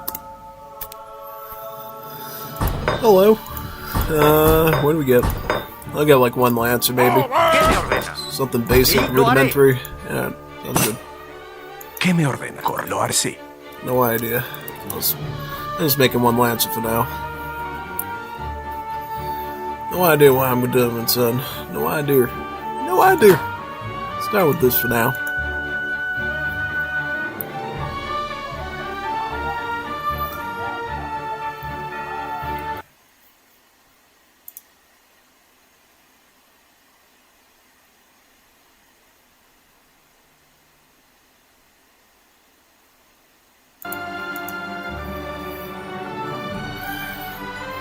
Correcto.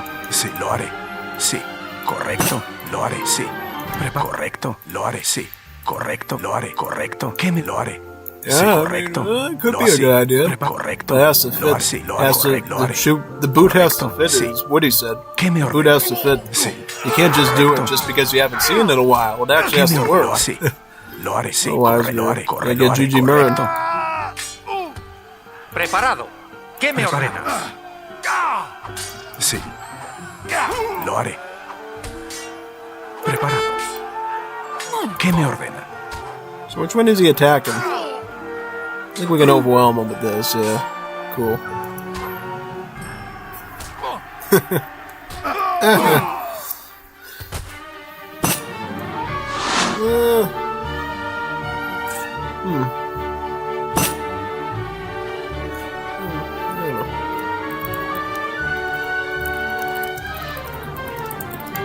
I don't know, depends on what they got. I'm not just gonna get bullets wars and get, like, gangs slaughtered by them. That'd be a little silly Willy, wouldn't it now? A little silly Willy-nilly Nelson on them? Yeah. Alright, well, what do we do? Probably no. They know I got a Lancer now. Preparado. So what is he getting? I don't know. I'll make some more. Just for fun. Voy a hacerlo. Let's make some more.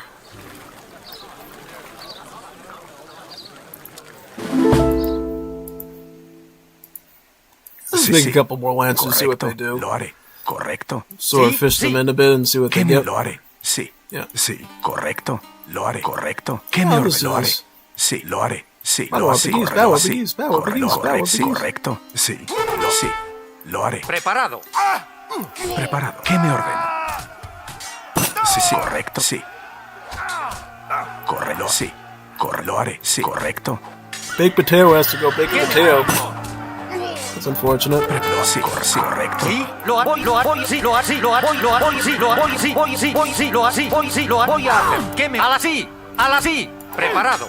Sí, lo haré. ¿Qué me ordena? Sí. ¿Qué me? Sí, lo haré. Preparado. Voy a. Sí. Heal him up. ¿Qué me ordena? Heal up, boy. Sí, lo haré. Sí, lo haré. Step here and Sí, heal a him. las armas. Alright, never mind. Well, now that they know I'm going Lancer, they're obviously going to go anti-cab, so what do we do? Well, I think we just get a mass of conks and just use our overwhelming gold to punish them with that. Maybe. Yeah, just throwing a ton of conquistadors. Yeah, that might be a good way to throw them for a loop. Pick up the stats of this, yeah. Could be good. Voy a hacerlo. Fair enough. Yeah, yes. That works fine. Yeah. Throwing some conks in too.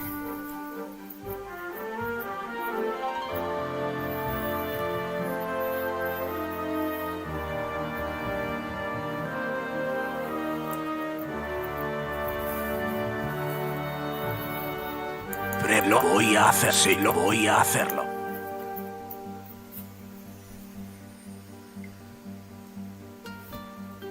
¿Qué me sí, voy a hacer, sí, lo haré, sí, lo haré. Sí, así, preparado, sí, así. ¿Qué me así, sí, lo así, sí, a las armas. Sí, lo haré así. ¿Qué me sí, sí, así, lo voy a hacer. Sí, algo sí, a las armas, lo haré. ¿Qué me sí, así. ¿Qué me ordena? Así. Preparada a las armas. Voy, sí, al ataque. Así, que no a las armas.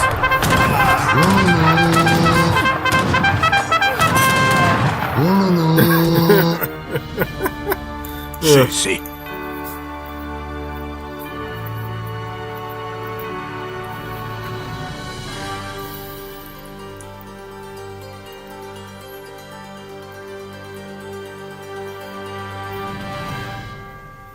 que me lo sí, sí. Vos lo haré. Al ataque. ¿Estás correcto?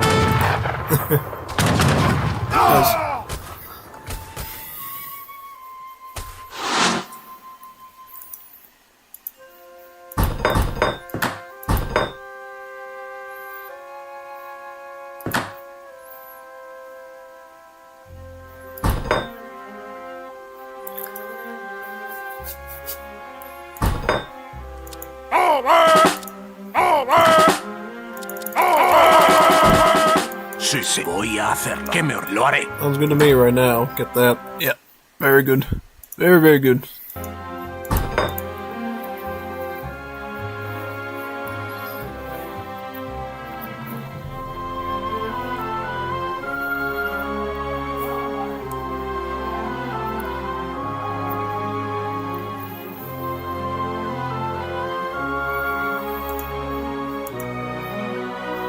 Sí, sí, lo haré. Prepara, voy a hacerlo. ¿Qué me ordena? Sí, prepara, lo haré. ¿Qué me ordena? Sí, sí, lo voy a hacer. Prepara, lo haré. ¿Qué me vos sí, lo haré. ¿Qué me voy a hacer? Lo haré. Lo haré. ¿Qué me voy a hacer? Sí, voy a hacer. Lo haré. ¿Qué me voy? Lo hago, sí. Sí, lo voy, sí, lo voy, sí, lo voy, sí, lo voy, sí, lo haré, sí, voy a hacerlo. Sí, lo voy a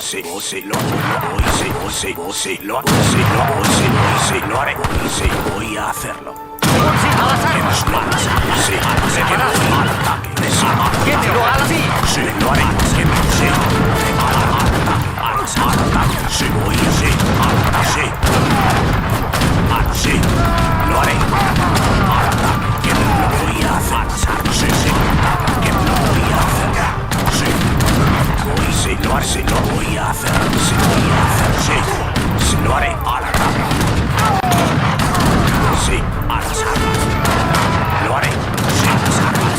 Voy a hacerlo, sí, sí, a las armas. Sí, sí, sí, sí.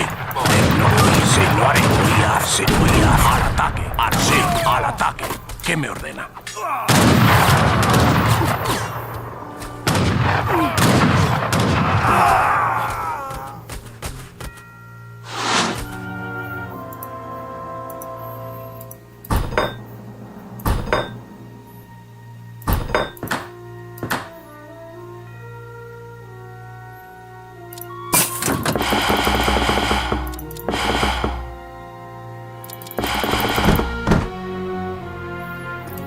Sí, I can throw some Bullet Warriors in. Who cares? Sí, voy, sí. I'll throw a few in. Throwing a few into the stack, right? Yep. Awesome. Awesome. We got our Bullet Boys. Yahoo! Oh yeah.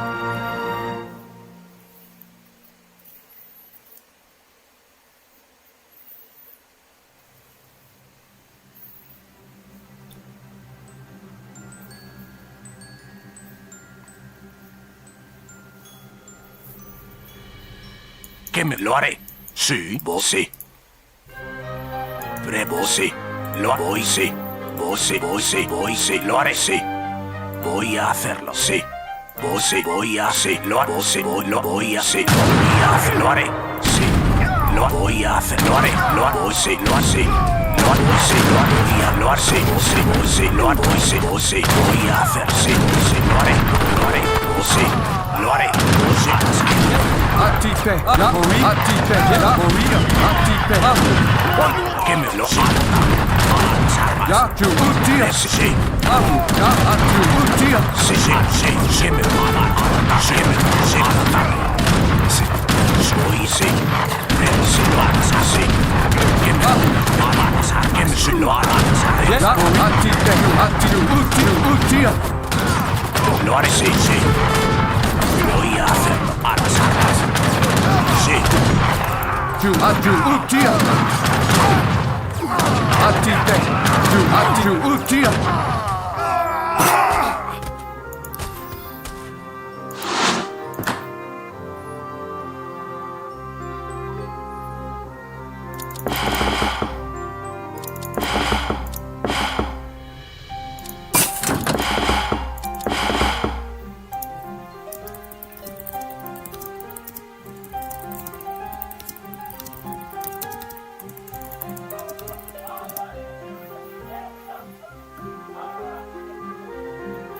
Yes.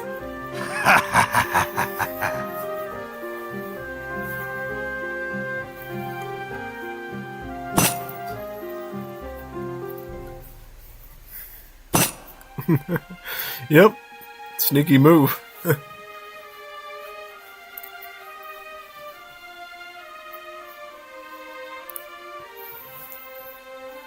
J. Korea.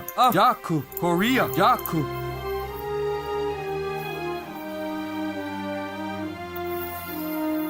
J. Korea. Yaku. Yaku. J.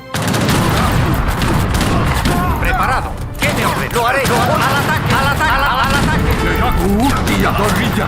Utia. Sí. Sí. Yaku. Utia. Ati. Atu. Utia. Yaku. Utu. Utia. Korea. Utu. Ati. Sí. Preparado. Sí. Lo haré. Sí. Sí. Sí. Lo voy a sí. Sí. Sí. Lo haré. Sí.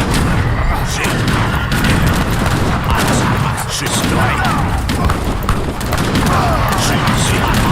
Que me dé a las armas. Yes. Sí. A las armas. Sí.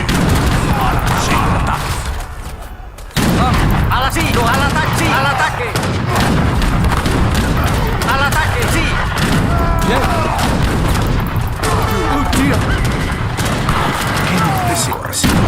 I'll throw my missionaries.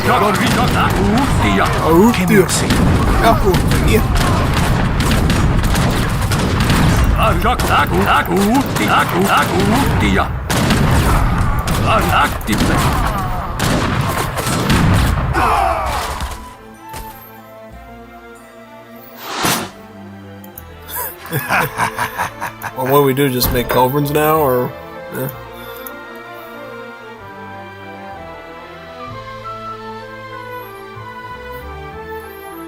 Now we just spam the conchs out now. Stack the conchs out. Just like that, yeah. I'll get one more Huamica. Because why not, yeah.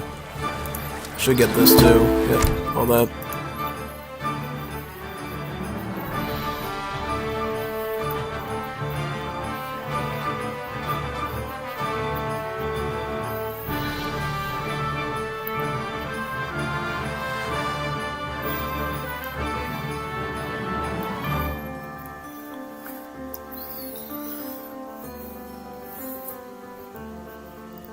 Lo haré. Que sí.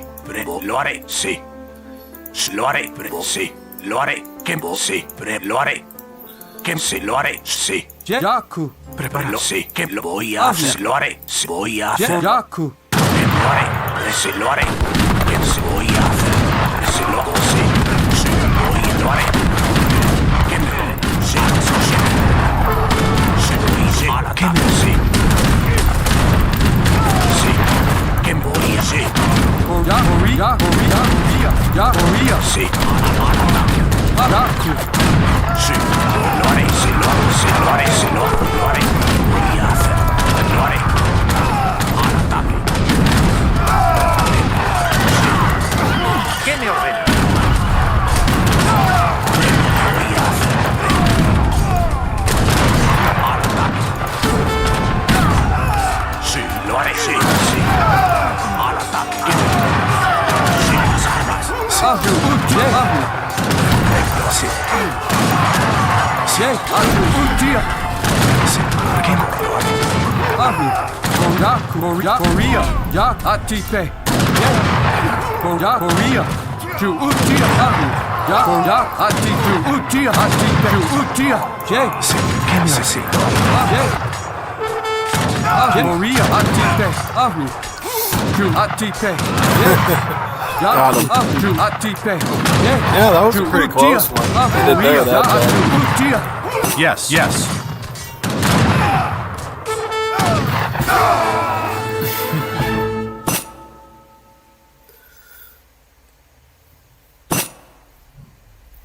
The potato has to bake some big potatoes, yeah. Yep, Game Ranger, yeah. Yes. Yep.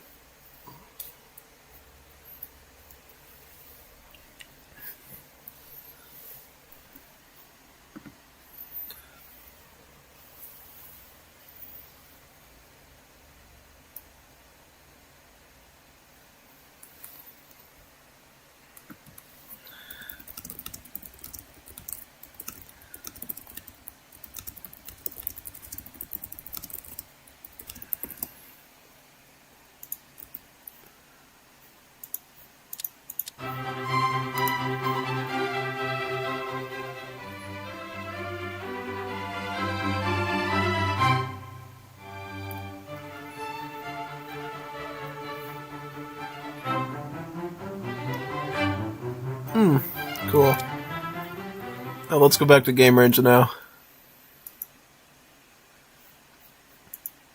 Just me, Geo, and Revo. Let me open up Wool. I don't know what we'll do next. Okay, we got somebody who just joined. Lala just joined. Good, that's an arena player.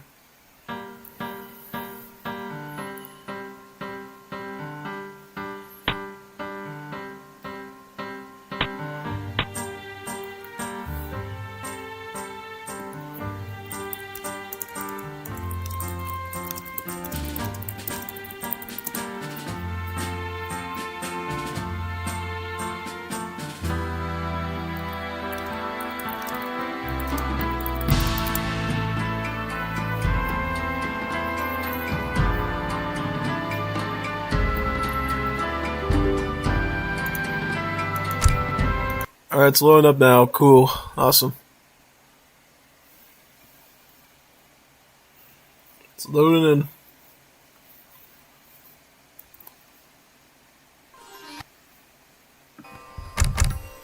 in. Awesome.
Yeah.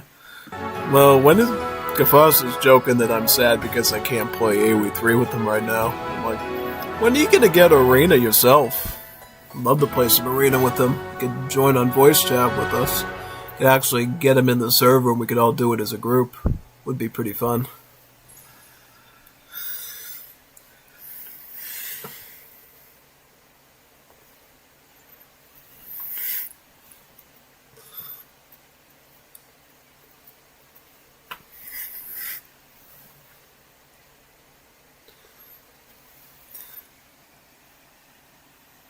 I'll go Spain.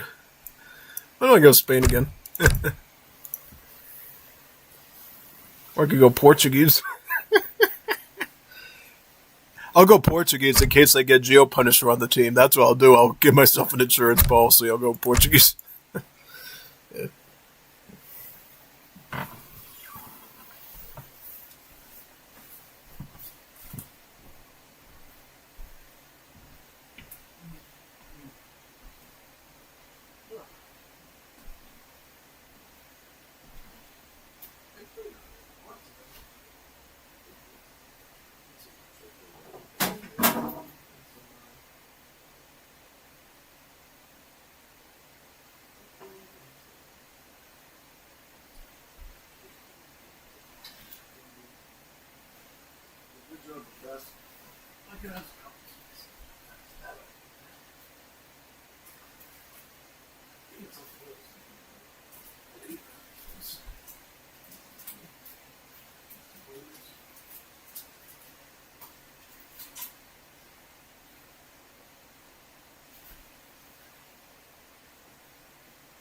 Are you ready?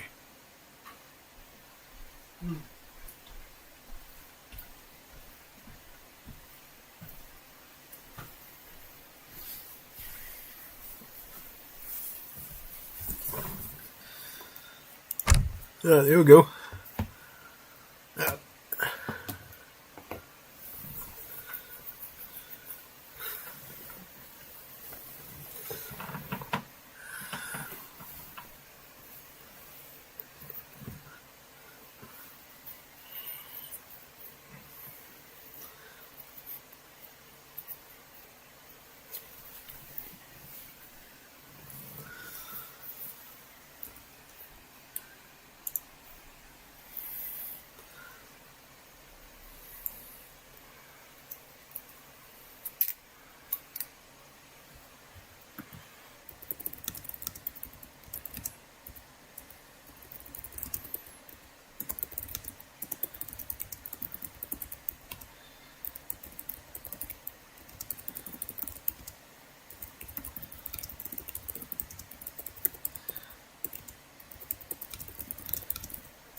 Ooh, I got this as an insurance policy in case I had Geo Punisher on the team, and glad thing I got this.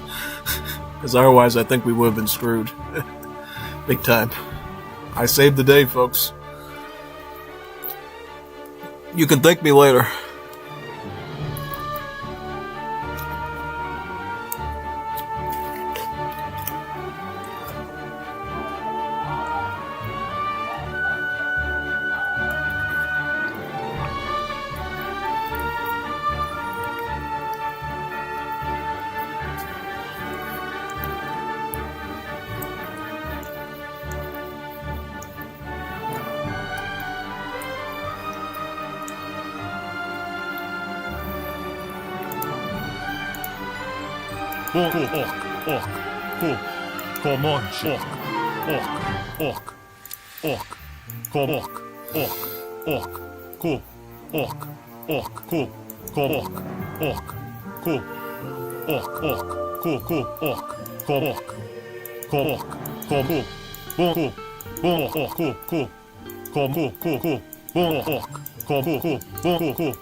Cool.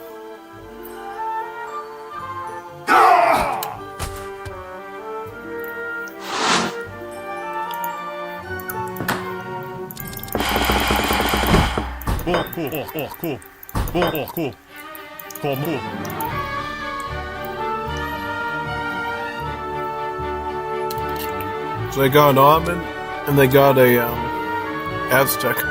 This is gonna be fun.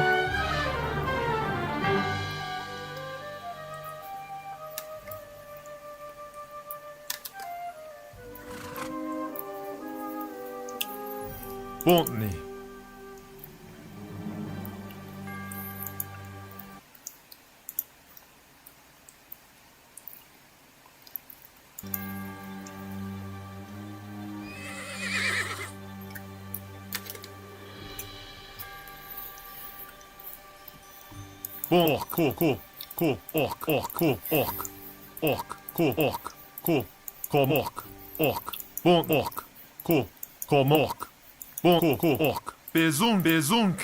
Jerry Oak, come on, say, come on, say, oh, come on, say, come on, say, oh, come on, say, oh, come on, say, Jerry Oak, Shunky, Jerry Oak, come on, say.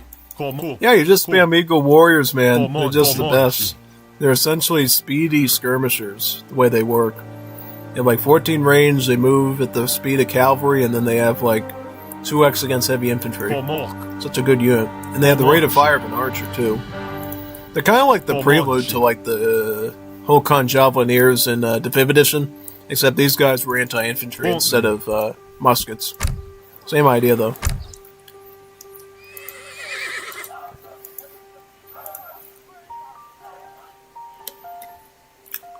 I actually like they got spies.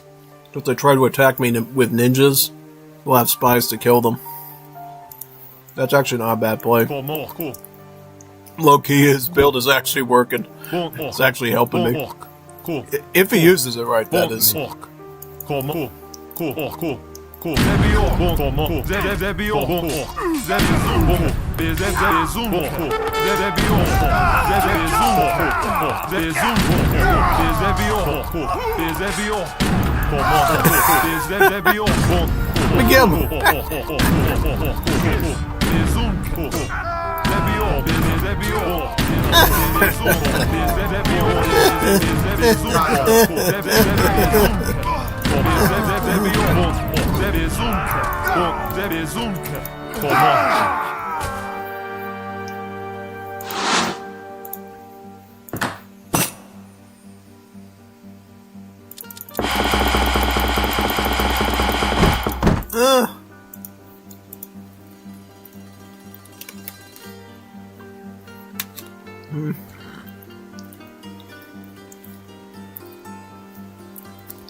Yeah, I get that. Go after his Abyss guns, then I can deal with the skulls myself. Yeah. And if he tries to chase you with the skulls, I'll just use that time to hit his skulls. That would be perfect.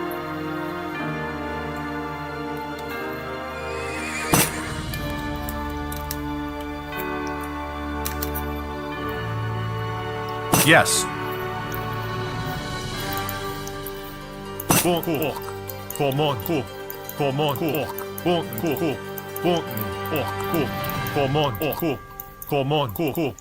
They're essentially Hawk Huns from DE. Yeah, no, they're quite good. Quite solid. Quite the unit. They're quite the unit.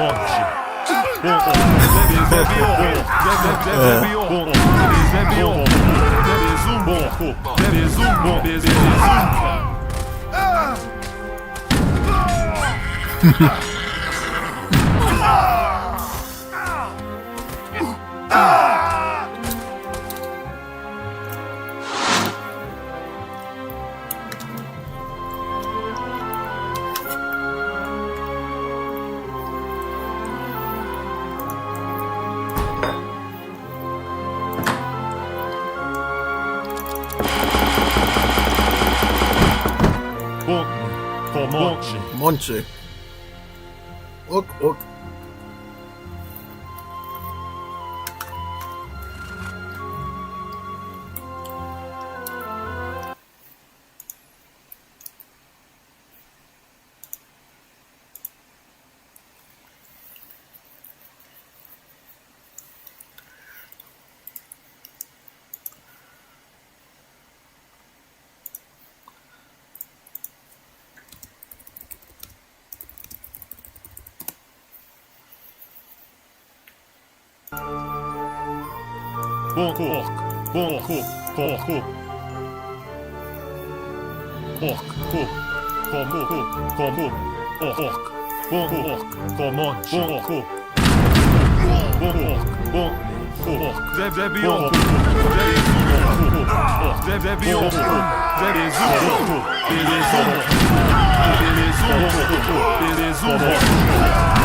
Yeah, and Nathan says that the Asian Dynasties is balanced, folks. It's very balanced. So balanced, in fact. Yeah. Wait until you see Eagle Warriors. Take that, Nathan, you French fry hot dog boy. Cool. So say that's balanced 20 times.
You just get Culver's, it doesn't matter. And then you just get Culver's in.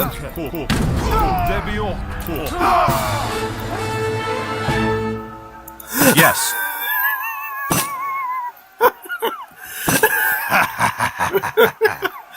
Oh my god! Good thinking, man. Good thinking. That was a beautiful play by Geoparzer there. Yes. He didn't Geoparze me at all this game. He did what the Lord asked, and the Lord delivered. Yeah. That was a good one. That was a good one. That was a good one. Geoparzer did exactly as he was told and did a good job. That was a good job by him. I mean, I still had to go with the no-piece tactic to win, but at least he followed orders, and it worked out in the end, especially on the last round.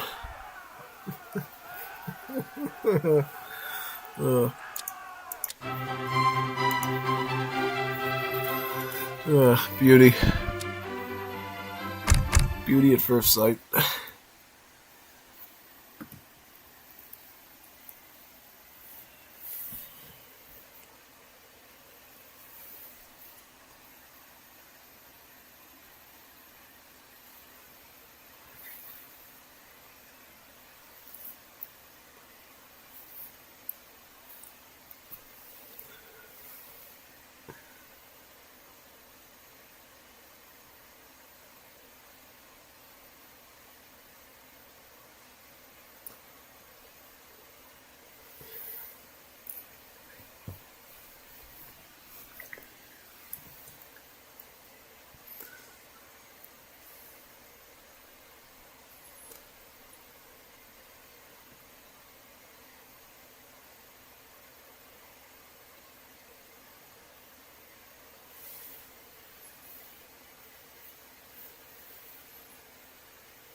What do I get? No, I'm in the Brit. China. Are you ready? I'll go España. Give me España.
Let's get my missionaries out first. Yep. Preparado. Sí. Correcto. ¿Qué me ordena? Sí. Sí.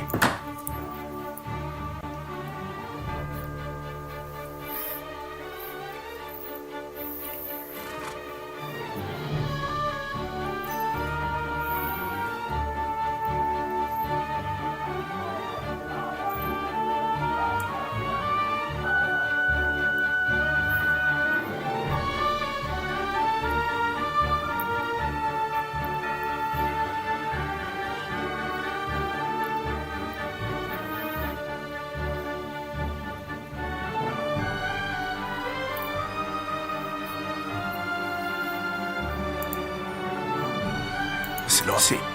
Sí. Correcto. Sí. Correcto. Lo haré. ¿Qué me... Sí. Correcto. Sí. Lo haré. Sí. Sí. Lo haré. Sí.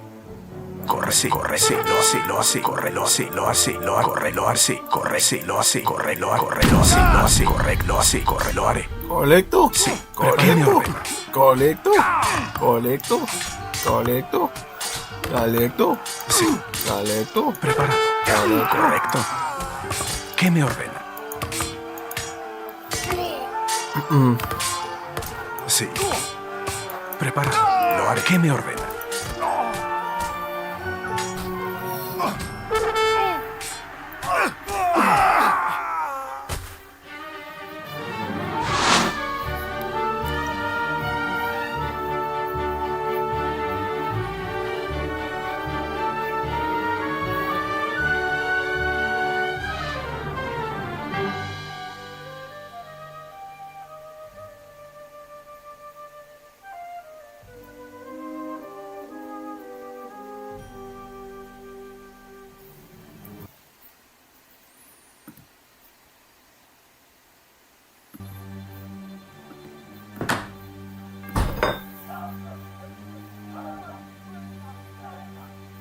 I'll make like one Lancer just to see what happens.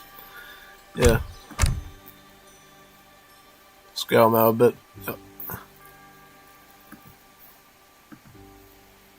Let's see what we got. Yeah. Sí. Corre, sí. Lo haré. Corre, sí. Lo haré. Abhorrence. Sí. Correcto. Sí. Correcto. Lo haré. Córrelo así. Sí, lo haré. He's going Kizik. Sí. Kizik. ¿Qué me ordena? Sí. Prepara. ¿Qué me ordena? He's going Kizik then. Okay, well, he's doing that. At this point.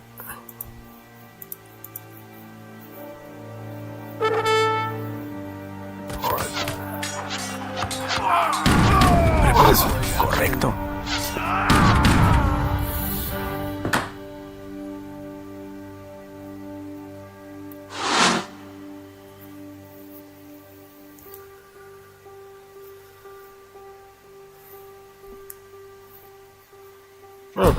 Trying to think what to get.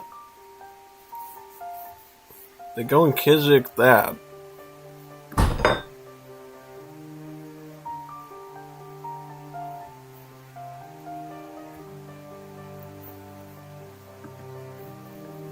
Ah, you could go Grenadiers, that's fine. I have a weird idea.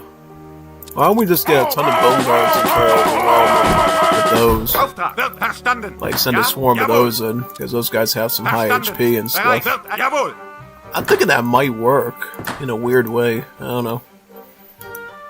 Got some weird ideas brewing in my head.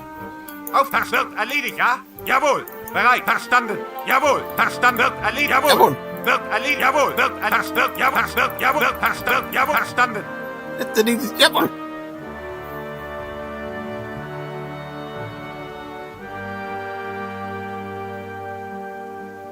Wird, jawohl, jawohl, jawohl, jawohl, jawohl, jawohl, jawohl. Jawohl. Ja, Angriff. Angriff. Bereit, Hand, ja, Hand, in den Kampf. Hand, in den Kampf. Jawohl. Bereit, Hand, jawohl. Hand in den Kampf. Jawohl. Angriff. Auftrag. Wird erledigt. Jawohl. Bereit, Hand in den Kampf. Ja, Hand, jawohl. Angriff. Auftrag. Bereit. Auftrag. Ja, Angriff. Bereit. In den Kampf. Oh, this guy got piercing. That's right, yeah. Alright, I'm good.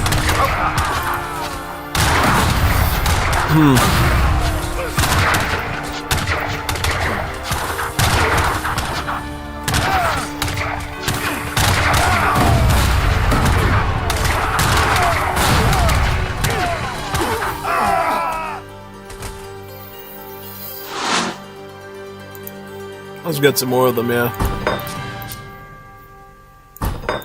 No, this is working. I mean, we could keep doing this probably, yeah.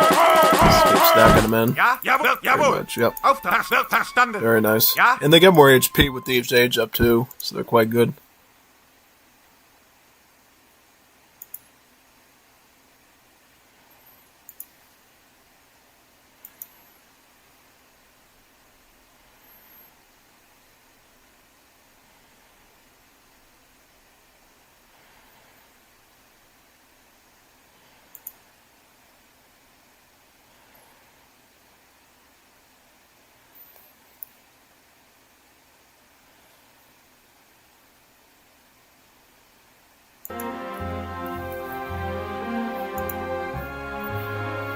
Bereit, wird erledigt. Auftrag, jawohl. Wird erledigt, bereit, jawohl. Ja, verstanden. Auftrag, wird erledigt, ja. Jawohl, verstanden. Auftrag, wird erledigt, ja. Jawohl. Bereit, verstanden. Auftrag, jawohl. Ja, wird erledigt, bereit, jawohl. Auftrag, verstanden, ja. Jawohl. Bereit, wird, jawohl. Jawohl, jawohl. Que me voy, sí, lo haré. Auf, verstanden, ja. Jawohl, wird, ja, verstanden. In den Kampf. Auftrag, jawohl. Wird in den Kampf. Jawohl. An in den Kampf. Jawohl. Verstanden, jawohl. Angriff! Ja, jawohl, jawohl, Hand, jawohl, ja, Angriff! Auftrag! Ja, Hand in den Angriff! Den Angriff! Verstanden, jawohl! Den Angriff! Ja, in den Kampf! Ja, Angriff! In den Kampf! Ja, Angriff! Jawohl! In den Kampf! Jawohl! Ja! Crazy, this is actually working so far. Kind of insane, dude. I didn't expect this to work as much. Yeah, no. Working way too good, honestly. Yeah. Unexpectedly, actually.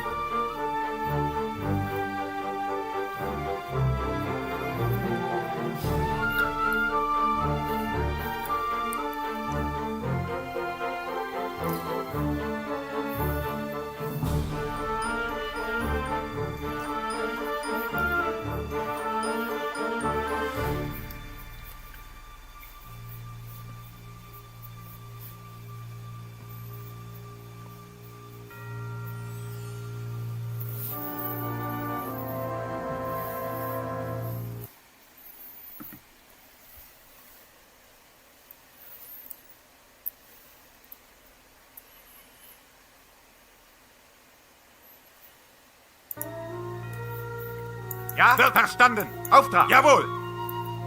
Verstanden, jawohl, wird verstanden. Bereit, wird erledigt. Verstanden, jawohl, wird, jawohl, jawohl, wird, jawohl, jawohl, jawohl, jawohl, wird erledigt, wird erledigt, jawohl, jawohl, wird, jawohl. Ja, in den Angriff. Auftrag, jawohl. Den Angriff. Auftrag. Auf Angriff. In den Kampf. Jawohl, jawohl, wird, ja, Angriff. Auf in den Kampf. Ja, jawohl. Angriff, wird, in den Kampf. Ja, jawohl. Angriff!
Ja, jawohl, verstanden.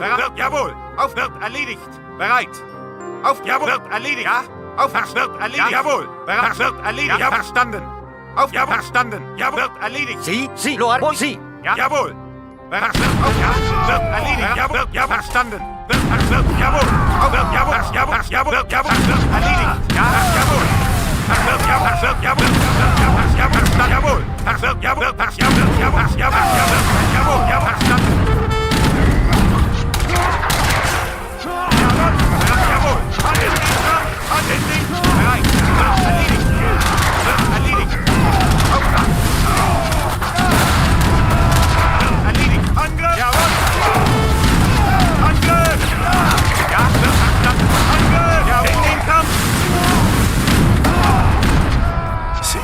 Sí.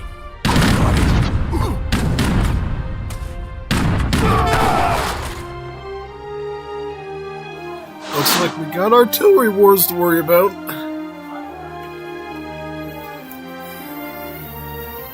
What do we do about this?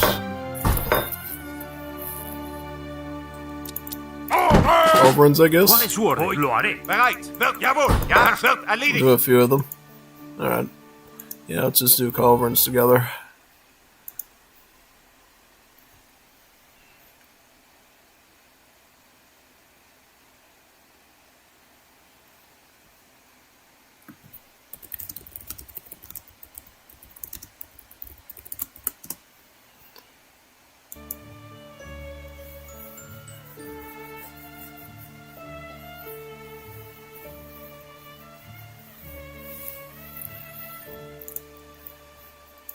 Wird erledigt. Jawohl, verstanden.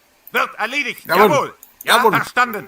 Prepara. Lo haré. Auf, wird erledigt. Jawohl. Auf, wird erledigt. Jawohl.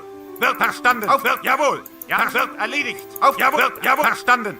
Wird, ja, verstanden. Wird erledigt. Ja, verstanden. Ja, verstanden. Auf, jawohl, wird erledigt. Ja, wird erledigt. Jawohl. Bereit. In den Kampf. Ja, Angriff. Jawohl, verstanden. Ja, auf, jawohl. Jawohl. Ja, wird, jawohl. Verstanden. In den Kampf. Jawohl. Jawohl. Jawohl. Angriff. Wird verstanden. Auf bereit. Verstanden. Ja, wird erledigt. In den Kampf. Jawohl. Verstanden. Bereit. Wird erledigt. Jawohl. Wird verstanden. Jawohl. Wird erledigt. Jawohl. Verstanden. Jawohl. In den Kampf. Angriff. Jawohl. In den Kampf.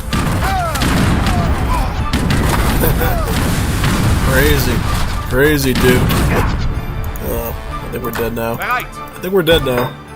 Unless I can do something crazy shenanigans here with pikemen. Let's see. I might be able to do some stuff with pikemen. I don't know. Find out. Can I get pikemen? Alright, we're gonna start spamming pikemen now.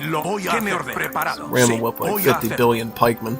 Just charge with pikemen. Yeah.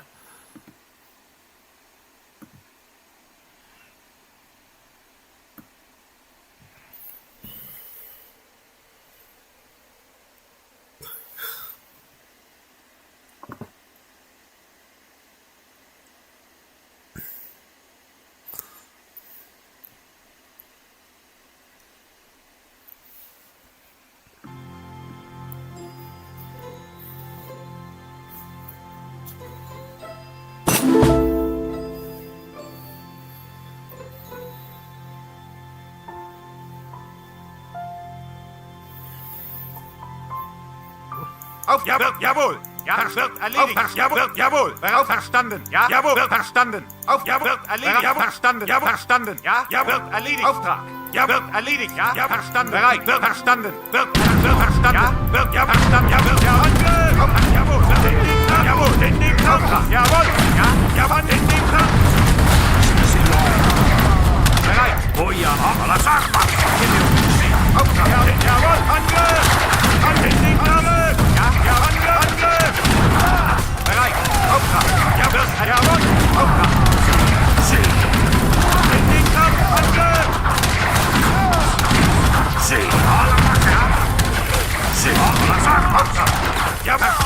Angriff!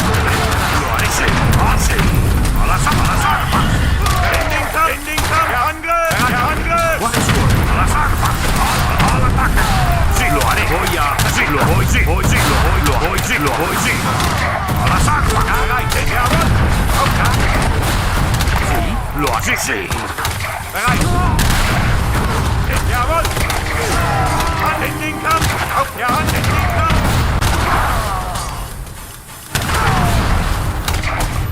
Ja, das wird, jawohl!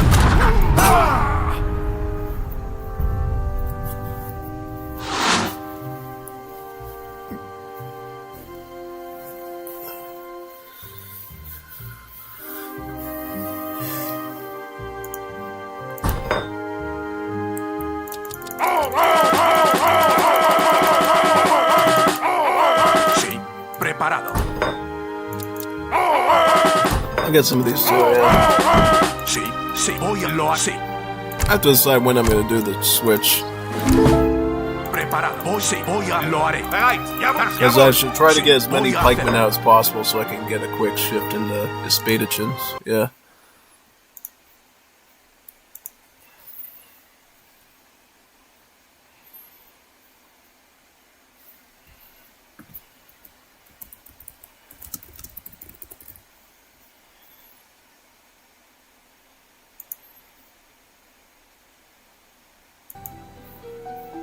Ja, das wird erledigt. Lo voy a hacer. Jawohl. ¿Qué me lo voy a hacer? Ja, wird erledigt. Jawohl. Verstanden. Ja, wird erledigt. Lo sí.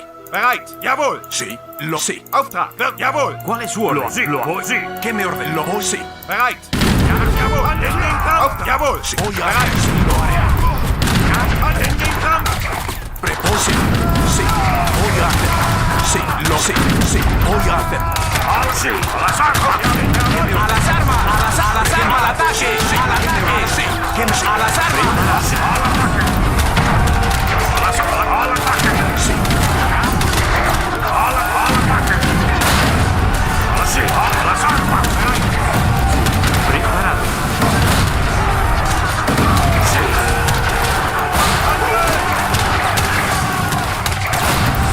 Jawohl. In den Kampf. Der Angriff.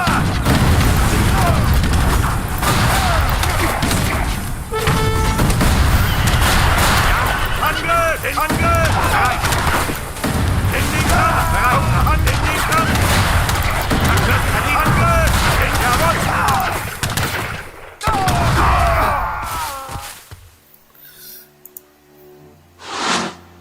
I think we do it this round, probably. Just finish him off. Fair and square. What do you think?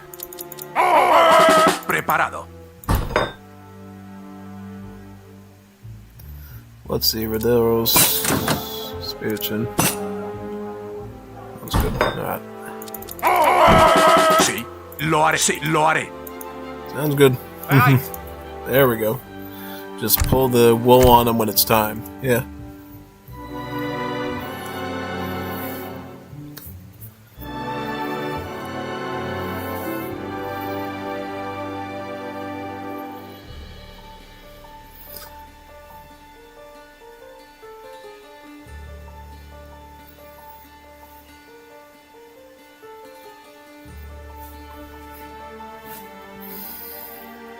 Preparado. Vos sí, lo voy a hacer. Auftrag!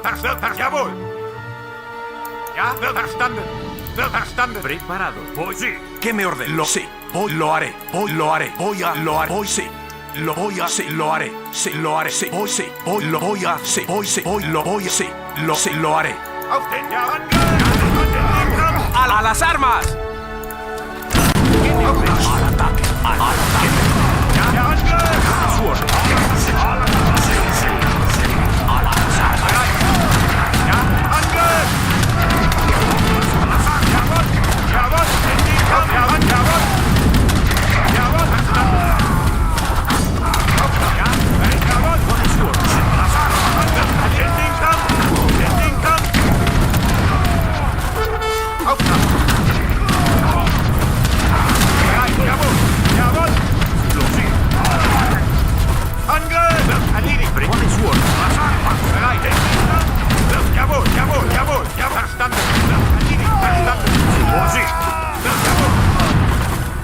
In den Kampf!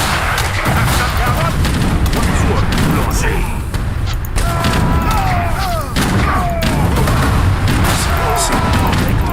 Sí, correcto. Bereit! Jawohl! Auf Angriff! Jawohl!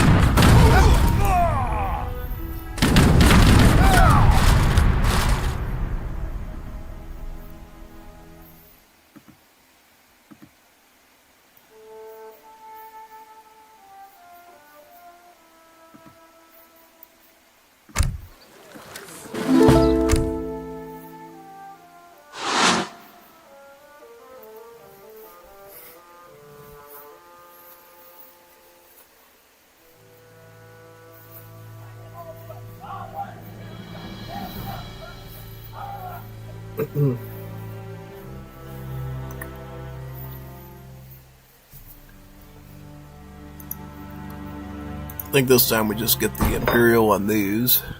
Good. Get nice.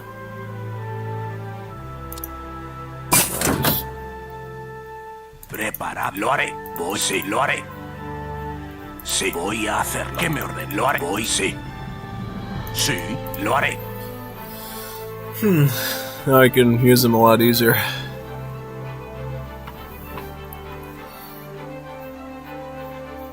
Bereit! Jawohl! Wird erledigt! Jawohl! Verstanden! ¿Qué me ordena? Sí, lo voy a hacer. Sí, lo haré. Sí, lo haré. ¿Qué me ordenó? Así, correcto, lo haré. Sí, sí, lo correcto. Preparado. ¿Cuál es su orden? Sí, lo haré. ¿Qué me sí, lo haré? Verstanden! Bereit! Jawohl! Verstanden! Bereit! Jawohl! Sí, voy a sí. No, sí. Preparado, correcto. Correcto. Sí, lo haré, sí. Sí. Jawohl! Sí. Voy a hacer. Sí. Lo haré. Sí, voy a hacerlo. Lo haré. Voy a hacer. Sí, lo haré. Sí. Lo haré. Sí.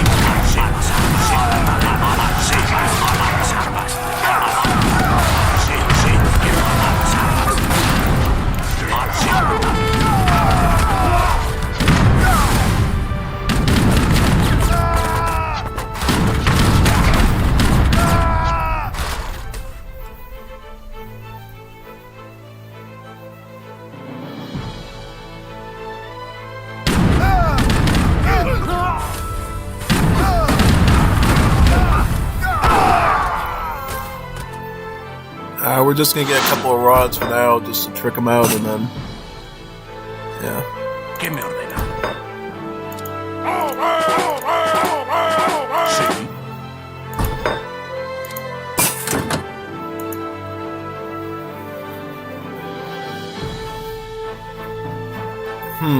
Yep, get these two.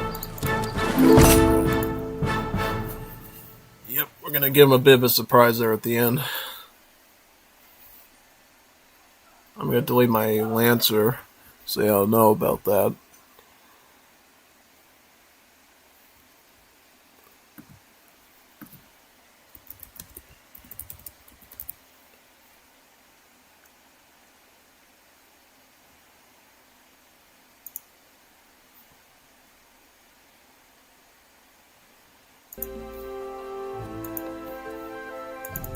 ¿Qué me ordena? ¿Qué me ordena? Lo haré. Jawohl! Jawohl!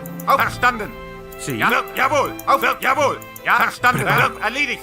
Sí, lo haré. Wird erledigt! Jawohl! Wird erledigt! Jawohl! ¿Qué sí? Jawohl! Sí, lo haré. Verstanden! Voy a hacer. Wird erledigt! ¿Qué sí? Ja, verstanden! Wird verstanden! Wird erledigt! Auftrag! Verstanden! Wird ja verstanden! Bereit! Jawohl! Ja, verstanden! Wird erledigt! Jawohl! Verstanden! In den Kampf! Bereit! In den Kampf! Jawohl! Ja, wird erledigt! In den Kampf! Ja, in den Angriff! In den Kampf! Bereit! In den Kampf!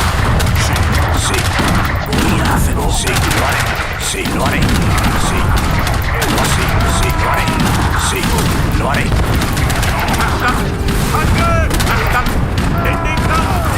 Sí, lo voy a hacer. Lo haré. Voy a hacer. Lo haré. Al ataque. Voy a hacer. Sí. Sí. Sí. Al ataque. Sí, lo haré.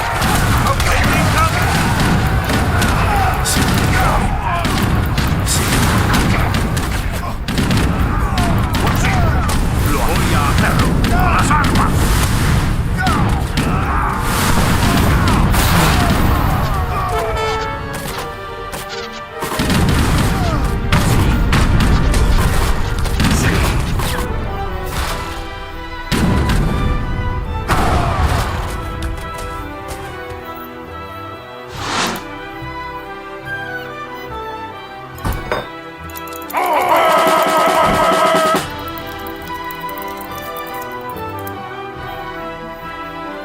¿Sí?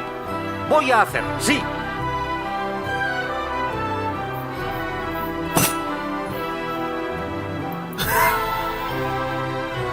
Yeah, that helps. That helps. No, that's fine. I could use it for breastplate. That's fine. Yeah, that's fine. We'll work with that.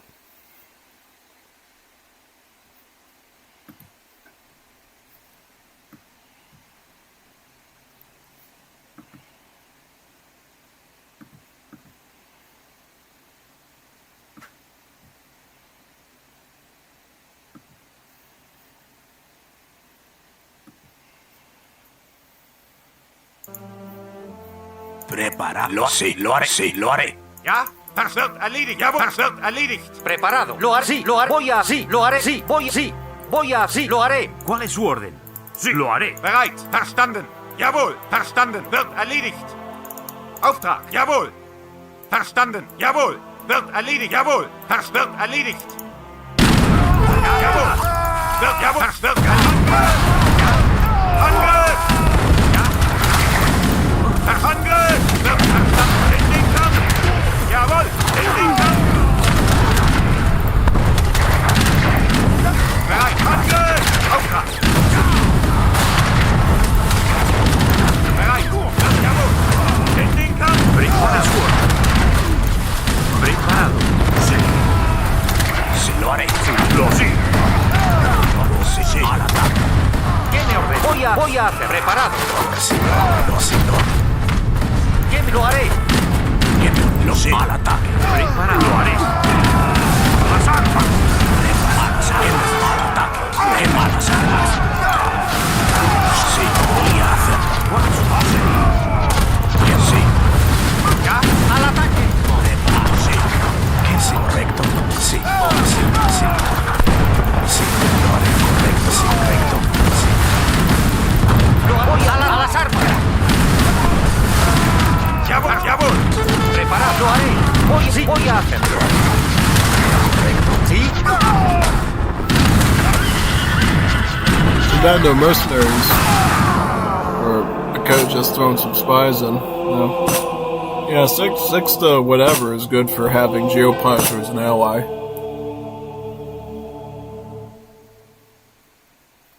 What do you mean cows? What cows are you speaking of?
Crazy. Ugh. Looks like Lala left. Well, I'm gonna boot up Wool again, I guess. Maybe we'll do a Wool lobby, I don't know. Depends. I can see Kyber lobby's up. That's cool.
Alright, we got somebody on. Awesome.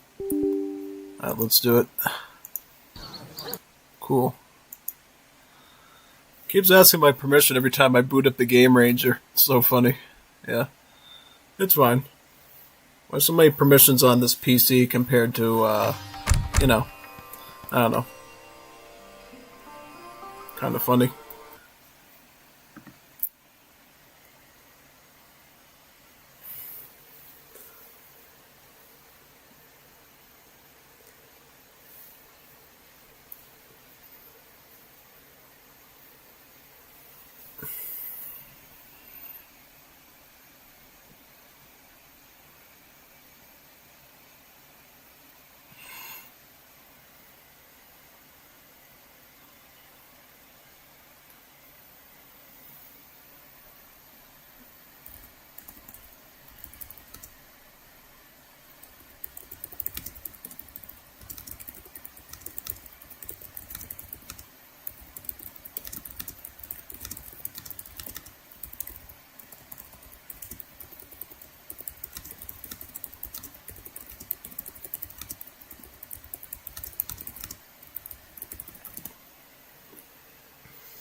I don't know. What's it?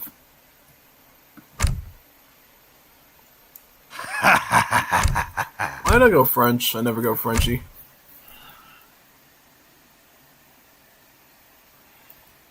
Suleiman. That's Suleiman.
Oh, believe it, little boy. Yeah. Yep. Woo. Ah.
Prêt, oui, très bien, oui, je le ferai. Je le ferai.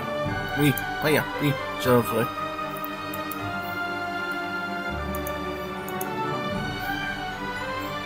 Oui, très bien. Oui, je le ferai. Très bien. Je le ferai. Votre ordre? Oui. Prêt, très bien. Je le très bien. Je le oui. Très bien. Oui, je le oui. Très bien. Oui, je le ferai. À l'attaque. Oui, très bien. Prêt. Je très bien. À l'attaque. Votre ordre? Je le oui. Chargez. Oui, je le très bien. Oui. Votre ordre? Oui. Charge. Oui, je le ferai. Oui. Votre prêt. Votre ordre? Oui, très bien. À l'attaque. Oui. Prêt. Oui, je le oui. Chargez. Oui, je le très bien. Oui. Prêt. Je le ferai. Oui. À l'attaque. Oui. Prêt. Je le ferai. Oui. Oui, je le ferai. Oui. Oui. Prêt. Votre très bien. Oui. Je oui. Oui. Votre ordre. Je le ferai. À l'attaque. Oui. Oui. Prêt. Très bien. Oui. Oui. À l'attaque. Interesting.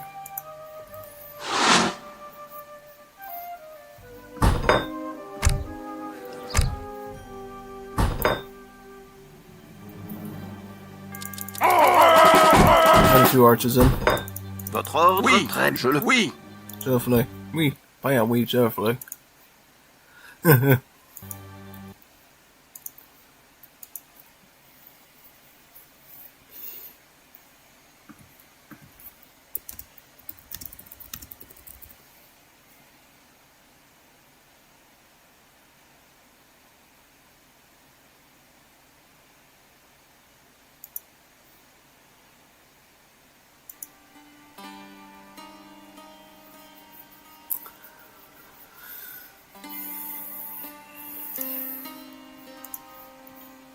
Prêt. Je le ferai. Oui.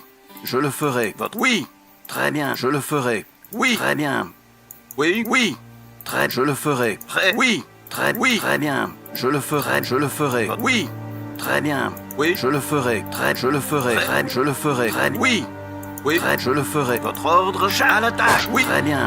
Chargez. Votre. Je le. Oui. Très bien. Oui. Très bien. Oui. Oui. Oui. Prêt. Votre ordre. Très bien. À l'attaque. Oui. Je le ferai. Je le. Oui. À l'attaque. Prêt. Oui. Je le ferai. Chargez. Oui. Oui. Très bien. Oui. Oui. Je le. Très bien. Chargez. Je le ferai. Oui. Oui. Je le ferai. À l'attaque. Yeah, Yes. go for it, brother. Go for it. That'd be pretty decent, actually. Yeah. Go for it.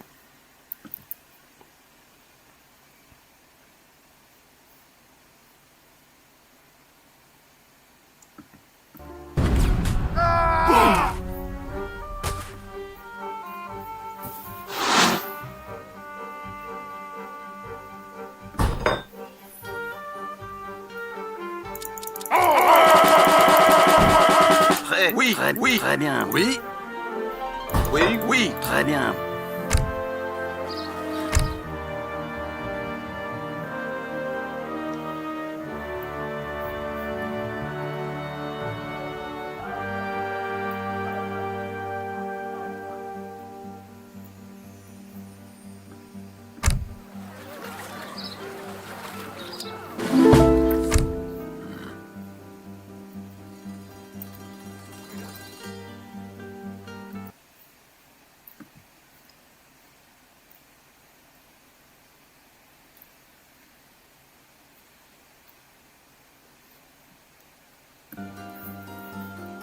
Votre. Je le ferai. Très bien. Je le ferai. Très bien. Je le ferai. Très bien.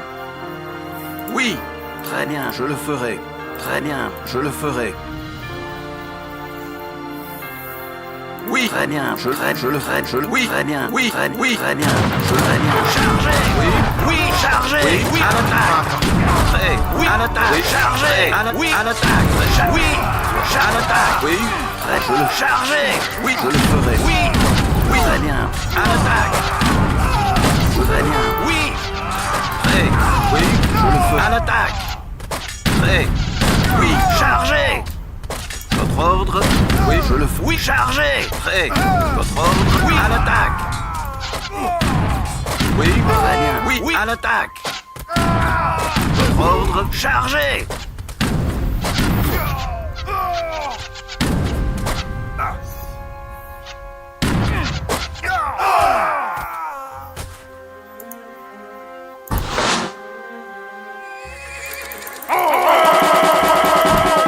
Oui, je le. Oui, très bien. Je le fais. Oui.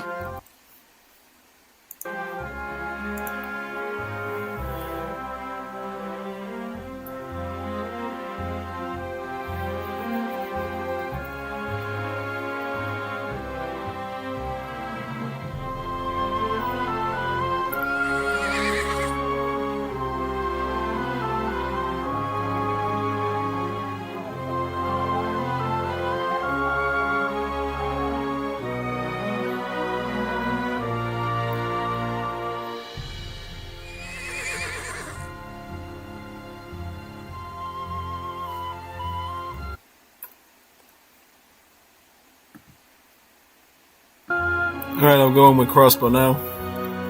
Votre ordre. Je le. Oui. Très. Je le fais. Oui. Très bien. Je le ferai.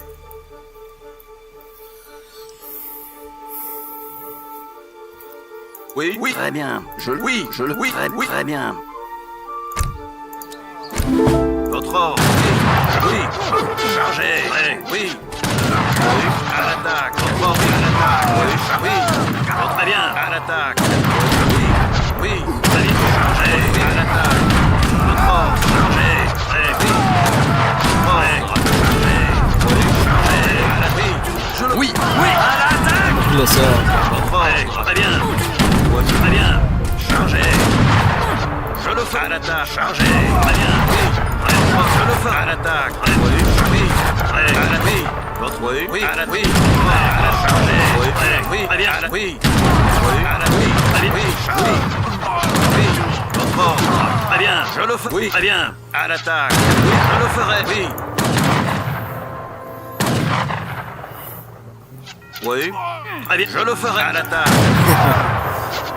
Oui, très bien. Oui. Perfect.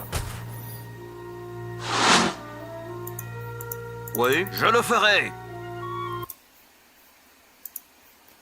Alright, so far so good. Getting pretty good now.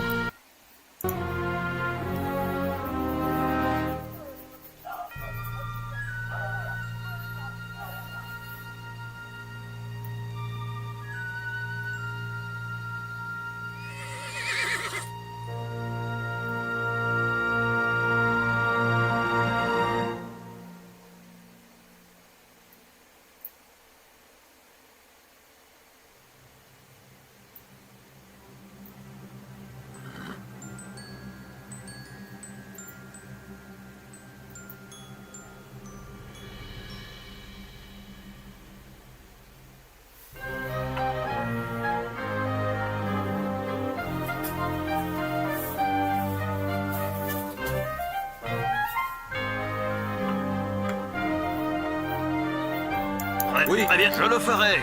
Oui, oui, très bien, je le ferai. Oui, très bien, je le ferai. Oui, très bien, je le ferai. Oui, très bien. Oui, chargez. Oui, très, je le ferai. Je le ferai. Oui, à l'attaque. Oui, très bien, je le ferai. Chargez. Oui, contrôle. Prêt. Oui, contrôle. Oui, oui. Oui. À l'attaque, chargez. À l'attaque, contrôle. Chargez. Oui. Oui, très bien. À l'attaque, contrôle. Prêt. Oui. Contrôle. Oui, chargez. Oui. Oui, à l'attaque. Oui, à l'attaque. Oui, très bien. Oui, chargez. Je le oui, oui. Contrôle. À la charge. Oui, à la oui. À la chargée. Oui, oui, à l'attaque. Très bien. Oui, à l'attaque. Contrôle. Oui, à l'attaque. Oui, chargez. À la charge. À l'attaque. Contrôle. Oui, chargez. Oui, très bien. Oui, à l'attaque. Oui, très bien. Oui, contrôle. Je le fais charger. Oui, à la oui. Oui, contrôle. Oui. Très bien, oui, je le ferai à la charge, oui, à la charge.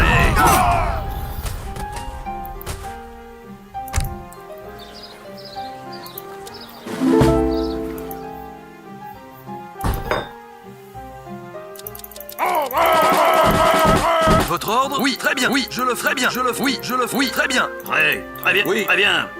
Oui, oui, je le oui, très bien, oui, prêt. Joffley. Votre ordre, je le ferai. Oui, je le ferai. Joffley.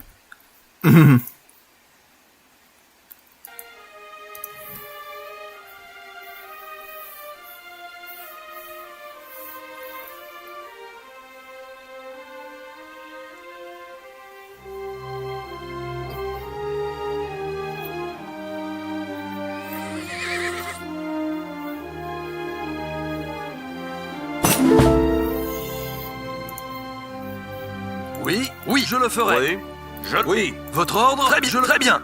Votre ordre? Oui, allez, je le oui. Oui, je le très bien.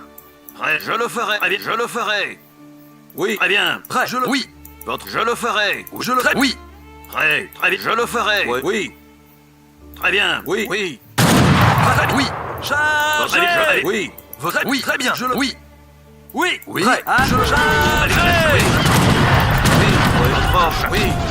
Oui, à la chargée, oui, à l'attaque, oui, à la chargée, oui, oui, oui, à la oui, chargée, oui, oui, à l'attaque, oui, à l'attaque, oui, oui, à l'attaque, très bien, oui, chargée, très bien, oui, à la chargée, à l'attaque, oui, à l'attaque, oui, à chargée, à l'attaque, oui, oui, oui, très bien, oui, à l'attaque, à la chargée, à la chargée, oui, à l'attaque, oui, très bien, à la oui, très bien, à l'attaque, à l'attaque, chargée, à l'attaque, oui, à l'attaque, très bien, à l'attaque, oui, à la chargée, à l'attaque, oui, oui, à l'attaque, oui.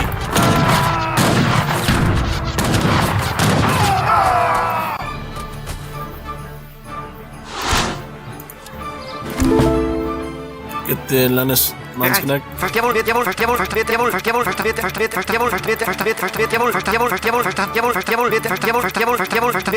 Oui.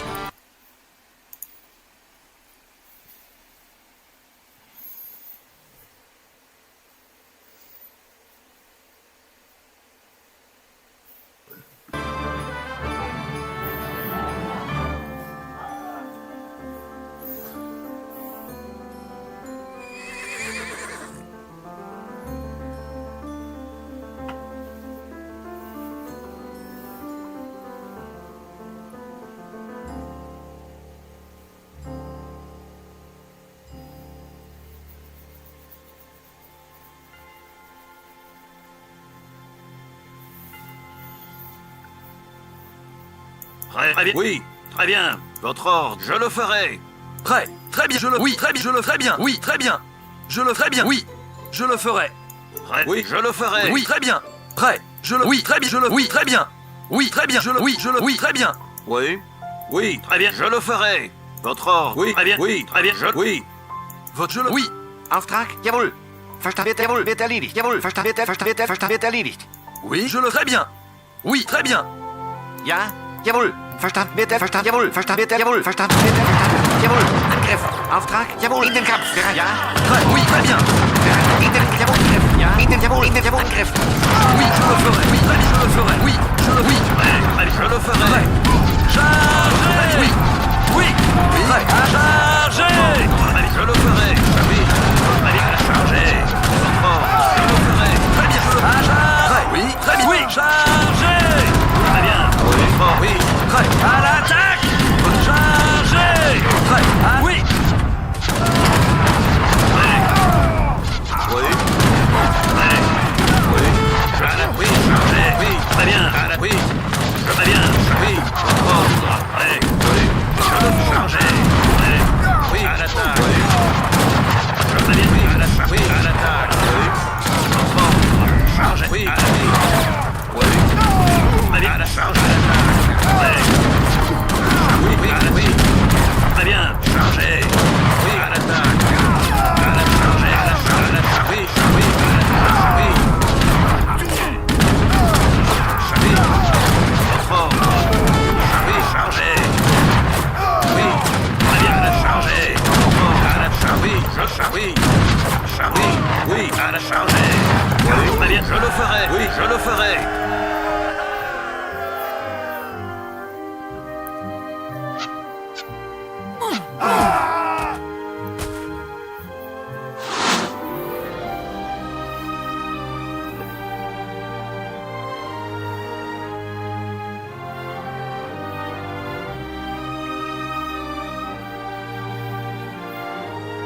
Get some more glisses.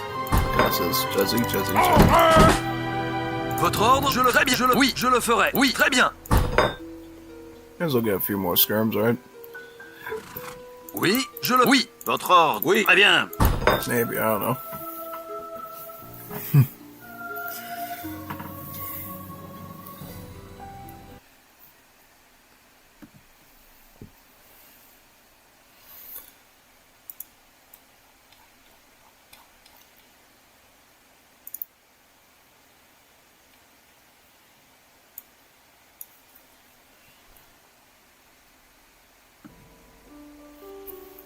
Oui, je le ferai. Verstanden, erledigt. Prêt. Très bien, je le... Oui, très bien. Auftrag, jawohl, jawohl. Votre ordre. Oui, très bien. Oui, je le ferai. Ja, jawohl. Oui, très bien. Auftrag, ja, jawohl. Prêt. Oui. Oui, oui, très bien. Oui. Bereit. Verstanden, jawohl, verstanden, verstanden, jawohl, wird erledigt. In den Kampf. Très, je le ferai. Bereit. Ja, in den Kampf. Ja. Votre ordre. Prêt. Oui, très bien. Oui, je le... Oui, très bien. Oui, je le ferai. Je le... Oui, très bien. Très bien. Je le... Oui. Ah, oui. Oui. Oui. Je le ferai. Oui, chargez. Oui. Oui. Chargez. Oui. À l'attaque. Oui. À la chargée. Oui. Chargez. Très bien. Oui. À l'attaque. Très bien, à la chargée. Votre ordre. Oui. À l'attaque. Oui. Votre ordre. Oui. Chargez. Oui.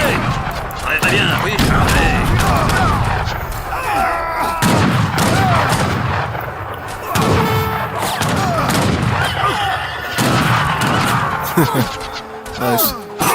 Beautiful.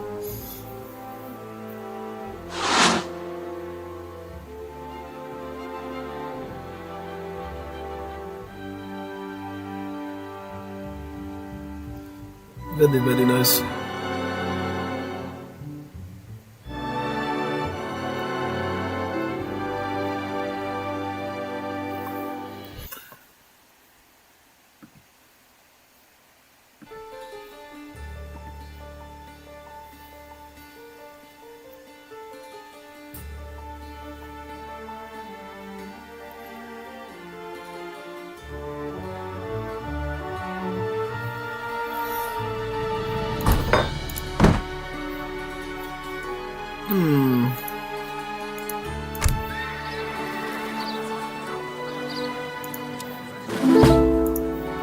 Oui, je le... Oui. Très bien. Oui. Oui. Allez, je le ferai. Très bien. Très... Oui, je le... Oui. Je le ferai. Oui. Votre... Oui. Très bien. Très... Oui, je le... Oui. Très bien. Oui. Votre... Je... Oui. Très bien. Je le ferai. Très bien. Oui. Très... Très bien. Je le ferai. Oui. Oui. Votre... Très bien. Je le ferai. Très bien. Je... Oui. Très bien. À l'attaque. Très... Votre ordre. Oui. Oui. Très bien. Très bien. Oui. Oui. Jawohl. Jawohl. Jawohl. Jawohl. Oui, à l'attaque, oui, à la charge, à l'attaque, chargez. Oui, je vais bien. Oui, chargez. Oui, très bien, je chargez. Oui, je le ferai. Très bien, je le ferai.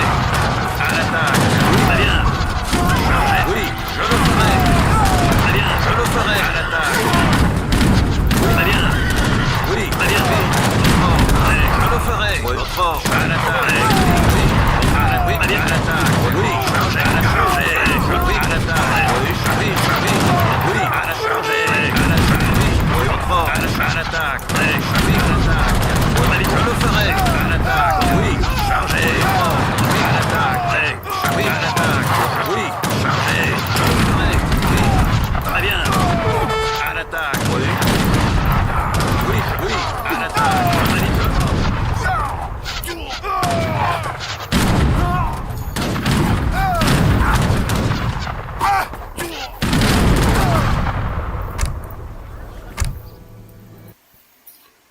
Whew.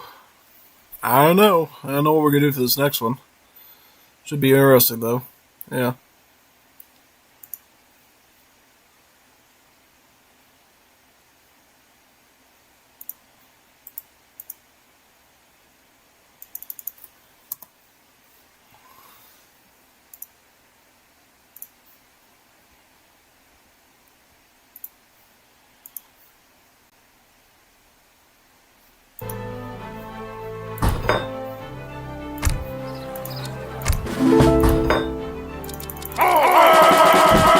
Prêt. Très bien. Oui, très bien, je le ferai. Auftrag, jawohl. Votre ordre. Oui.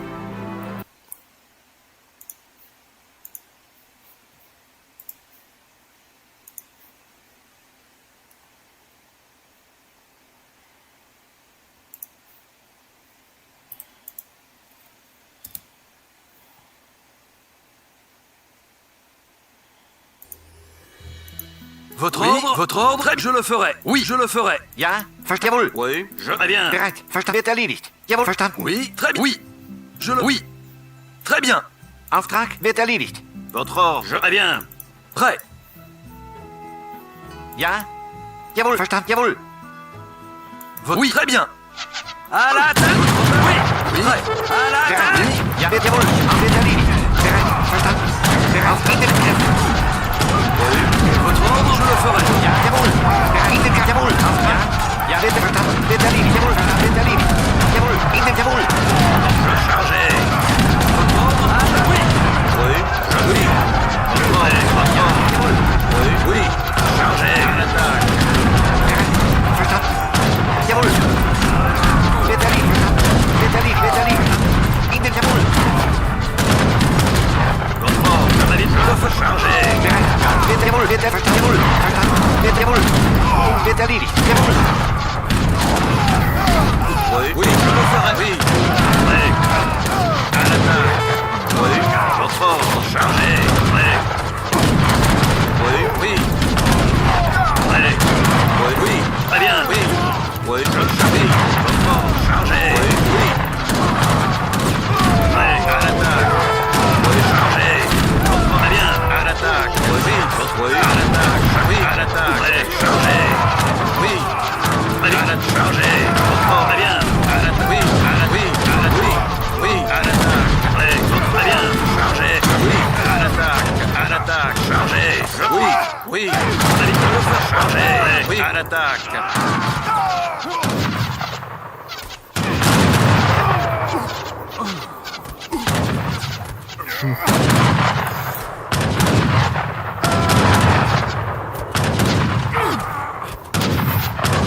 Ugh, yeah, I guess we'll have to do it then. Yeah, pretty much.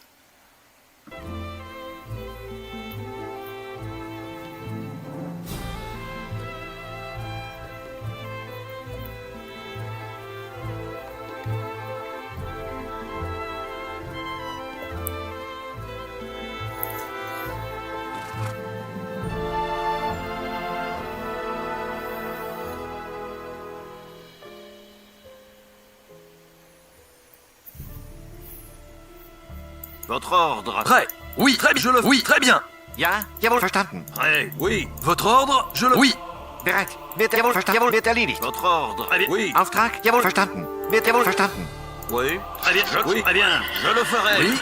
Très bien. Je le ferai. Très bien. Je le ferai. Oui, je le ferai. Oui, oui, très bien. Ja, wird jawohl, jawohl. Votre ordre. Je le ferai. Prêt. Votre ordre. Prêt. Je le ferai. Oui. Votre ordre. Oui. À l'attaque. Oui. Angehen den jawohl. Angehen den Kampf. Auf jawohl.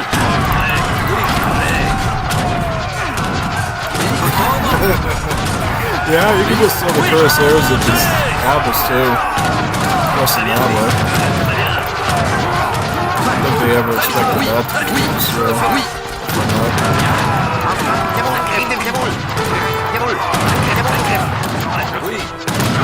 Oui, très bien, très bien, très bien, oui. Oui. À l'attaque. Très bien.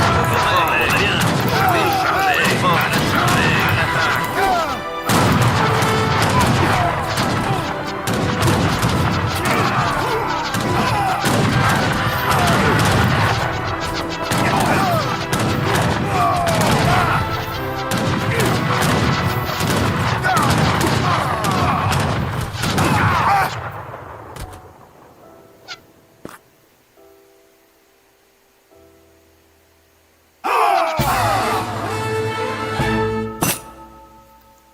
GG Murren. Yeah, GG Murren, man. Very good. Very good, good, good. Yeah.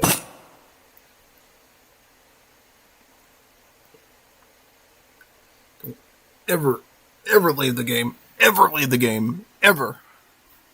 Unless you're told to. Always stay in the game. This game is your home. Well, at least it's my home. It's definitely my home. Mi casa. It's mi casa. Mi casa muy buena.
I don't know, man.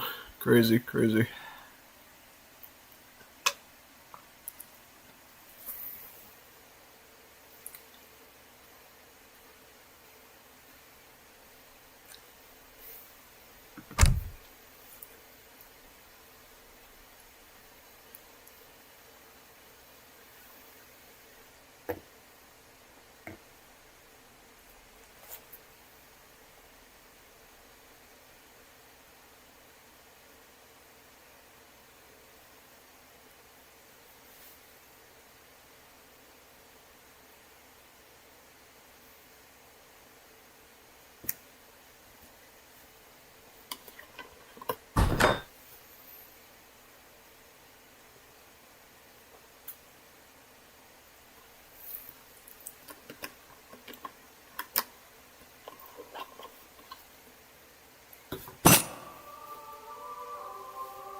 Ooh, cool.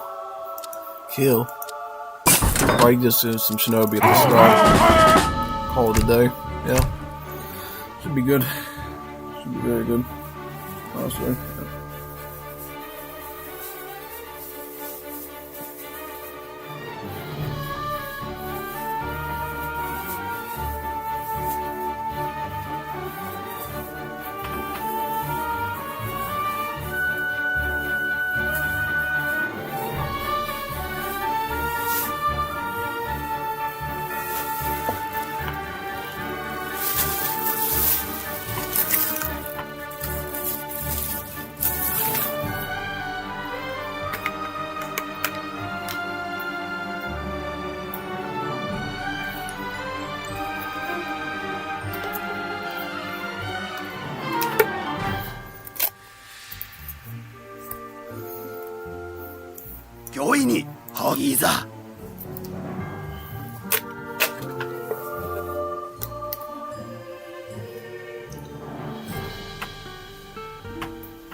I could keep going Shinobi, honestly. Yeah, no, Shinobi's fine. It's essentially an archer that, it's an archer that, doesn't have, a malice against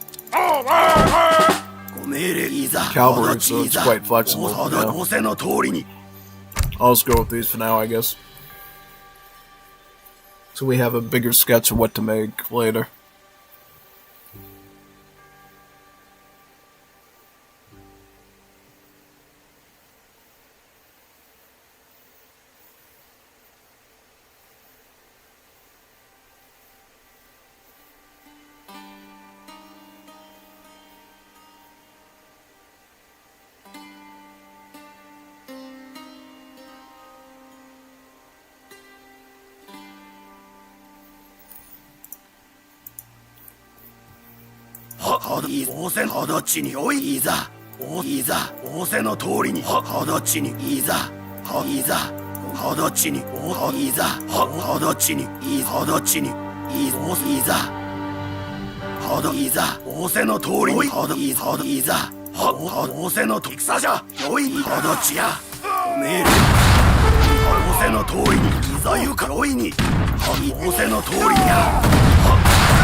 Got him.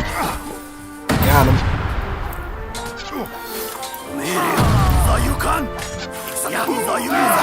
Perfect.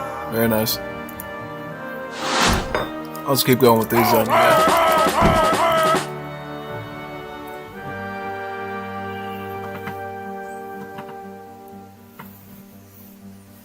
Yeah, these are pretty solid, honestly, going with Shinobi archers. They're quite good. Often pretty consistent and stuff, yeah. I just like the fact that they don't have a malice against Cav, which makes them pretty solid, yeah. I think they're even better in DE because they have, at least in Budokai, I think in Budokai they have a hand attack against infantry and then have the same range as a skirmisher, which is quite nice.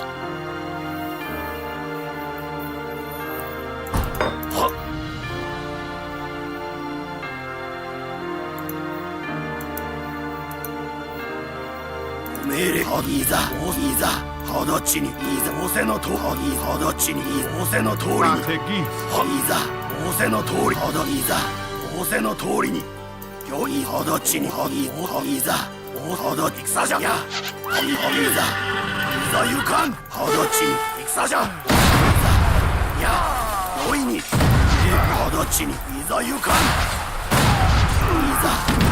ざゆかん戦じゃ命令をさゆかんさじゃ仰せのさゆかんさじゃ命令や仰せの通りさゆかんおいのさじゃ命令を仰せの通りやほどちさゆかん仰せの通りさじゃよいに仰せの通りにやいざゆかんや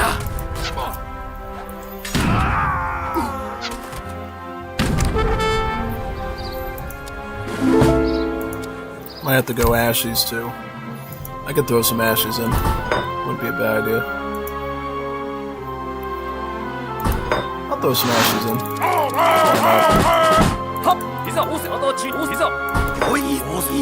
Throw a few Ashes in. Help out the mass a bit.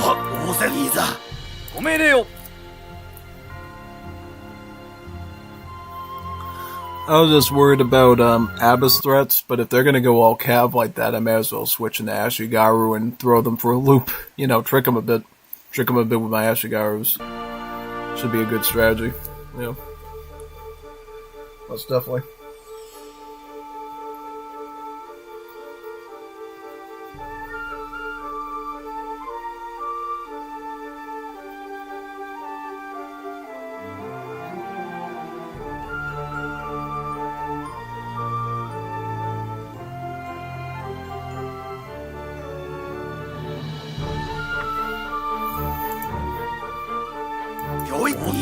ほどちにいざ仰せのといざほどちにいざ仰せのとほどちにいざほどちにめいざ仰せの通りにほどちにいざほどちにいざ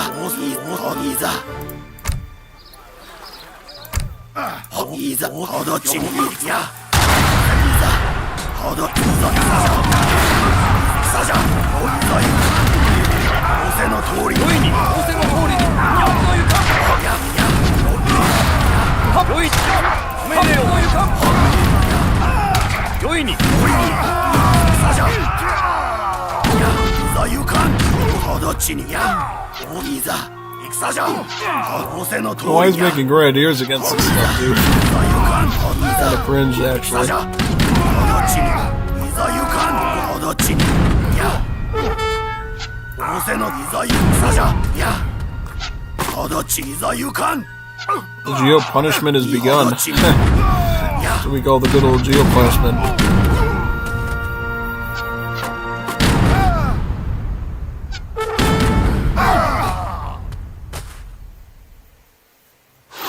Good old Geo punishment.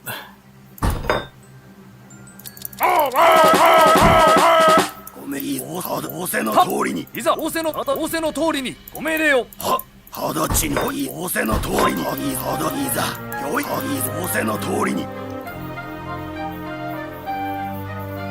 Plus he's getting upgrades, which he shouldn't be doing until I give him the cheaper upgrades thing as Japan, which is crazy. Kind of insane, actually. Oh yeah, no, that's like brutal. I don't know why he's doing that. It's gonna give us some problems. Muchos problemas. Muchos problemas.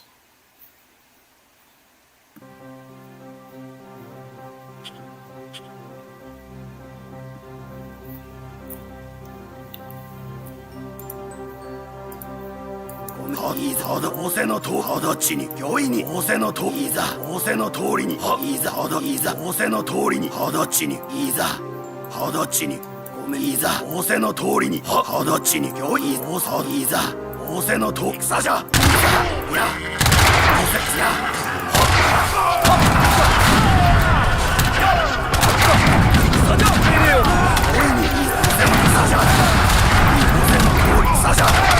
ざ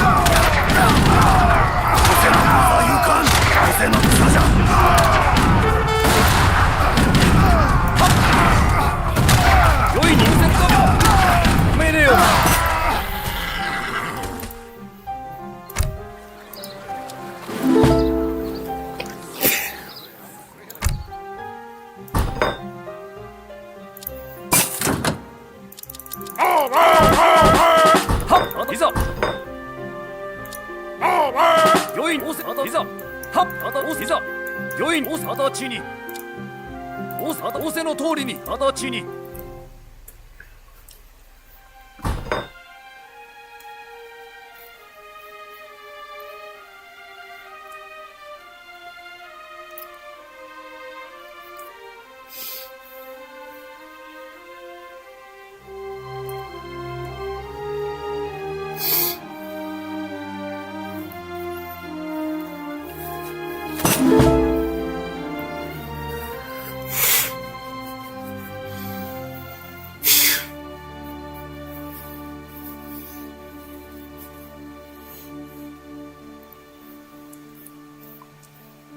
いざ形に御意にいざ仰せの形にいざ仰せの通りにいざ仰せの通りに御意にいざごめん形に御意いざ仰せ形にごめんいざ仰せ仰せの通りに形に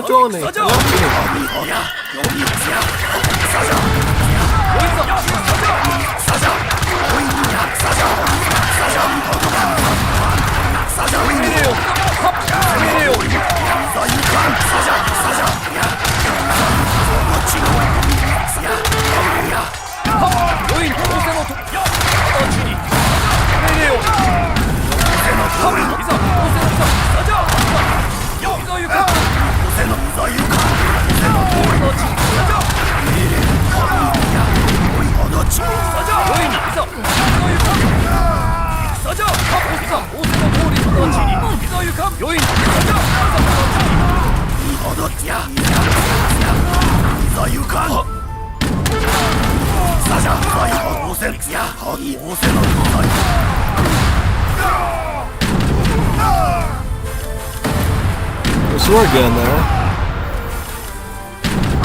Just gotta do a little bit there. Should be good.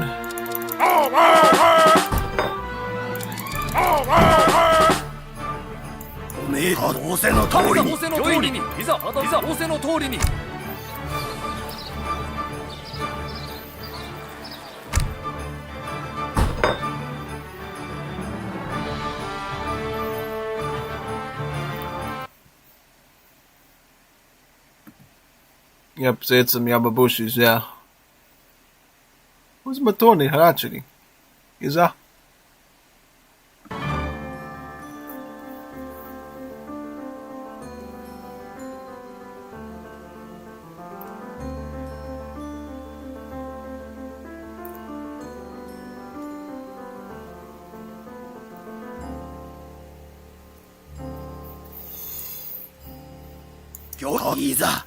いざごめん形いざ御意に仰せいざご命令を形にいざ仰せの通りにいざご命令を形にいざ仰せの通りにいざ御意にいざご命令をいざ形ご命令をいざ形に御意にいざご命令をいざ仰せいざ御意に仰せ形いや命令を仰せのさじゃ命令をさじゃ御意にい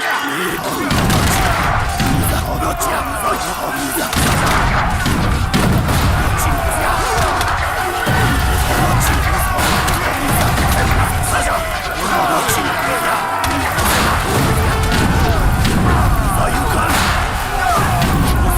At this point, we might need the Hamo Samurai. Let's get into that stage, I think, honestly. Yeah, we might need Hamo Samurai. So.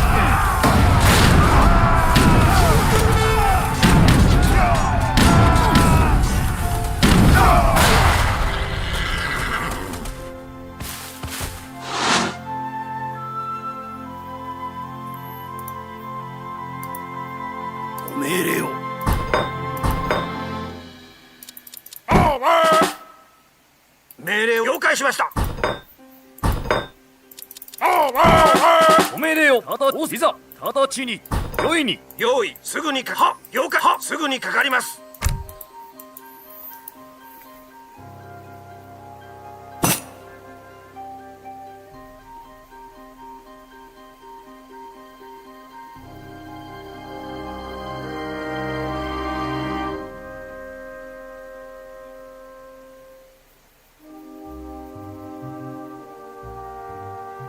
You guys make it easy for us. Yeah, sure we do. Yeah. I think he's just salty because he lost the 2v2 against Geo Punisher. He's trying to recover his pride. Yeah,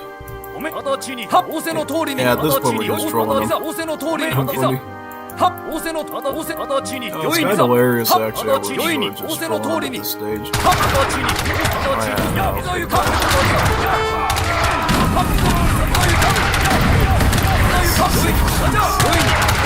I'm gonna get my Ashy Goblins in my first.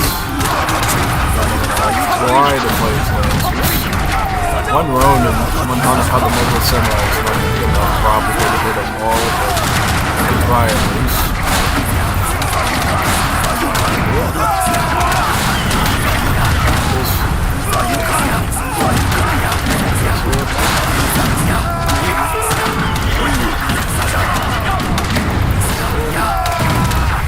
Beat all the lances.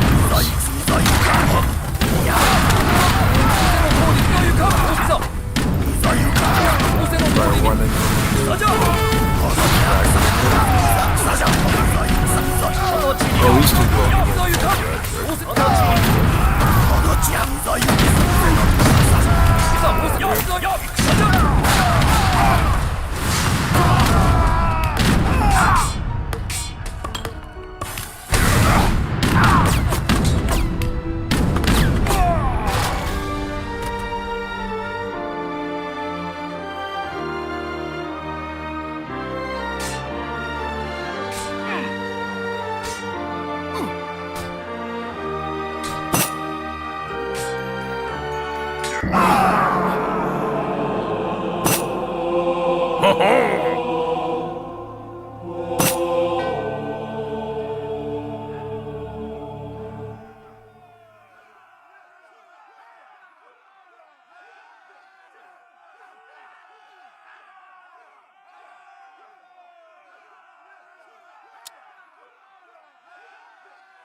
Yes.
I don't know what we're gonna do now.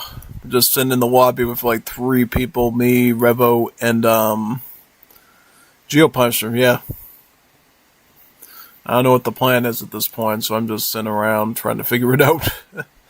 Yeah, pretty much.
Alright, everyone. It doesn't look like, it looks like Revo's gonna go eat soon.